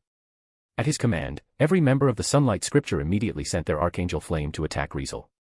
Whoosh, whoosh, whoosh. In an instant, a large number of angels, each wielding a sword of flame and shining wings, launched themselves at Riezel, who hovered in the air. As the angels flew toward him from all directions, the scene took on an indescribable sense of holiness, while Riezel looked almost like a martyr, facing the oncoming fiery swords of dozens of angels with no way to evade them. In this situation, Riezel calmly lifted his head and cast magic. Shockwave. In the next second, an invisible shockwave exploded outward from Riezel's body. Whoosh. With a thunderous sound, the distorted, invisible shockwave crashed into the group of Archangel Flame, sending them flying in all directions. What? Nigan and the others gasped in shock. Riezel, without even glancing at the blasted-away angels, kept his eyes on the Sunlight Scripture. Let's not waste time and finish this all in one go. Clap. Following these words, Riezel clapped his hands together, creating an ethereal sound that echoed across the plains. Soon, a sight that no member of the Sunlight Scripture would ever forget unfolded. Crackle. Countless blinding bluish-white lightning bolts burst from between Riezel's clasped hands, illuminating the sky as it gradually became shrouded in night. Riezel, bathed entirely in crackling lightning, slowly parted his hands, revealing a dragon-shaped lightning between his palms that roared and surged, its fierce thunder echoing through the air. Nigan stood frozen, and the other members of the Sunlight Scripture were equally frozen. They watched in disbelief as the terrifying, violent lightning formed between Riezel's hands, causing their hearts to scream in alarm. What is that? Oh. God. How is that even possible? All of these words stayed trapped in their minds, their voices unable to break free. Since joining the Sunlight Scripture required one to be able to use third-tier magic, anyone accepted into it was essentially a high-tier magic caster. It was precisely because they were high-tier magic casters that they could grasp just how outrageous and impossible the scene before them was. What the youngster did at that moment was a miracle, something that shouldn't exist in this world, 7th-tier magic. Riezel's voice spread slowly, like an echo. Chain Dragon Lightning. *BZZZZZ. Asterisk. A lightning attribute magic, even higher than 5th-tier magic, Dragon Lightning, was released directly from Riezel's hands. In the next moment, like a great dragon roaring, the bluish-white lightning streaked swiftly toward the ground where the members of the Sunlight Scripture stood. Boom. Amidst the deafening roar of thunder, the massive dragon-shaped lightning slashed across the ground as if it were alive. It scorched the earth and slithered along, a thunderous dragon that danced and coiled, engulfing each and every member of the Sunlight Scripture without mercy. Several piercing screams quickly filled the air simultaneously. Anyone struck by chain dragon lightning was ensnared as if by a living, blazing dragon of lightning, scorched, and completely incinerated. At this moment, the terrifying lightning lit up the approaching moonlit night, while the sound of thunder reverberated far and wide, lasting for a long time. Gazef, who had stayed in Karn village, heard a super loud clap of thunder and instinctively looked up. Soon, he noticed a series of lightning bolts flashing continuously at the far end of the plains, as if a god of thunder had descended, shining brightly. Gazef stared intently in that direction, soon realizing that an unsettling sense of dread was rising within him. Is that magic? Pressing his hand to his chest, Gazef steadied himself against the unease, staring silently at the spot where the lightning had flashed, lost in thought. Chapter 312, Nightmare. It was a nightmare. If given the chance to survive, Nigan would definitely begin recounting this ordeal with those very words if anyone ever asked him what had happened. What unfolded before his eyes was so horrifying that it felt worthy of such a description. He could swear by the god he revered most that he had never witnessed anything as absurd as this in his entire life. Whether it was surviving a wyvern attack in the mountains, getting chased by a giant wielding a massive club during a campaign to wipe out its dwelling, or even encountering that wretched woman from Blue Roses who had left a humiliating scar on his face, all of those paled in comparison to the sheer absurdity of what he was facing now. Especially when that dragon-shaped lightning had roared down from the sky, claws bared, charging straight at him. If his body had allowed it, he would have turned and fled without a second thought. Had he not instinctively moved Principality Observation in front of him and raised its round shield to block the lightning's impact just before it struck him, he was sure he would be dead right now. However, unlike him, everyone else wasn't so fortunate under the wrath of that so-called chain dragon lightning, as his once devoted subordinates were instantly reduced to ashes scattered across the ground. At this moment, not only were every summoned angel, including the Principality Observation he had summoned, obliterated on the spot, but the ground also bore scorch marks from the rampaging dragon-shaped lightning, with wisps of smoke still curling up from the blackened earth. He could only stare at it all, shaking, his face pale, his eyes vacant, unable to believe that any of it was real. Tap. No one knew how much time had passed when a figure descended before Nigan, landing with a soft, yet startlingly abrupt sound. Hee. Nigan let out a miserable cry, his body giving out as he collapsed to the ground. Humph, didn't expect you'd still be alive. A few minutes ago, Nigan had considered Riezel nothing more than an arrogant youngster, but how wrong he had been. Chain Dragon Lightning is an offensive magic that keeps going as long as its targets are still alive, which is why I chose it to handle you all. Riezel approached Nigan and spoke in a tone dripping with casual indifference. I thought just one strike would be enough to handle all of you, but I guess I used a bit too little magical energy, so the magic's follow-through wasn't as strong as it should have been, huh? While speaking, Riezel's face remained cold and expressionless as he slowly walked toward Nigan. Don't come any closer. Nigan lost all composure, his usual calm shattered. Like a frightened cat, he scooted back in panic, desperately trying to put more distance between himself and Riezel. Unfortunately, Riezel showed no hint of mercy toward his pitiful state. I already gave you a chance, remember?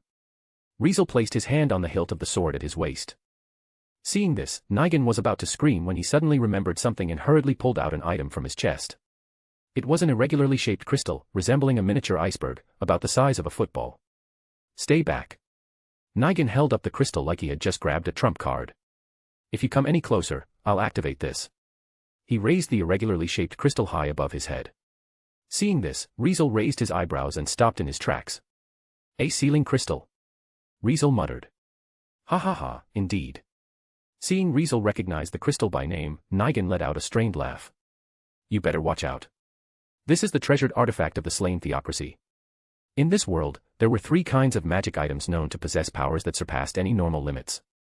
One was the artifacts left behind by the 8 Greed Kings, who had briefly ruled this world 500 years ago. Another was the treasures created by the Dragon Lords before the 8 Greed Kings defeated them and took control. As for the last kind, it was the precious artifacts left behind by the 6 great gods, who descended 600 years ago and laid the foundation of the slain theocracy. All of them were the kinds of magic items that held powers beyond human comprehension, each capable of effects unimaginable to mortals. Needless to say, the so-called sealing crystal that Nigan held was one of the many priceless artifacts left by the 6 great gods to the slain theocracy, a treasure that only a select few within the theocracy could wield. As for why Nigan had it, it was simply because the higher-ups of the slain theocracy were concerned that this secret mission might go south. In the case that Gazef ignored the nobles' schemes and brought out the Riestei's kingdom's 4 treasures, they granted Nigan the sealing crystal as a last resort. If Gazef had turned out to be tougher than expected, Nigan had planned to use the sealing crystal against him, but who would have guessed he would be using it to threaten someone else now? Do you know what is sealed inside this crystal? Nigan clung to the crystal as if it were a lifeline, his whole body shaking as he forced an awful smile. It contains magic to summon a 7th-tier angel. As the name suggested, the sealing crystal was a crystal that sealed magic within it. In fact, this type of crystal wasn't native to this world but was an item from Yggdrasil that had the unique effect of allowing specific magic to be sealed within it. By using it, one could unleash the sealed magic, granting someone who normally couldn't use the magic the ability to do so. Although it could only be used once, it could seal any magic below super tier, even 10th tier magic. Meanwhile, while the sealing crystal Nigan contained only 7th tier magic, to the people of this world, it was already at an unimaginable tier. It was not strange.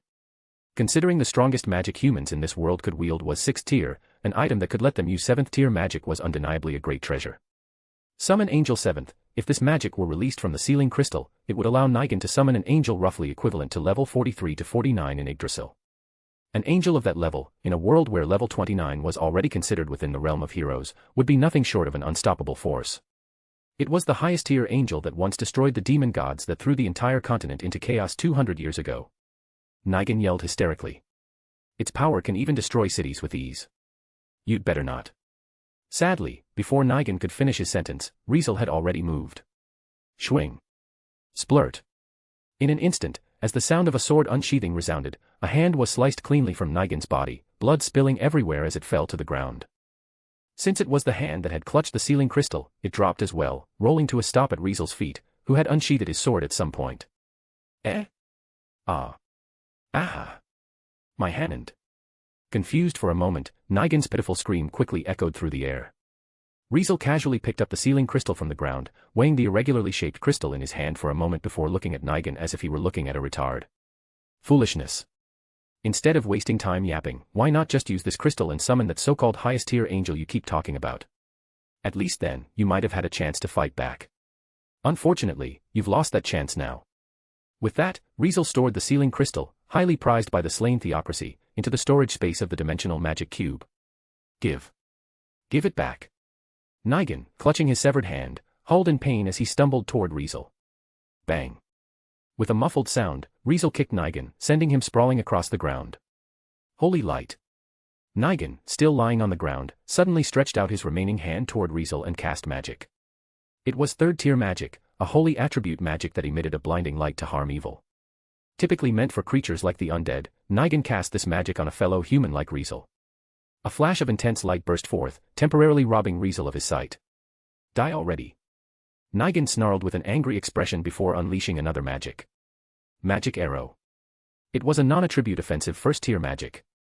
Even though it was a magic spell in the lowest tier, it had a unique characteristic: it could shoot unavoidable, guaranteed hit light arrows to damage the target regardless of the caster's skill.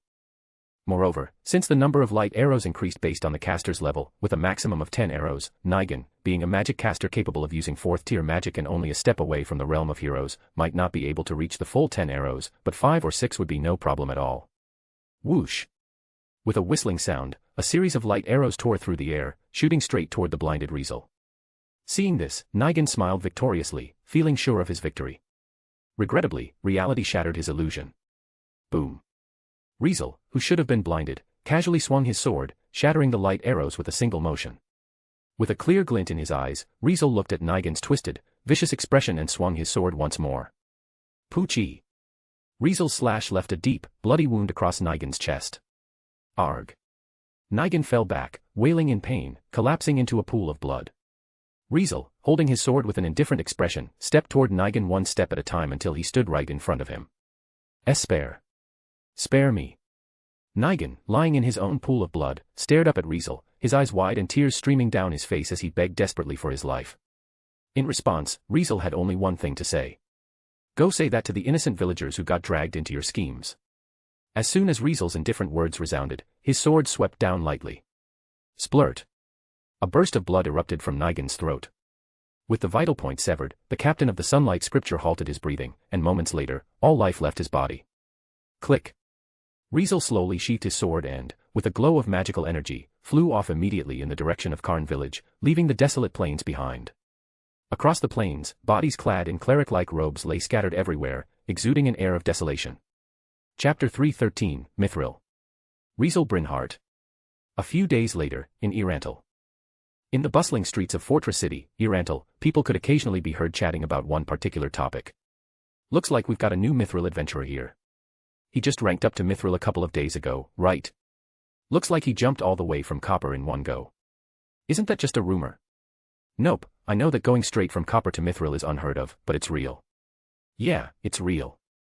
I heard that not only did he easily defeat a bunch of higher-ranked adventurers when he first joined, but he also recently took on a direct commission from warrior Captain Gazef Stronov to stop an enemy nation's scheme and even saved his life. You mean the guy who's known as the strongest warrior? Yeah, a great guy like him gave a newcomer a commission. No wonder everyone's talking about it. Many people continued to discuss this topic with excitement. Adventurers in particular, easily recognizable with their gear and weapons, shared even more details than the average people. You have no idea, but the other day, the warrior captain showed up at the Adventurers Guild with his whole troops, causing a huge commotion. Well, he's a hero in his own right and can't even be compared to the top-ranked adamantite adventurers. Yet when he came to the Adventurers Guild a few days ago, he not only escorted the rookie himself but also told the guild master he'd been saved by him. Thanks to the rookie, he got out of a tight spot and foiled an enemy nation's scheme. Sadly, he wouldn't give any specific details, just said it was classified as a national secret. Other than the guild master, no one knows exactly what exactly happened. Yep, and after that, the rookie got promoted straight from Copper to Mithril. Hey, there must be plenty of adventurers who aren't too happy about that.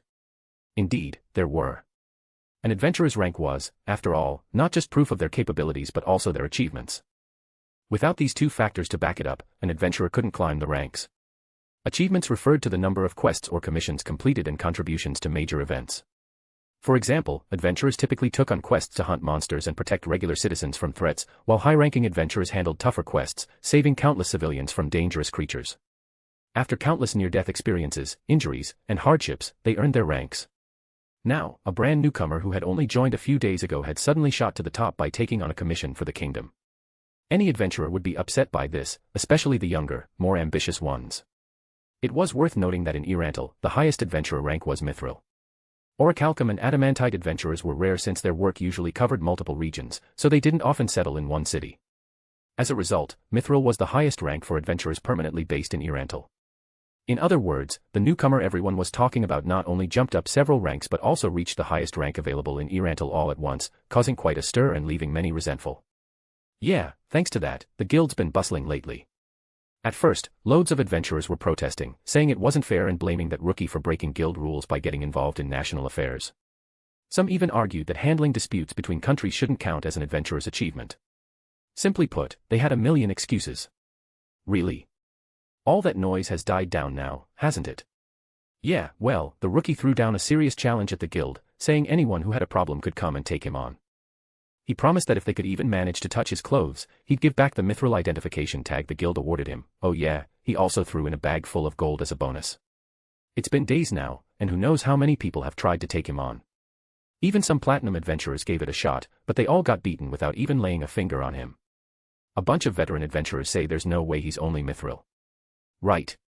I mean, to be able to beat adventurers up to platinum so easily, he's gotta be at least orichalcum, maybe even adamantite. No. Conversations like this had been making rounds among adventurers recently, so even those who had just come back from quests outside had heard about it. Oh yeah, what's that rookie's name again? Pretty sure it's Riezel. Yeah, that's the one. A group of adventurers were chatting as they walked along the road until suddenly. Excuse me, sorry to interrupt. A deep voice suddenly boomed from behind them, making the group of adventurers jump in fright. They instinctively turned to see that a tall figure had appeared behind them. It was a warrior clad in pitch-black full armor, completely concealing his head, hands, and feet. Not a single feature was visible.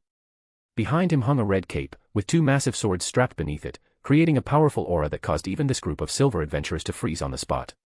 Surprisingly, behind the warrior stood a woman, somewhere between 15 and 20 years old, with narrow eyes, thick black hair tied into a ponytail, fair, smooth skin, and strikingly exotic beauty. She wore a white shirt, dark brown pants, black boots, and a brown cloak that covered her body, with a sword strapped to her waist. In people's eyes, this duo gave off a Beauty and the Beast vibe, a stark contrast that was both eye-catching and imposing. What do you want? One of the adventurers asked, stuttering and visibly nervous. Sorry, I just wanted to ask, the adventurer you mentioned just now, what was his name again? Seeing their reactions, the black-armored warrior paid no mind and asked calmly. Meanwhile, upon hearing the question, the adventurers glanced at each other tensely, not answering. Riezel, right? Asking again without a hint of impatience, the black-armored warrior confirmed the name. Why yeah. That's the name. Is there a problem? Finally, the adventurers answered. No, I just wanted to confirm something. Sorry to bother all of you. After saying this, the black-armored warrior immediately turned and left, with the beautiful woman behind him quickly following. Seeing this, the adventurers exchanged bewildered looks, unable to make sense of what had just happened. Only after they had left did the woman walking behind the black-armored warrior speak. Lord Ein. Before she could finish, the black-armored warrior interrupted her. My name's Mammon now, not Ains, remember. Clearly, this black-armored warrior was none other than the max-level player who had crossed over from Yggdrasil, the ruler of the Great Tomb of Nazarick, and the one who had once crossed paths with Riezel and exchanged information with him, Mamanga. No, he wasn't called Mamanga anymore. Just as the original work went, he had changed his name to match his old guild's name in Yggdrasil, Ains Olgaun. However, the former Mamanga, now Ains, clearly had no intention of revealing his true identity here, so, in a slightly stern tone, he scolded the woman beside him. I'm not Ains Olgaun right now, and you're not one of the Pleiades of the Great Tomb of Nazarick, Narbril Gamma, but Nabe, the soon-to-be adventurer, and my partner. Don't mess this up, understood? Hearing Ains' quiet scolding, the woman known as Narbril Gamma lowered her head. Yes, I'm very sorry, Lord Mammon. Don't call me with Lord. We're adventurer partners now, technically equals, not superiors and subordinates. But how could I show such disrespect to a supreme being? It's an order. Understood, Mr. Mammon.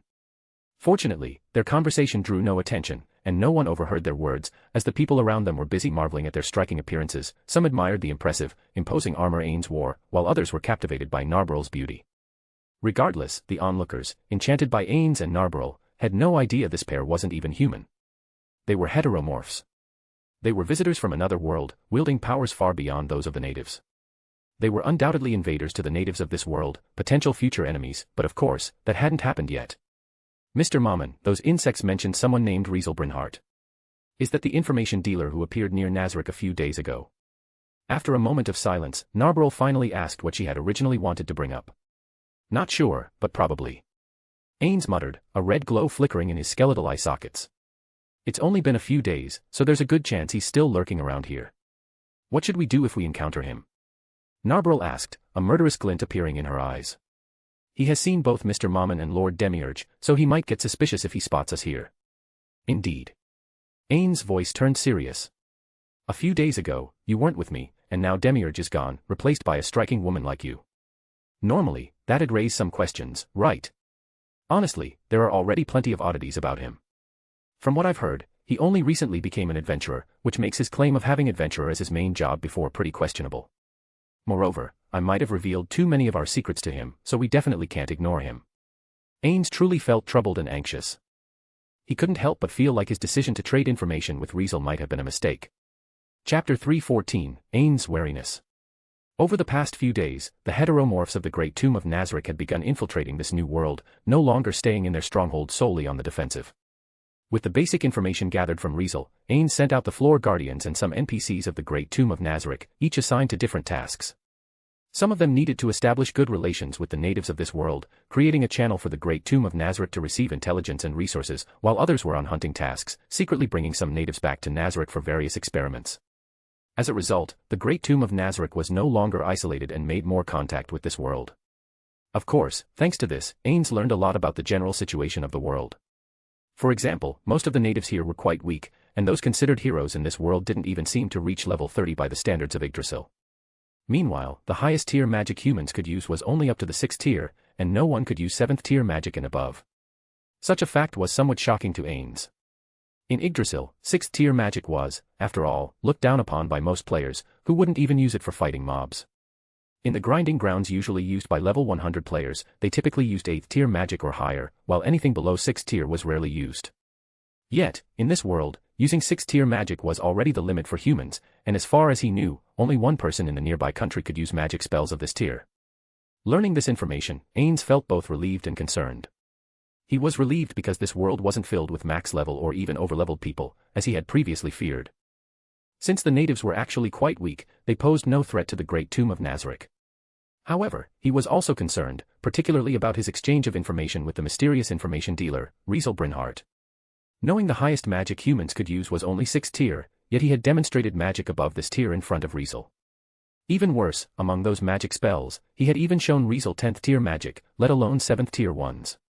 Wasn't that practically admitting to Riezel that he wasn't an ordinary human, maybe not even human? I should have been more cautious. Remembering his encounter with Riezel, Ains grumbled internally. But, that guy's reactions were weird too, right? Since no human in this world could use 7th tier magic and above, why was Riezel so calm when he saw them? If Riezel had shown even a little surprise or reaction, he might not have so easily demonstrated magic above the 6th tier to him. Moreover, the magic Riezel had used to greet him definitely wasn't as simple as 6th tier magic either. Ignoring any added effects, the raw power he felt in that magic alone had to be at least 9th tier magic. Even more so, the magic's ability to reach thousands of meters above the ground in a single attack, such a range might even surpass many 10th tier magic. It was precisely because he witnessed Riezel's magic that he subconsciously thought 10th tier magic might not be all that powerful in this world. It couldn't be helped. In Yggdrasil, 10th tier magic wasn't even something great. Since players who mastered super tier magic were common, it was hard to think of 10th tier magic as some kind of remarkable magic. Forget it. Regretting it now won't help. Ains shook his head, calming himself. My immediate priority is to find out who this Riezel Brynhart truly is and whether he's disclosed any of our information. Why had Riezel remained so calm when he saw magic above the 6th tier? Why, after only recently becoming an adventurer, did Riezel refer to adventurer as his main job? Was Riezel's identity as an information dealer genuine?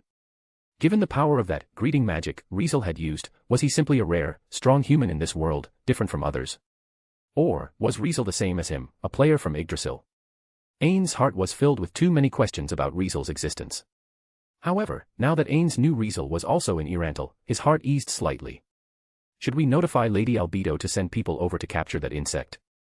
Seeing Ains lost in thought, Narbril made a suggestion. No, don't act recklessly. Ains shook his head, rejecting the suggestion. Until we understand his background, or more specifically, his exact strength, we absolutely shouldn't make any moves against him. Understood. Narbril nodded reluctantly. In her view, there was no need to be this cautious. She didn't believe that a mere human, an insect in her eyes, could possess the power to rival the supreme beings and the guardians. Humans were weak, insignificant, lowly creatures that the supreme beings wouldn't even think about, as they could be crushed effortlessly. Maybe, if they were squashed, they would make a pleasant sound that might slightly amuse the supreme beings, but other than that, what was there to care about in such insects? Absolutely nothing. However, since her lord had said so, she simply had to follow his orders. Narbril, therefore, headed to the Adventurers Guild with a disdainful attitude that completely contrasted with Ain's wariness. Oh. Ain suddenly stopped in his tracks. Why? Simple. Are they the rumored challengers? At the entrance of the Adventurers Guild, on a street broad enough for a gathered crowd, a large group of fully armed adventurers had either surrounded one spot or drawn their weapons, all facing the same direction with wary expressions. Over there, standing alone on the other side, was a young man Ains had just been warned about, someone he felt the need to pay attention to. Riezel Brynhart. An adventurer wielding an axe and a round shield, who seemed to be the leader of the adventurers, had a platinum identification tag hanging around his neck and grinned as he called out to the young men they had surrounded. You said yourself we could come at you as a group, so don't call us cowards. As soon as he said this, he earned several disdainful looks from the onlookers. Saying something so brazen about a group versus one fight required a certain sense of shamelessness. Yet Riezel, the one surrounded, just calmly gave a calm reply. Just hurry up, stop yapping, and get out of the way. If you disrupt the guild's activities, the guild master is going to complain to me. Following this, he beckoned to the adventurers surrounding him, curling his finger in a taunting gesture. Needless to say, this move naturally triggered the pride of these young, hot-blooded adventurers. Let's see how cocky you stay. Get him. Beat him up good. Speaking in rage, the axe-wielding adventurer commanded his group. Ha-iya. In the next moment, the surrounding adventurers roared as one and charged at Riezel. None of these adventurers were lightly armed, each wore armor, and if it wasn't metal, it was leather crafted from monster hides, with a faint glow of magical energy, clearly imbued with magic. From this alone, it was obvious that these adventurers weren't ordinary. Moreover, it was clear from their identification tags, either gold or platinum, signaling to onlookers that they were gold and platinum adventurers. For adventurers of this caliber to gang up on someone, it wouldn't be easy for even a mithril adventurer to handle, let alone an orichalcum one. Yet, these powerful adventurers were taken down in an instant. Bang, bang, bang, bang. With each muffled sound, one after another, the high-ranking adventurers let out agonized cries and were sent flying back even faster than when they had charged at Riezel. Riezel either kicked them or smacked them with his still-sheathed sword, sending the approaching adventurers crashing into nearby building walls or rolling across the ground. Evidently, these adventurers didn't even have time to launch an attack before Riezel swiftly closed the gap and knocked them away. Magic arrow. Magic arrow. Magic arrow. A few magic casters, unable to keep up with Riezel's speed and properly aim at him, could only use the homing first-tier magic arrow, in an attempt to hit him. Pang, pang, pang, pang. Unfortunately for them, Riezel casually waved his still-sheathed sword, shattering each incoming magic arrow one by one, as effortlessly as breaking glass. Bang, bang, bang. Not long after, the magic casters were met with Riezel's powerful kicks and were sent flying. Such a scene went on for about 30 seconds. After half a minute, without exception, each of Riezel's challengers lay sprawled on the ground, unable to get back up. Looks like you guys can't do it either. Riezel put away his still-sheathed sword, standing amidst the fallen challengers, his expression unchanged from start to finish. Clap, clap, clap, clap. Seeing Riezel's victory, the onlookers didn't hold back their applause, showering him with praise. As expected, he won again. I knew it. Mr. Brynhart was definitely gonna win. Challenging Mr. Brynhart is impossible unless you're at least mithril. If you ask me, even mithril adventurers would struggle. People chatted with each other, not at all surprised by the outcome. Ains, who had watched everything, let out a low murmur, sounding both impressed and wary. TCH.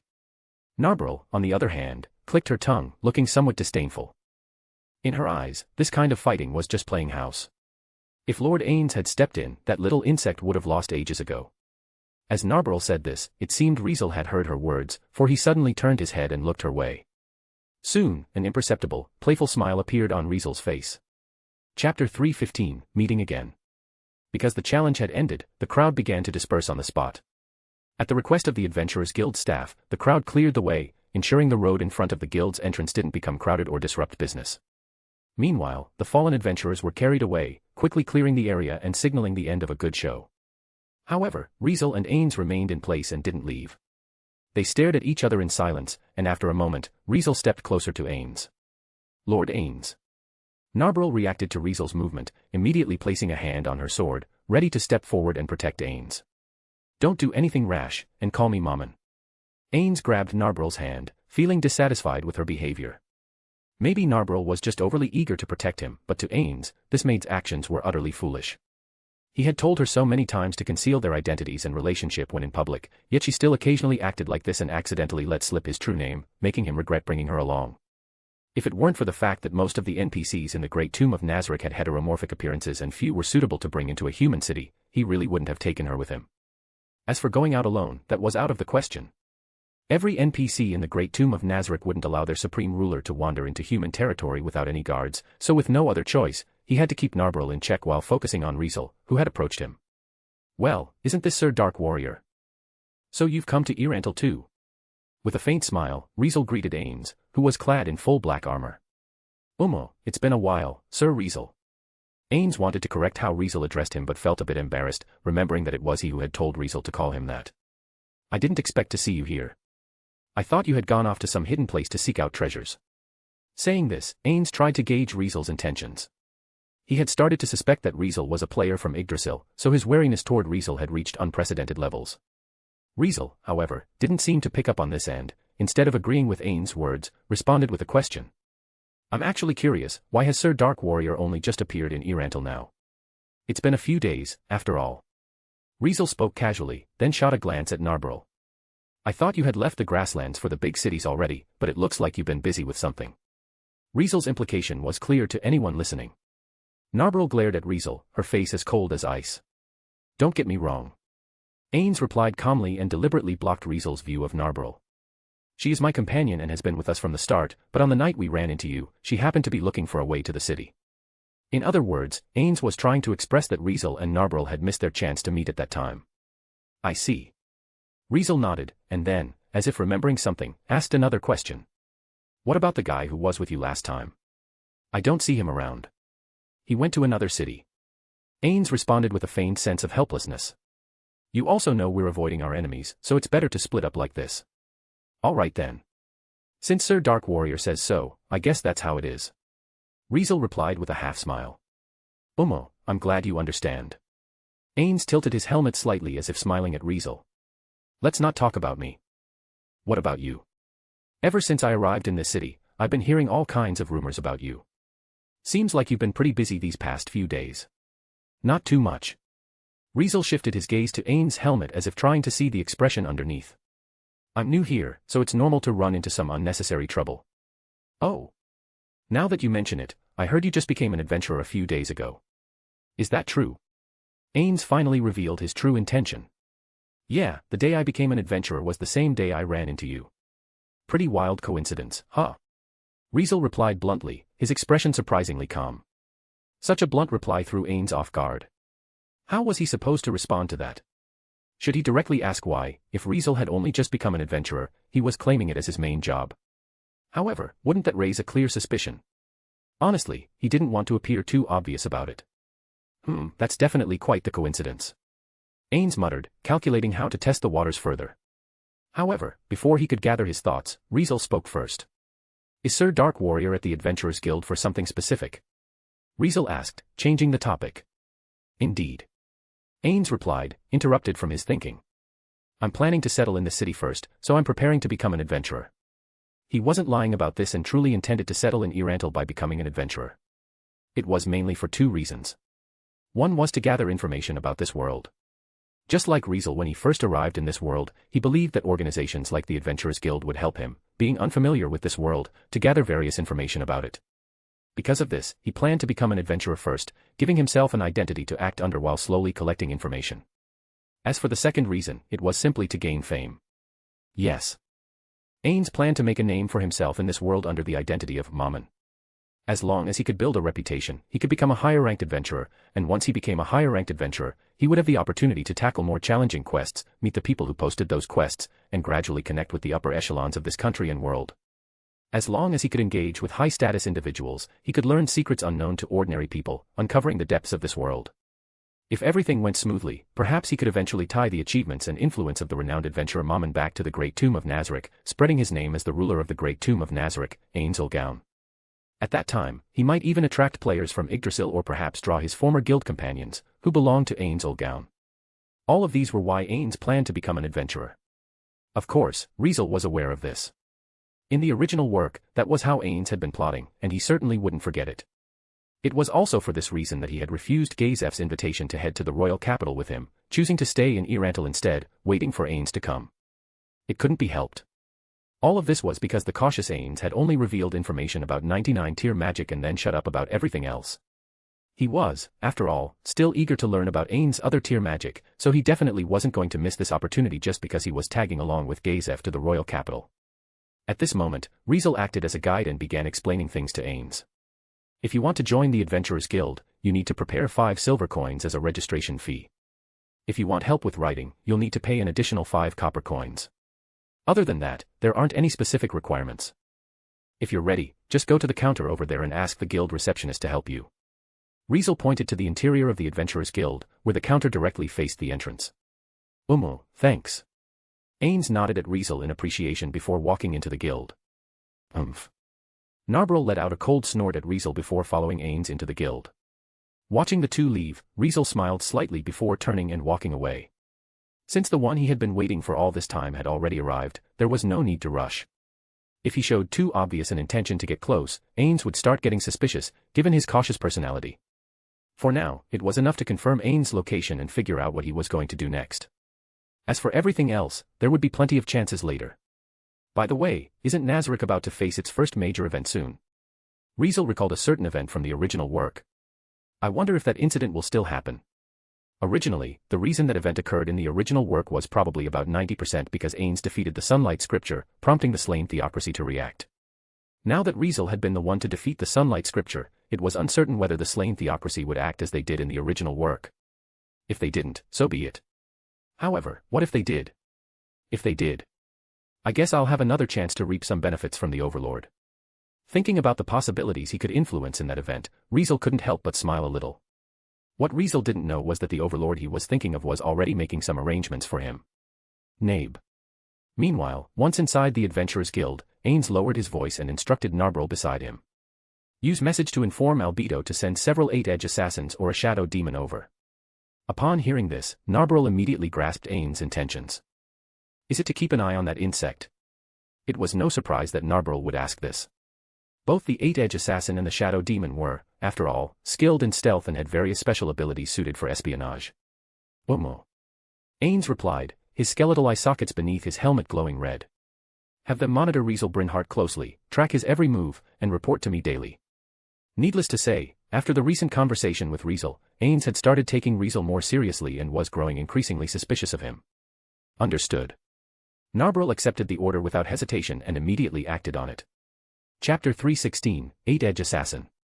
Although the night in Riezel couldn't be described as brightly lit, it was still far better than villages like Karn Village, where people relied on the sunrise to start their day and the sunset to call it a night.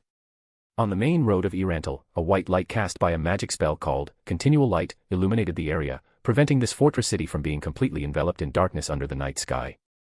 However, since humans were creatures affected by the night, unlike some other races that could still see clearly in the dark, the humans in this world had an instinctual fear of the dark.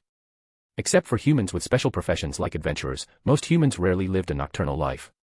As a result, after nightfall, the number of pedestrians on the streets of Riezel greatly decreased, and the sight of young women and children became nearly non-existent.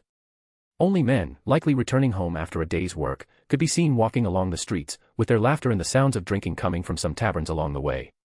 Apart from this, it was quiet. Meanwhile, there were several inns in Riezel specifically for adventurers, and those who stayed in the city regularly typically chose to lodge there. At these inns, they could meet like-minded colleagues and interact with them, and if they got along well, they might even form an adventurer group together to take on quests. Riezel, on the other hand, didn't stay at any of these inns but instead stayed at the most luxurious one in Riezel, known as the Shining Golden Pavilion. Naturally, it wasn't because he was especially picky about where he stayed. Although some of the inns meant for adventurers were frequented by high-ranking adventurers and had quite decent environments, in terms of food, these inns still couldn't beat the Shining Golden Pavilion. As the most upscale inn in Riezel, the Shining Golden Pavilion offered food prepared with ingredients kept fresh by a magic spell called Preserve, and the chefs were also top-notch professionals with high praise from the industry.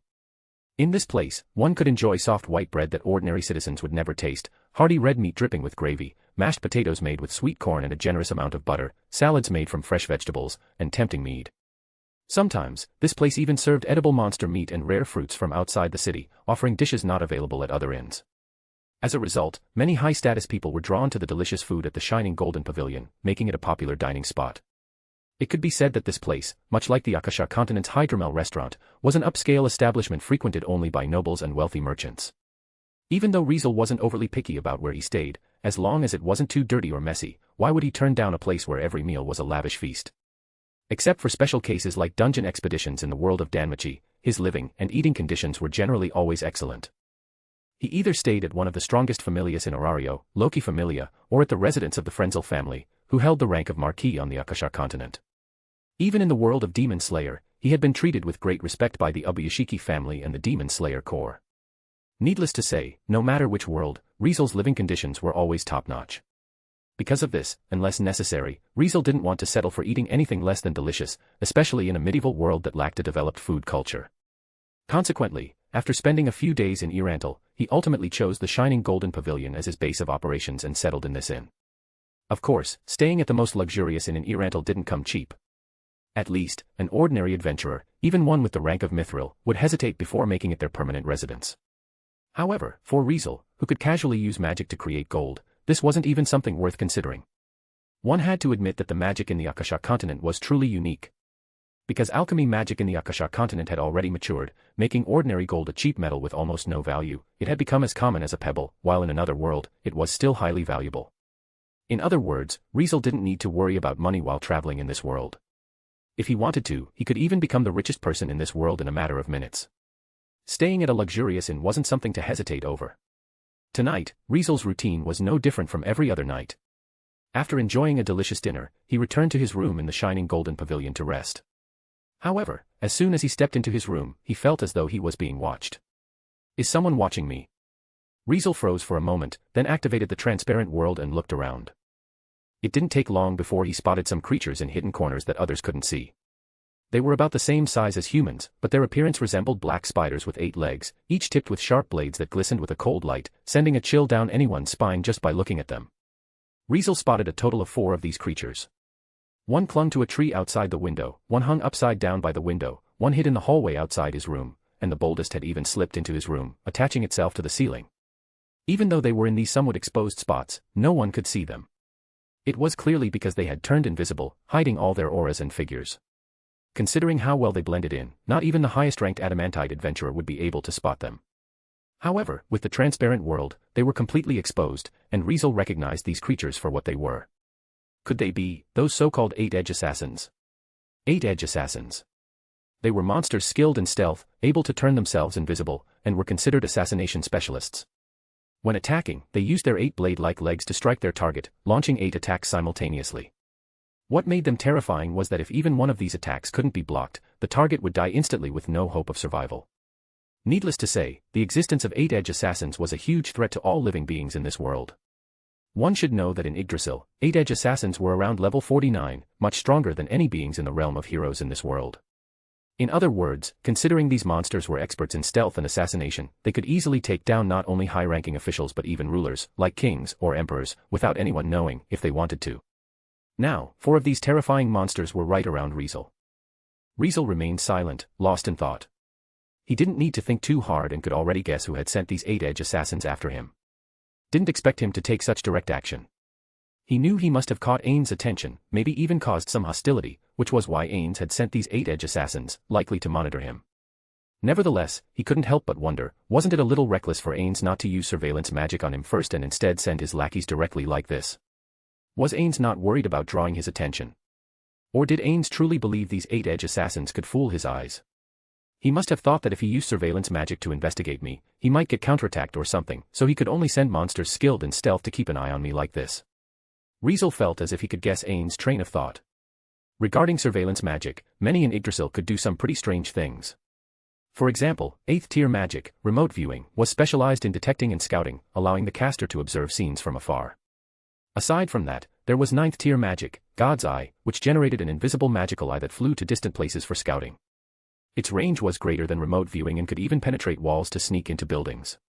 Unfortunately, this kind of surveillance magic had plenty of countermeasures in Yggdrasil.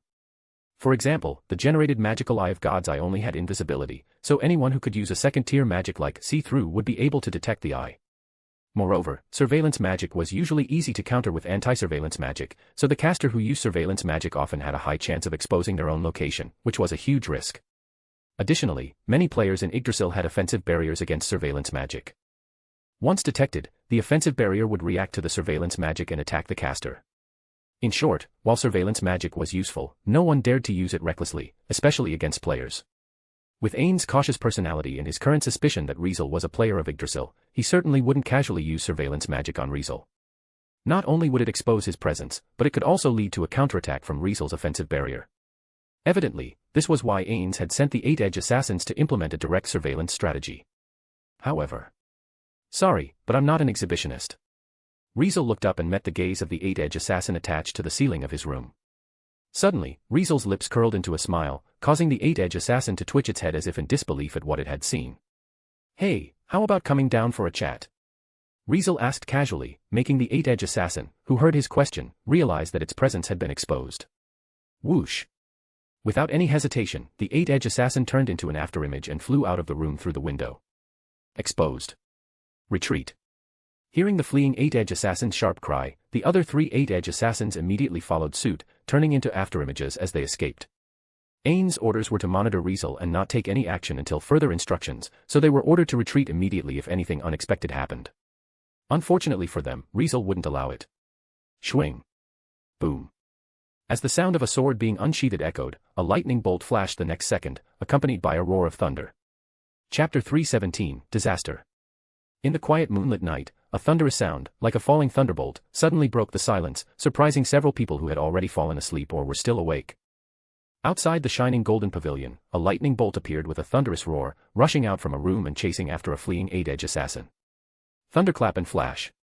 In the next second, the lightning bolt turned into a blade of light and sliced through the 8-edge assassin's head with terrifying speed. Splurt. Just like that, the 8-edge assassin didn't even have time to react before its head was severed in a flash, sending a spray of blood everywhere. Screech. Letting out a piercing scream, the decapitated 8-edge assassin fell apart gruesomely, its body and head separating as it dropped from midair, crashed to the ground, and died soon after. Riezel's figure then emerged from the lightning bolt, landing on the ground beside the decapitated 8-edge assassin. What? Seeing this scene, the remaining 3 8-edge assassins were stunned. How, that fast? Impossible. How is he so quick? While exclaiming in disbelief, the 3 8-edge assassins increased their speed, ready to flee with all their might. However, just as they were about to escape, a message suddenly entered their minds, causing them to freeze in place. In the next moment, they exchanged glances before turning around and charging toward Riezel. Riezel, who had been preparing to chase the remaining 8-edge assassins, was momentarily stunned by this unexpected turn of events. Before he could even process the surprise, however, the 8-edge assassins had already reached him. Swish, swish, swish. Several sharp blades sliced through the air, their sounds echoing. Amid the wind-breaking sounds, one of the 8-edge assassins launched the first attack, swinging its 8 sharp blade-like legs, slashing through the air, aiming at Riezel. Riezel could see that this attack was far stronger than Gazef's 4-fold slash of light or even 6-fold slash of light. In his eyes, it could easily be called 8-fold slash of light. Regardless, it was just 2 more slashes, whether it was 1 or 8 didn't make much of a difference for him. Ding! Just like when Riezel fought Gazef back then, he didn't even unsheath his sword. He merely swung its scabbard, with his sword still attached, as a blunt weapon, knocking all 8 of the incoming slashes away in one powerful swing. Lightning. Riezel immediately cast a 3rd-tier magic, Lightning, transforming the lightning that had formed on his fingertip into a spear that shot toward the 8-edge assassin. Poochie. With its piercing property, the spear of lightning struck the 8-edge assassin, immediately tearing through its spider-like body as it passed through its chest and emerged from its back. Die. Suddenly, the remaining 2 8-edge assassins appeared on Riezel's left and right, one above him swung down its 8 sharp, blade-like legs, while the other attacked from below, forming a pincer movement. If it were anyone else, facing such a fierce attack from 2 sides, even if they had entered the realm of heroes, they would likely meet their end under this vicious pincer. A level 49 8-edge assassin could easily slaughter any hero in this world. Even if Gazef were fully armed, wearing the 4 treasures of the Riestei's kingdom to face such an attack, he wouldn't last long. Unfortunately, Riezel was not just anyone. Dimensional move. As soon as these words were spoken, Riezel vanished from the spot. Poochie. In an instant, the 2 8-edge assassins missed their attacks, but because they ended up in symmetrical, opposing positions, their attacks hit each other instead, slicing through their own comrade's body. Screech. Both 8-edge assassins let out pained cries and quickly pulled their sharp, blade-like legs from their comrade's body before hurriedly searching for Riezel and scanning the surroundings, but unfortunately, they couldn't find a trace of him. Nevertheless, it didn't take long for them to notice a flickering light above. Damn! One of the 8-edge assassins screamed, making the other 8-edge assassin quickly look up, glaring at the sky. Over there, Riezel, surrounded by glowing magical energy from the third-tier magic, Fly, floated in midair while extending his finger toward the two 8-edge assassins below. At the tip of his finger, flames flickered and burned. Fireball. Riezel chanted a magic spell that had appeared not only in this world but in many worlds where magic existed. Like lightning, Fireball was a third-tier magic. However, unlike lightning, which was a fixed and consistent offensive magic with a piercing attribute, Fireball was more like an adjustable AoE offensive magic. Fireball could change its attack range and power based on the magical energy injected by the caster, and upon hitting its target, it would release the flames accumulated within, setting everything in the vicinity ablaze. Because of its simple and brutal effect, magic casters who knew how to use it often favored this magic. Nonetheless, when Riezel used this magic, it was completely different from how other magic casters used it. When other magic casters cast Fireball, they usually conjured a fireball about the size of a human head, but when Riezel used it, the flames gathering at his fingertip instantly formed a massive fireball, slightly larger than his own body, a perfect, towering sphere of flames. Is that Fireball? No way. Speaking with surprised voices, the two 8-edge assassins stared blankly, completely stunned by the sight. Not just them, even Riezel himself was momentarily stunned before quickly remembering one of his skills and realizing what had just happened. Pioneer of the Sun. Becomes a spiritual being. Doubles the effect of light and heat magic. Provides resistance to light, heat, frost, and darkness powers. Deals special damage to evil entities. Doubles the effect of light and heat magic. In other words, as long as it was magic within the light and heat category, its effect would double, far surpassing its normal power when cast by Riezel. At this moment, the magic he used was undoubtedly fire attribute magic, which belonged to the light and heat category. As a result, when he cast Fireball, its power wasn't just at the third tier but had power that even fifth-tier magic couldn't match. I almost forgot about this skill. Riezel thought, chuckling to himself. Looks like I need to learn more magic in the light and heat category from now on. With that, he casually launched a massive fireball that illuminated the entire shining golden pavilion and was large enough to completely engulf a human, sending it toward the two 8-edge assassins. Seeing this, the two 8-edge assassins tried to escape but realized it was too late to get away. Knowing that even an ordinary fireball would explode upon hitting its target, turning into an AoE attack that burned everything around it, Riezel's fireball clearly surpassed the ordinary one. If it landed on the ground, even if they avoided the direct hit, they would still be burned by the explosion. At least, the two 8-edge assassins could only imagine such an outcome, such an end. Ultimately, they gave up on escaping and chose to face the giant fireball falling from the sky head-on. Long live AINZOOAL gown. Shouting fervently, the two 8-edge assassins swung the sharp blades on their long legs toward the giant fireball falling from above. As the huge fireball hit the ground, it was akin to an extremely small sun falling to the earth, and in the next second, the fireball exploded. Boom. In an instant, the explosion roared into the sky, sending a raging wave of fire in all directions and sweeping everything with it. Fire. Fire. Help. Run. At this moment, whether it was the pedestrians on the nearby streets or the guests in the shining golden pavilion who had been startled by the explosion, everyone saw the flames surging toward them. Panicked, they screamed and scrambled in the opposite direction, running for their lives. Shit. As Riezel saw the entire shining golden pavilion about to be consumed by flames, with nearby buildings and streets on the verge of becoming a sea of fire, he immediately realized the seriousness of the situation. Is this really third-tier magic fireball? After being powered up by Pioneer of the Sun, it turned into this. Riezel knew it was definitely his fault. In his excitement, he had used too much magical energy, which made Fireball even more powerful than it should have been. At this point, if he didn't do something quickly, it would likely turn into a full-blown disaster. Ultimately, Riezel decided to act, abandoning any concern for hiding his abilities and quickly casting a magic spell that would be considered a divine miracle in this world. Tempest. While Tempest seemed like a simple magic spell, it was actually classified as 9th-tier magic out of the 11 tiers of tier magic. T/N, it's not Tempest from Danmachi. Asterisk whoosh. Asterisk. A fierce wind suddenly howled. A torrential downpour suddenly fell from the sky. Within seconds, a terrifying storm descended upon the area, putting out the spreading flames. However, the surrounding environment didn't escape unscathed as the strong winds tore away all the flowers, grass, and trees, while the downpour washed away countless objects, causing the buildings to shake as if they might collapse at any moment. Amid this, scattered people screamed in agony. Some were likely blown away by the wind, and others were drenched by the heavy rain, looking like drowned rats. Are you kidding? Riezel quickly retracted his magic, staring at the disaster-stricken area, feeling speechless. After this incident, he fully understood one thing. Now I understand why tactical class and strategic class magic are restricted in the Akasha continent. From now on, Riezel decided to be more cautious when using magic in cities. Chapter 3:18, I'll make sure he pays for this. Outside Riezel, near the edge of the forest. Unlike Riezel, which was illuminated by magical lights from continual light, the outskirts of the city were cloaked in darkness. It wasn't pitch black to the point of complete blindness, but it was clearly far from ideal for human activities. In this shadowy area outside the city, a place glowed with firelight. It was a wide campsite, roughly 20 meters across, with a carriage parked. Within the campsite, tents were set up for resting, with wooden stakes driven into the ground around them and thin strings strung between the stakes, each hung with bells, clearly a warning setup meant to alert the people in the camp if anything approached. In the center of the camp, a campfire blazed, serving as a source of light, and around it sat several armed adventurers, casually chatting while eating simple food. From time to time, they glanced toward a man clad in full, pitch-black armor and a woman wearing a deep brown robe standing in a corner of the camp. Needless to say, they were none other than Ains and Narbril. At this moment, Ains was standing in a corner of the camp, his finger pressed against his temple as if he were meditating with his eyes closed, while Narbril watched him quietly, standing nearby without saying a word. After a while, Ains suddenly lowered his hand and spoke up. All the 8 edge assassins I sent to monitor him have been killed. Ains' voice was calm, showing no emotion as he spoke.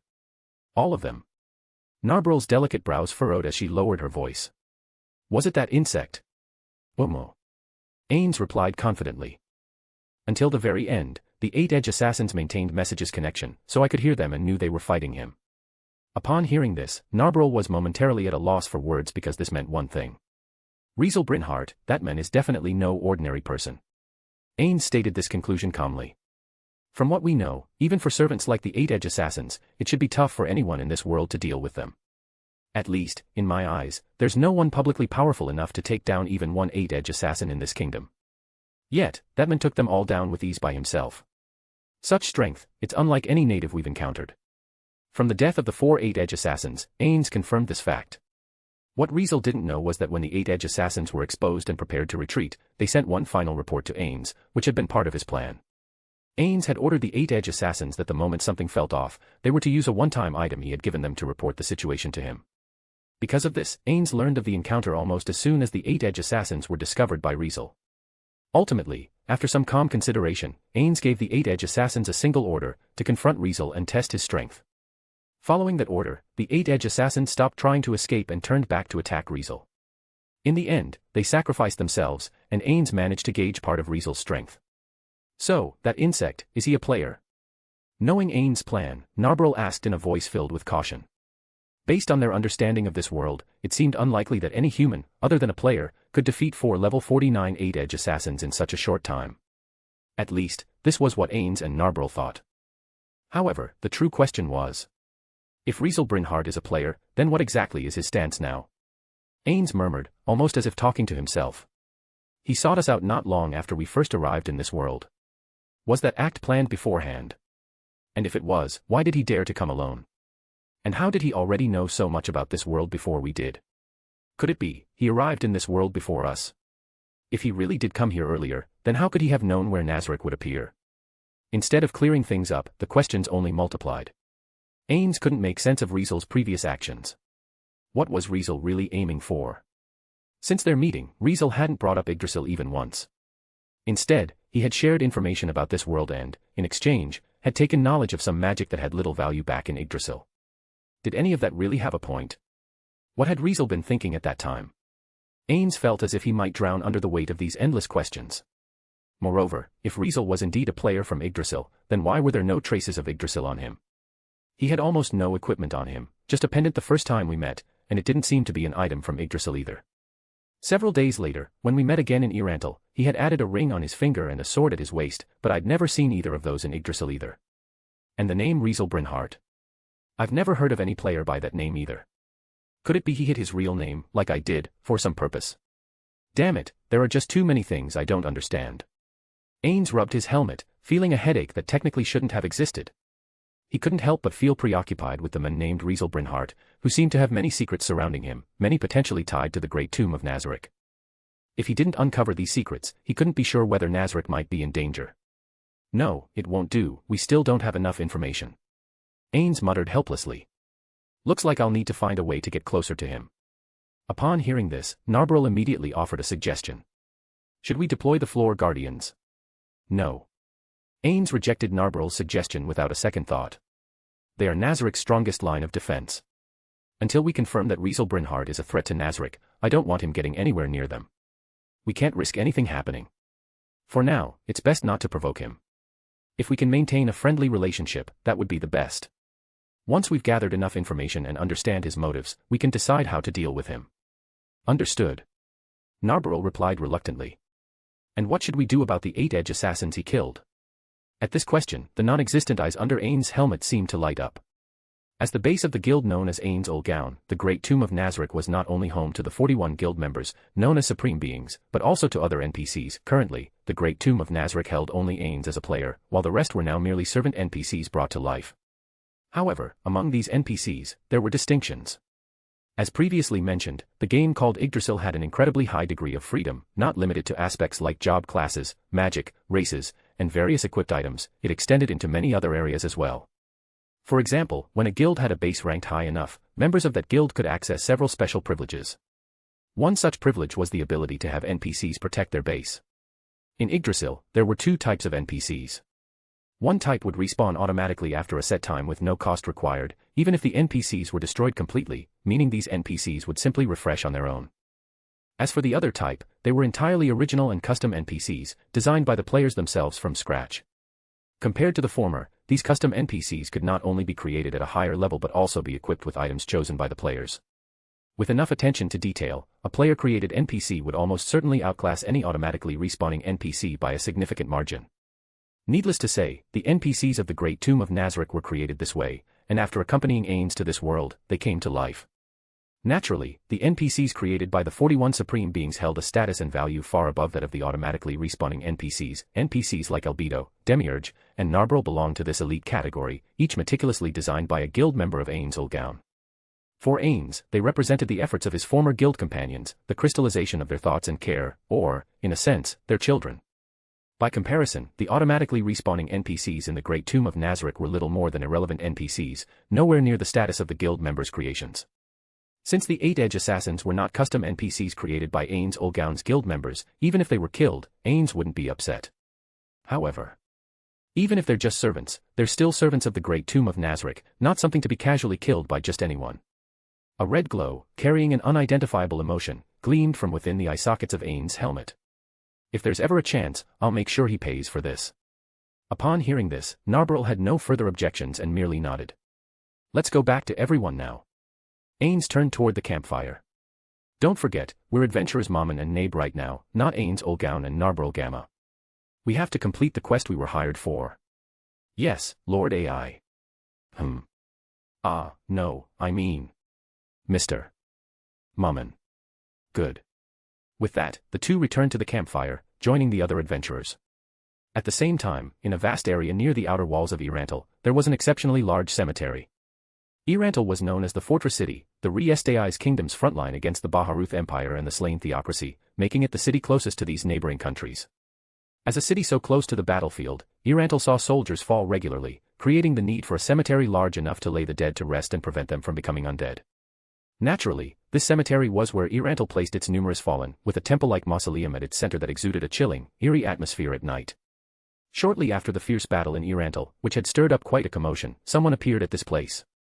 Oh my, how creepy. A female voice suddenly rang out, carrying a hint of ferocity, like a carnivorous beast. Chapter 319, once again the talk of the city. In front of the temple-like mausoleum at Riezel Cemetery, a woman appeared silently.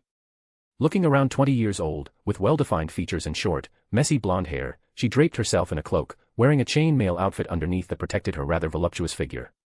A few dagger-like blades, known as stilettos, were strapped to her lower back, and an almost predatory grin, like that of a carnivore, spread across her face. If one were to describe her, she gave the impression of a ravenous beast, ready to pounce at any moment, to bite and tear into someone, looking dangerous. Something interesting seems to be happening in the city. Let's go check it out, shall we? With an attitude as if she were setting out for a picnic, the woman took a step forward, ready to leave the cemetery and head toward the city. However, as soon as she moved, a raspy voice stopped her. Didn't I tell you not to act rashly until I finish preparing?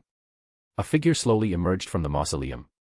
It was a skinny, old man with sunken eyes and a pale complexion that looked almost lifeless, with no hair at all, not even eyebrows or lashes. He wore a long, dark red robe, with a necklace made of small animal skulls hanging around his neck, while his hands were so thin they looked like skin and bones. Frankly, he looked more like an undead than a human, some kind of zombie. In one hand, he held a black staff, and in the other, he carried a gravel-like pearl with a rough, round shape. Such an appearance, if topped with a tall hat, would make him look exactly like a wizard. Seeing the old man, the woman flashed a carefree, playful grin. Oh my, caught already? Didn't think you'd come out, Kaj. Or were you secretly watching me the whole time? Pervert. Her playful taunt made the old man feel disgusted. As if I wouldn't watch you. I know exactly how reckless you are. The old man yelled at the woman with an irritated expression.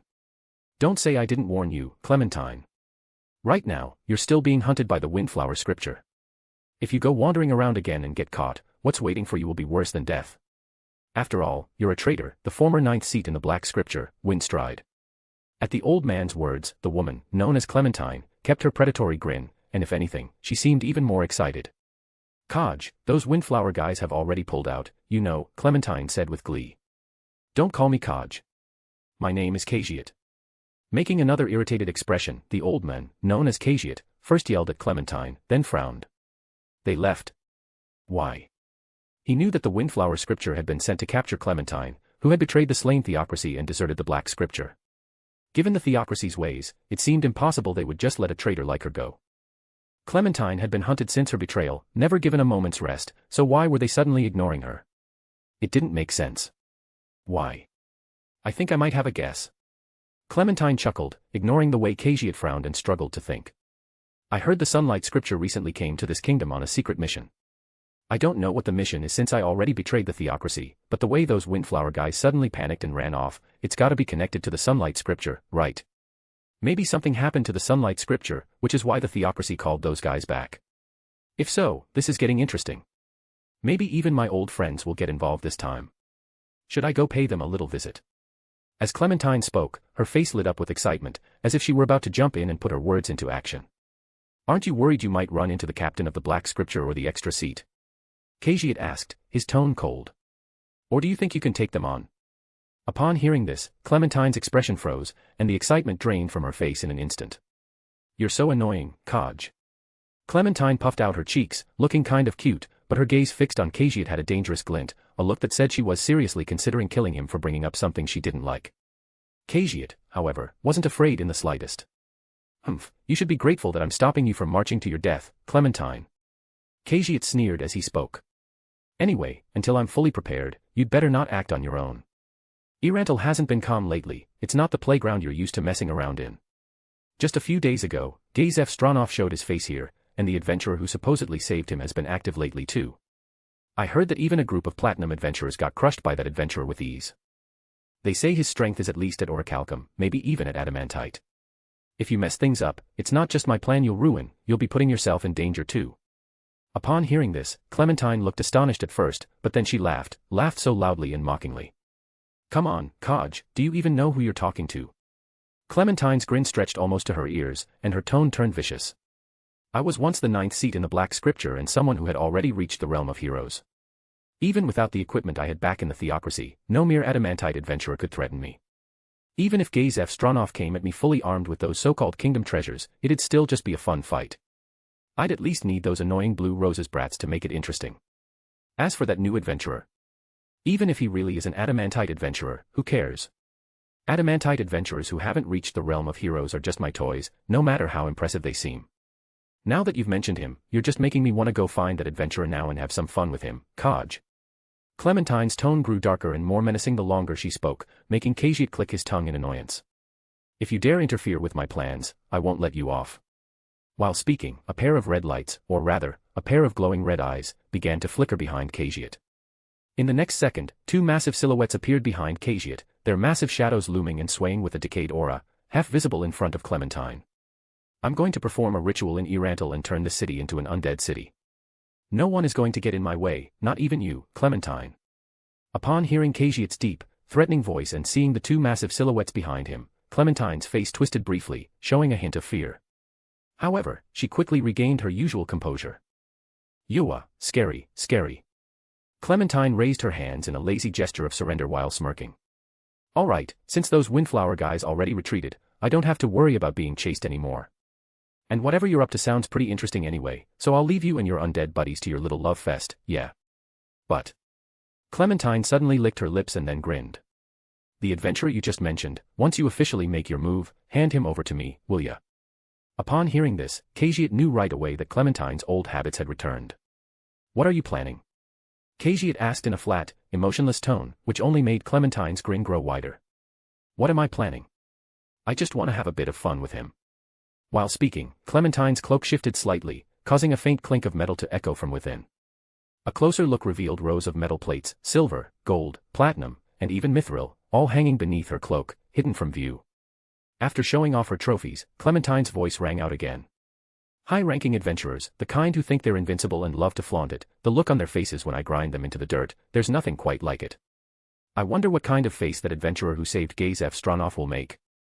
How many bones will I need to break? How many muscles to tear apart, before he starts begging for mercy? I can't wait to find out. Hee hee hee. Hee hee hee hee. Clementine's delighted laughter echoed over the cemetery, lingering in the air. She had no idea that, at this very moment, Riezel was also thinking about her and already deciding whether or not to deal with her once and for all. Time rewound back to several minutes ago. Tonight, Riezel was anything but peaceful. Not only had the shining golden pavilion nearly burned to the ground in a huge fire, frightening numerous distinguished guests, but a sudden storm swept in, only to vanish just as quickly. All of this, one way or another, was clearly impossible to ignore. As a result, even in the middle of the night, word spread fast, and before long, the name of the one behind it all, Riezel Brynhart, was once again the talk of the city. In the end, the guild master of the Adventurers Guild summoned Riezel immediately and listened as he explained the entire sequence of events. Upon hearing that Riezel had been forced to fight to eliminate monsters sneaking into the city and then seeing the corpse of one of the 8 edge assassins, the guild master could only helplessly admit that none of this was Riezel's fault. Regardless, Riezel offered to compensate for all damages and then left the Adventurers Guild. However, as Riezel walked down the road, he suddenly remembered something important. Come to think of it, isn't there supposed to be a big event happening soon in Riezel? Maybe I should go and look for those too. Riezel fell into deep thought, contemplating what he should do next. Chapter 320, You're not talking about me, are you? Riezel knew that Riezel had already caught someone's attention. Cagiet, a magic caster controlling undead, was secretly scheming to turn Riezel into an undead city, transforming everyone in it into undead. It went without saying that once it became a city filled with undead, even stronger undead would inevitably arise within. Cagiet planned to use a ritual to transform himself into an intelligent, immortal, high-tier undead in this undead city, and to achieve this, he was making preparations in Riezel's cemetery, using its environment and the power of a magic item he possessed, creating and summoning as many undead as he could in secret and organizing an undead army. If the undead army attacked Riezel, without orichalcum or adamantite adventurers defending the city, it wouldn't have been impossible for them to overrun Riezel and turn it into an undead city. To make things worse, Cagiet had even teamed up with a traitor from the slain theocracy's black scripture named Clementine, gaining her assistance. One should know that the 6 scriptures were the highest-ranking organization under the 6 cardinals of the slain theocracy, with the black scripture as the strongest among them. Each member had stepped into the realm of heroes, a level of strength terrifyingly hard to match for the natives of this world. Riezel knew about the presence of these two, their intentions, and that they would inevitably fail. Once they officially launched their operation against Riezel, they would fall right into the hands of a player aiming to make a name for himself as an adventurer. Yes, that player was none other than Ains. In the original work, Ains had used these two as stepping stones to build his reputation, foiled their plot, protected Riezel, and racked up plenty of achievements. From this event onward, the adventurer known as Mammon gained widespread fame, paving the way for all of Ains' later plans to succeed smoothly. Considering this, the event was clearly perfect for Riezel to mess with Ains. If he sent his minions to mess with me, then I'd be letting myself down if I didn't mess with him too, right? Riezel had this kind of plan in mind after becoming the one responsible for the previous incident. If his memory was right, there would be 2 Ains-related events happening around Riezel in the next few days. One was the scheme of Cagiet and Clementine to turn Riezel into an undead city, which would be directly tied to Ains' plan to gain fame as an adventurer, while the other involved a floor guardian from the Great Tomb of Nazarick. When Ains arrived in Irantal as Mammon, the floor guardian received instructions from him to capture the natives of this world for intelligence gathering and experimentation. During this operation, however, the floor guardian unexpectedly encountered a group of unwelcome guests from the slain theocracy, ended up getting mind-controlled by them, lost control of her actions, and became a wandering monster hostile to anyone who attacked her. In fact, this was the event Riezel had mentioned before, an opportunity to reap some benefits from the Overlord. Needless to say, a floor guardian betraying the great tomb of Nazarick would be nothing short of a catastrophic event for Ains, who deeply cherished anything related to Nazarick. When that happened, Ains naturally needed information and wanted to know who had orchestrated everything and what exactly had transpired, which would be Riezel's cue to step in as the information dealer. However, now he didn't want to just wait for the opportunity to come to him, he wanted to take the initiative. Alright, let's go find those two. Having come to a decision, Riezel cast fly, left the city, and immediately headed to the cemetery. However, when he arrived above the cemetery and wanted to land on the mausoleum in the center, he happened to catch an interesting scene unfolding below. I wonder what kind of face that adventurer who saved Gazef Stronov will make. How many bones will I need to break, how many muscles to tear apart, before he starts begging for mercy? I can't wait to find out. He. He. Landing on the top of the mausoleum, Riezel heard Clementine's horrifying laugh after she spoke these words, causing his expression to suddenly turn strange. After a moment of silence, Riezel spoke up. Hey, the adventurer you're talking about, the one whose bones you're going to break and muscles you're going to tear apart, you're not talking about me, are you? As soon as these words left Riezel's mouth and reached Cagiat and Clementine's ears, both of them froze. Who?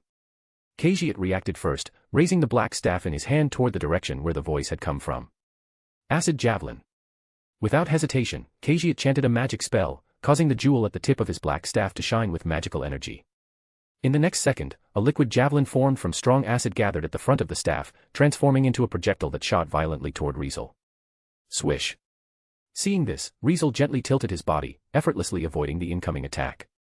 Surprisingly, his movement was calm and unhurried, his expression unchanged, and even his gaze never left Cagiat and Clementine, as if the attack just now hadn't even existed. TCH. Cagiat clicked his tongue in annoyance. Clementine, on the other hand, lifted her head and stared at Riezel in astonishment. When? Murmuring to herself, Clementine kept her eyes fixed on Riezel. Clearly, the former ninth seat in the Black Scripture was surprised that she hadn't noticed Riezel approaching. She was a powerful warrior, someone who had already entered the realm of heroes, so her senses were far superior to others. Her sharp intuition also made her highly skilled at detecting danger, to the point where even experts from the Windflower Scripture, who specialized in espionage, couldn't get close to her without her noticing. For this reason, Riezel flying in so smoothly without her detecting him was a shock to her. Did he use concealment magic? If that was the case, then why didn't the magic item she carried, one that would alert her to such magic, react at all? Clementine was puzzled. What she didn't know was that Riezel hadn't used concealment magic simply because there was no need. Why should he? Riezel had never intended to sneak up on them in the first place. As for why Riezel wasn't detected, it was simply because those who had mastered the selfless state could shut off their fighting spirit and aura, making them appear as ordinary, insignificant people to others, with no presence at all. Because of this, many people found Riezel to be both contradictory and mysterious. He should have been very noticeable, yet had no presence at all, which was very bizarre.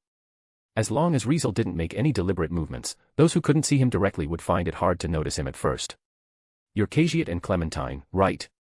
Riezel looked down at the two from above, confirming their names from the original work in his memory. Didn't expect you two to come out on your own. Well, this sure saves me a lot of time and trouble. Riezel jumped down from the top of the mausoleum and landed in front of Cagiat and Clementine, making them stare speechlessly at him as he casually descended and landed before them. Are you Riezel Brynhart? Cagiat asked, his expression and tone gloomy. Oh. You know me? Riezel responded indifferently. Not really. Cagiat sneered. But if we're talking about who's the most famous and acknowledged as the strongest in Irantal lately, the first name that comes to mind is definitely yours. What he meant was that anyone powerful enough to get this close without them noticing was, in his view, likely the adventurer named Riezel Brynhart, who had been making waves recently. Heh. Clementine grinned, eyeing Riezel up and down as her composure returned. We were just talking about you, and here you come, all on your own. Could this be a blessing from the god I abandoned long ago, I wonder? Blessing from the god? Riezel glanced indifferently at Clementine and then smiled slightly. I hope you still feel that way later. In the next moment, Riezel took a step forward, but this single step made Cagiat react strongly. Stop. Cagiat raised his black staff, pointing it at Riezel. Riezel Brynhart, why are you here? Riezel ignored the question and continued walking toward the two of them, step by step. I told you to stop. Kajit's face twisted with anger, and without delay, he launched a few acid javelins from his staff, aimed at Riezel's head, chest, and abdomen, speeding toward him. Riezel, however, continued walking, casually sidestepping with the ease of a stroll, dodging the incoming acid projectiles one by one, his steps and posture still composed. At this point, even if he was stupid, Kajit understood that this young man was not here with good intentions. Although he didn't know why Riezel had suddenly come to this place or if he had discovered something he shouldn't have, he decided that he couldn't let this famous adventurer go, just to be safe. Foolish adventurer, don't blame me. If anyone is to blame, it's you for coming to a place you shouldn't be in the middle of the night. Kajit spoke without a trace of sympathy, raising his other hand, which held an irregular, round-shaped object.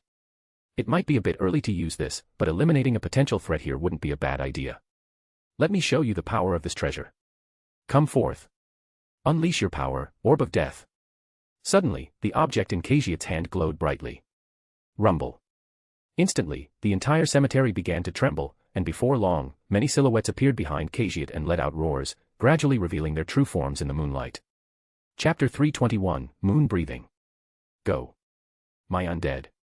Amid Kajit's proud shout, hundreds of undead slowly emerged from behind him. They appeared human at first glance, but their bodies were incomplete as if already decayed, clearly zombies, low-tier undead. Gruea. Asterisk. Like an undead army, they let out beast-like growls as they swayed and stumbled forward in groups, heading in Riezel's direction. Upon seeing this, Riezel remained silent, but Clementine couldn't help but clap her hands, looking impressed. Impressive, Kaj. You managed to summon all these undead without a sound. How many are there? 150. Just like Ains, Kajit was a magic caster specializing in necromancy. Naturally, since his expertise in necromancy wasn't on Ains' level, Kajit couldn't use the most terrifying aspect of necromancy, a magic that could cause instant death. Nonetheless, Kajit was unmistakably an expert at controlling the undead. First of all, Kajit's undead army was summoned with a third-tier magic called Create Undead, which allowed him to use corpses as a medium to create or summon undead, turning them into his servants. However, since it was only third-tier magic, Create Undead could produce only one undead per cast. Considering this, Kajit must have been hiding in the cemetery for a long time, gradually accumulating over 150 undead. What truly impressed Clementine, however, was his ability to control over 150 undead at once. Certainly, any magic caster specialized in necromancy could create undead, but creating them was one thing, and controlling them was another.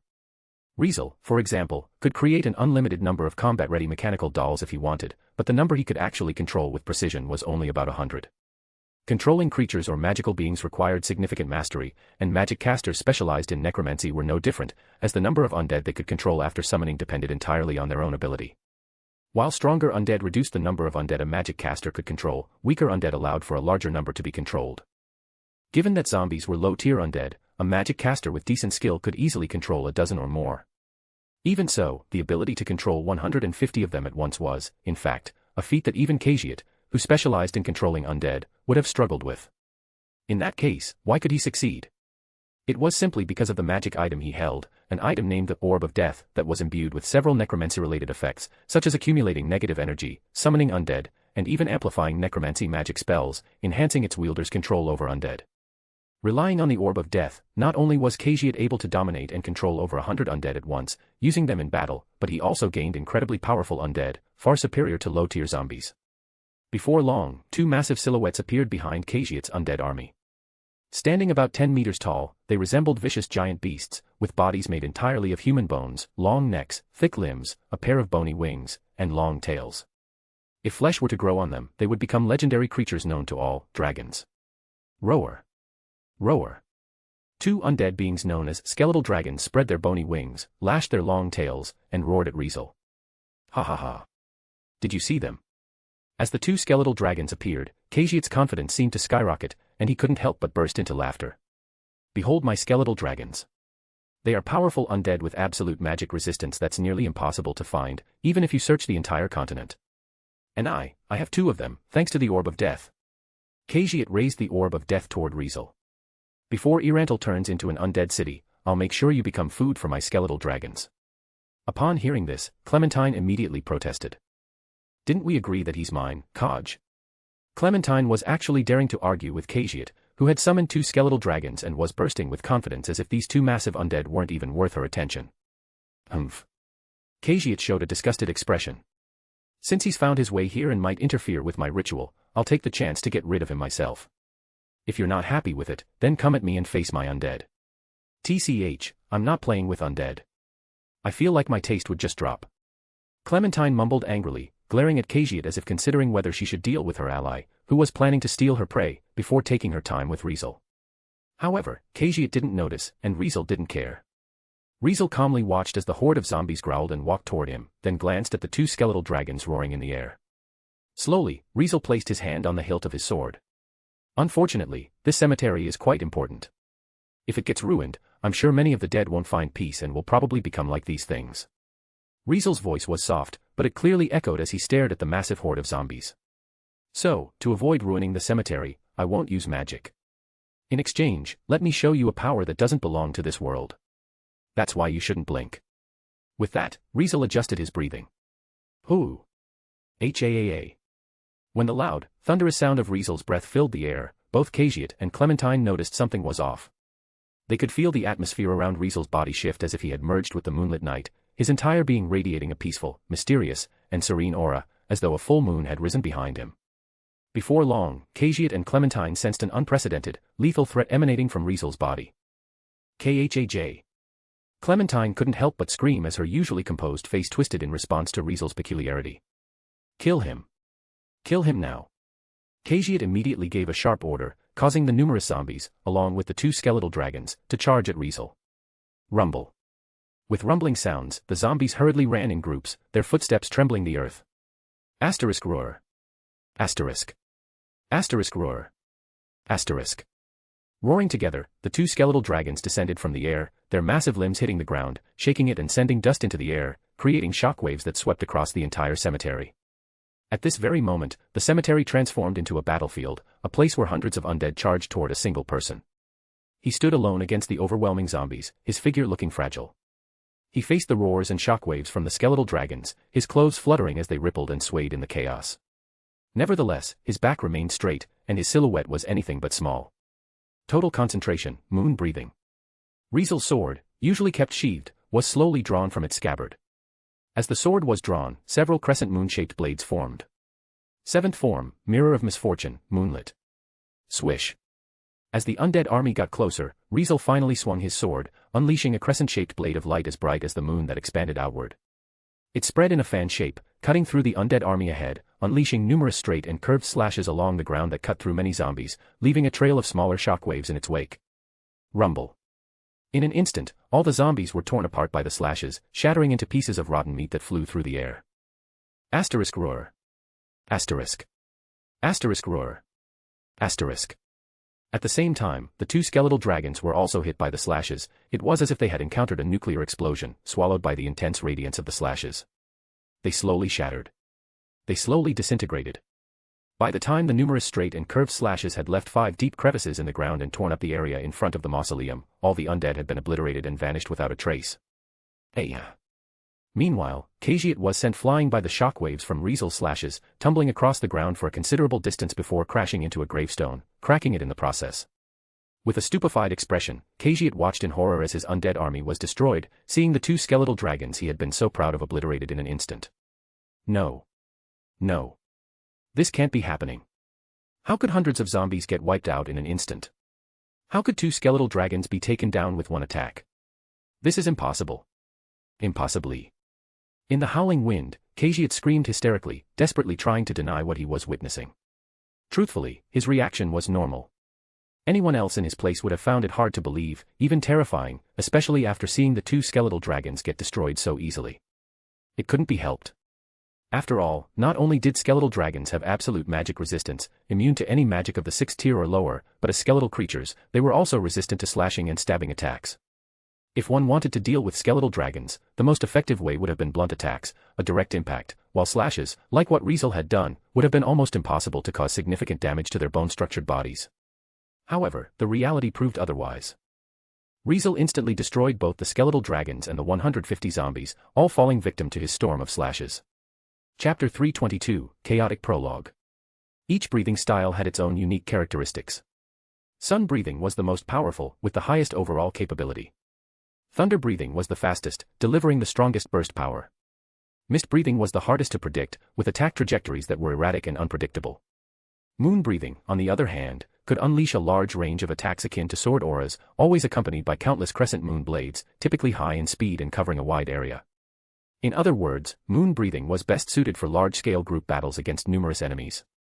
When significantly outnumbered, using this breathing style could work wonders. In gaming terms, moon breathing was a breathing style specialized in AoE, area of effect. As a result, under the moonlit night, facing an undead army of 150 zombies and 2 skeletal dragons, Riezel chose to use moon breathing, which he had vaguely memorized during his battle with Kokuzibu. He brought this breathing style, one that only upper rank 1 could use, into action in another world. As expected, the effect was immediate. Even against hundreds of zombies, Riezel needed only 1 strike to take them all down in an instant. As for the 2 skeletal dragons, even though they were said to be resistant to slashing or stabbing attacks, it wasn't even a challenge for Riezel, who possessed Pioneer of the Sun.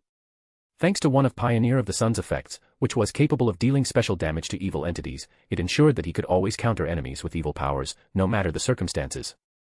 Naturally, since undead beings were filled with negative energy and vitality, they were considered evil by nature. As such, under Riezel's moon breathing, they were reduced to nothing but dust. Such a shame. The cemetery still got damaged in the end, huh? Riezel muttered softly as he looked at the 5 deep crevices in the ground and the floor in front of the mausoleum, which had been torn open, before turning his head to look in the direction of Khajiit. Impossible. Impossible. Khajiit remained in the position where he had crashed into a gravestone, muttering these words to himself. He had planned to use his undead army to attack Riezel and turn it into an undead city, using it for a ritual to transform himself into an immortal, high-tier undead. Unfortunately, all of that was now ruined. Looking at the despairing Khajiit, Riezel instantly lost interest in talking to him. Of course, Riezel hadn't planned on letting Khajiit off, or else, Khajiit would definitely scheme to turn some other city into an undead city. If such a dangerous person were left unchecked, one day, it would be the innocent people who would suffer. Alright, your life ends here. Riezel raised his sword with an indifferent expression. Damn it. Khajiit finally reacted, quickly raising the orb of death in his hand. Sadly, as a pure magic caster, his movements were no match for Riezel's speed. Swish. With a slash that carried a small crescent moon blade, Riezel cut through the air at an astonishing speed, severing Khajiit's neck and taking his head clean off. Khajiit didn't even realize what had happened, as all he felt was the sudden spinning of the world around him, the ground turning upside down, and then, as if he had fallen to the ground, he saw his own body crumpled in front of a gravestone, headless.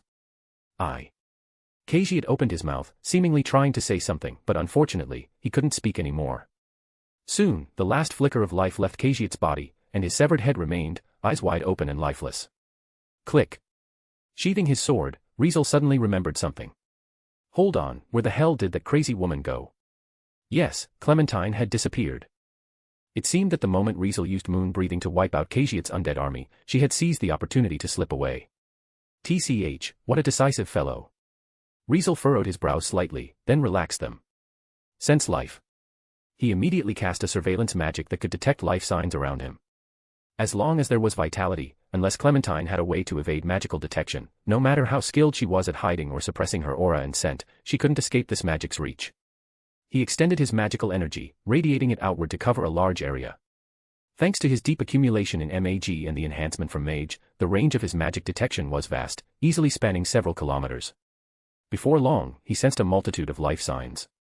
Most of these life signs were coming from within the walls of Riezel, from the middle area where the citizens lived, but one life sign was heading in the opposite direction, rapidly moving away from Riezel toward its outskirts, clearly Clementine, fleeing like mad. Fly. Magical energy in a ghostly blue hue flickered around Riezel's body as he left the ground, flying into the air. However, just as he was about to chase after Clementine, he remembered something and turned his gaze toward the orb of death clutched in Khajiit's right hand. If I remember correctly, that thing seems to be a magic item with self-awareness, right? Indeed, the Orb of Death was a sentient item, something that didn't exist in Yggdrasil. It had its own consciousness and the ability to communicate with its holder, believing itself to be born to spread death. If the holder were human, it would have the power to dominate and control them, turning them into a puppet to spread death. Only humans who could resist mental interference, demi-humans, or heteromorphs wouldn't be affected by its power. In a way, Khajiit might have been driven insane by the Orb of Death's influence, which could explain his insanity in planning to turn an entire city into an undead city. Naturally, Riezel had no interest in keeping such a thing. Greater Break item. Without hesitation, Riezel cast a high-tier magic spell capable of destroying magic items. For a brief moment, the orb of death in Kajit's hand seemed to sense the threat as it flickered, and as soon as it was struck by greater break item, it flashed frantically before suddenly cracking and shattering completely like a ball of glass. Finished dealing with the orb of death, Riezel turned and immediately headed in Clementine's direction. Eventually, the cemetery fell silent again, only to be disturbed moments later by a few lights and shadows, which were none other than the guards stationed at Riezel Cemetery, drawn by the sounds of battle. As they arrived at the devastated area caused by Riezel, they soon discovered Kajit's corpse. As a result, Riezel, already far from peaceful, was once again thrown into chaos by this sudden discovery. At the same time, a carriage rolled out of Riezel. It was a large carriage pulled by 4 muscular horses, more than enough to comfortably seat 6 people. Since the night was a world of non-humans, hiding many animals and monsters, driving a carriage at night was an incredibly foolish thing for humans without special abilities like dark vision to do. Yet, this carriage still sped out of Riezel, gradually distancing itself from the noisy city and driving deeper into the night. Coincidentally, its direction happened to align perfectly with Riezel, who was chasing after Clementine. Chapter 323, Things are getting interesting. Riezel, Northern Forest. To the north of Riezel, there was a forest that covered a fairly large area. It wasn't too far from Riezel, and it would only take about 3 hours of walking to reach this forest from the northern gate of Riezel. Riezel, flying through the air with Fly, arrived above the forest after flying for a while. Did she run into this forest? Looking down at the seemingly endless expanse of trees, Riezel furrowed his brow. According to the life signals he had received from Sense Life, he discovered that Clementine had entered this forest, which was why he had followed her all the way here. Nonetheless, he had to admit that he had truly underestimated her. I thought I'd catch up quickly, but I ended up being outsmarted. One was flying in the sky, and the other was running on the ground. Logically, it should have been obvious which one would be faster. For this reason, Riezel hadn't expected to still be chasing Clementine after all this time. He had thought that with the help of flight magic, he would catch up to her quickly and deal with her, but who would have thought that during her escape, she had set up plenty of tricks to throw him off, causing him to take a few wrong turns and nearly letting her get away. She seems pretty experienced at this. Must have been chased a lot before, huh? Clementine had clearly considered that someone might use surveillance magic to track her down and had prepared various methods to confuse her pursuers, making her counter-surveillance skills pretty strong. Needless to say, the fact that she entered the forest was also a deliberate choice to shake off Riezel's pursuit. Since there were many animals in the forest, which meant a lot of life signals, as long as she didn't run at a pace far beyond that of these animals, it would be difficult for him to distinguish her from the other life signals. Looks like just relying on Sense Life isn't going to help me find that crazy woman. Riezel relaxed his furrowed brow. If only I could use higher tier surveillance magic, then I could track her another way. Too bad I don't know any. Out of the 99 magic spells he had learned from Ains, only a few were surveillance magic, and the one that fit the current situation best was Sense Life. If he could use higher tier surveillance magic, let alone 9th tier magic, God's Eye, even 8th tier magic, remote viewing, would have been more than enough to help him find Clementine more quickly. Next time, I'll definitely take the chance to get more tier magic from him. Muttering to himself, Riezel continued to fly above the forest, using Transparent World to search for Clementine's trail. Inside the forest, within a dense patch of grass. When Riezel flew over this area, a few minutes passed before a figure suddenly shifted, like a leopard hiding in the darkness, moving quietly. It was none other than Clementine. Fucking bastard. Hiding in the grass, Clementine twisted her face after Riezel flew off and let out a curse that was incredibly unflattering to her image, muttering toward an unseen spot. Her curse sounded almost like spitting, rude and giving off a dirty vibe. Apparently, this was how she vented her anger and, surprisingly, her fear. What the hell is wrong with that monster? How could a human possibly have that kind of power? He's not just someone in the realm of heroes, he's someone who transcends even them. Why the hell would that kind of monster show up in this remote city anyway? Where the hell did he come from? Damn it. Damn it. Damn it. As Clementine continued to curse Riezel inside her mind, she desperately tried to suppress her movements, forcing herself to remain hidden. At this point, she no longer had the same wild vigor she had earlier. It was as if she had experienced the true horror of ignorance, trembling in this corner. No, if she truly were ignorant, it might have been a bit better. It was precisely because she wasn't ignorant that she understood how terrifying beings like Riezel, who transcended human comprehension, could be. In the past, she had encountered such monsters in the Black Scripture she had been a part of. They were the descendants of the 6 great gods, who had descended 600 years ago. Among the descendants of the 6 great gods, sometimes individuals were born with incredibly powerful supernatural abilities or strengths. Such individuals were called godkins, and once awakened, they naturally possessed powers far beyond those of a hero or superhuman, even monstrous. In the Black Scripture, there were 2 such godkins. One of them was the leader of the Black Scripture, holding the position of captain, while the other was the extra seat, known as the guardian of mankind, someone whose power surpassed even the captain of the Black Scripture. She could sense the same terrifying power from Riesel's body that she had sensed from those two. It was precisely because of this that she didn't hesitate to flee, knowing full well that no matter what she did, she stood no chance against such a monster.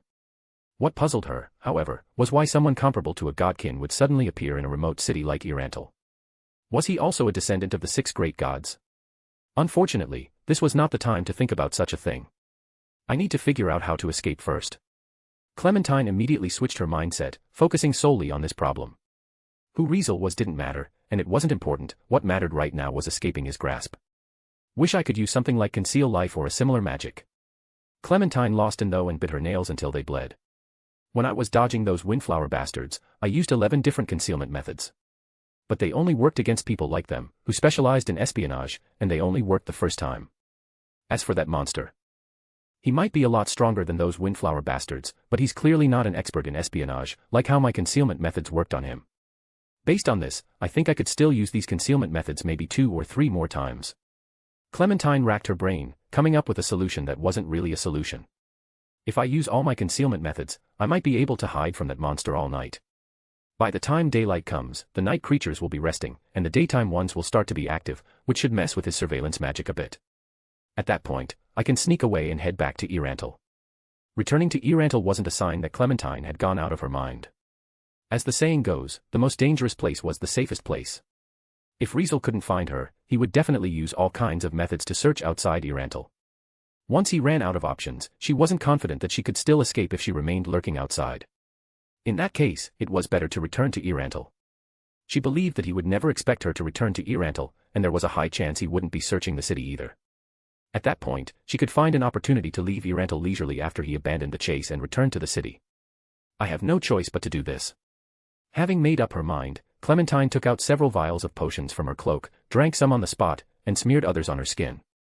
Evidently, these potions could mask sense or reduce life sign activity, making them incredibly useful for someone like her, who was always on the run. She had prepared many such items and had already used some earlier to dodge Riesel's pursuit, and now, she was continuing to use them to maintain the effect. I can't stay in one place for too long, or I might catch that monster's attention. If Riezel noticed a life sign just sitting still in the grass, he would definitely come to check it out. At this point, it wasn't about hiding anymore but about mimicking the movement patterns of forest animals so she didn't stand out among all the other life signs. With a calm mind, Clementine slowly began to move, like a snake hunting at night, slithering forward. What she didn't know was that, while she was making such careful movements to hide from him, Riezel had run into something unexpected, causing him to stop chasing her. Riezel, flying in midair, suddenly stopped, letting out a confused sound. Why? Simple. What's going on with this response?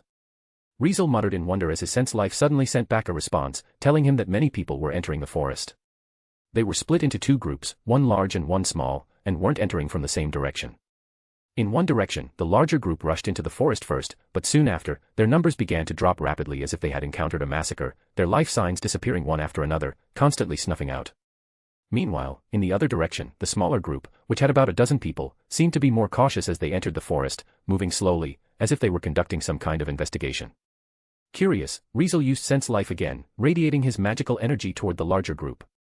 Soon, however, something unexpected happened. Boom. It was as if something had bounced Riezel back. When the magical energy Riezel had radiated was suddenly disrupted, a powerful force flowed back toward him along the magical energy and exploded when it reached his body. Riezel instantly felt as if an invisible shockwave had hit him, his body flying backward.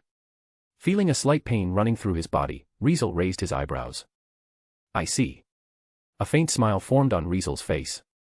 Hey, things are getting interesting. Riezel's eyes flickered, and with a swift turn of his body, he flew toward the source of the powerful force. Chapter 324, Shall Tear Blood Fallen. Oh. A voice, tinged with confusion, gently echoed, reverberating in an eerily silent place. Near the northern edge of the forest near Riezel, very close to the boundary of the forest itself, in the pitch-black environment swallowed by the night, where even the vast greenery of the forest couldn't be seen, there was an anomaly, an eye-catching color floating in the air. It was a blinding crimson. It was a bright, blood red. It was undeniably the color of blood flowing from living beings, still carrying a bit of warmth. What was strange was that this blood didn't fall to the ground, nor did it stain the surroundings, but seemed to have a mind of its own, turning into streams of scarlet that gathered above a person's head, who seemed to be the cause, forming into a ball of blood. Before long, the moon peeked out from behind dark clouds, casting its light down on the land and illuminating the person in full view. Upon closer inspection, it turned out to be an exceptionally beautiful girl. She was petite, not very tall, and appeared to be around 14 years old, giving off a somewhat childlike impression, but this seemingly childish girl was dressed in a very mature-looking black evening dress, with the skirt puffed out heavily, giving it a luxurious look, while the upper half was adorned with a lace-embellished ribbon, covering her completely with no skin exposed, except for her head and 2 hands. Regardless, the exposed head showed not only incredibly well-defined features that could be described as perfect but also skin as white as wax, with her silver hair tied to one side and hanging down, accentuating her deep crimson eyes, which emitted a seductive, almost hypnotic gaze.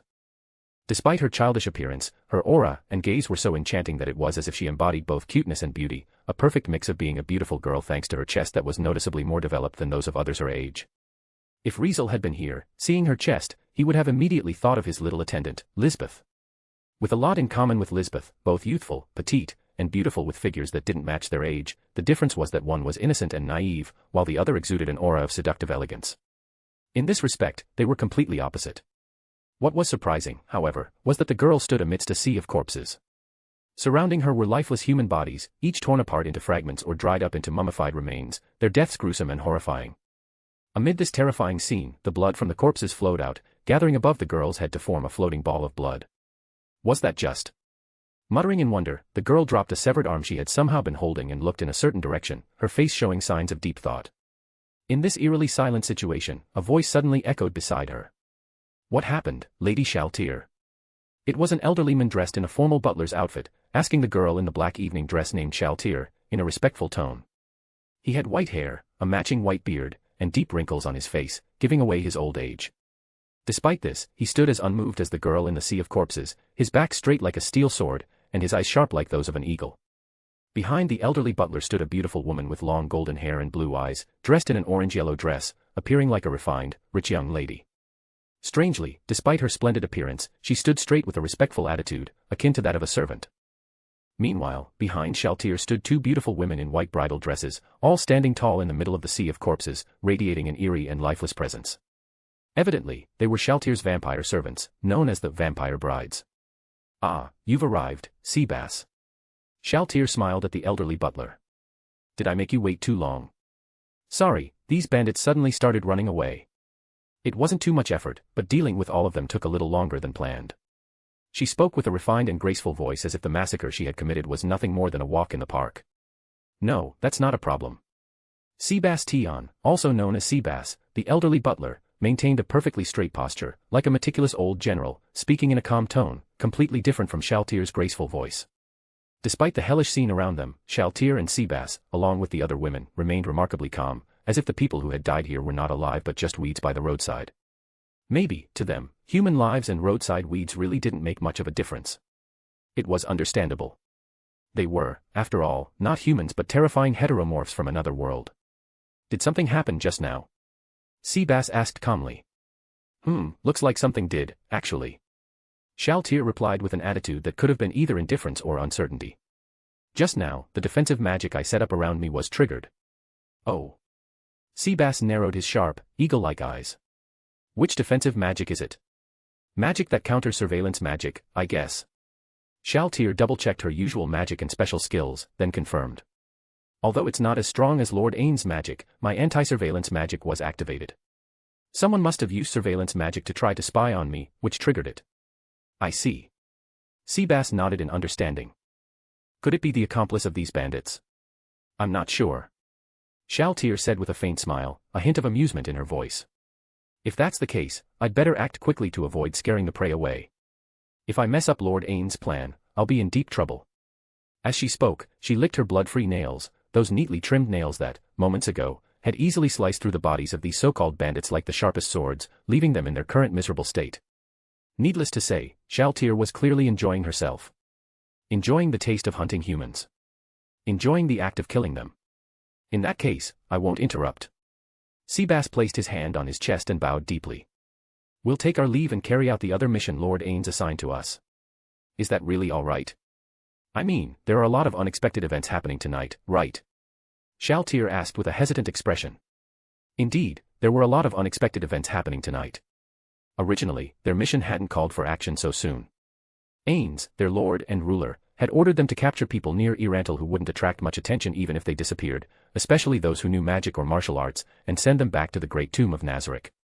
However, since he had also ordered them to avoid drawing too much attention while doing it, they had to come up with a plan that, for inhuman beings like them, was overly complicated and troublesome. First, Solution Epsilon, the golden-haired woman in the orange-yellow dress, had to pretend to be a spoiled rich young lady, staying at Riezel's most luxurious inn, the Shining Golden Pavilion, with Seabass as her fake butler, making conspicuous moves to attract the attention of bandits targeting wealthy families. Once the prey took the bait, Seabass and Solution would lure them out of Riezel, where Shaltir and her vampire brides would deal with them. Shaltir, Seabass, and Solution were the ones executing the mission, with the others assisting from the sidelines before moving on to gather the necessary information for Ains. Unfortunately, since the Shining Golden Pavilion had an accident, Shaltir and Seabass had been forced to act earlier than planned. It can't be helped. Seabass shook his head, his tone as meticulous as ever. Because the Shining Golden Pavilion almost got destroyed, it'll be closed for repairs for a while. If we don't act ahead of time, it's not just about whether the bandits who took the bait will get away, but we'd also delay Lord Ains' other plans, which would be a big problem. Well, although things are moving a bit faster than expected, it's fine. As long as there are no problems on your end, we can act immediately, and there won't be any problems. Shaltir replied, smiling with understanding. In that case, I wish you all a smooth journey. Her words made Seabass's lips rise upward for a brief moment before he quickly returned to his usual, serious, and stoic demeanor. You too, Lady Shaltir. Seabass nodded gently. We're both carrying out Lord Ains' orders, so let's do our best. Of course. Shaltir smiled and replied without hesitation. After all, this is all for the Supreme Being, for Nazarick. Indeed, for the Supreme Being, for Nazarick. Seabass nodded again. At this moment, Solution finally chimed in. Well then, Lady Shaltir, we'll take our leave here since the next part is in your hands. Solution said with a bow. Don't worry. Shaltir replied kindly, sending Seabass and Solution off. Seabass and Solution immediately left, making their way through the sea of corpses and blood toward the carriage waiting at the edge of the forest, pulled by 4 muscular horses. It wasn't long before the carriage began to move, signaling that Seabass and Solution had finally departed, leaving only Shaltir and her 2 vampire brides behind. So, what should I do next? Shaltir mused, her smile turning more devilish as she released a dark and evil aura into the night, finally feeling as though she had shed all restraints. Lord Ains said I could drain the prey dry and turn them into slaves as long as I bring them back, right?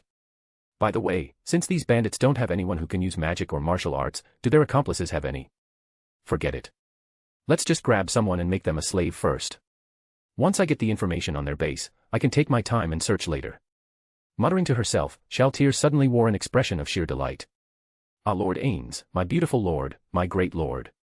I, Shaltir Bloodfallen, will definitely complete the mission you've given me. I'm your greatest servant, the one most suited to stand by your side as your right hand. Please. Just as Shaltir continued speaking in such a dreamy tone, one of the vampire brides suddenly interrupted her. Lady Shaltir, there is. As soon as the vampire bride opened her mouth to speak, however, she was cut off, unable to finish her sentence. Bang. With a heavy, muffled sound, she was sent flying by a terrifying punch, crashing into the nearby forest. Boom, boom, boom. She knocked down countless trees as she flew through the air, one after another falling and kicking up massive clouds of dust, a truly spectacular sight. Meanwhile, Shaltir, after unleashing such a terrifying punch that sent the vampire bride flying, simply retracted her slender, seemingly casual hand, her face showing displeasure. Interrupting me while I'm thinking about Lord Ains. Are you asking for death? Upon hearing this, the remaining vampire bride stood frozen in place, trembling in fear. Meanwhile, the other vampire bride, covered in injuries from being punched, took a long time to return and kneeled in front of Shaltir with a terrified expression. Please forgive my mistake. So. What was so important that you felt the need to interrupt me? Shaltir asked coldly, her face full of irritation. It was clear that if the vampire bride's reason wasn't of enough importance to justify such an interruption, then the next strike would definitely be worse than the previous one. Fully aware of her master's cruelty and ruthlessness, the vampire bride immediately answered with a trembling voice. Someone is coming. Upon hearing this, Shaltir, who had been somewhat distracted and not paying much attention to her surroundings, furrowed her brows. In the next moment, she quickly looked up at the sky. Over there, a figure descended, landing right in front of her. You. Shaltir's face showed surprise. Why? Simple. At this moment, the figure, a human who had descended in front of her, his face, his appearance, felt like something she had seen before. And indeed, she had, just a few days ago. However, it seemed she had forgotten his existence and what he looked like. It was actually not without reason, as there were two factors contributing to this. One was the ball of blood floating above her head. It wasn't very big yet, but its side effect had slightly affected her state of mind. As for the other, it was simpler. She just didn't find the human worth remembering. A tiny human, no different than an insect, was her only impression of the human who had introduced himself as an information dealer and made a deal with her lord, which led her not to remember him much. Whoever he is, if he can use fly, he is worth capturing, right? With such a thought, Shaltir's surprise turned into cruelty. Okay, time to feast. Chapter 325, A storm was approaching. Whoever he is, if he can use fly, he is worth capturing, right? With such a thought, Shaltir's surprise turned into cruelty. Okay, time to feast. Shaltir's thought was undoubtedly an unshakable death sentence to the natives of this world.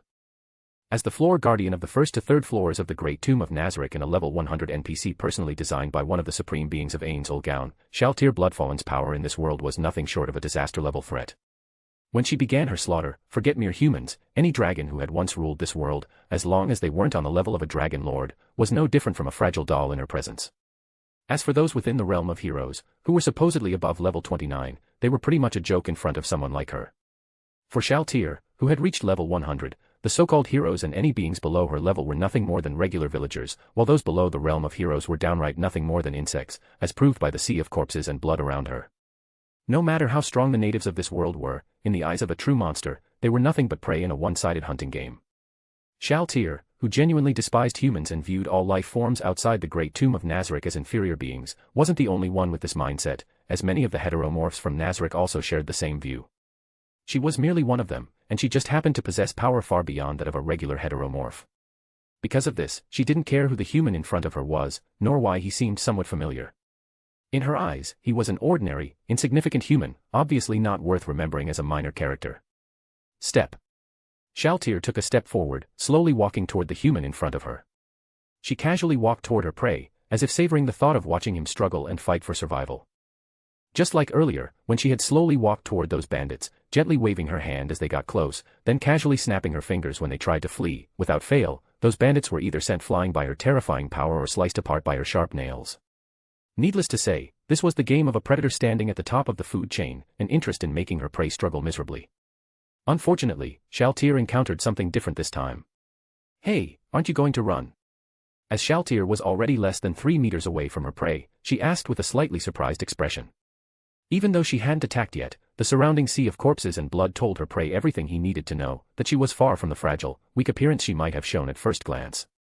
Moreover, she didn't hide her mocking intent at all, her entire body radiating an evil aura, with a disturbing ball of blood hovering above her head. She clearly didn't look like someone anyone would want to mess with, let alone if they were a mere human. Normally, seeing this, the human in front of her would have been terrified, either attacking her or running for his life. Strangely, the human, who had almost no presence, merely stared at her with a calm expression from beginning to end. Evidently, the sea of corpses and blood didn't faze him. Evidently, her evil aura didn't make him tremble. He simply gazed at her as she slowly approached, his eyes so indifferent that she couldn't help but feel a little irritated. Soon, however, she heard him say something surprising. I thought you would be the one to run away, though. Such calm words, spoken as if stating a simple fact, made Shaltir laugh, a somewhat cruel laugh. He. My, you're more confident than those bandits earlier, huh? You've seen all the corpses on the ground, and the thing above my head is still collecting their fresh blood, yet you can still say something like that. I'm honestly impressed. Or maybe you're just a fool who can't even sense danger, with no sense of common sense or insight. If you're really a fool, I might be a little gentler when I drink your blood later. As she spoke, Shaltir's deep crimson eyes glowed with a seductive red light. If it were Demiurge or Narbril, they wouldn't have the leisure to chat with an ordinary, inconspicuous human like this, dragging things out. However, Shaltir was different. Not only did she enjoy killing, but she also liked to toy with her prey before killing them, making them show despair and fear before cruelly killing them, clearly, her favorite thing to do. Sadly, things didn't go as she expected, since what she faced was not just anyone but Riezel, a visitor from another world. I just thought that maybe your lord might have given an order like don't approach me casually before you investigate my background or something.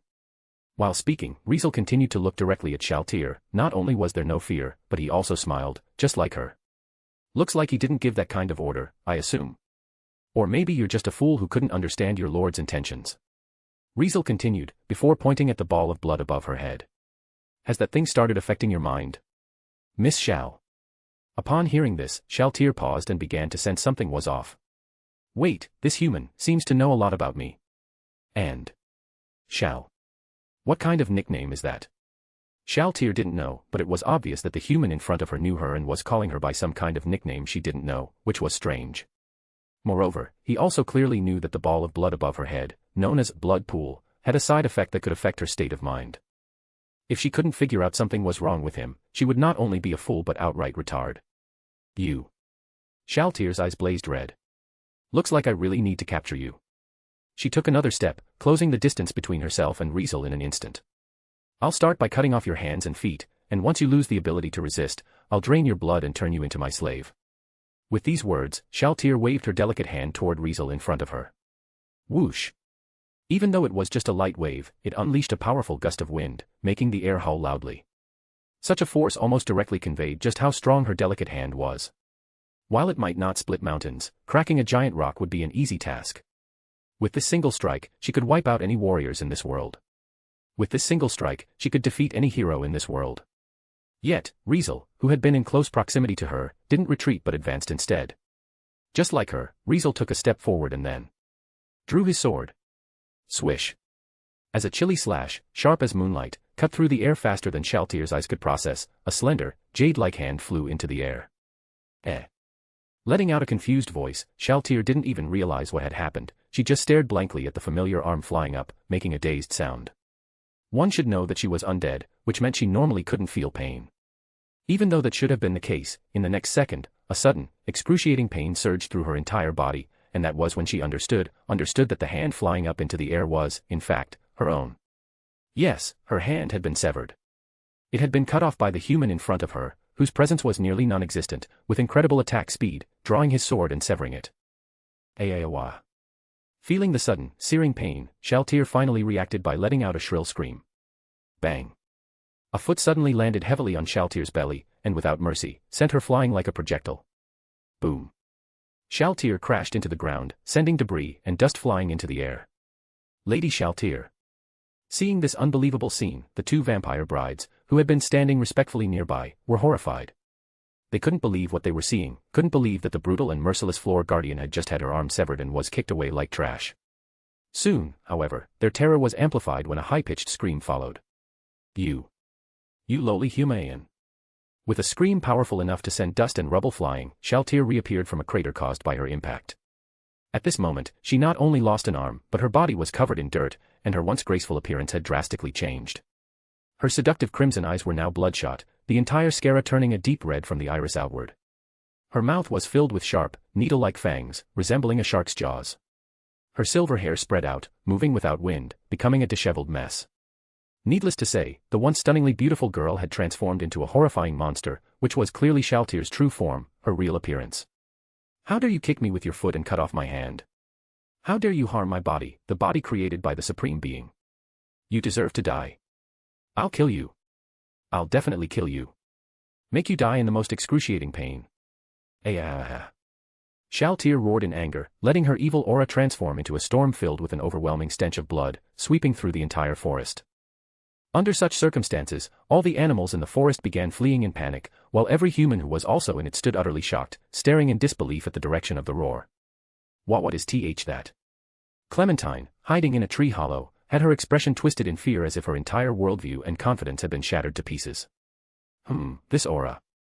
A young man holding a long spear, accompanied by several people, muttered with a serious expression before exchanging glances with the others, signaling for them to head toward the source of the roar. Meanwhile, another figure, his body clad in platinum armor and surrounded by floating weapons, suddenly stopped, turned his head, and stared intently in the direction of the roar. Looks like it's really happening. He whispered under his breath before vanishing from his spot as if teleporting. One by one, mysterious figures made their way to Shaltir's location, signaling that a storm was approaching. Chapter 326, Riezel vs. Shaltir. Boom. In the forest under the moonlit night, a loud sound suddenly rang out, causing the trees in one corner of the forest to fall, with dust rising like a geyser. Soon, two figures flew out from the dust, one moved like a streak of light, retreating at high speed, while the other chased fiercely, moving as fast as lightning. Don't think you can escape. Shaltir, now fully transformed into a monster, let out a sharp, screeching cry and swung her arm toward Riezel, who was flying backward through the air. Her arm seemed to turn into a vicious claw, leaving behind a trail of sharp slashes as it cut through the air with overwhelming force. Boom, boom, boom. With consecutive explosive sounds, the trees around Shaltir were easily sliced apart by her claws, falling one by one like toppled pillars and sending dust flying everywhere. Wherever she passed, it was the same. Her frenzied attacks ravaged the forest, destroying trees with every move. She's strong. Riezel, flying backward, his eyes shining with a transparent gleam, skillfully dodged each incoming slash, avoiding them one by one. As he watched Shaltir relentlessly chase him, moving with incredible speed and showing terrifying attack power, he couldn't help but feel a rare surge of excitement. It couldn't be helped, since, for the first time since coming to this world, he was finally facing someone strong. Ever since arriving in this world, he had mostly faced weak natives, even Gazef, someone who had stepped into the realm of heroes and was considered the strongest warrior in the Riestei's kingdom, only had the strength of about level 3 in the world of Damachi. Given that, he didn't feel any thrill at all when facing Gazef. Luckily, now facing Shaltir, a level 100 NPC from Yggdrasil and the floor guardian of the Great Tomb of Nazarick, he finally felt like he was up against a true opponent. Such a situation made him reach for his sword, slashing toward Shaltir's direction with a speed so fast that its blade was almost invisible. Moon breathing, first form, dark moon, evening palace. Riezel's slash, carrying many crescent moon blades, erupted in the forest, flashing like light and cutting toward Shaltir. Greater teleportation. Seemingly sensing the danger, Shaltir used teleportation magic without a second thought, disappearing instantly from her original position. Greater teleportation, a high-tier teleportation magic that Riezel had once desired, was 7th-tier magic. Unlike dimensional move, which was a 3rd-tier magic, greater teleportation allowed for the simultaneous teleportation of multiple people, could easily bypass ordinary barriers or buildings, and was nearly guaranteed to succeed unless countered by certain magic. Shaltir entered the state of instantaneous movement, disappearing from in front of Riezel and reappearing behind him. Ayaha. Now fully transformed into a bona fide monster, Shaltir opened her mouth, which resembled that of a 7-gilled shark filled with sharp teeth, and bit down toward Riezel's neck. Dimensional move. Riezel immediately used teleportation magic, disappearing from in front of Shaltir to avoid her vicious bite. Moon breathing, second form, pearl flower moon gazing. In the next instant, 3 crescent-shaped slashes, each carrying small crescent moon blades, cut from beneath Shaltir, shredding the few giant trees that had just fallen into pieces. Force Sanctuary. Shaltir quickly chanted defensive magic, creating a white light barrier around her, an absolute defensive magic spell that prevented her from attacking but could completely block her opponent's attacks. Boom, boom, boom. With 3 consecutive explosive sounds, the 3 crescent-shaped slashes, carrying small crescent moon blades, crashed into the white light barrier, causing it to tremble slightly before absorbing and nullifying the attacks. Moon breathing, third form, loathsome moon, chains. Riezel suddenly appeared above Shaltir and swung the sharp sword in his hand, unleashing 2 extremely broad crescent-shaped slashes that carried numerous crescent moon blades of various sizes, slicing toward Shaltir. Boom, boom, boom, boom. With several booming sounds, the broad, crescent-shaped slashes and all of the crescent moon blades struck Shaltir's Force Sanctuary, causing it to tremble once more. Moon breathing, 6th form, perpetual night, lonely moon, incessant. Seeing that Force Sanctuary still protected Shaltir, Riezel swung his sword again, this time, a series of rapid, curved slashes accompanied by a wild barrage of intersecting crescent moon blades, each crashing toward Shaltir below. Boom, boom, boom, boom. Boom, boom, boom, boom. In an instant, the forest shook as continuous booming sounds echoed as if the very earth were disturbed. Crescent moon blades followed one after another, relentlessly striking at Shaltir's Force Sanctuary, causing it to tremble harder with each impact. Since Force Sanctuary wasn't a permanent barrier but more like weapons and armor, it had an endurance value. If it endured constant, powerful attacks, its endurance would naturally drop, and once the endurance hit 0, it would be broken. Riezel was well aware of this weakness, which was why he continuously launched aggressive attacks, using his high attack speed and Moon Breathing's wide-range attacks to wear down Shaltir's Force Sanctuary. Damn humane. Shaltir's yell had devolved into an inhuman roar, a monstrous growl. Charm species. Just before her Force Sanctuary collapsed, Shaltir, who hadn't been able to strike back, suddenly cast a mind control magic at Riezel, who was sending countless crescent moon blades her way. It was a mind control magic that worked on any species, and when someone was affected by this magic, they would be charmed, perceiving the caster as a trusted friend and falling under their control. Riezel felt a magical energy suddenly descend upon him, trying to invade his mind and spirit. Sadly, Shaltir's mind control magic quickly proved ineffective.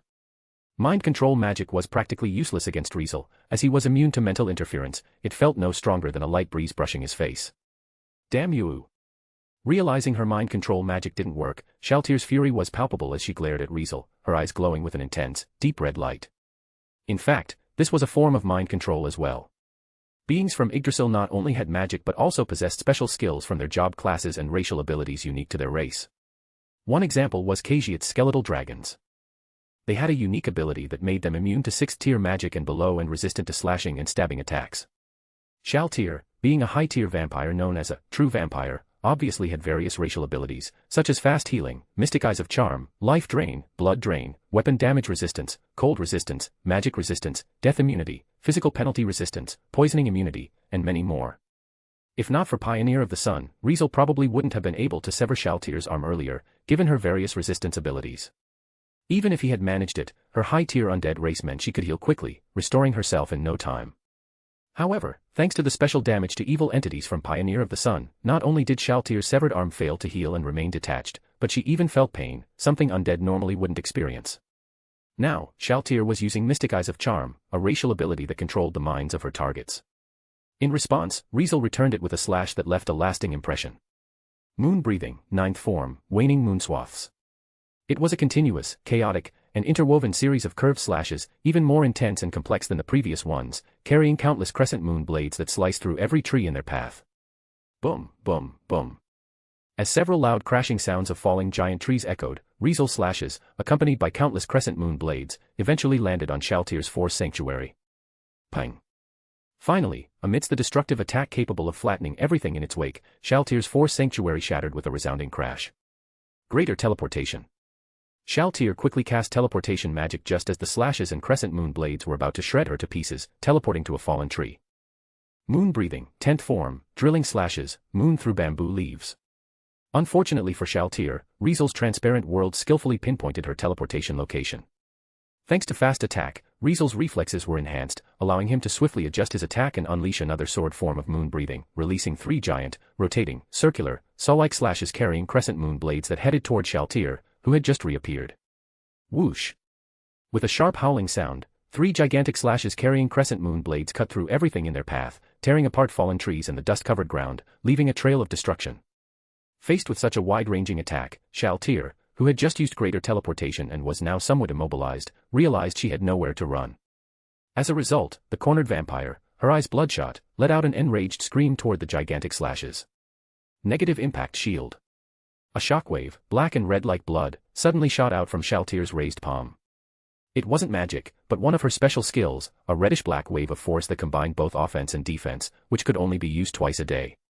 It was one of her trump cards, and the moment she used it, it meant only one thing: she had been pushed into a situation where using it was the only way to survive. Asterisk boom. Asterisk. In the next second, the shockwave collided with the gigantic slashes, producing a deafening roar before both vanished, canceling each other out.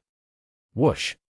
They left only powerful gusts of wind from the collision, sweeping across the earth and causing the already shattered ground to sink further, undergoing a second wave of destruction.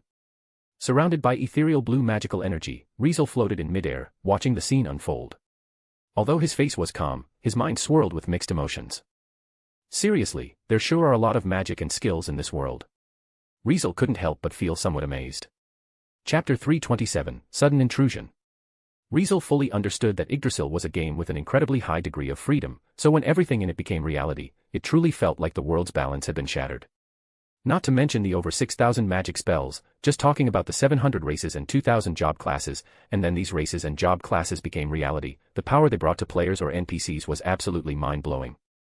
Putting aside humans with no unique racial abilities, demi-humans and heteromorphs only needed to reach the required level to unlock the unique abilities of their race. For example, as an overlord, Ains could create 4 high-tier undead per day, 12 mid-tier undead per day, and 20 low-tier undead per day as his racial abilities, whereas others had to use either magic or special skills from their job classes to achieve the same feat. In addition, Ains also had active and passive racial abilities like negative energy touch, despair aura, negative protection, dark soul, black halo, undead blessing, unholy protection, piercing damage resistance, slashing damage resistance, high-tier physical immunity, high-tier magic immunity, ice immunity, acid immunity, electric immunity, and many more. All of these were just some of the racial abilities a max-level overlord could have. As an undead, Ains also had basic racial abilities all undead had, like immunity to critical hits, mind control, poison, diseases, sleep, paralysis, physical penalties, and many more. Aside from them, Ains also had a variety of special skills from his job classes, including but not limited to a terrifying special skill that could ignore all kinds of instant death resistance or immunity, which could immediately cause instant death to anything, a special skill known as, the goal of all life is death. Moreover, with over 700 magic spells at Ains' disposal, imagine the balance-breaking effect if all of them were brought into reality. One should know that in the world of Danmachi, every adventurer could awaken a maximum of 3 magic, with even Lafia and Riveria, who were known as top-tier mages in Orario, being restricted by this rule to some extent. It was only because their magic was so unique that they could use more than 3 magic. On the other hand, adventurers in the world of Danmachi had no such limit to their skills, but from what Riezel knew, the one with the most skills was Finn, who had 5. Looking at this comparison, it was easy to tell which side was more overpowered. Sure, it wasn't always about having more magic or skills since some of them were weak and might never be used, but as the saying goes, small changes lead to big changes. Even if Ains himself wasn't particularly strong, the sheer number of magic spells, racial abilities, and special skills from job classes stacked up, making him a formidable opponent.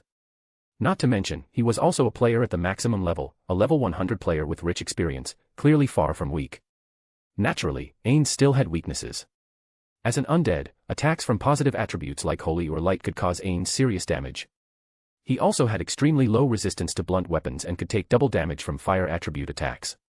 Despite his weaknesses, however, Ains still had a massive advantage compared to the natives of this world and those from other worlds.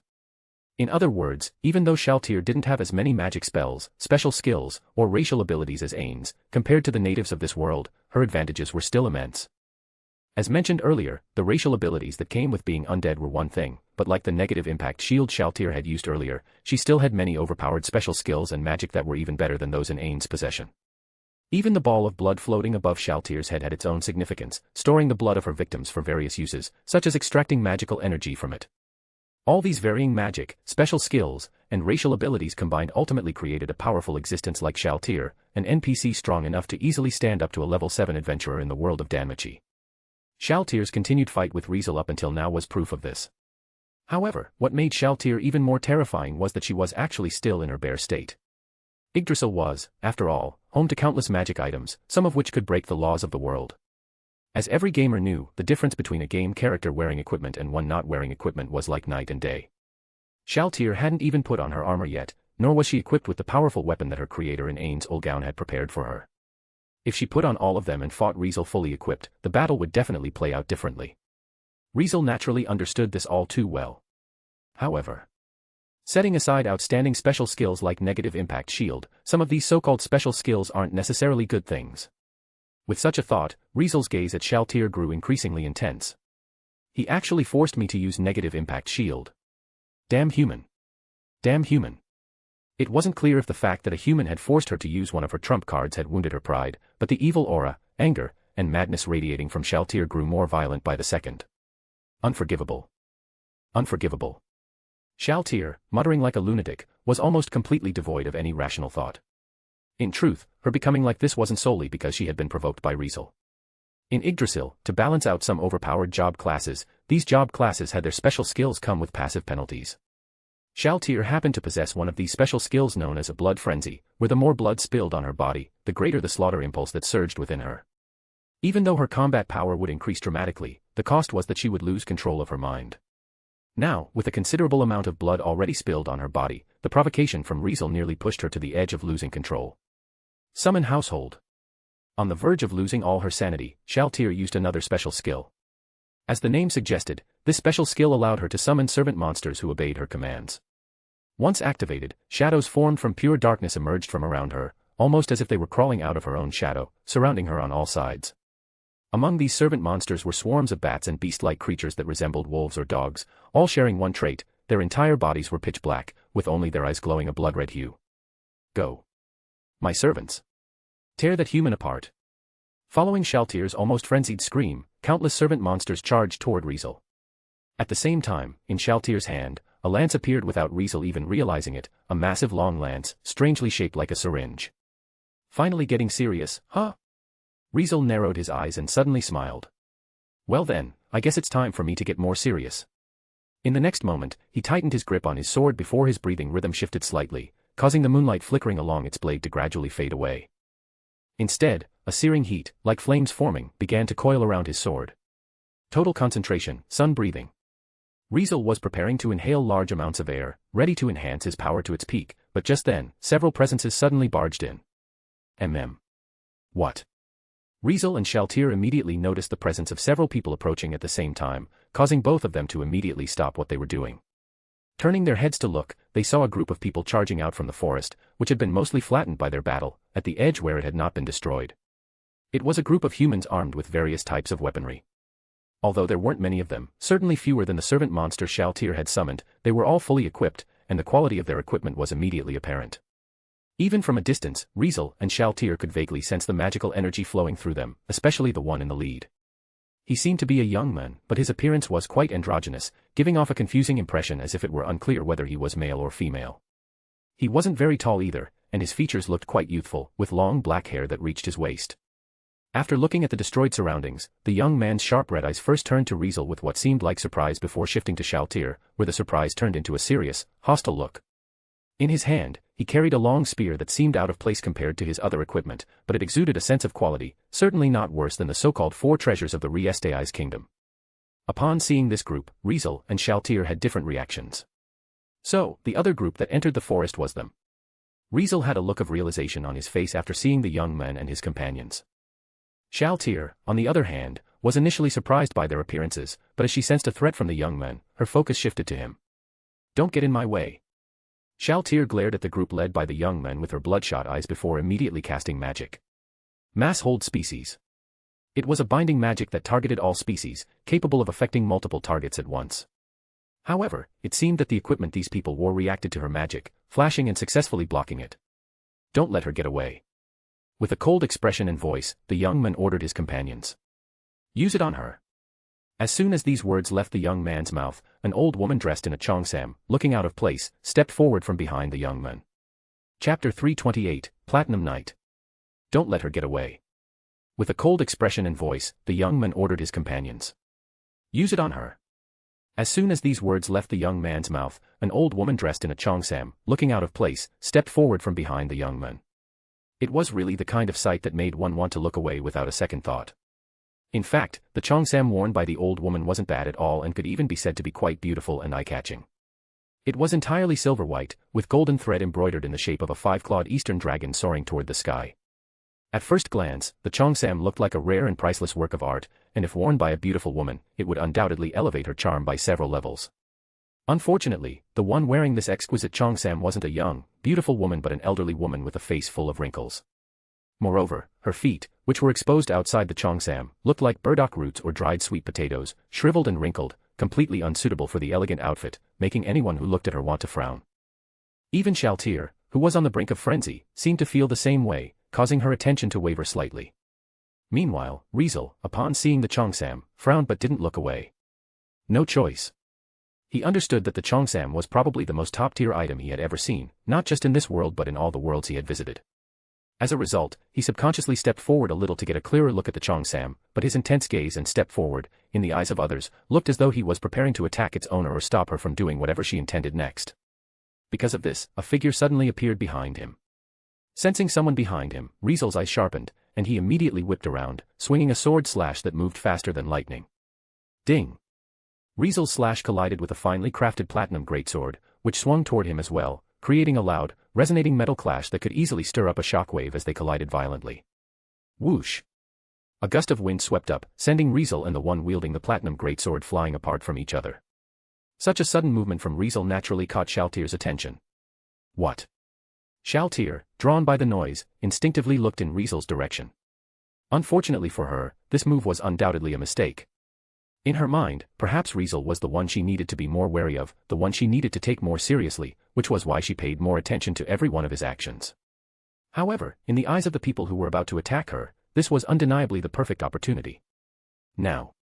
With the young man's command, the old woman formed an inexplicable gesture with her hands, causing her cheongsam to gradually glow as the light gathered on the golden embroidered five-clawed eastern dragon. In the next moment, the dragon flew out from the cheongsam, roaring as it darted toward Shaltir's direction.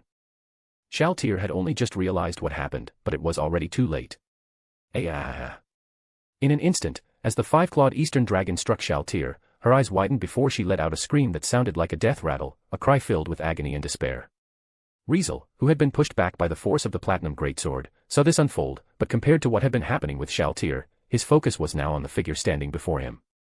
It was a figure clad entirely in platinum metal armor, akin to a knight.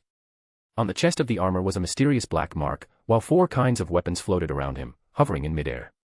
They were a platinum greatsword, a platinum spear, a platinum katana, and a platinum hammer, each glowing with a lustrous platinum sheen, their designs both imposing and exquisite. It seemed as though he could control these weapons from a distance, much like how Rome could control his shadow sword, making these finely crafted weapons hover and spin around him. Radiating an aura of incredible power, this imposing platinum knight was undoubtedly the one who had suddenly appeared behind Riezel and sneak attacked him. Riezel, upon seeing the platinum knight, instantly recognized him. "It's you," Riezel muttered, his expression turning to surprise. Upon hearing Riezel's mutter, the platinum knight seemed equally surprised. "You know me?" Asking with a slightly surprised tone, the platinum knight's voice sounded distant, as if traveling from far away, distorted in some way. "Something like that." Riezel didn't deny it and squinted his eyes. "But that's not important. What's important is, what do you mean by this?" He was, of course, referring to the attack just now. Not immediately responding, the platinum knight observed Riezel carefully for a moment before finally replying. "She is a very dangerous entity. Since they want to deal with her, I can't just stand by and let others stop them." Needless to say, this explained why the platinum knight had appeared behind Riezel and attacked him. Riezel's heart eased, though his expression remained calm. "So, does this mean I'm up against you next?" Riezel didn't explain his actions earlier and simply stared, asking the platinum knight with a faint smile, clearly eager to fight. Upon hearing Riezel's question, just like before, the platinum knight didn't immediately reply but kept watching Riezel instead, studying his every move. After a moment of silence, the platinum knight spoke again. "Are you a player?" As soon as this question was spoken, the air around them seemed to freeze. If Ains were here and heard the platinum knight's question, he would probably be shocked. Such a tone and the way the question was asked implied that the platinum knight knew about Yggdrasil and even understood that players from Yggdrasil could end up in this world. Riezel hadn't expected such a question, but he smiled slightly, looking at the platinum knight with an unreadable expression. "I see, so, in your eyes, I look like a player, huh?" Riezel's words made the air around them feel heavier as if it had solidified. It couldn't be helped. Whether or not he admitted to being a player, by saying that, he had essentially told everyone that he knew about the existence of Yggdrasil and players. Needless to say, this fact made the platinum knight even more suspicious of his identity. "At least, the humans of this world don't have your level of power." With a slightly distorted voice, the platinum knight spoke in a solemn tone. "Over the past few centuries, not many beings from any race in this world have reached your level. As for humans, Northwest One has come close to such a level. Except for one group, the 6 great gods who established the slain theocracy." What the platinum knight meant was simple. He believed that Riezel's power was definitely not something a native human of this world could have. Forget humans, even among the strongest race, the dragon race, there were very few with power like his. No human could ever possess that kind of power, was all the platinum knight was trying to say. However, the platinum knight's words only made Riezel's expression turn into something between a smile and a smirk. "You're clearly mistaken." Riezel shook his head. "Weren't there humans among the 13 heroes who reached this level?" As soon as he heard this, the platinum knight instantly fell into a long silence before speaking again. "No, they weren't as strong as you."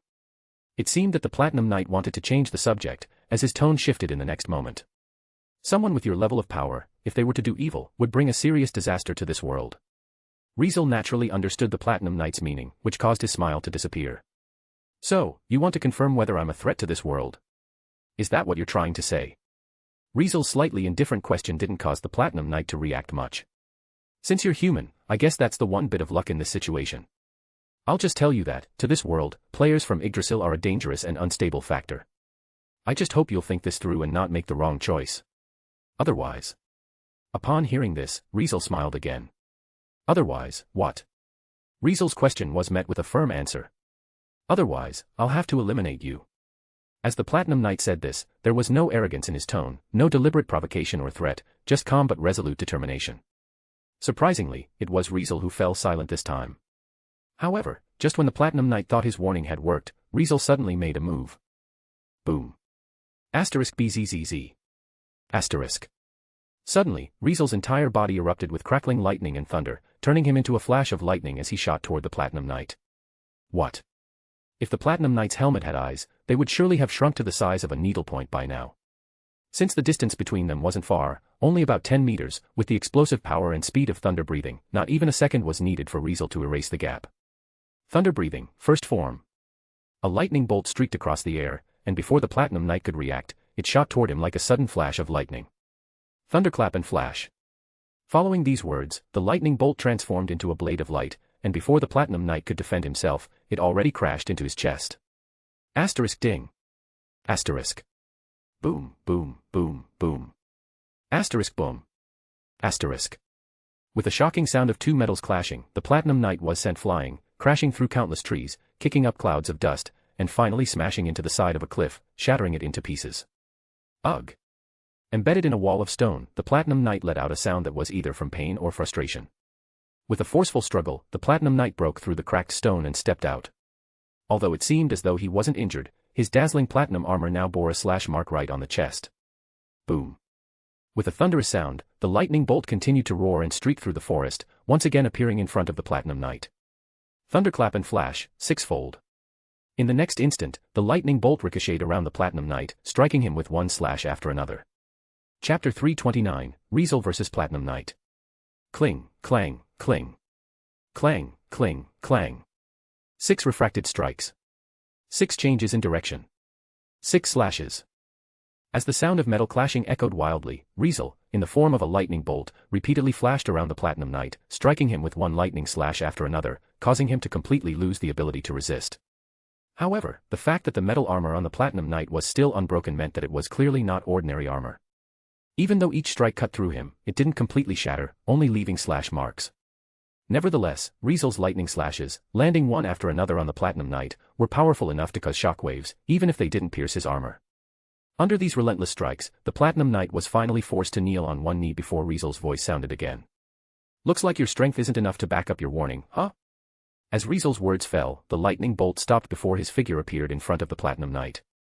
In that instant, the Platinum Knight lifted his head. Cloak of light. A faint light, different from ordinary magical energy, appeared and enveloped the Platinum Knight as he chanted his magic. World teleportation. Immediately after, the Platinum Knight activated the teleportation magic and appeared behind Riezel in a single breath.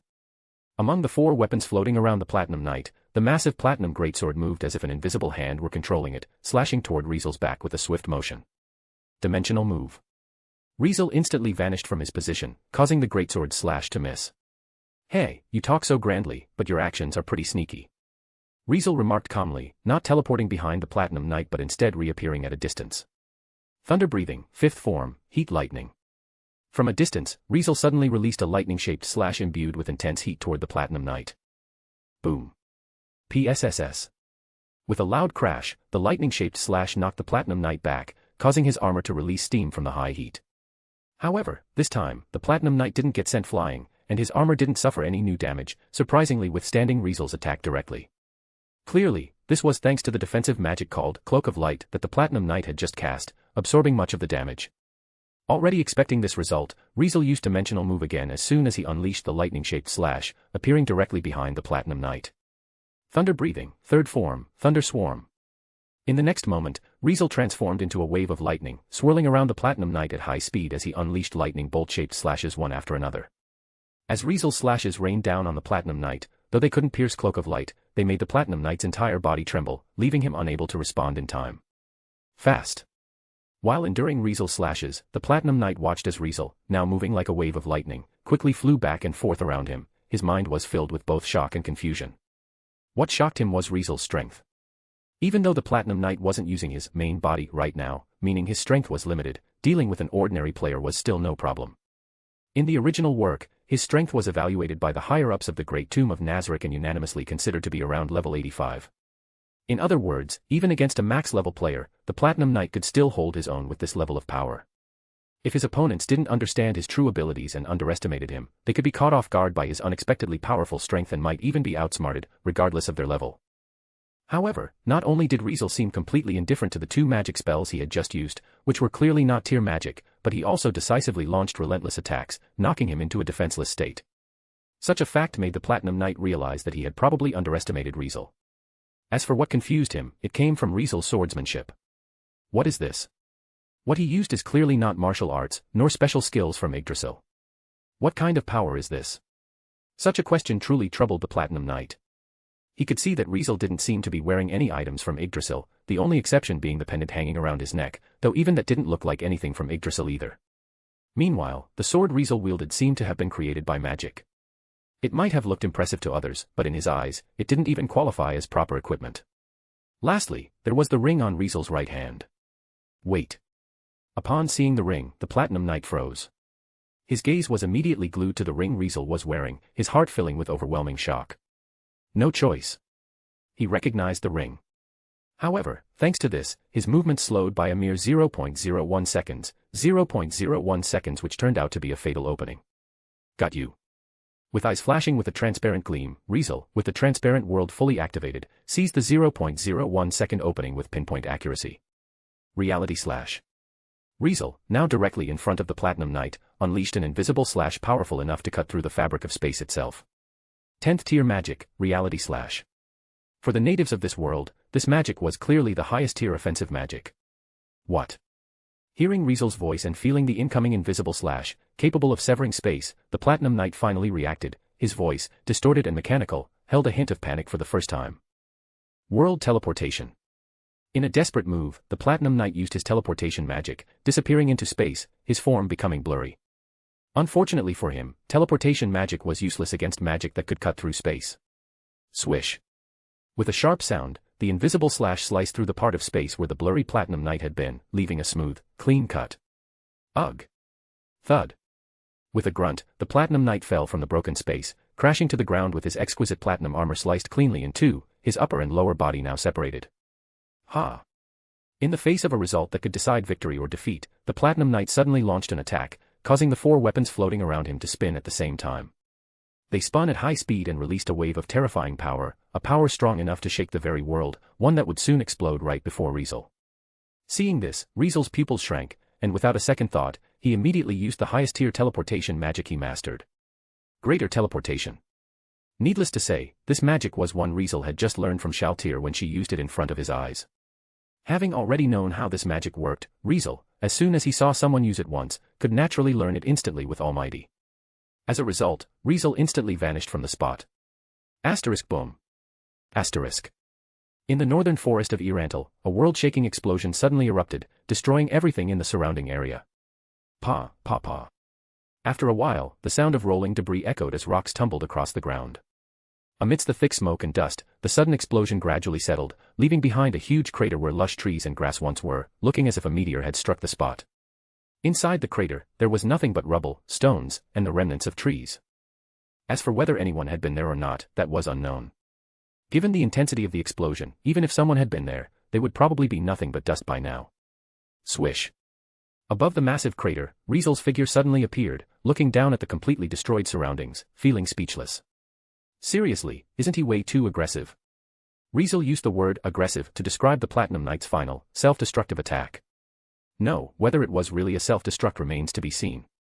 Since the Platinum Knight could also use teleportation magic, he should have been able to teleport away, just like Riezel had before the explosion happened. Of course, even if the Platinum Knight hadn't managed to teleport, that wouldn't have mattered either. Why? Simply because even if the so-called Platinum Knight had been reduced to ashes in the explosion, the one who controlled this Platinum Knight would remain unharmed. In the very next second, this fact was confirmed. Where did you get the ring on your finger? A distorted voice, clearly the Platinum Knight's, suddenly echoed in Riezel's mind. Upon hearing the voice, Riezel raised his eyebrows. Message. Riezel paused for a moment, then quickly regained his composure. What? Does this ring have anything to do with you? Riezel asked calmly. Have anything to do with me, you say? I know that ring, it should be in my friend's possession. As the Platinum Knight replied, his distorted voice began to carry a cold, angry tone. Did you do something to her? Evidently, the Platinum Knight suspected that his friend's ring had been taken forcefully by Riezel. If Riezel didn't answer carefully, perhaps what would come next would be a true, ultimate showdown, where both sides showed their true abilities, a battle of life and death. Understanding this, Riezel still had no intention of answering honestly to the Platinum Knight's accusations. If you had won just now, maybe you'd have the right to question me, but the result is clear, you lost. So, what makes you think you have the right to question me like this? Platinum Dragon Lord. Upon hearing this name, the Platinum Knight, or rather, the Platinum Dragon Lord, fell silent. After a long pause, the Platinum Dragon Lord finally spoke again. I'll investigate. I hope you won't become the enemy of this world, strong human warrior.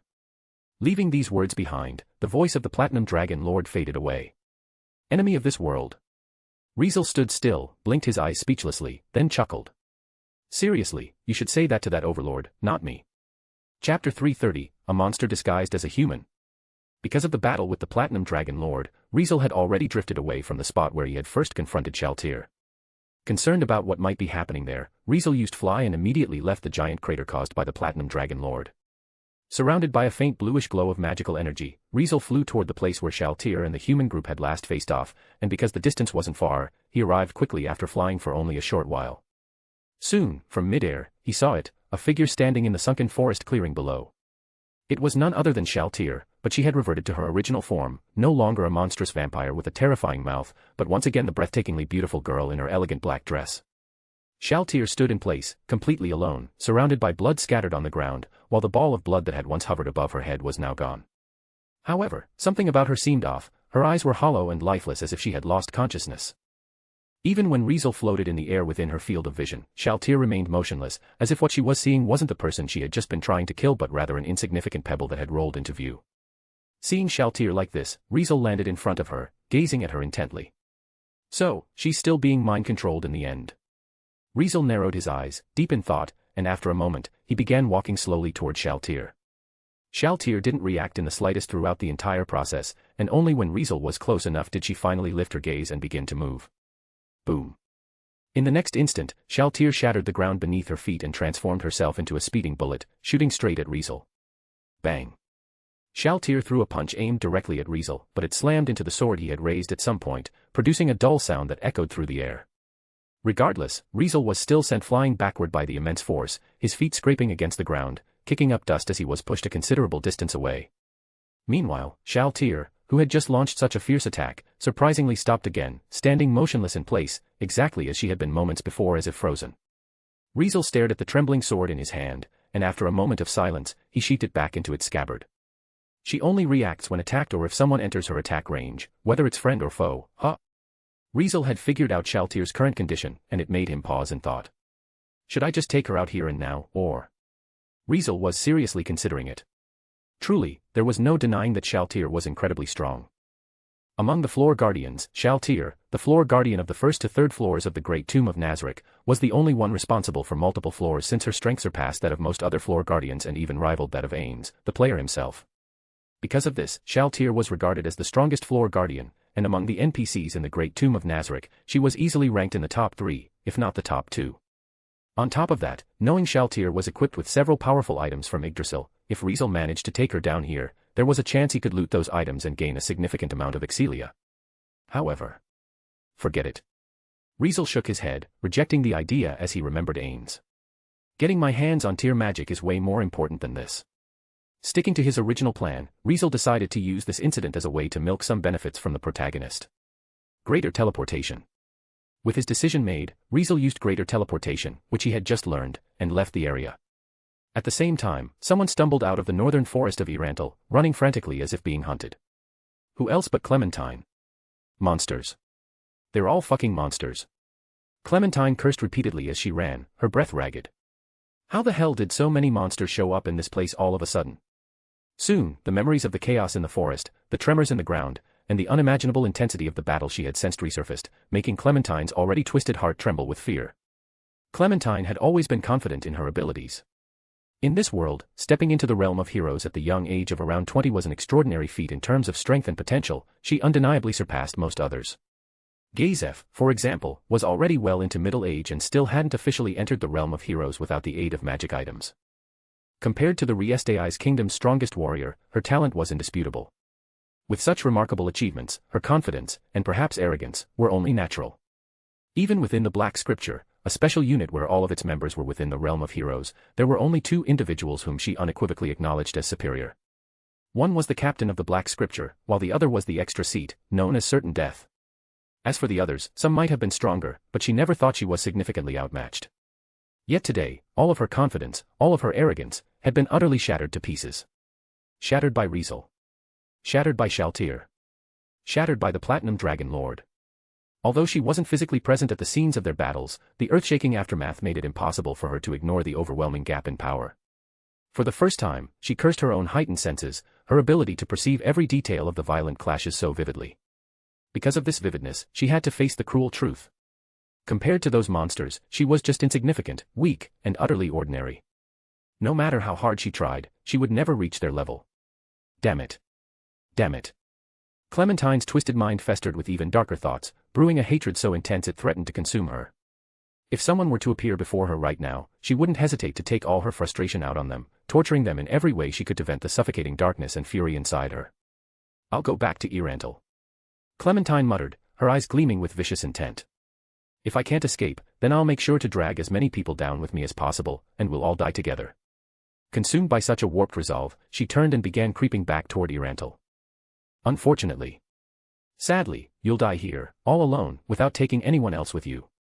A sudden voice rang out from above, cold and merciless. Clementine froze, her face showing fear, while her body locked up as though shackled by invisible chains. She couldn't take another step. She couldn't suppress the overwhelming fear that welled up inside her. At this moment, she knew that her fate was no longer in her own hands. It looks like you understand your situation, huh? Great. Riezel, embodying the image of death in Clementine's eyes, landed in front of her and spoke with a half-smile. Such a completely unremarkable appearance, so plain it almost felt non-existent, made Clementine want to scream in frustration, hurl insults, and vent her anger. Someone this monstrously strong shouldn't have an aura so weak it was laughable, nor a presence so devoid of intimidation. It felt like the universe itself was playing a cruel joke on her.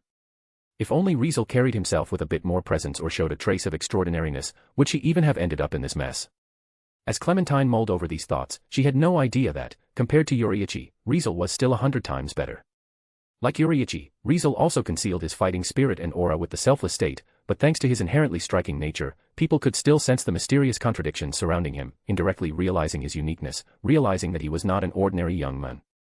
Riezel, on the other hand, during his first and last encounter with Musin, had been mistaken by Musin for a completely ordinary, unimpressive small fry, a simple man as plain as he came. Yet, it was precisely because of this underestimation that Musin was defeated by Riezel in an instant. By comparison, Riezel wasn't so bad, but of course, unlike the compassionate Riezel, Riezel was much colder and more ruthless. Don't say I didn't give you a chance. Looking at the beautiful yet crazy woman before him, Riezel spoke words that all but declared her death sentence. Go ahead. Say your last words. Needless to say, there was no escaping death for Clementine this time. Oh, how generous of you, Sir Monster.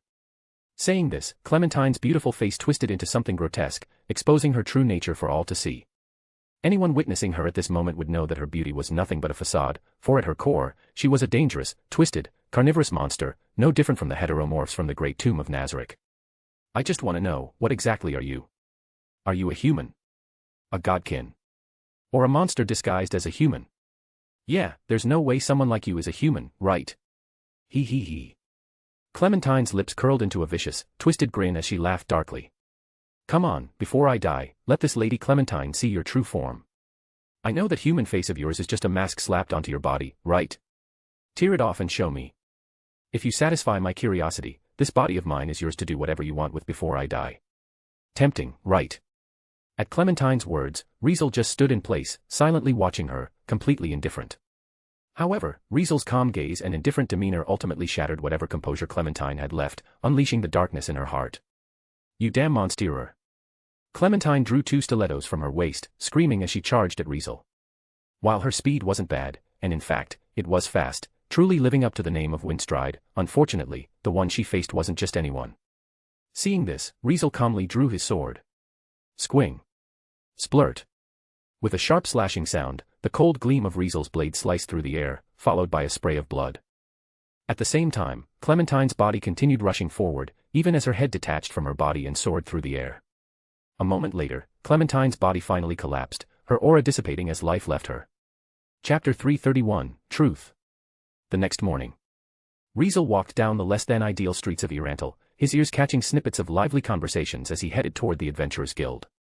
Faintly, he overheard conversations about the shining golden pavilion being burned down, a mysterious magic caster controlling undead appearing at the cemetery, or strange occurrences in the northern forest.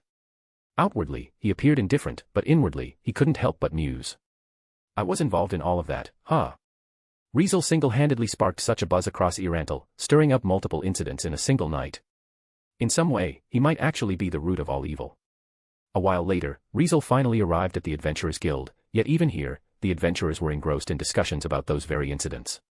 Meanwhile, the bulletin board, where quests were usually posted, was eerily empty, as if no one had the slightest intention of taking on any quest. Riezel's arrival, however, caused the surrounding chatter to die down a bit.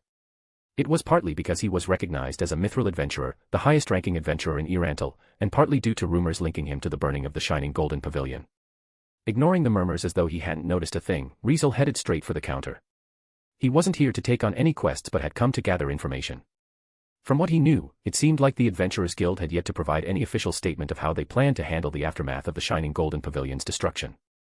He was also curious about how the city had handled the incident at the cemetery after he had left last night. As for the Northern Forest, he had heard that the city had noticed something unusual there and had already commissioned the Adventurers Guild to send adventurers to investigate.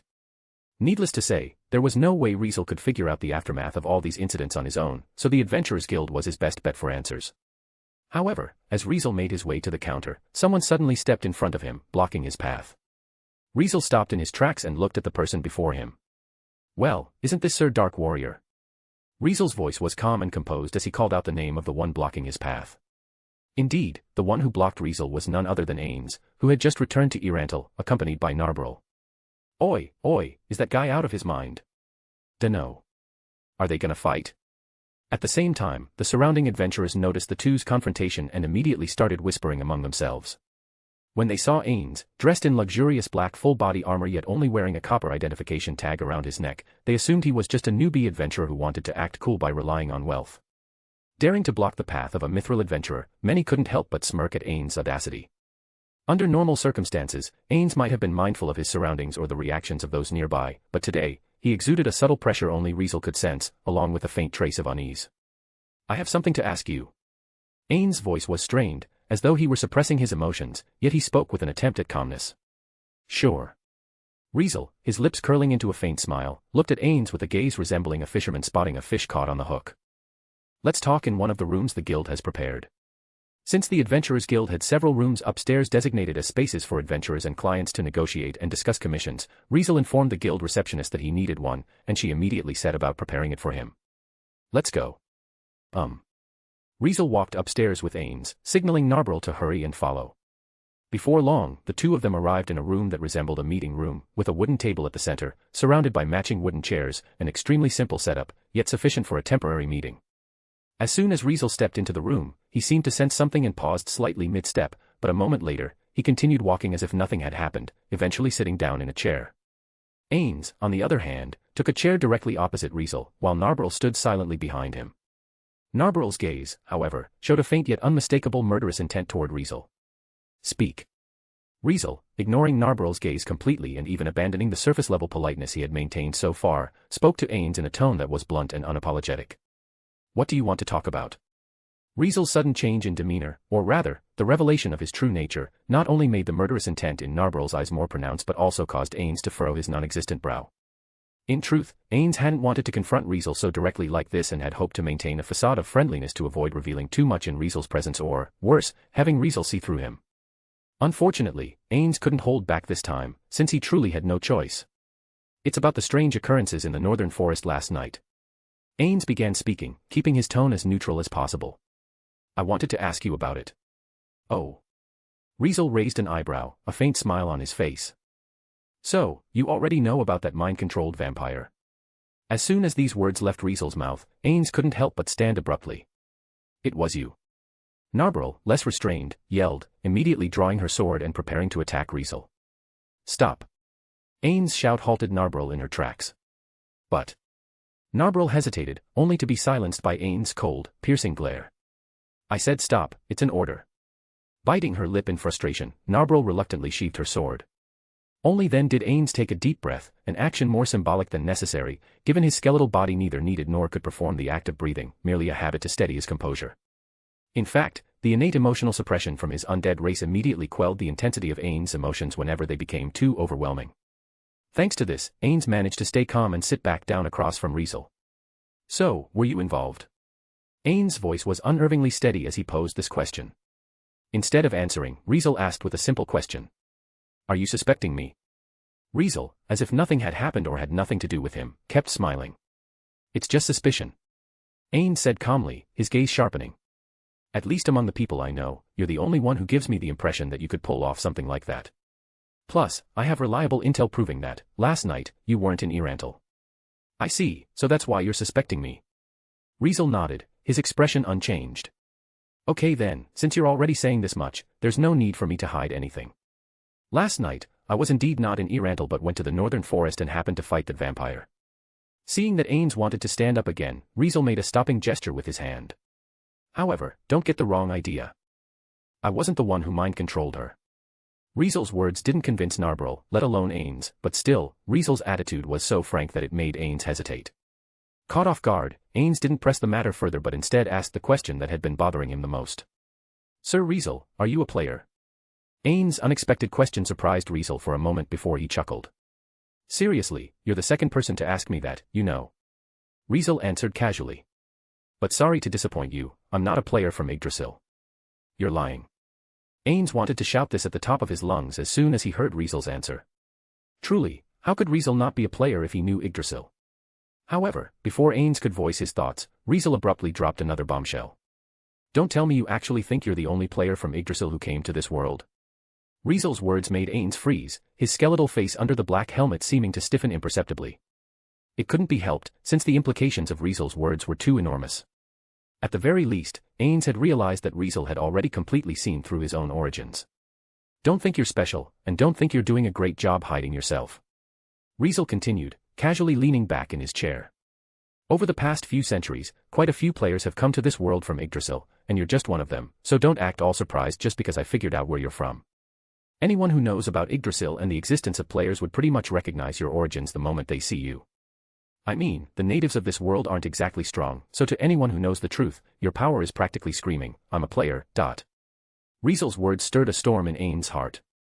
It wasn't that he hadn't considered the possibility of other players being in this world, as he even had a few candidates in mind, but still, judging from what Riezel said, the connection between this world and Yggdrasil seemed far deeper than he had imagined. What exactly is the connection between this world and Yggdrasil? Besides me, who else are players from Yggdrasil? And why were we suddenly transported into this world? Ains immediately threw these important questions at Riezel one after another. Needless to say, these were probably the biggest questions any player from Yggdrasil who had come to this world could have. Unfortunately. Well, those are secrets tied to the very core of this world, so, you know. Riezel's cryptic response made Ains grasp his meaning.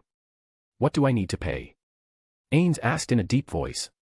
He understood that this might be his one and only chance to uncover this world's hidden truths. If the connection between this world and Yggdrasil was truly that deep, and if many of the natives knew about players, his future course of action would require a significant shift. It couldn't be helped. It wasn't just about him, but also concerned how the great tomb of Nazarick should establish itself in this world. Its importance went without saying, so much so that he even set aside Shaltir's matter for the time being. A moment later, Riezel finally responded. Didn't I already say? Being an information dealer is my side job. Detailed info on magic. Rare and unusual items. Priceless treasures. All of them are what I want, but the only question is, can you afford my price? Chapter 332, Questions, I. A moment later, Riezel finally responded. Didn't I already say? Being an information dealer is my side job. Detailed info on magic. Rare and unusual items. Priceless treasures. All of them are what I want, but the only question is, can you afford my price? Upon hearing this, Ains' non-existent brow furrowed deeply once again. Ains observed Riezel through the visor of his helmet, trying to see through his thoughts, but all he could make out was a calm and indifferent face, showing nothing more. Since you even know about the existence of Yggdrasil, with all your knowledge of this world's so-called secrets, do you still need information about magic from me? Ains asked, his tone probing. At this, Riezel merely gave a nonchalant expression in response. Knowing is one thing, but understanding is a whole different matter. No matter how well I grasp Tyr magic, I can't compare with someone like you, a player from Yggdrasil, right? Riezel spoke in a calm, almost indifferent tone. Besides, there's a rumor that Yggdrasil has over 6,000 magic spells. With that many, not even you can claim to fully understand every single one of them, can you? Ains stayed silent, tacitly acknowledging Riezel's point. If you don't know how to set a price, then let me decide. Seeing Ains still indecisive, Riezel continued, extending a hand and holding up one finger toward him. First, as the fee for purchasing information from me, you need to pay me detailed information about one super-tier magic, including but not limited to demonstrating its effects in person. Afterward, you can ask me any question, but for each question, I'll charge you detailed information about 100 magic spells, also including but not limited to demonstrating their effects in person. If you can't meet the condition of demonstrating their effects in person, you'll need to use items that can fulfill this condition as payment, like magic scrolls, precious weapons, sealing crystals, and so on. Does that make things clearer? Needless to say, this was a price list entirely set by Riezel. Super-tier magic. Ains muttered, his focus immediately zeroing in on it. Yes, super-tier magic. Riezel nodded calmly. Someone like you should be able to afford that price, right? Super-tier magic was magic above 10th tier magic and could typically only be used by players. Even high-level NPCs couldn't normally acquire it, nor could items like sealing crystals contain such high-tier magic. Only players with magic-oriented job classes could learn it after reaching level 70 in Yggdrasil. In other words, even in the Great Tomb of Nazarick, Ains was the only one who could use super-tier magic, and none of the other NPCs were capable of it. If this world didn't have another high-level player with a magic-oriented job class, he would be the only magic caster in this world who could wield super-tier magic. Naturally, Riezel intended to start exploiting this. By the way, you're also concerned about that vampire of yours, aren't you? Riezel added with a faint smile. While I wasn't the one responsible for her condition, I do know the details of what happened to her, so you can ask me about her as well. Such a statement caused Ains to fall into deep thought. By now, Ains was almost 100% convinced of Riezel's words. Although Riezel still seemed suspicious, his detached and indifferent demeanor suggested that Shaltir's matter wasn't directly related to him, so it might be better to seize the opportunity to resolve his lingering questions and gather as much high-level, secretive information as possible. Moreover, Riezel, at the very least, seemed to know Shaltir's unusual condition, which alone made purchasing information from him worthwhile. Ains ultimately made up his mind. All right, my first question. Ains spoke solemnly, his gaze locked on Riezel. Other than me, are there any other players in this world? By asking this, it was clear that Ains had agreed to the price that Riezel had offered. Riezel's smile widened, his expression becoming less restrained as he began to answer. Based on the historical traces I have found, there are a few groups I can clearly identify as players. The first one is called the Six Great Gods, who appeared around 600 years ago. They were the ones who founded the Slain theocracy with the goal of protecting the human race from other races. The second one is known as the Eight Greed Kings, who showed up roughly 500 years ago. They were the ones who spread tier magic throughout this world and briefly conquered it with their overwhelming power after wiping out most of the dragons that had once ruled it. The third one is called the 13 Heroes, who emerged around 200 years ago. They were a group of powerful individuals from various races who gathered together to defeat the demon gods threatening this world, with some members being players. As for others, there are only rumors, nothing concrete, meaning they didn't leave a significant impact on this world, possibly because their strengths weren't high enough to be noticed. Ains listened to Riezel's answer carefully before asking another question. And where are they now? Are they still alive? Needless to say, this was a critical question for Ains, since if those players were still alive, he would have to be on guard. Although the natives of this world weren't a threat to the Great Tomb of Nazarick, players were a different matter entirely. If they were really still alive, he couldn't ignore the possibility that they might turn against Nazarick. Fortunately, it seemed that those players no longer existed. Among the six great gods, 5 were human and had lifespans, so they passed away long ago. As for the last one, he was killed by the 8 Greed Kings, meaning none of the 6 great gods remain. As for the 8 Greed Kings, they suffered severe losses during their battles with the dragons, and later on, they apparently had infighting, resulting in their own demises in the end. Likewise, the players who were members of the 13 Heroes didn't survive either. One of them was said to have been accidentally killed by their companion during the fight against the demon gods and refused to be resurrected afterward. In conclusion, based on the information I have, you're the only player still active in this world. As Riezel finished his explanation, he added with a slight shift in tone. By the way, that's your second question. In other words, it wasn't free. Ains stayed silent and didn't object. Paying with information about magic wouldn't cause him any real harm, so if Riezel wanted to charge for it, so be it. Why are players like me transported to this world in the first place? Ains asked, a hint of nervousness creeping into his voice. It couldn't be helped. Clueless about the truth behind his arrival in this world and why his power, NPCs, and other game-related things had become reality, how could he not feel a little tense, no matter how much he told himself to stay calm? Riezel glanced at Ains briefly, noting the tension in his demeanor. Well, the details of this matter. Sorry, not only do I not know the full situation, but even the dragons, who once ruled this world, wouldn't claim to have full control over it. Riezel slowly shook his head. One thing's for sure, though, this seems to be related to the Dragon Emperor. Dragon Emperor? Such an unfamiliar name made Ains pause for a moment. He knew that dragons existed in this world. Dragons were considered the strongest race, having once ruled this world, and before the 8 greed kings appeared, they held an iron grip on the dominance of this world. In Yggdrasil, dragons were also among the strongest races, where they not only had immense physical attack power, defensive power, and stamina, but could also use countless racial abilities and magic, which led to the defeat of many players. Nevertheless, he had never heard of the name Dragon Emperor, though he was somewhat familiar with Dragon Lord.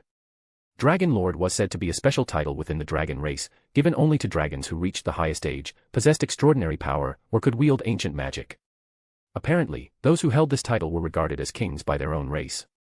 Among them, some dragon lords who could use ancient magic, magic that existed before tier magic was introduced, were called true dragon lords, a classification and definition given by the slain theocracy. For this reason, Ains had heard of dragon lords and had also learned about true dragon lords through his intelligence-gathering channels. However, Dragon Emperor. Such a name was a first for him. Okay, don't look at me like that. Riezel quickly cut off Ains, who was about to speak. I don't know much about the Dragon Emperor either. All I know is that he's the father of one of the currently surviving dragon lords named Platinum Dragon Lord and was once the strongest among the dragons. If we were to classify him using the level system in Yggdrasil, the Dragon Emperor would be the only existence I know of that surpasses level 100. As soon as this fact left Riezel's mouth, Ains was stunned, and Narbril covered her mouth in surprise. It was only natural. They didn't really expect that this world had a being that exceeded level 100. What's he trying to do by doing this? Ains couldn't help but ask, his impatience evident. Unfortunately, that is a question only he himself knows the answer to. Riezel smiled faintly and shrugged his shoulders. Even Platinum Dragon Lord, his own son, probably doesn't know the details of this. As soon as Riezel finished speaking, he raised 3 fingers toward Ains. Alright, that's the third question. Upon hearing this, Ains sighed inwardly before deciding to go all out, asking Riezel a few more questions related to Yggdrasil and information about the players who had come to this world. It wasn't until Ains reached the 8th question that he suddenly realized the amount of magic information he needed to pay for had already exceeded the magic he knew. If he asked any more, he would have to pay using items. Such a realization made Ains pause his plans to keep asking for more information. At this point, he had already gotten the most important information, so the rest could be investigated slowly by himself. Given this, it was time to get back to the main reason he had come to meet Riezel today. I want to know why Shaltir is under mind control. Ains said in a low, heavy voice.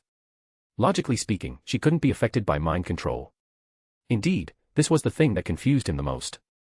Undead from Yggdrasil were, after all, immune to mind control, so whether it was him or Shaltir, as long as they were undead, they had immunity to it. It didn't make sense, yet Shaltir had been affected by it. It just didn't add up. Ah, the reason for that is actually pretty simple. Riezel looked at Ains with a faint smile and revealed an answer that made his heart shake. Someone had used a world item on her. Chapter 333, Questions, 2. In Yggdrasil, all items had a clear classification and were divided into 8 classes. From low to high, they were classified as low, medium, high, top, legacy, relic, legendary, and divine. Naturally, the higher the class, the stronger the item's power, and the rarer it was. For example, even the max-level NPCs in the Great Tomb of Nazarick could only equip 1 or 2 divine-class items, and only Ains had the ability to outfit himself entirely with divine-class items.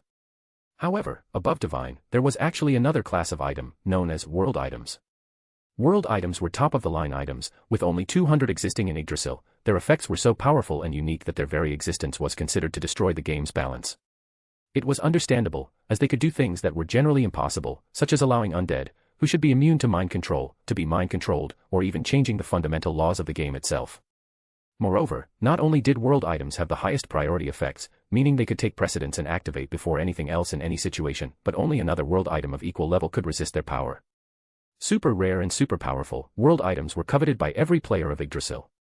Now, Riezel suddenly mentioned them, telling Ains that Shaltir had been mind-controlled because someone used a world item on her. No, that's impossible. Ains muttered in disbelief. World items. Even when Ains' Ulgaun was still at its prime, with all guild members still active, they could only obtain 11 of them. Yet, world items existed in this world. Was that even possible? Why is it impossible? As if he had anticipated Ains' thoughts, Riezel suddenly spoke. You managed to bring your entire guild base and everything in it to this world, so why couldn't the 6 great gods, 8 greed kings, or the players from the 13 heroes bring world items here? It was a simple and blunt reason. Who? Ains suppressed his emotions and asked in a heavy tone. Who used a world item on Shaltir? At this moment, the emotions Ains felt were not anything else, they were anxiety, anger, and fear. It couldn't be helped. Someone had actually used a world item on Shaltir, controlling one of the Great Tomb of Nazric's important and powerful NPCs. Knowing this, didn't that mean the other NPCs of the Great Tomb of Nazric could also fall under that world item's mind control? What if they did something to the NPCs of the Great Tomb of Nazric using the power of that world item without him knowing? Just thinking about this made Ains uncontrollably anxious, angry, and fearful. Riezel, however, appeared completely indifferent to all of this. Okay, that's the 10th question. Riezel reminded with a neutral expression before continuing. It was the Black Scripture from the slain theocracy who used the world item on her. Indeed, the human group that suddenly barged into the battle between Riezel and Shaltir last night was none other than one of the special units of the slain theocracy, directly under the command of the 6 cardinals, the Black Scripture, the strongest and most special unit among the 6 scriptures. Every single member of the Black Scripture had stepped into the realm of heroes, especially its captain, a young man with long hair holding a long spear, who was one of the awakened godkins, someone Clementine had repeatedly referred to as superior to her. Truthfully, although Riezel had half expected their arrival, he was still somewhat surprised. Riezel had expected it because this event, where the Black Scripture had encountered Shaltir in the forest and used a world item on her, had happened in the original work, so he wasn't at all surprised by this development. As for why Riezel still felt somewhat surprised, it was because he had originally thought that with his own intervention, the Black Scripture wouldn't be sent to the forest near Urantal. All things considered, in the original work, the Black Scripture arrived because the Sunlight Scripture had been completely annihilated near Karn village when Ains, freshly out of the Great Tomb of Nazaric, obliterated them. As a result, the surveillance magic that the slain theocracy used to monitor Nigan was reflected back at them by Ains' defensive magic, causing the theocracy to mistakenly believe that the Sunlight Scripture had been caught up in a disaster caused by a revived Dragon Lord known as the Catastrophe Dragon Lord, which led to their decision to send the Black Scripture.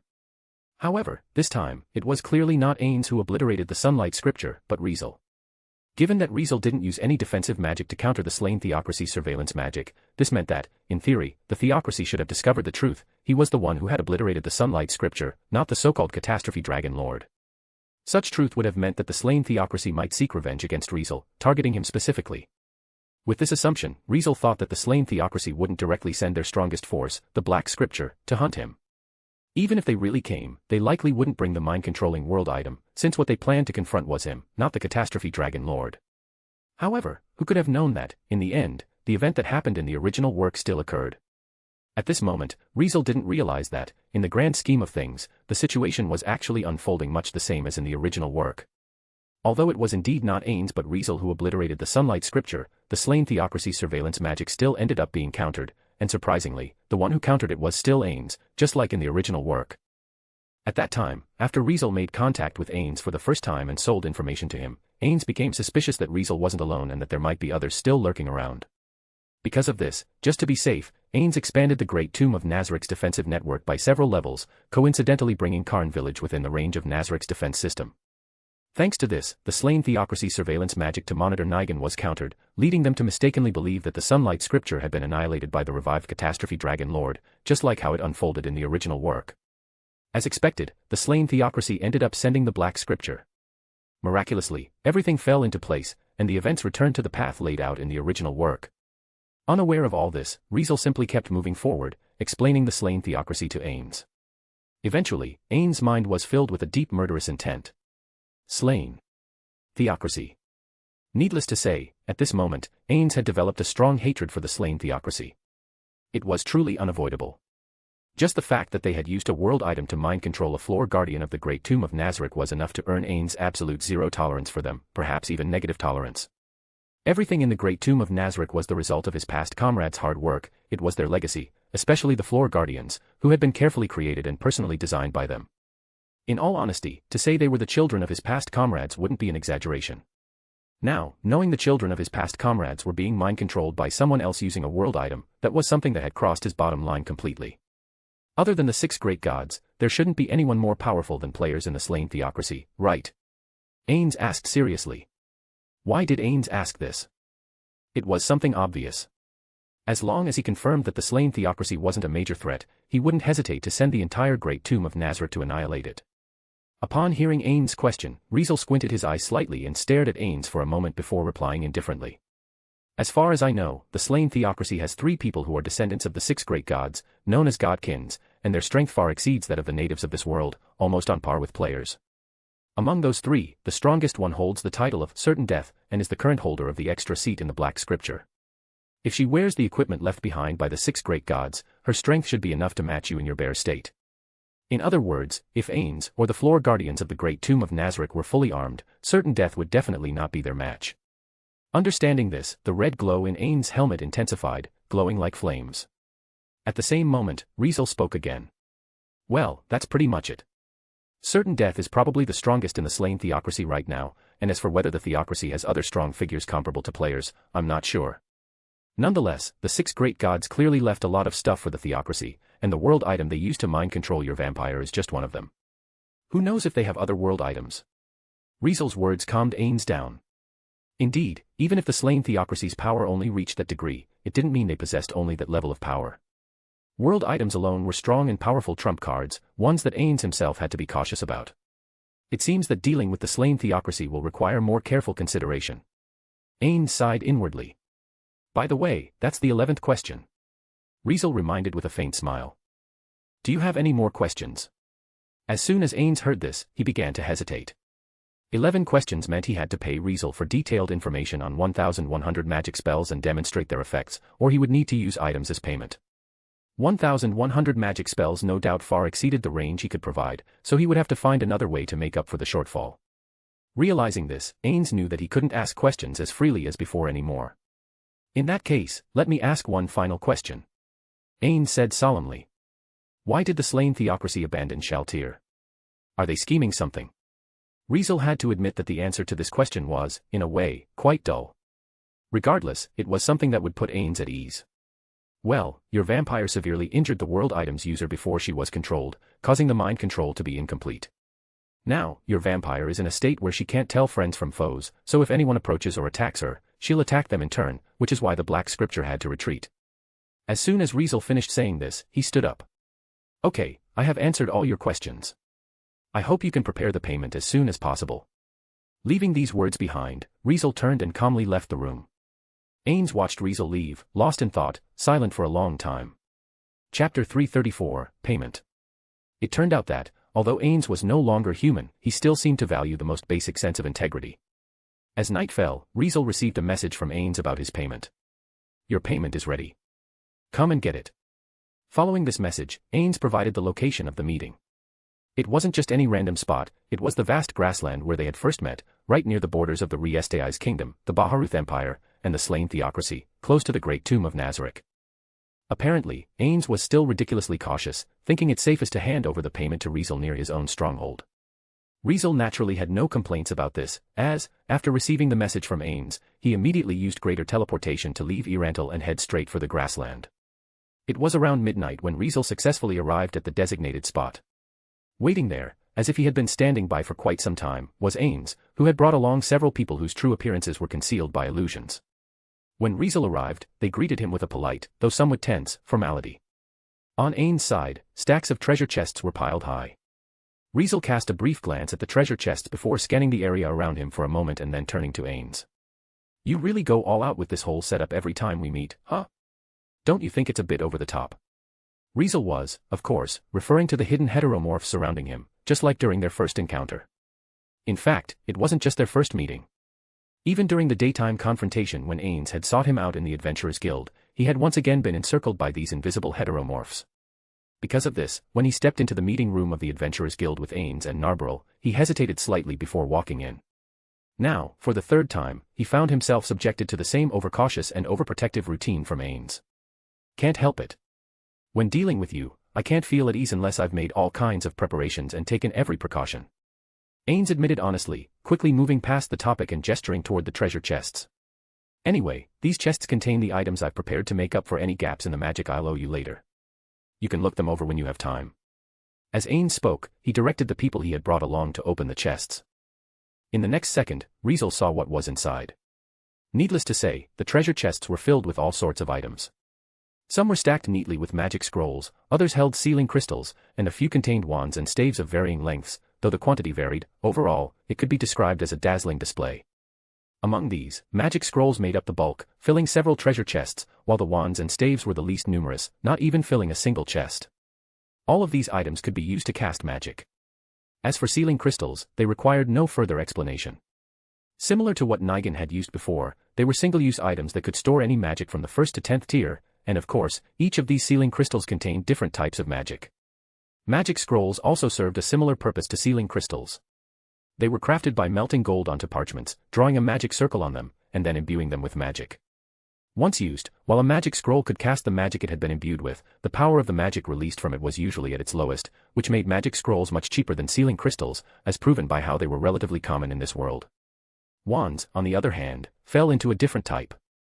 They were reusable items that could cast the magic they contained multiple times, akin to reusable versions of sealing crystals or magic scrolls. Regardless, there was still a main difference between these two types of items, which lay in their usage requirements. In Yggdrasil, when using a wand to cast magic, only magic casters proficient in the system from which the magic originated could successfully use it. For example, a wand infused with first-tier magic from the divine system, like light healing, could only be used by divine-based magic casters, while magic casters specializing in other systems wouldn't be able to use it successfully. Such a restriction was also applied to magic scrolls. If one wanted to use the magic from a magic scroll, they had to either already be capable of casting that magic or have it within the list of magic they could learn, or else the scroll simply couldn't be used. Compared to magic scrolls, although wands had slightly looser usage conditions, they were still not universally usable by everyone. In contrast, staves didn't have such limitations. Staves were precious magic items that could be freely used by magic casters of any system, making them significantly more valuable than wands. Nevertheless, they still had drawbacks. The power and duration of the magic they released were fixed, with the duration lasting only about half of the normal time and the power reduced to 3/4 of its original strength. Such limitations, while not devastating, were certainly inconvenient. I've brought along a few people who can use some magic that even I can't. Combined with the magic I can personally display, we should be able to meet the agreed quantity without any issues. Ains explained. Riezel nodded absent-mindedly in response. Today, Ains had asked Riezel a total of 12 questions, so, at the price of 100 magic spells per question, Ains needed to display a staggering 1,200 magic spells to Riezel. Such a number clearly far exceeded the amount of magic Ains personally possessed. Moreover, Riezel specifically requested that the magic spells be from different systems, have different effects, or come from different types, adding yet another layer of difficulty for Ains. It couldn't be helped. Ains was, after all, a magic caster specializing in necromancy. As a result, while he wasn't incapable of using magic from other systems, those magic spells were clearly insufficient for fulfilling Riezel's demands. Left with no choice, Ains had to go to great lengths and considerable expense, even enlisting the help of several NPCs from the Great Tomb of Nazareth to demonstrate magic he couldn't use himself. As for the remaining gaps, Ains resorted to paying with items containing various types of magic to make up the required 1,200 magic spells. All that's left now is the super-tier magic. Ains continued, tossing a piece of parchment to Riezel. I've written down all the super-tier magic I can use. Pick one. Riezel took the parchment without hesitation and began browsing it immediately. Sure enough, the parchment listed several super-tier magic, a few of which contained familiar names, super-tier magic that Ains had used in the original work. For example, there was Fallen Down, a super-tier magic that unleashed extreme heat, incinerating everything within its range and leaving the ground crystallized from the intense temperature. Next was Creation, a super-tier magic capable of altering the weather and atmospheric conditions. Lastly, there was Shub Nigurath, an AoE instant death magic that caused any living being within a certain area to die as sacrifices, with the number of sacrifices directly determining the number of monsters, known as Dark Young, to be summoned. Each of these super-tier magic possessed terrifying power or effects capable of deciding the outcome of an entire war in an instant, living up to the name of magic that surpassed the 10th tier. Truthfully, Riezel was pretty tempted, especially by Fallen Down. It seemed almost tailor-made for him. From the description alone, it was evident that this magic probably belonged to the light and heat attribute. If he were to wield such magic, it would be amplified by Pioneer of the Sun, doubling its effect. Needless to say, the sheer destructive power it would unleash was easy to imagine. If he didn't have any other favorite options, he would definitely choose this magic, but in the end, he resisted the urge to choose it right away. Why? It was for two reasons. One reason was that he knew Ains would eventually use Fallen Down in the future, so when that time came, he could just learn it for free, making it unnecessary to waste the current opportunity by choosing this magic now. As for the other reason, it was simply because he had already decided which super-tier magic to select this time. It was a magic that he and many others who knew the original work considered extremely broken. Wish Upon a Star. In Yggdrasil, Wish Upon a Star was a super-tier magic that had a random nature, producing various effects upon activation. Even though its activation required the consumption of experience points, the more experience points consumed, the greater the number of effects that would appear. By using it, the user could choose one of these effects to bring to reality, essentially granting their wish. What made this magic great was that, after coming to this world, it had transformed into something truly extraordinary, capable of making the impossible possible, depending on the amount of experience points consumed. Yes, Wish Upon a Star was a super-tier magic that could grant wishes. Even though it came at a price, was there any magic more worth learning than this one? I'm picking this. Riezel, without any hesitation, pointed to the words, Wish Upon a Star, written on the parchment. All right. Ains glanced at the parchment and then cast a somewhat peculiar look at Riezel. At this point, Ains had yet to use any super-tier magic in this world, so he had no idea how extraordinary Wish Upon a Star had become in reality. As a result, Ains didn't hesitate too much before nodding his agreement. Before long, Ains, along with a few of his subordinates, began showcasing various magic spells in front of Riezel, a demonstration that lasted almost the entire night. By the time the sun was about to rise, not only had Riezel learned all the magic spells displayed overnight by Ains and his subordinates with Almighty, but he had also taken several treasure chests filled with magic scrolls, sealing crystals, wands, and staves that contained various types of magic.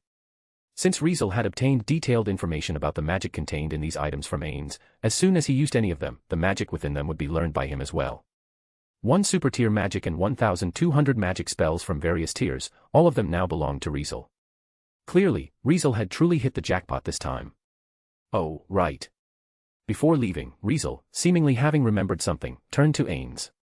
Later, I'll probably drop by to watch your battle with that vampire of yours. Don't leave me out, okay? Leaving these words behind, which left Ains frowning, Riezel finally departed, thoroughly satisfied. Chapter 335, New Overpowered Magic. Riezel believed that Ains fighting Shaltir was almost a certainty. With Shaltir now under mind control due to a world item, the only way to break free was for her to die once. Otherwise, the mind control effect could only be removed with a world item of equal level. It wasn't that Ains didn't possess any world items, but among those he owned, only 2 had the ability to counteract mind control. However, since those 2 were part of the 20, which was the name given to 20 world items unrivaled in power in Yggdrasil, they could only be used once and would vanish afterward.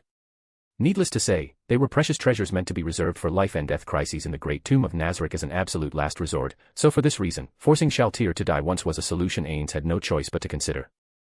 Even so, there was one problem. Despite losing much of his humanity and his emotions over time, Ains still held an unwavering affection for the Great Tomb of Nazarick and its NPCs, a bond that had not faded. Because of this, to prevent the NPCs of the Great Tomb of Nazarick from killing one another and to ensure the death of Shaltir, arguably the strongest among the Floor Guardians, Ains would undoubtedly take matters into his own hands and fight Shaltir personally to end her. Riezel had foreseen this outcome. In that fight, he will use a super-tier magic and a bunch of support magic, right? Riezel, already quite a distance away from Ains and out of his field of vision, stood in place, deep in thought. Figuring out if those magic can also work on me is totally worth a shot. Anyway, if there's a chance to get something for free, there's no way I'm letting it slip by. Such was Riezel's mindset. Freebies. Anyone with a sane mind would understand that the more one could grab, the better. Honestly, I've already gained so much this time that it feels almost wrong to want more. As Riezel thought this, he mentally reviewed various new magic spells he had just acquired and couldn't help but smile. It was understandable, as he had finally obtained the magic spells he had coveted since arriving in this world. For example, instant death magic and, best of all, resurrection magic. Yes, he had finally learned the forbidden magic that allowed him to bring the dead back to life. 5th tier magic, raise dead. 7th tier magic, resurrection.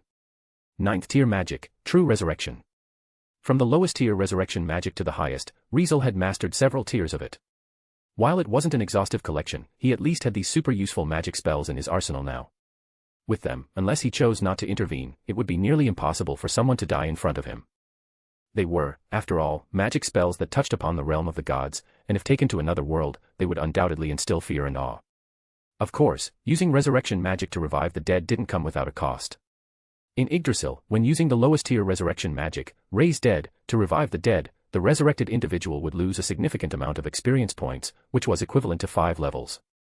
Because of this, anyone below level 6 could not be revived with this magic, and even those above level 6 would become significantly weaker after revival. Additionally, if there was no corpse or the corpse was severely damaged, reviving the dead with this magic would be nearly impossible. By using resurrection, however, the degree of level loss upon revival could be reduced, and it could somewhat ignore the damage to the corpse, allowing it to be fully restored. True resurrection went a step further, minimizing level loss even more, and could revive the dead even without a corpse, ensuring a much higher success rate. In summary, the higher the tier of resurrection magic, the lesser the aftereffects, though some degree of impact would still remain. Considering this, the best approach was to avoid the need for resurrection entirely and focus on preventing death as much as possible. Similarly, instant death magic also had limitations, particularly regarding its success rate. Yes, the instant death effect of instant death magic could be resisted. In Yggdrasil, its success rate depended on several factors, including the difference in levels, magical energy, special attributes, and even luck between the caster and the target. Against opponents of a similar level, instant death magic was often difficult to land successfully. Meanwhile, Ains, with Overlord as his race and various powerful job classes that complemented each other, possessed various racial abilities and special skills that enhanced the effects of instant death magic, causing his instant death magic to have an alarmingly high success rate. Even dragons, creatures with exceptionally high anti-magic attributes, could be killed by Ains in a single breath. If he used his most terrifying special skill, known as, the goal of all life is death, even gods could potentially be one-shot. Riezel, unfortunately, had no such racial abilities or special skills. As a result, instant death magic in Riezel's hands wasn't nearly as terrifying, and in most cases, it could only be used to deal with weaker enemies. Nevertheless, Riezel didn't feel disappointed, as even without instant death magic, he had gained magic that, in his eyes, was no different from them, overpowered magic. Time Accelerator. As Riezel chanted this magic, the world around him seemed to slow down. No, it wasn't that the world slowed down, it was that his own time sped up as if he had entered a world with increased viscosity, paused in place. Moving at an astonishing speed, Riezel crossed the vast grassland and entered the forest. What he used was time magic, a magic spell that could slow the flow of time, a thoroughly overpowered magic. Even though it had the drawback of preventing him from attacking during its effect, that didn't change its status as an overpowered magic in his mind. Naturally, this wasn't the only time magic he possessed. In the 9th tier category, there was a single target time magic capable of completely freezing an individual's actions called temporal stasis. In the 10th tier category, there was an AoE time magic that could bring time to a complete halt called time stop. Sadly, all of these time magic shared the same limitation: no attacks could be performed, and no harm could be inflicted during their activation. Regardless, that didn't change the fact that they were overpowered. Besides them, Riezel also discovered other magic spells worthy of being called overpowered. Body of Effulgent Beryl. A vivid green radiance enveloped Riezel's body. It was a magic spell that reduced blunt damage for a certain period and nullified one instance of blunt damage completely. Body of Effulgent Heliodor. In the next moment, the green radiance faded, replaced by a golden-red radiance. It was a magic spell that reduced slashing damage for a certain period and nullified one instance of slashing damage completely. Body of Effulgent Aquamarine. Just like before, the golden-red glow now disappeared, replaced by a sea-blue radiance. It was a magic spell that reduced piercing damage for a certain period and nullified one instance of piercing damage completely. Without a doubt, if these three magic spells could be used simultaneously, they would completely block a single instance of any type of physical damage and reduce any type of physical damage during their duration, providing maximum protection to the user. Unfortunately, they couldn't be used simultaneously. If one was activated while another was already in use, the later magic's effect would overwrite the earlier one. Nonetheless, as long as their user used them selectively based on the type of enemy, they could unconditionally nullify one attack from their enemies. In other words, by repeatedly using this magic at the right time, it would practically be impossible to get hurt by physical attacks. I must admit, while this world's magic might not be crazy strong in terms of raw power, since even the so-called super-tier magic is at best on par with tactical class magic, they're ridiculously broken outside of raw power. Riezel thought with a smile, both impressed and delighted that he had managed to acquire so many overpowered magic spells. With them, even if I don't get anything else in this world, this dimensional travel is a success. With this thought, Riezel began testing and experimenting with several different magic spells on the spot, and only after he felt satisfied did he stop. Once I see his fight with Shaltir and confirm a few of my ideas, I'll quit milking him and head off to check out other places. Remembering Ains, Riezel smiled slightly. He couldn't just keep hanging around the protagonist forever, could he? As soon as he finished collecting all the magic spells he wanted and accomplished his goals in this place, it was definitely time to leave, see more of this world, and challenge strong people or monsters. Having come to a decision, Riezel immediately used greater teleportation to leave the area.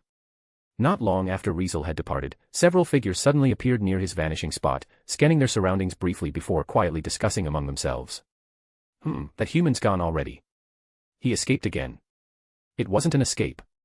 Lord Ains never let us attack him. Why not? If you ask me, that human's been way too brazen around our supreme being and is full of unpredictable factors. Wouldn't it be best to deal with him now? Exactly because he's unpredictable that Lord Ains has been cautious. Lord Ains probably doesn't want to act unless he's sure he'll succeed. Even if you say that, he's clearly heading toward Shaltir now. Are we really just going to stand by and let it happen? Enough. Lord Ains will figure out how to handle that human. All we need to do is follow orders. Just make sure he's not hanging around Nazarick and won't pose a threat to us. I know. Let's head back then. Just like that, their conversation ended, and they soon vanished without a trace. By this time, dawn was beginning to break. Eventually, the night's darkness faded completely, replaced by light as the sun rose from one side of the vast grassland, gradually climbing higher into the sky before its rays stretched across the land bit by bit, reaching Irantal and extending further north to a certain forest. Over there, a grand battle was about to unfold. Chapter 336, Battle of Ains and Shaltir. At noon, the sun blazed high in the sky, its slightly hot rays shining down on the somewhat messy forest clearing, forcing a figure in a black evening dress to be exposed to the sunlight. Who else if not Shaltir? At this moment, she stood under the scorching sun, her expression dazed, her eyes void of light. The sight was enough to make anyone wonder if she had been struck by the heat. Yet, in reality, her excessively pale skin didn't show even a single bead of sweat, nor did it gain the slightest hint of healthy color. Shaltir dazedly stood in place, waiting for her enemy to arrive. Step, step, step. Soon, a faint but undeniable sound of footsteps approached from the distance. Ains appeared before Shaltir, stepping slowly, just as Riezel expected, here to fight Shaltir, to kill her. Is it finally time? Saying this, Riezel appeared at some point on a small hill in the distance, watching Ains slowly close the gap and approach Shaltir, looking as if he had been waiting for this moment for a long time. Of course, Riezel wasn't the only one waiting here, as there were others as well, apparently waiting for his arrival. All right, stop hiding. Riezel spoke up without even looking around. Do you guys ever get tired of surrounding me every time? Seriously, come out already. I won't bite you. As soon as Riezel's words dropped, several figures appeared around him, one after another. They were a group of 3, each having extremely distinctive appearances, so much so that one could say their distinctiveness was taken to the extreme. At this moment, they stood in a triangle surrounding Riezel, one ahead of him, one to his left, and one to his right. On Riezel's left was a heteromorph radiating cold, frosty air. He stood over 8 feet tall with a massive build, resembling a 2-legged insect with 4 arms. His body was light blue, almost ice-like, and his back had 2 sharp, icicle-like spikes protruding from it, along with a tail twice his height. In one of his right hands, he held a silver halberd about his height, making him look like an alien creature designed for slaughter, utterly horrifying. On Riezel's right was a devil he had met once before. He had a face with an Eastern appearance and wore a British-style suit, dressed like a gentleman, yet exuding a sinister aura. Behind him trailed a tail covered in silver metal plates, its tip adorned with 6 sharp spikes, with black flames flickering around it and swaying constantly. Every detail about him screamed that he was a genuine devil, not just someone who merely looked like one. As for the one ahead of Riezel, it was a warrior who exuded distinctly feminine features.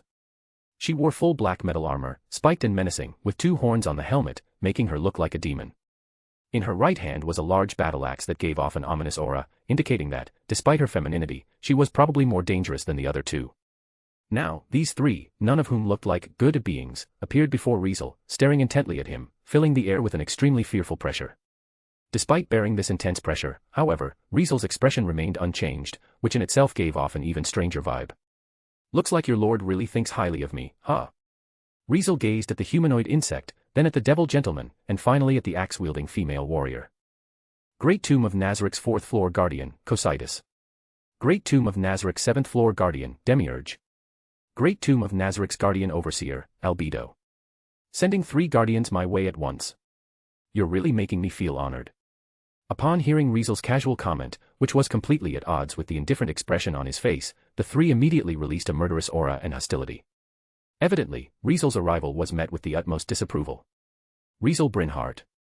Albedo was the first to speak, staring coldly at Riezel as if she were ready to strike at any moment, every movement exuding hostility. Even though this is not my intention, since Lord Ains has said we mustn't be rude to you, we will naturally abide by his order. Following Albedo, Demiurge spoke next.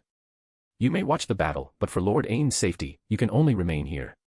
Demiurge's tone was rather calm, seemingly much friendlier than Albedo's blatant hostility, but if anyone had seen the darkness hidden in his eyes, they would know his enmity toward Riezel was no less than Albedo's.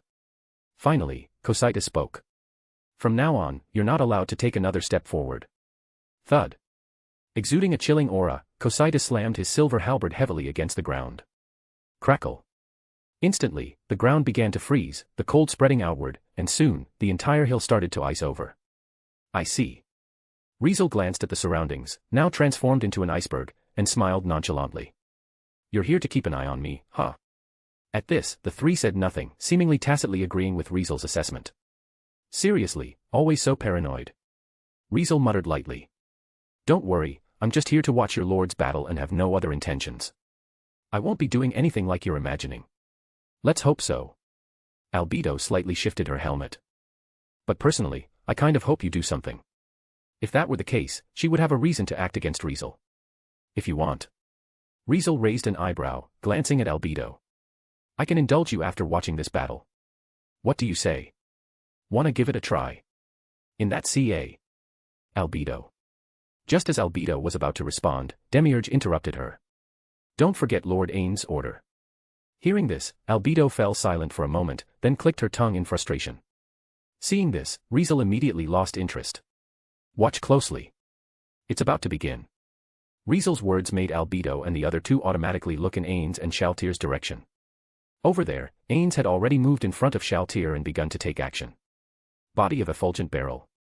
Right off the bat, Ain's cast 10th tier magic, causing a greenish light to radiate from his entire body. Body of Effulgent Barrel, a magic that reduced blunt damage and could even nullify a single instance of it, held significant strategic value for Ain's, especially since, as a skeleton, he was extremely vulnerable to blunt attribute attacks. It went without saying that Ain's first magic was obviously this one. Shaltir, on the other hand, remained perfectly still, causing Ain's to burst out laughing. Ha ha ha, just as I thought. As long as I don't take any clear offensive actions and keep my distance, NPCs won't enter combat mode just like in the game. Since that's the case, I'm sorry, Shaltir. Before the battle starts, just stay as you are and wait for me over there. Following these words, Ain's began a series of classic moves. Fly, Bless of Magic Caster, Infinity Wall, Magic Ward, Holy, Life Essence, Greater Full Potential, Freedom, False Data, Life, See-Through, Paranormal Intuition, Greater Resistance, Mantle of Chaos, Indomitability, Sensory Boost, Greater Luck, Magic Boost, Draconic Power, Greater Hardening, Heavenly Aura, Absorption, Penetration Boost, Greater Magic Shield, Mana Essence, Triplet Maximize Magic, Explosive Mine, Triplet Maximize Magic, Greater Magic Seal, Triplet Maximize Magic, Magic Arrow. Right in front of Shaltir, Ain's grandly started buffing himself, chanting one magic after another, with the glow of magic constantly appearing around him. After layering dozens of buffs on himself, Ain spread his arms wide, causing a massive, dome-shaped bluish magic circle to expand with him at the center, covering a radius of about 10 meters. It was an intricate and dazzling magic circle, with layers upon layers, one on top of another, resembling an extraordinarily beautiful geometric shape, emitting bluish-white light while its patterns continuously shifted. Finally, Riezel's mind sharpened upon seeing this. Such a magic circle, it was the complex magic circle that only appeared when players used super-tier magic. Eventually, the massive magic circle kept expanding, and after shifting for a while, the light emanating from it suddenly flared brightly. Looking at Shaltir for a moment, Ains then shouted loudly. Super-tier magic, fallen down. With this shout, the highest tier magic was unleashed upon this world. Asterisk rumble. Asterisk. In an instant, it felt like the entire forest clearing had its colors stolen away. It was as if a giant sun had risen from the center of the clearing, and everything was suddenly bathed in white. Amid the white expanse, the intense heat from the magic created waves of scorching air, expanding and exploding, burning everything around it to the ground like a pillar of light crashing down from the sky, striking the earth with such force that the entire forest seemed to tremble. Before long, the pillar of light spread, tearing the ground apart and sending countless birds and beasts fleeing the forest in panic. Not long after, the pillar of light slowly faded, and the intense heat rapidly receded. It wasn't until then that the spectators could finally see the devastation left behind by the super-tier magic, fallen down. It was a massive circle, its interior and exterior showing stark contrast. Outside the circle, the forest remained untouched, still intact with no changes. Inside the circle, however, the land was charred black, resembling the inside of a volcano and emitting waves of heat and black smoke, with all the plants and animals within the circle burned to nothing. Within the scorched earth, aside from the carbonized roots of giant trees, there were several spots that had turned into crystals. Ah! In the center of the scorched, blackened land, an out-of-place sound suddenly echoed. It was the only vivid red figure in this blackened land that could still maintain its existence and its color. It hurts. Shaltir finally stopped standing still, as if a doll had come to life, regaining her vitality. Surprisingly, despite enduring a super-tier magic head-on, Shaltir hadn't died. Ha ha ha ha, that really hurt, Lord Ains. Shaltir, who should have had no sense of pain, laughed and complained as she turned her deep red eyes to glare at Ains. At this moment, she was clad in a full suit of armor that looked as if it were stained with blood, a deep crimson red. It was a set of metal armor that covered her entire body except for her face, with the helmet shaped like a swan's head and two feather-like protrusions on either side. Decorative wing-shaped armor covered her chest and shoulders, while the lower half of her body was encased in a skirt-like design. It was none other than Shaltir's formal equipment. As a floor guardian of the Great Tomb of Nazarick and a level 100 NPC, her equipment was a legendary class, powerful armor. Now, not only had she equipped her legendary class armor, but she had also pulled out the divine class item she had once used during her battle with Riezel, Spewed Lance. Needless to say, this was her true form, the form she took when going all out. How unfair, Lord Ains. Shaltir spoke in a tone that sounded like she was complaining. Using a super-tier magic on me right from the start. As one of the supreme beings and the supreme ruler of the Great Tomb of Nazarick, doesn't that make you seem kind of tasteless? She said something absolutely disrespectful, words she would never normally utter, causing Albedo, Demiurge, and Cocytus, who stood by Riezel's side, to glare at her with anger. Ains, however, didn't seem to care at all. Don't say that, Shaltir. It's just a little greeting. Ains responded nonchalantly. I'm someone who values face too, after all. I'm personally going to fight you, so I have to make sure I don't lose this fight. Otherwise, how could I continue being your ruler? Using any means necessary for victory. As expected of Lord Ains. Shaltir said cheerfully, her words a mix of admiration and sarcasm. However, do you really think that'll be enough to defeat me? Shaltir truly displayed overwhelming confidence, as if victory was already in her hands. It was understandable. Shaltir herself knew that, in terms of strength, she clearly surpassed Ains. Although Ains was a player, the supreme ruler of the Great Tomb of Nazarick, and the guild master of Ains Old Gown, his actual strength among max-level players was not that impressive and could only be considered mid to high at best. Shaltir, on the other hand, was not only considered the strongest among the floor guardians in the Great Tomb of Nazarick, but even against players, her win rate was very high. If Ains fought Shaltir, the chances of him losing were quite high. Ains himself was well aware of this fact. However, sometimes, you have to try to find out. Ains muttered to himself before extending his hand toward Shaltir, signaling the beginning of the battle between them. Chapter 337, Metamagic Enhancements. Maximize Magic, Vermilion Nova. Triplet Maximize Magic, Call Greater Thunder. On the scorched earth, a magic combat was raging that could send the natives of this world into a panic, making them tremble in fear as if they were in the age of gods. As soon as Ains and Shaltir fought, both of them immediately and instinctively unleashed their magic at each other, casting magic with incredibly high tiers, each of them at least a 7th tier magic. Regarding this, Ains' actions were, in fact, completely normal. As a pure magic caster, magic combat was Ains' specialty, while physical combat was only something he could show off in front of this world's natives with his maximum level and status. Against opponents of the same level, though, Ains' level and status were essentially meaningless to them, which was why he was never going to show any physical combat abilities when fighting someone of equal strength. Meanwhile, Shaltir seemed to be a master of close-quarters combat at first glance, but in reality, she was also a magic caster, specifically, a divine-based magic caster. Consequently, she had access to many magic spells that could counter necromancy, so her best method of combat when facing Ains was naturally to use magic as well. For a moment, wildfires spread, lightning danced, and dark and crimson magical energies constantly appeared and collided, cancelling each other out while occasionally striking their target. Such a scene made their battle more and more intense. Lord Ains. On a small hill, Albedo's attention was completely drawn to Ains, and she seemed to have forgotten about Riezel's existence. Gazing toward the battlefield, her voice was laced with uncontrollable worry. Demiurge and Cocytus were also concerned about Ains, but at least they remembered their duties, so they still kept a watchful eye on Riezel, closely observing his every move. Riezel ignored the gazes and vigilance of the two of them, focusing on Ains and Shaltir instead, observing the magic spells they were continuously casting, his expression thoughtful. Are those skills that could enhance magic? Riezel was paying particular attention to the special terms used when Ains and Shaltir cast their magic, which were Maximize Magic and Triplet Maximize Magic. In fact, those weren't magic themselves but more like skills that magic casters could learn after reaching a certain level, designed to allow them to be cast alongside tier magic, adding some sort of enhancement to the magic they cast by using more magical energy.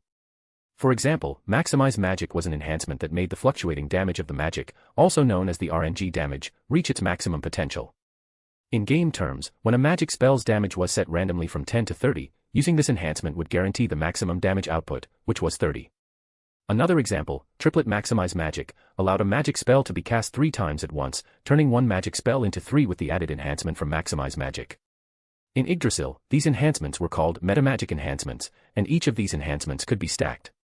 Like the previously mentioned triplet maximize magic, it combined the two effects from triplet magic and maximize magic, resulting in tripling the magic while also guaranteeing its maximum damage output. Besides these two, there were actually many more metamagic enhancements like them. For example, silent magic allowed for instant casting magic without the need for gestures, time, or chance. Widen magic expanded the range or area of effect beyond what the magic would normally possess. Over magic allowed low-tier magic to be boosted to a higher tier, significantly increasing its power. All of these metamagic enhancements were something that, by adding extra magical energy, allowed a magic caster's magic to become stronger and more versatile. Needless to say, the main reason Riezel came to observe the battle between Ains and Shal tier, aside from learning the super tier magic, Fallen Down, was to actually see metamagic enhancements in action. Since they're just classified as skills in the original work and not really tied to magic itself, Almighty probably won't let me learn them. Riezel, lost in thought, inwardly sighed with pity. Still, if I think about it, even though I don't have any skills that can enhance my magic, I've got a development ability that can, right? Mage can boost the power, effect, and range of my magic, so it's kinda like what metamagic enhancements do. Wait, if that's the case, could I develop Mage and, by combining it with the magic memorizing effect of Almighty, pull off metamagic enhancements through Mage?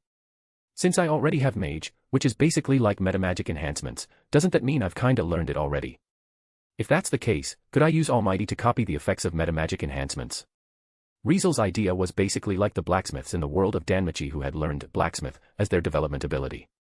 After learning blacksmithing, they could imbue their crafted weapons with all kinds of effects, depending not only on the type of material but also on their expertise, intent, and the kind of effect they wanted to produce. In other words, the blacksmiths in the world of Danmachi used their expertise and intent to control the additional effects that their development ability, blacksmith, could grant to a weapon. Based on this theory, if blacksmith could do that sort of thing, there was no reason why mage couldn't, right? Well, let's give it a try.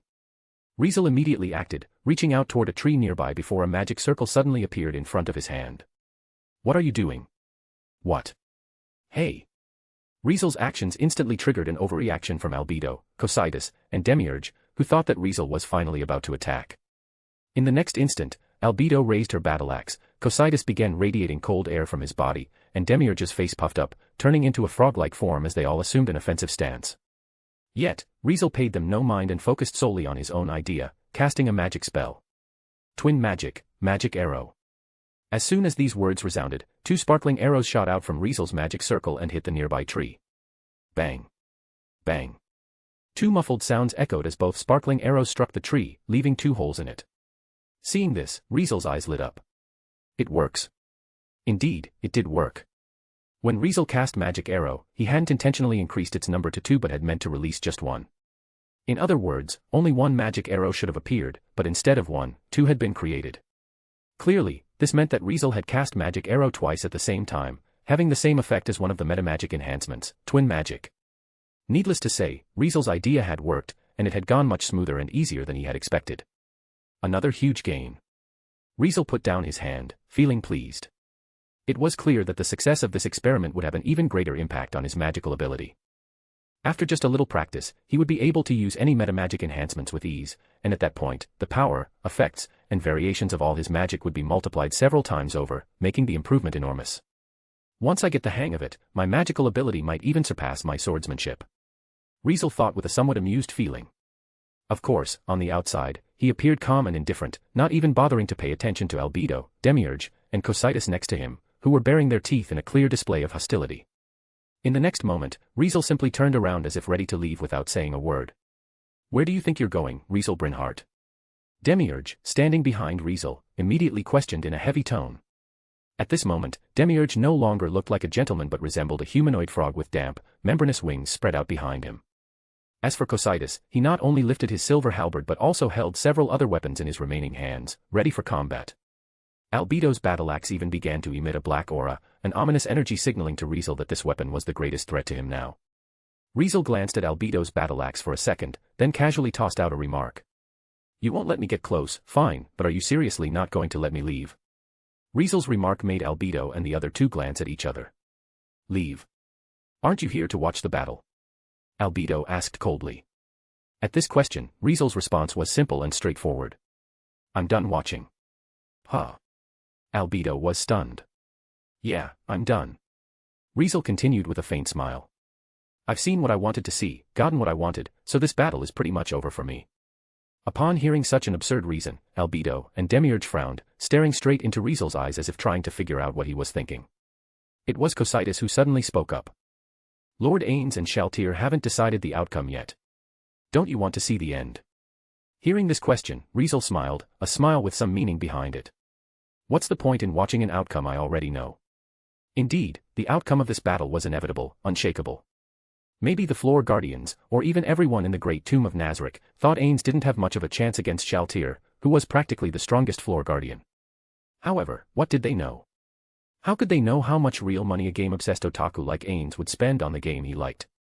Although the way of calculating combat power was usually straightforward, little did they know that in any live-service game, especially in competitive MMORPGs, there were always things designed to tempt players into spending money.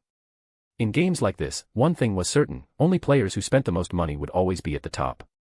Riezel knew that Ains had plenty of cash items, so in game terms, this battle was basically a classic situation where a pay-to-win player crushed a free-to-play player. Even real life is pay-to-win. Leaving these words behind, Riezel immediately left using greater teleportation, leaving Albedo, Demiurge, and Cocytus standing in place, staring at each other for a long time without saying anything. Chapter 338, Next Move. Shaltir was defeated. When this result came in, Ains and Shaltir had already been fighting for nearly half a day, the battle continuing until the sun was almost setting. Even though the battle was full of twists and turns, with several unexpected moments, Ains still had the last laugh, successfully killing Shaltir, thanks to his cash items and the equipment left to him by his past guild companions. I'm tired. Completely drained, Ains made his way to reunite with Albedo, Demiurge, and Cocytus, unable to resist letting out this remark in front of them. Congratulations, Lord Ains. You're amazing as always. Truly worthy of a supreme being. Albedo, Demiurge, and Cocytus all stepped forward to greet Ains, their faces reflecting a sense of relief. Ains' victory was, naturally, the best outcome for them, so while they felt relieved, they also cast admiring glances at him, which made him feel a slight itch down his spine. Don't look at me like that, since this was just the expected outcome. Ains said with certainty, whether in modesty or exaggeration. So, what about Riezel Brynhart? Where did he go? He left, in fact, he left quite early. Demiurge replied respectfully. Oh. He didn't stick around to see the end. Ains asked with a bit of surprise, the red glows in his eyes flickering slightly. No, he said he already knew the outcome, then left on his own. Cocytus replied in a heavy voice. Is that so? Ains nodded and decided to drop the subject of Riezel. However, while Ains didn't want to bring it up again, Albedo was eager to do so. If I may speak frankly, Lord Ains, why do you keep letting that human wander around us so freely? Albedo asked straightforwardly, seemingly unable to hold it in. I know Lord Ains didn't want to act until we understood his background, but just from his attitude, it's clear he has no respect for us or Nazarick. At this rate, I don't think he will ever coexist peacefully with us. I believe that man, will eventually become our enemy. Albedo's words earned Demiurge's approval. Actually, I feel the same way, Lord Ains. He is clearly not one of us. Sooner or later, there will be a conflict between us. Demiurge adjusted his glasses and recalled Riezel's behavior so far. No, from his actions, it almost seems like he's itching for a fight with us. From Riezel, both Albedo and Demiurge sensed a hint of danger. Because of this, the ones who harbored the most hostility toward Riezel in the Great Tomb of Nazarick were these two, to the point that they truly wanted him dead. I think we should send out the Floor Guardians to surround that human and deal with him. We need to get rid of this ticking time bomb as soon as possible. He might be strong, but if we send at least 3 Floor Guardians, a group like today's, we should be able to handle him without a problem. As long as Lord Ains permits, I can go back right now and mobilize everyone, setting up an ambush. Aura and Mare are nearby too, so why not just send all 5 of us? We'll make sure it's a perfect success. Albedo and Demiurge spoke one after another, offering their advice to Ains, who was thoughtfully rubbing his chin. Cocytus, what do you think? Ains asked, turning to the silent Cocytus. Me. Cocytus was momentarily stunned before responding. I will follow Lord Ains' decision. No, that's not what I asked. Ains waved his hand. I'm asking you, from your perspective, what kind of person do you think Riezel Brynhart is? Evidently, this question really caught Cocytus off guard. Unlike Albedo and Demiurge, who were exceptionally intelligent, Cocytus didn't have the same level of strategic thinking. Within the Great Tomb of Nazarick, Albedo and Demiurge were always the ones making decisions and offering plans, so they were the scheming types and often presented Ains with a variety of suggestions and advice. Cocytus, on the other hand, was a pure warrior, a combat specialist, so he wasn't as adept at handling complex matters. In this situation, as Ains threw the question at Cocytus, he was unable to come up with a satisfactory answer right away.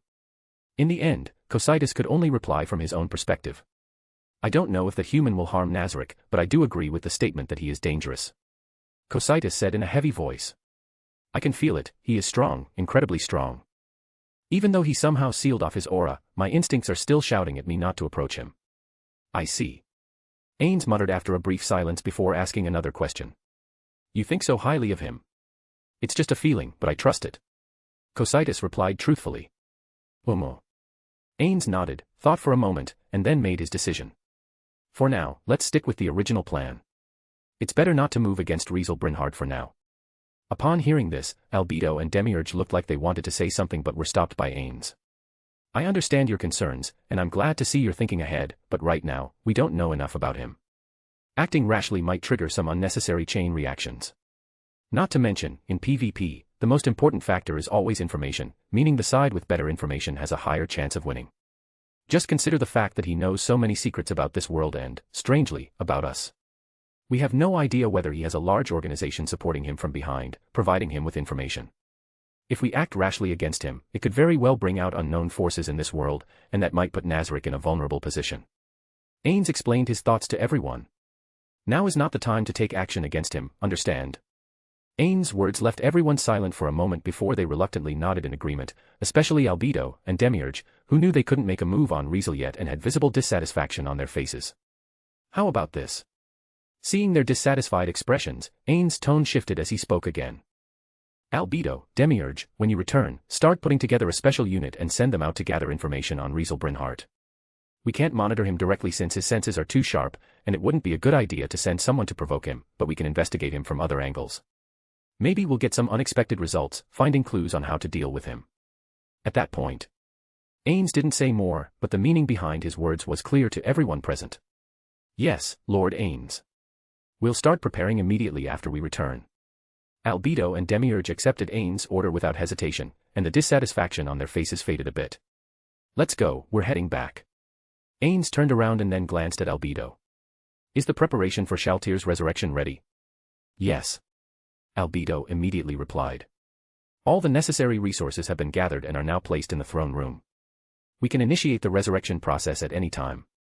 Normally, resurrection didn't require any resources. No matter what type of resurrection magic was used, the only cost involved was a noticeable drop in level, with no other significant expense. However, Shaltir wasn't just anyone but a floor guardian of the Great Tomb of Nazarick, an NPC created using guild privileges. For NPCs like Shaltir, if resurrected using a certain amount of in-game currency at the guild base, there would be no level loss, and her strength would remain as it had been when she was alive. Before preparing to fight Shaltir, Ains had ordered Albedo to gather the in-game currency needed for her resurrection. Good. Ains' tone lightened a little. Let's head back and resurrect Shaltir right away. Yes. Albedo, Cocytus, and Demiurge nodded and followed Ains, leaving the forest. Meanwhile, in Riezel. After having a brief rest in the shining golden pavilion, which was still under repair, Riezel stepped out of his room. He first went to the inn staff to check out, and then, empty-handed, made his way to the Adventurers Guild. At the Adventurers Guild, Riezel not only met with the guild master but also got some important information. According to the guild master, Riezel's fight at the shining golden pavilion had already been cleared of any wrongdoing, so there was no need to worry about being wanted by the city. As for the incident at the cemetery, it was still under investigation, and word was that Kajiat's corpse had been moved for further examination. Regarding the northern forest, the guild master said that they had already sent out several adventurer groups multiple times to investigate, but all of them had gone without coming back. Because of this, the guild master had decided to gather a group of adventurers to fortify the northern defense line within Riezel and seek help from orichalcum or adamantite adventurers to deal with the northern forest situation. Naturally, the guild master also invited Riezel to join, but he didn't hesitate for a second to decline immediately. It wasn't for any particular reason but simply because Riezel had already made up his mind to leave Riezel. Well then, where should I go next? After leaving the Adventurers Guild and stepping out of Riezel, Riezel walked down the road, thinking about his next move. Eventually, Riezel turned his gaze toward the direction of the mountains. Guess I'll check out the mountains first. I remember there are some pretty powerful monsters there.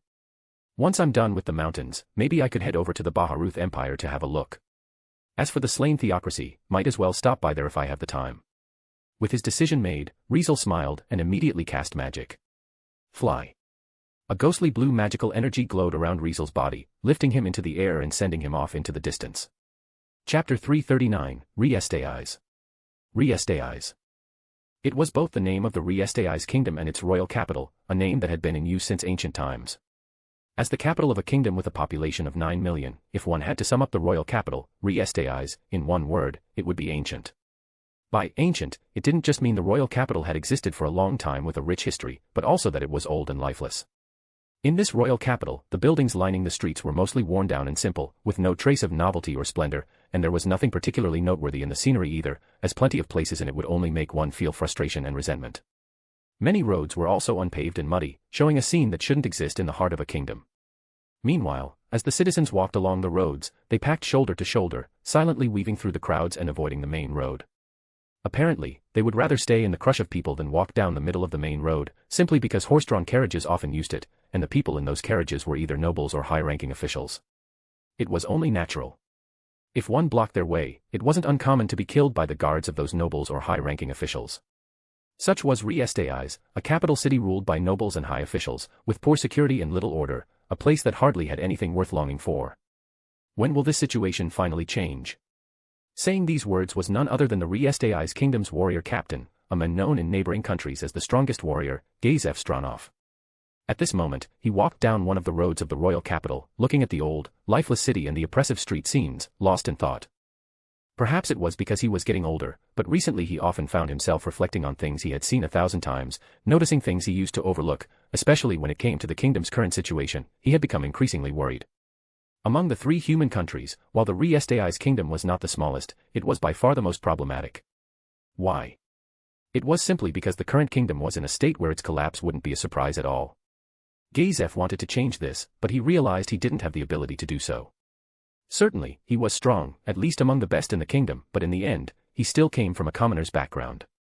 Just becoming the warrior captain of the Riezel kingdom was already a massive achievement for him, but compared to the nobles who had a deep influence on the kingdom, he was undeniably weak. With his position and status, let alone changing the kingdom's situation, even dealing with the daily struggles caused by the nobles already took a heavy toll on him. A few months ago, during the incident in Karn village, he learned that some nobles in the kingdom would go so far as to try and kill him, even if it meant causing harm to their own country. Such an experience made him feel more and more that being the warrior captain was wearing him out, mentally and physically. If it weren't for his loyalty to the king and his desire to serve the kingdom, he wasn't sure how much longer he could keep going. If it were him, what would he do? Riezel thought back to the young man he had met in Karn village, and even now, he still felt joy when he remembered that encounter. It wasn't just because his life had been saved by that young man, but because he had witnessed a legend unfold. As Riezel lost himself in his thoughts, a sudden murmur of voices came from the crowd beside him. Yo, did you hear? 2 new adamantite adventurer groups popped up in our kingdom over the last couple of months. Evidently, this had been a hot topic in the royal capital and throughout the entire kingdom. Everyone knew that adamantite was the highest rank for adventurers, and reaching this rank meant they were all top-tier individuals who, even if they hadn't entered the realm of heroes, were still very close. Adventurers of this rank were so rare that one could count them on one hand in all of the Riezel kingdom. Previously, there had only been 2 adamantite adventurer groups, making them the kingdom's only such groups, but a third and a fourth group like them had emerged recently. Riezel was inevitably drawn in by this topic, so he couldn't help but listen in as his curiosity was piqued.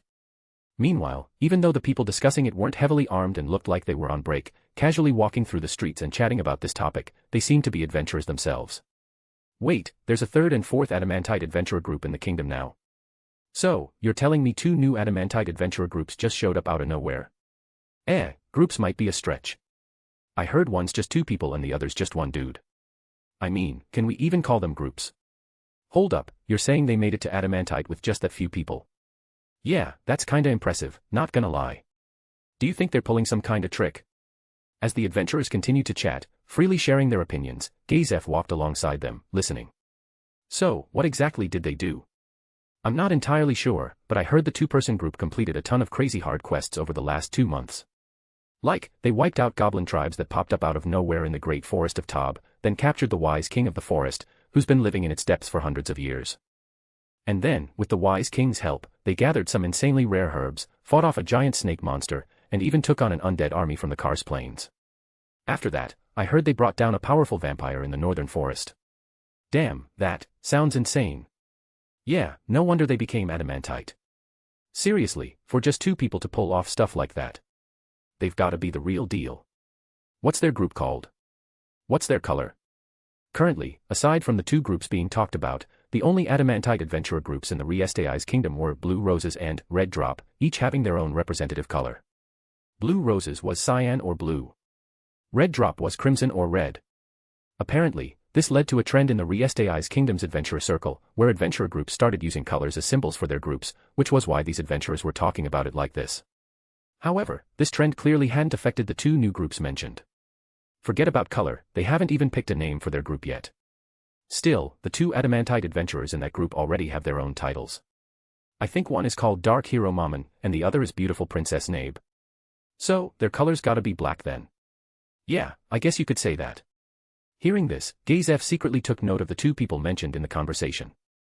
Dark Hero and Beautiful Princess, huh? An adventurer group with just two members making it to Adamantite was pretty impressive, but compared to the other one, Gazef felt they were a little lacking. Just as Gazef was about to keep listening to the chatter of the adventurers, waiting for the topic he had been following to come up, something caught his attention from the corner of his eye. Boom. A thunderclap suddenly echoed in the sky, causing a light rain to start pouring down without warning. Shit. It's raining. Let's head back to the inn. Let's go. Saying these words in haste, the adventurers walking beside Gazef immediately rushed off in a panic. People around them were the same, either speeding up to find shelter or pulling out their rain gear to shield themselves from the downpour. However, thanks to this, Gazef's chance to hear the topic he was interested in was interrupted, and no one was discussing it anymore. Regardless, Gazef wasn't in the mood to focus on other people's chatter in this kind of situation either, so he shifted his gaze in another direction. Over there, at the intersection of the main road and a small alley to the right, a man was sitting on the ground. He was filthy, like a beggar who had been wandering the streets, and his appearance was also messy, while his hair seemed to be dyed, not looking like a proper person at all. Gazef's attention had been drawn to the men for two reasons. 1. Something about the men seemed oddly familiar. 2. It was because the man's right hand was tightly gripping a weapon. It was a katana. Gazef felt a sense of familiarity with the weapon, or, more precisely, the sword known as katana. It was said to be a rare sword that originated in the distant deserts south of the Riezel's kingdom. Gazef had seen this weapon just over 2 months ago in Karn village, on a ridiculously strong young man, which made him have a deep understanding of its durability. It couldn't be helped. Not many weapons could withstand his six-fold slash of light, but that young man's sword had managed it without even needing to be unsheathed. Now that he was seeing this weapon again, he couldn't help but feel a bit curious.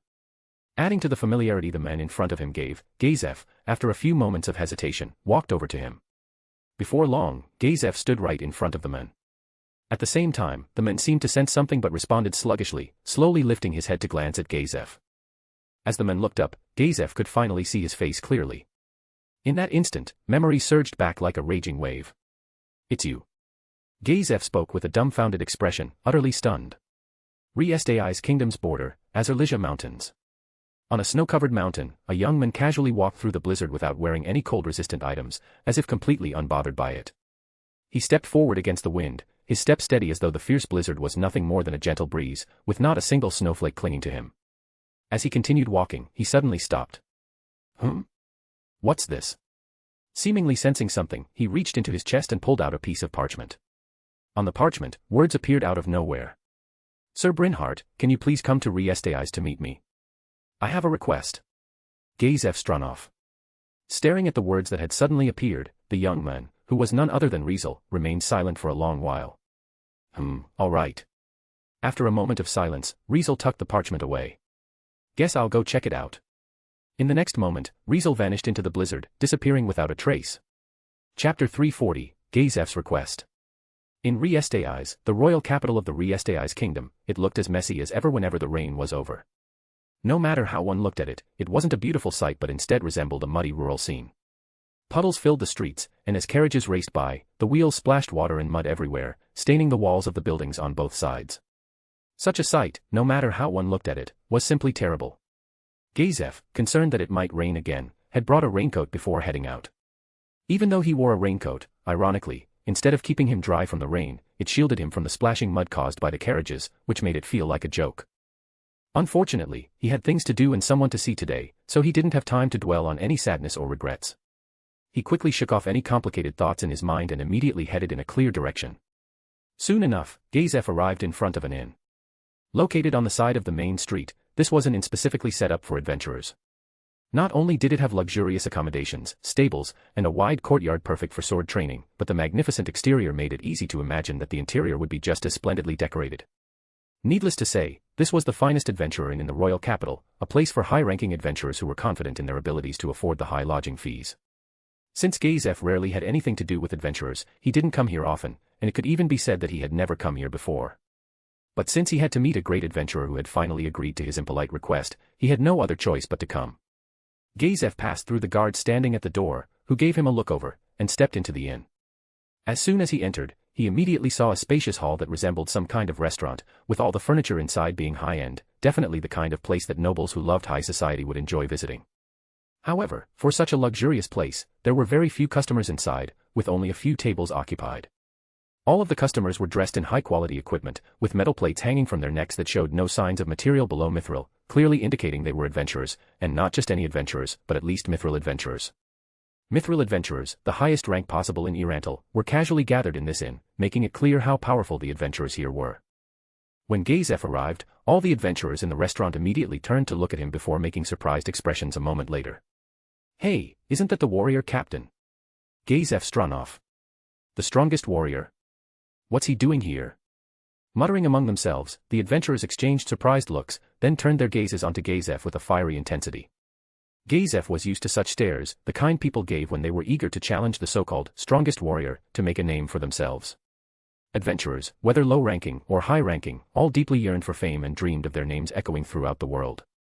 Any adventurer understood that this would not only benefit their work but also their future prospects, allowing them to gain a higher status.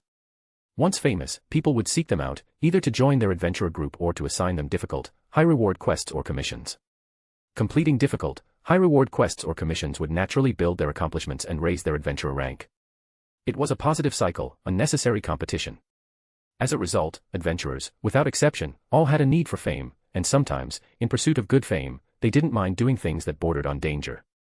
Such a passion, when seen by ordinary people, could certainly be called terrifying. In front of a group of adventurers like this, Gazef, known as the strongest in the kingdom, suddenly appearing would naturally make those confident in their own abilities want to step on his success to make a name for themselves. It was precisely because of this that Gazef rarely interacted with adventurers. However, to say that he completely avoided interacting with adventurers would have been an overstatement since his master had once been an adventurer, and the one who had given him the magic ring that could make him step into the realm of heroes was also an adventurer. In fact, there were quite a few adventurers he had connections with, but they had long since passed the stage of craving fame and now held very high positions among adventurers. Now, the one he was about to meet was also someone who had recently achieved the highest accomplishments among adventurers. Ignoring the hot gazes directed at him from all around, Gazef's eyes swept the hall twice, and when he spotted a corner, he finally stopped. Who is he looking at? Watching Gazef's behavior, the adventurers noticed and followed his gaze. In the next instant, in a corner near the window, a young man who seemed completely out of place caught everyone's attention. Different from the other adventurers, the young man wasn't wearing any obvious armor, only some accessories that looked quite extraordinary, making him appear less like an adventurer and more like a young nobleman here to experience life. He leaned against the window, holding a cup of tea and sipping it absent-mindedly, his attention constantly focused on something outside, as if something there was drawing him in. Seeing the young man, who looked more like a young noble than an adventurer, the adventurers exchanged strange glances. It couldn't be helped. Before this, they hadn't even noticed such an out-of-place young man sitting there, and it was only when they followed Gazef's gaze that they finally saw him, which was truly peculiar. Meanwhile, when Gazef saw the young man, his face instantly lit up with joy, and, in front of everyone, he immediately walked up to him. "Long time no see, Sir Brynhart." To everyone's astonishment, Gazef actually bent down and respectfully bowed to the young man, who was none other than Riezel. Clearly, his attitude didn't seem like one would show to someone of higher status, but more like how one would treat a powerful figure they genuinely admired and looked up to.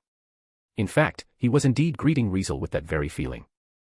If anyone asked him, he would proudly admit that the young man in front of him, who appeared to be much younger than him, was undoubtedly a powerful figure whom he truly admired and respected, as proven by the battle in Karn village over 2 months ago. For this reason, he didn't treat Riezel like his junior, but as someone ahead of him, a pioneer worthy of learning from. Perhaps it was precisely because of this straightforward attitude that Riezel viewed Gazef in a different light. "Yeah, long time no see." Riezel responded without taking his eyes off the window, continuing to sip his tea. "So, this is the royal capital you talked about?" "Yes." Gazef nodded with a smile. "Is this your first time in the royal capital?" "Obviously." I haven't been to many human cities, and this one's no different. Riezel replied, still gazing out the window. I see. Gazef nodded again before asking in a somewhat cautious tone. So, how do you feel about it? How do I feel? Riezel shifted his gaze and looked at the well-built man before him with a faint smile. Terrible. Upon hearing this blunt answer, Gazef let out a wry smile at the response he had expected. All right, sit down. Riezel continued, no longer looking outside as he gestured to the seat across from him. You have something to talk to me about, right? Yes. Gazef immediately sat down in front of Riezel, his expression turning serious. Firstly, I want to thank you for agreeing to my impolite request and coming all the way to the royal capital.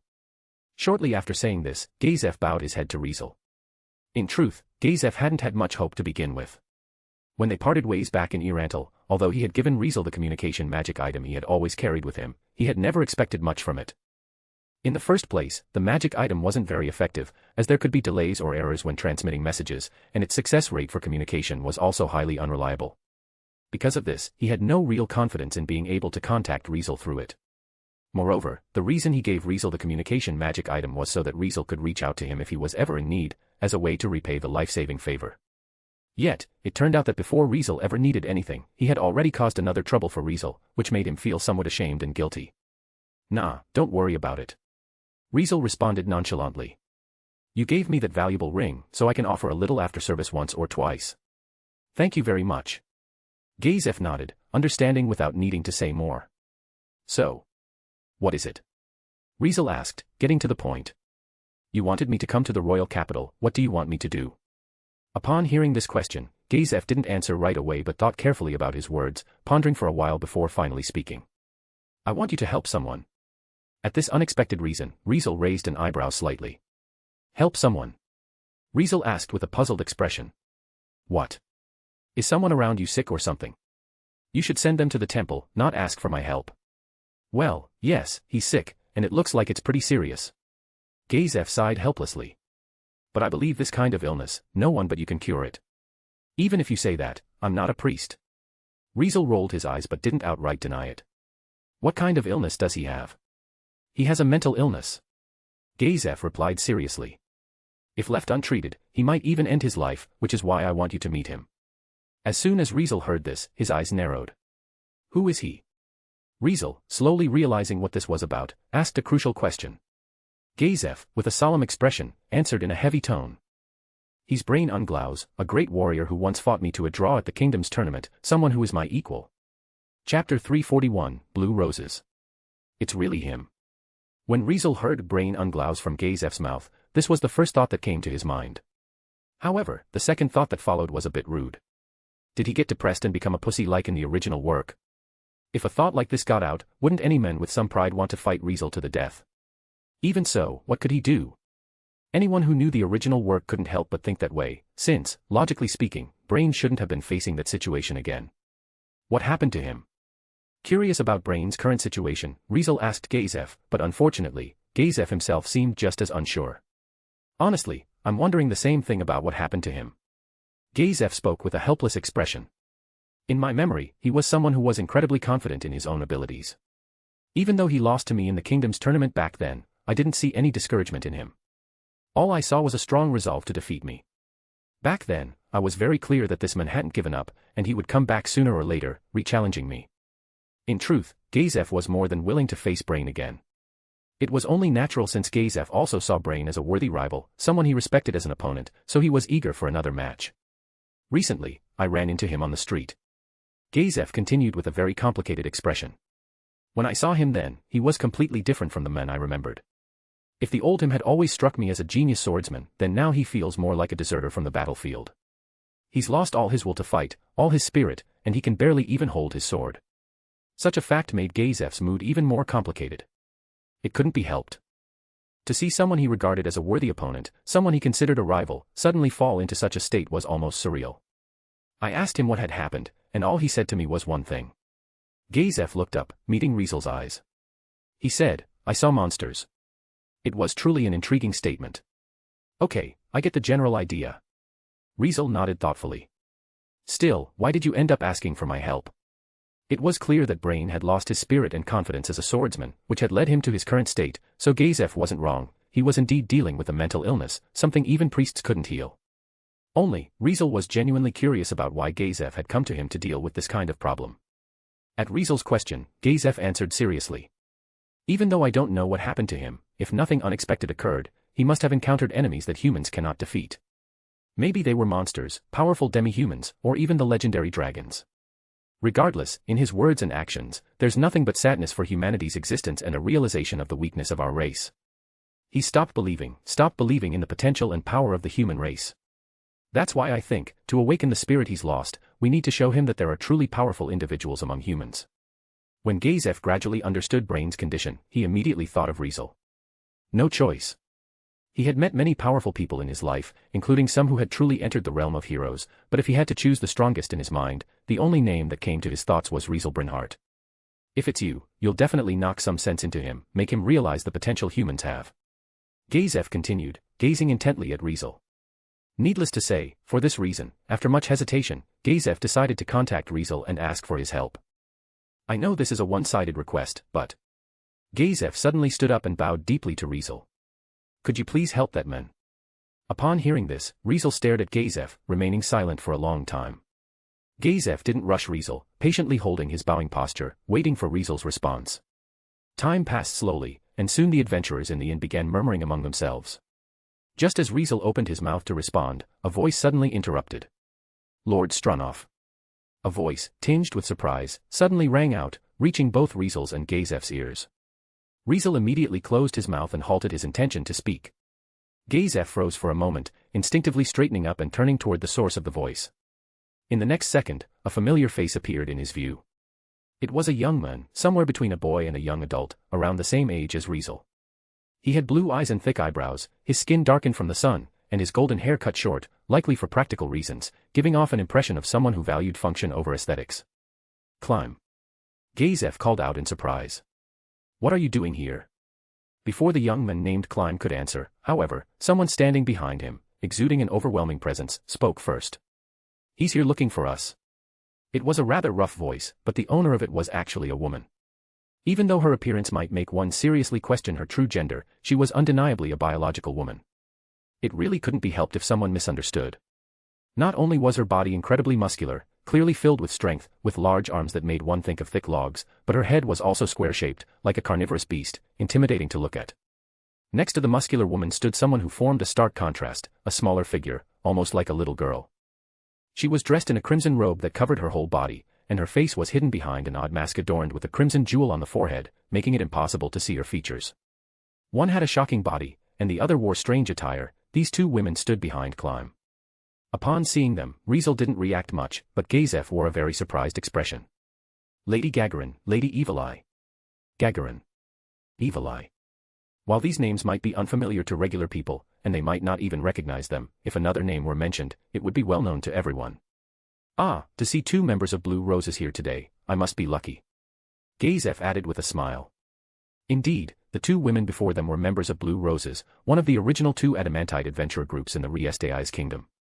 In other words, they were adamantite adventurers. Riezel instinctively turned his gaze toward them and focused on one of them. Coincidentally, the one Riezel gazed at seemed to notice his gaze right away and looked back at him. In that instant, their eyes met. Interesting. Riezel thought with a faint smile. Because of her mask, Evil Eye's expression and eyes were completely hidden, but it was clear she was observing Riezel. Strangely, the more she observed, the more she seemed to care about his appearance. Meanwhile, the others didn't notice the interaction between the two and continued talking among themselves. Why is Lord Stronov here? Climb first bowed to Gazef before asking curiously. I'm looking for someone, just like you. Gazef answered Climb's question without hesitation. His attitude toward Climb was fairly friendly, even warm. Looking for someone. What I saw was you bowing and begging to someone, though. Gagarin quickly cut in, speaking casually. I don't know what's going on, but the warrior captain acting all humble in a place full of adventurers. If this gets out, it won't look good for you, right? Ahaha, I can't deny that. Gazef said with an awkward smile. Oh. Gagarin raised an eyebrow, intrigued. Since you know that but still chose to do it, it means you had no choice. Well, now you got me curious. She then turned her gaze and finally looked at Riezel. So, the one that made our Sir Warrior Captain go as far as to bow and beg is you. At this, everyone's attention turned to Riezel. I'm sorry if I'm rude, but who are you? Climb asked while tilting his head, looking genuinely confused. From Climb's perspective, the young man before him was clearly someone he had never seen before, nor did he recognize. Hello. Riezel didn't seem interested in introducing himself, offering only a brief greeting and a slight nod toward the group. I'll introduce him. Seeing that Riezel wasn't planning on introducing himself, Gazef took the responsibility instead. He's Climb, the third princess's bodyguard. He's a very hard-working warrior who can endure a lot. Gazef's introduction left Climb flustered, making him feel embarrassed, but he tried to maintain a serious expression, hoping to give the impression that he was a reliable man. Done with Climb, Gazef then introduced Gagarin and Evil Eye, explaining that they were both members of Blue Roses and, of course, their status as adamantite adventurers. Finally, Gazef introduced Riezel. He's Sir Riezel Brynhart, my savior. Gazef's words immediately caused a stir among the group. Riezel Brynhart. Gagarin, surprised and even a little moved, had her eyes focused even more as she stared at Riezel. So it's you. Chapter 342, He alone is the strongest. Riezel Brynhart. Gagarin, surprised and even a little moved, had her eyes focused even more as she stared at Riezel. So it's you. Her surprised tone caused all the adventurers around them to glance over in their direction once again. Perhaps it was because they had just heard Gazef's introduction of Riezel, but one by one, the adventurers began to focus on Riezel, and without exception, the expressions on their faces were filled with astonishment. What's wrong? Climb seemed unaware of why everyone was so surprised and reacted a little slowly. Even though Gazef had mentioned that Riezel was his savior, which had surprised Climb a bit, he still felt that the reason everyone else was surprised wasn't quite the same as why he had been surprised. As it turned out, that was indeed the case. Kid, you don't know. Seeing Climb's clueless expression, Gagarin asked with a speechless expression before immediately raising her voice. Riezel Brynhart. He's one of the 3 people who recently became an adamantite adventurer. When Gagarin's words hit, Climb's eyes widened in surprise. Adamantite adventurer. Climb stared at Riezel in shock, noticing that the young man in front of him looked about the same age as him. What the heck, you really don't know? Seeing Climb's reaction, Gagarin realized he really had no clue about Riezel, so she slapped him on the shoulder. Seriously, this has been a huge deal in the kingdom recently, and you've never heard of it. You're really ignorant, kid. Following this, Gagarin began talking about Riezel in front of everyone. Recently, the kingdom has seen the rise of 2 adamantite adventurer groups in less than 3 months. One group consists of 2 people known as Dark Hero Mammon and Beautiful Princess Nabe, who are currently active around Riezel. Because they became adamantite adventurers in a short time with just 1 warrior and 1 magic caster, their adventure group has gained a huge reputation around Riezel. As for the other group, it's just 1 guy, no teammates, no companions, nothing. Basically, it's not even a group, yet he still managed to make a name for himself in Riezel and accomplished enough to become an adamantite adventurer in no time. While speaking, Gagarin patted Climb's shoulder again before turning her gaze to Riezel. His most famous feat was when he fought right in front of the Adventurers Guild in Riezel. He challenged adventurers who doubted his strength, defeated every challenger one by one, and built a legend of 0 defeats. He's hardly ever taken a quest, never even completed a proper one, but the things he's done are far from fewer than those who steadily worked their way up to becoming adamantite adventurers. Can you believe someone survived over a month in the Azurlija Mountains? Yet this guy actually did. Upon hearing this, Climb was once again struck with shock. Azurlija Mountains were located at the northwestern tip of the continent, stretching vertically and acting as the border between the Riezel Kingdom and the Baharuth Empire. On the left side was the Riezel Kingdom, the right side was the Baharuth Empire, and to the south lay the Great Forest of Taub, which bordered the slain theocracy. It was undoubtedly a region of great geographical importance. What made the Azurlija Mountains so notable was not just their rich natural resources but also the large number of dangerous monsters that lived there. Most of these monsters were capable of easily hunting humans, and they could be found not only on the ground but also in the sky. For example, giant eagles, puritans, and harpies were all well-known monsters in the Azurlija Mountains. Besides them, there were also undead creatures like freezing zombies and frost bones, which were naturally born there. Because their very existences posed a threat to any living being, despite the rich natural resources in the Azurlija Mountains, they were known as a forbidden area for humans, and few would even think of traveling there. Yet, for the young man sitting before him, who looked about the same age as him, to have survived there for over a month. Climb couldn't hide his shock and disbelief as he looked at Riezel. However, that was actually not all. According to the report from the Adventurers Guild, during his travels in the Azurlija Mountains, he took down a lot of famous monsters. Gagarin kept explaining Riezel's feats. However, the most famous ones gotta be the region rulers living deep in the Azurlija Mountains, each controlling one of the 3 major regions. The Phoenix Lord, who rules the skies. the ancient flame dragon, who dominates the land. And the Laengler lava lord, who controls the land of molten magma. Gagarin's voice began to fill with awe. Do you know what the Laengler lava lord is? It's a legendary monster, a giant fish-like creature over 50 meters long. If the Adventurers Guild had a quest to hunt this monster, the difficulty level would be at least around 140. What Gagarin meant by difficulty level was an indicator within the Adventurers Guild given to monsters or quests. A copper or iron adventurer could handle a difficulty level from 1 to 20. A silver or gold adventurer could handle a difficulty level from 21 to 40. A platinum or mithril adventurer could handle a difficulty level from 41 to 60. An orichalcum or adamantite adventurer could handle a difficulty level from 61 to 80. In other words, a difficulty level above 80 was already at a level that even an adamantite adventurer couldn't deal with. By the way, our young leader, who's already entered the realm of heroes, admitted that she couldn't handle a difficulty level of over 90. Gagarin grinned as she revealed this fact. Now that you know, you can imagine just how terrifying a monster with a difficulty level of 140 would be. Clearly, it was an existence that could easily crush even adventurers within the realm of heroes. Yet, this guy took down the 3 regional rulers in the Azurlisia Mountains all by himself. Gagarin dropped a bombshell in Climb's heart. That's why, even though he's alone, he was granted permission by the Adventurers Guild to officially raise his rank to Adamantite and be treated like an Adamantite adventurer group. Because, he alone is equivalent to an entire Adamantite adventurer group. He alone is the strongest. As soon as these words came out of Gagarin's mouth, the entire hall was suddenly filled with nothing but her voice echoing through the air. Everyone, including Climb, fell into silence, their gazes fixed on Riezel, filled with nervousness and awe. Even those who had already heard the stories or rumors about Riezel couldn't stay calm. Climb, needless to say, had stopped breathing entirely. In this tense silence, Riezel finally spoke up. It's not that exaggerated. Riezel spoke in such a casual tone that it seemed like he didn't think what he had done was a big deal at all, as if he had just gone out to buy some vegetables for dinner. Actually, that fish isn't good at moving on land. As long as you stay away from the magma, it's basically a dead fish that won't even dare to come ashore. Just use flight magic to keep your distance and attack it with long-range, high-powered magic, and it won't be able to do anything to you. Of course, even though Riezel said this, in actuality, he charged straight in and engaged the Laengler Lava Lord in close combat. Who could stop him when he suddenly got the urge to test if the high temperatures of the magma could break through the heat resistance provided by Pioneer of the Sun?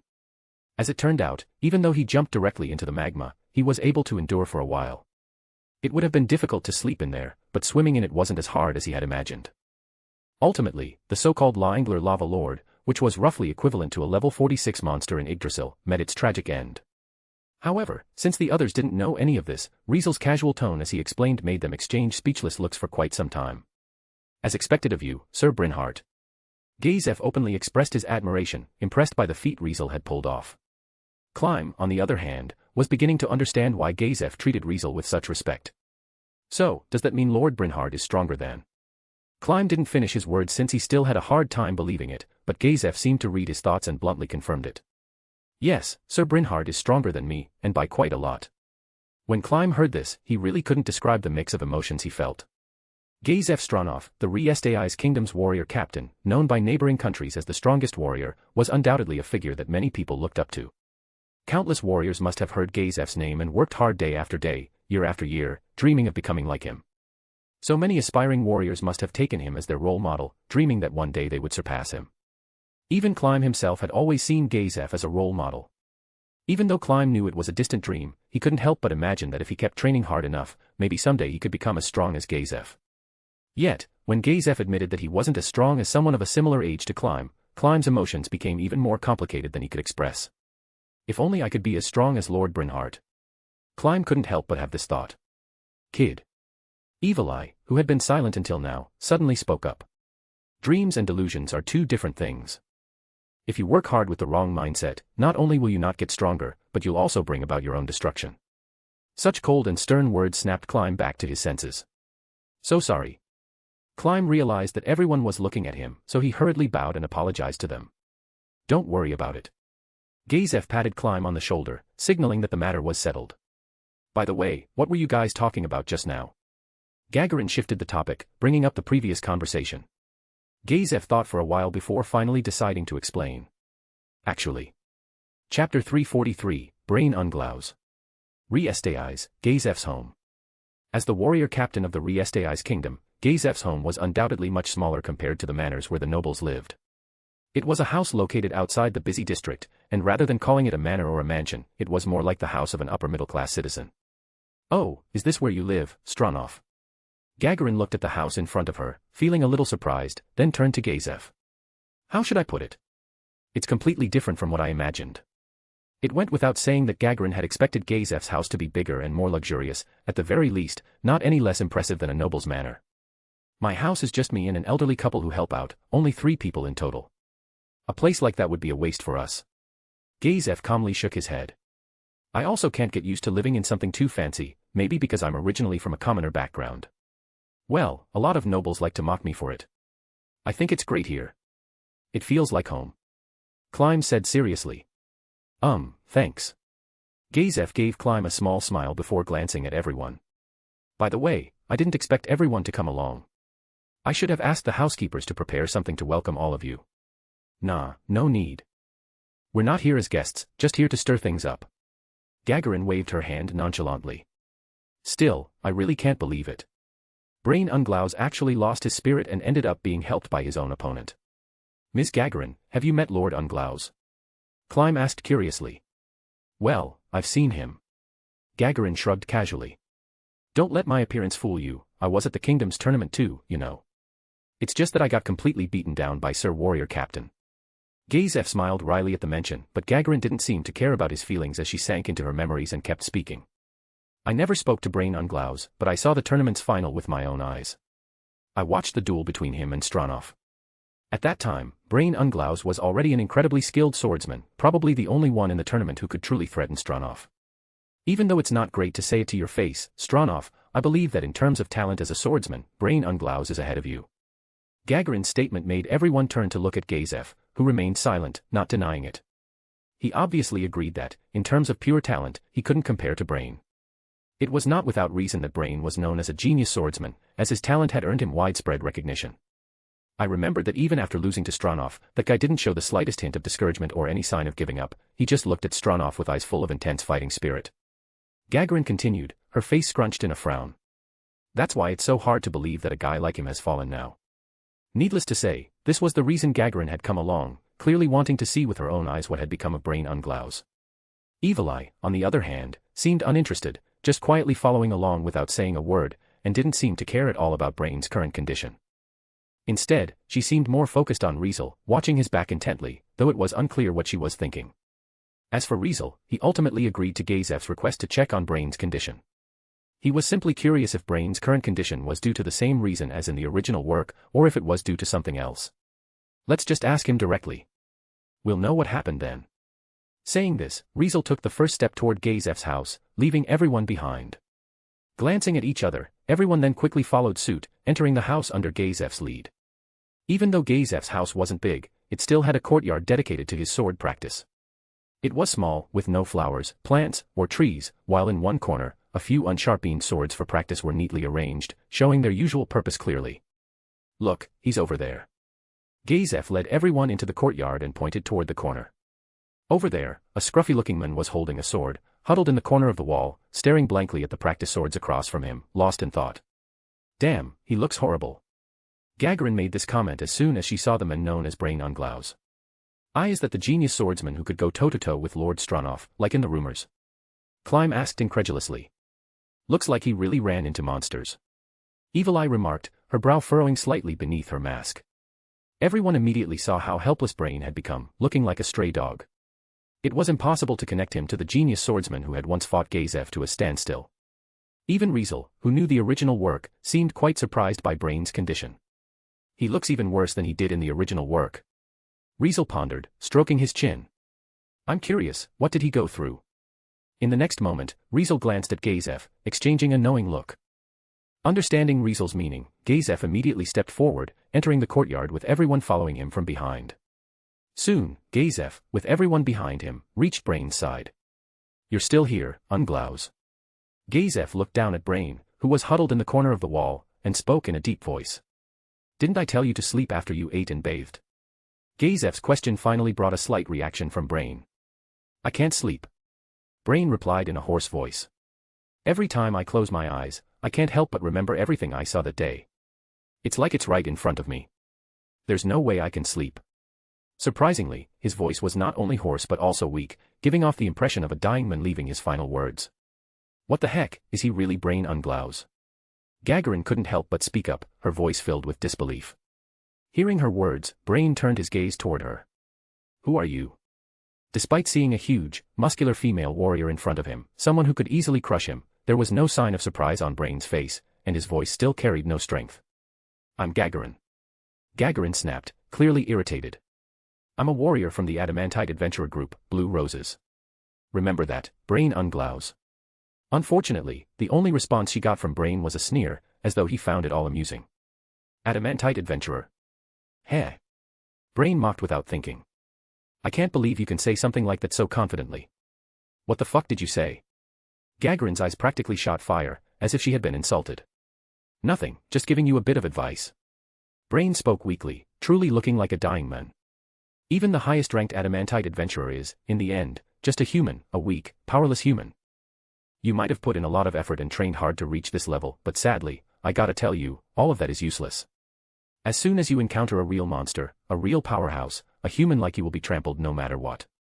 In the future, don't go around confidently bragging about your status. It's for your own good. Such depressing words, which sounded less like giving up and more like complete despair, made Gagarin extremely furious. How dare you say that, you damn asshole? Can you even call yourself a man? Gagarin grabbed Brain by the collar and yanked him right in front of her, shouting angrily. Brain, however, did not attempt to resist, simply staring at Gagarin with blank eyes. Such a stare made Gagarin's anger dissipate without her realizing it. TCH. Gagarin clicked her tongue, then let go of Brain, dropping him. Give up. He's beyond saving. She immediately gave a harsh assessment, not holding back at all. Seriously, his heart's completely dead. Saying he's fallen apart might actually be too kind. Someone like him can't be called a swordsman or a warrior anymore. He's nothing more than a walking corpse, so the best thing to do would be to leave him to rot. Even though Gagarin continued to criticize him relentlessly, Brain didn't show the slightest emotional reaction. How can? Climb muttered, feeling sorry for Brain. Mental trauma, huh? Well, that's such a human thing to have. Evil Eye remarked, though it wasn't clear whether she was mocking or feeling sympathy. All three of them were thoroughly disappointed with Brain's current condition, and if anything, they even felt pity for him, which showed how serious his condition was. Sir Brynhart. Gazef could only turn to Riezel for help. Riezel, who had been silently watching Brain from the side, showed a thoughtful expression when Gazef called his name. A moment later, Riezel's gaze fixed on the sword Brain was holding in his hand. Like someone desperately clinging to their last thread of hope, Brain was gripping the sword with all his might. Anyone could clearly feel the struggle in his heart. Realizing this, Riezel's eyes flickered slightly. Schwing. Riezel suddenly drew his sword. In that instant, Gazef, Gagarin, Evil Eye, Climb, and even Brain had their expressions change drastically. As soon as Riezel drew his sword, an overwhelming sense of deadly danger and terror instantly erupted in everyone's heart. At this moment, the entire courtyard suddenly became a battlefield, filled with deadly pressure. Chapter 344, Who Decided That? Thud, thud, thud, thud. Several forceful foot-stomping sounds suddenly echoed in unison. It happened in a split second, or more precisely, 0.1 seconds, after Riezel drew his sword. In that instant, everyone in Riezel's surroundings reacted as if they had been burned, instinctively stomping the ground and retreating from him without thinking. Among them were Gazef, Gagarin, Evil Eye, and surprisingly, Brain, who had been wearing a hopeless expression the entire time. Yes. Even Brain moved, moving more violently and quickly than anyone else, springing back as if he had been slashed by an invisible blade. Oh. Riezel raised his eyebrows, a faint smile playing on his lips. Looks like, even if you've given up on everything, your instincts for sensing danger are still alive, huh?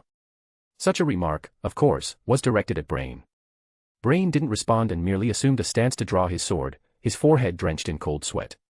Of course, it wasn't just him since the others around them wore similar expressions. MMS, Gagarin. Climb, the weakest among everyone, looked pale as a sheet, as if he had suffered a major shock. It couldn't be helped. At this moment, Climb was being held in Gagarin's hand like a sack. Just now, at the moment when Gagarin had jumped away, she had unintentionally grabbed Climb and pulled him along, but in reality, she had done it instinctively and hadn't had the energy to specifically look after him. Proof? Right now, the muscular female warrior was just as drenched in sweat as Brain, her whole body tense. Oh oi, this is fucking insane. For a second there, I thought I was gonna die. Gagarin stared at Riezel, her voice trembling with disbelief. Evil Eye, what about you?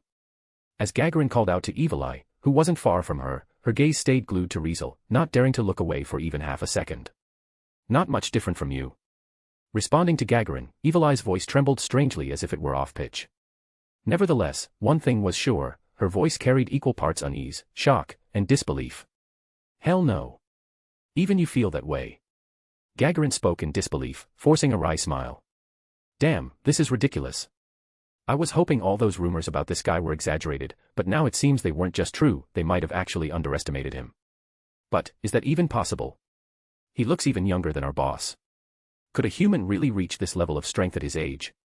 Or, could he be one of those old monsters who's lived even longer than you, Evil Eye? Unfortunately, Gagarin's question didn't get a response from Evil Eye. Evil Eye kept her gaze locked on Riezel, her expression unreadable beneath her mask, shifting between uncertainty and wariness. Nonetheless, if even Evil Eye was in such a state, there was no need to mention Brain, who was directly in front of Riezel. His trembling hand could barely keep his sword steady. Who are you? No, what are you? Brain's hoarse voice carried a questioning tone as he glared at Riezel. Riezel Brynhart.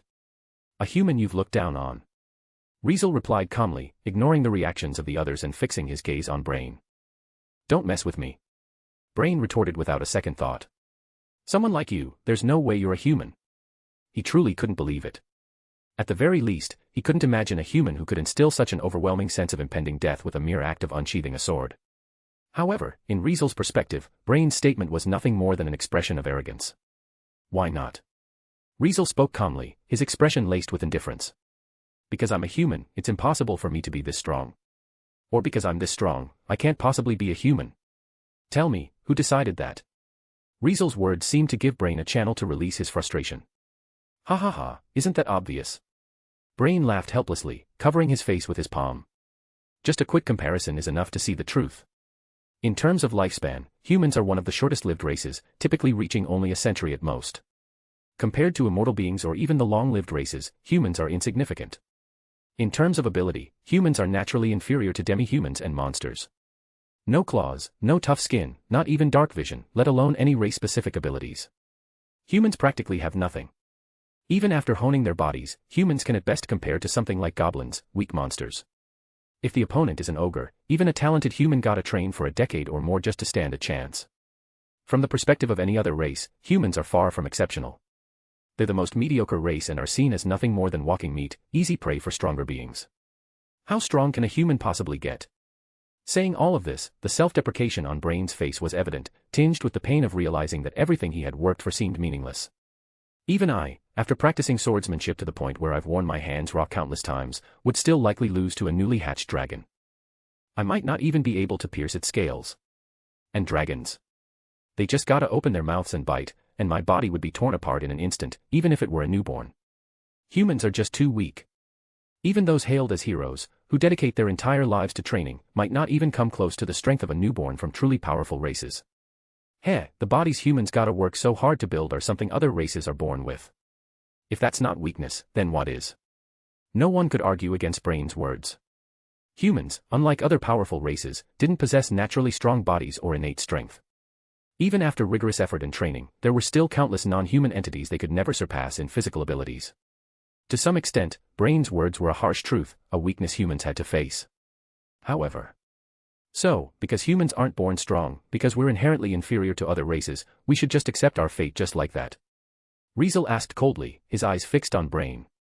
It seems you're more pussy than I imagined, Brain unglows. What did you say? Brain's eyes widened slightly. Riezel didn't bother repeating himself. I don't know what you've seen, but I'm a human, that's a fact. If you want to ignore it, that's on you.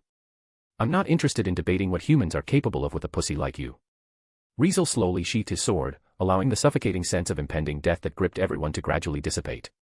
In the next second, however, Riezel said something unexpected. Say, why don't you see for yourself just how strong humans can become?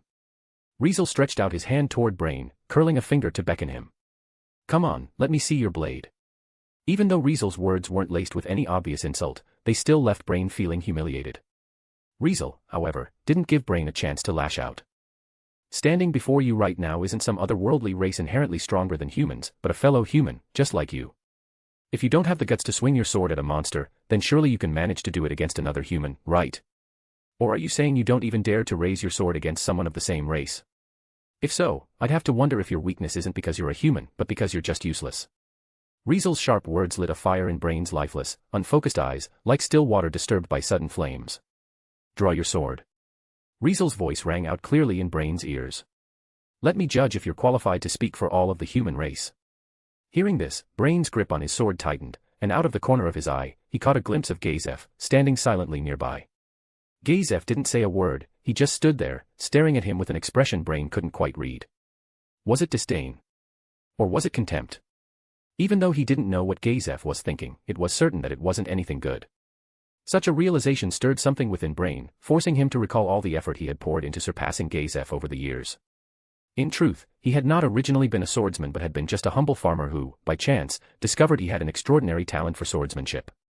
With that talent, not only had he never lost every time he picked up a sword, but on top of that, he had also never suffered an injury worse than a scratch. By all accounts, he was a natural-born genius. Having never tasted defeat in swordsmanship, he came to believe his path to victory would stretch endlessly before him. Sadly, everything changed during the Kingdom's tournament, the turning point of his life. For the first time since he was born, he experienced defeat, and it was during that fateful tournament that it struck him down.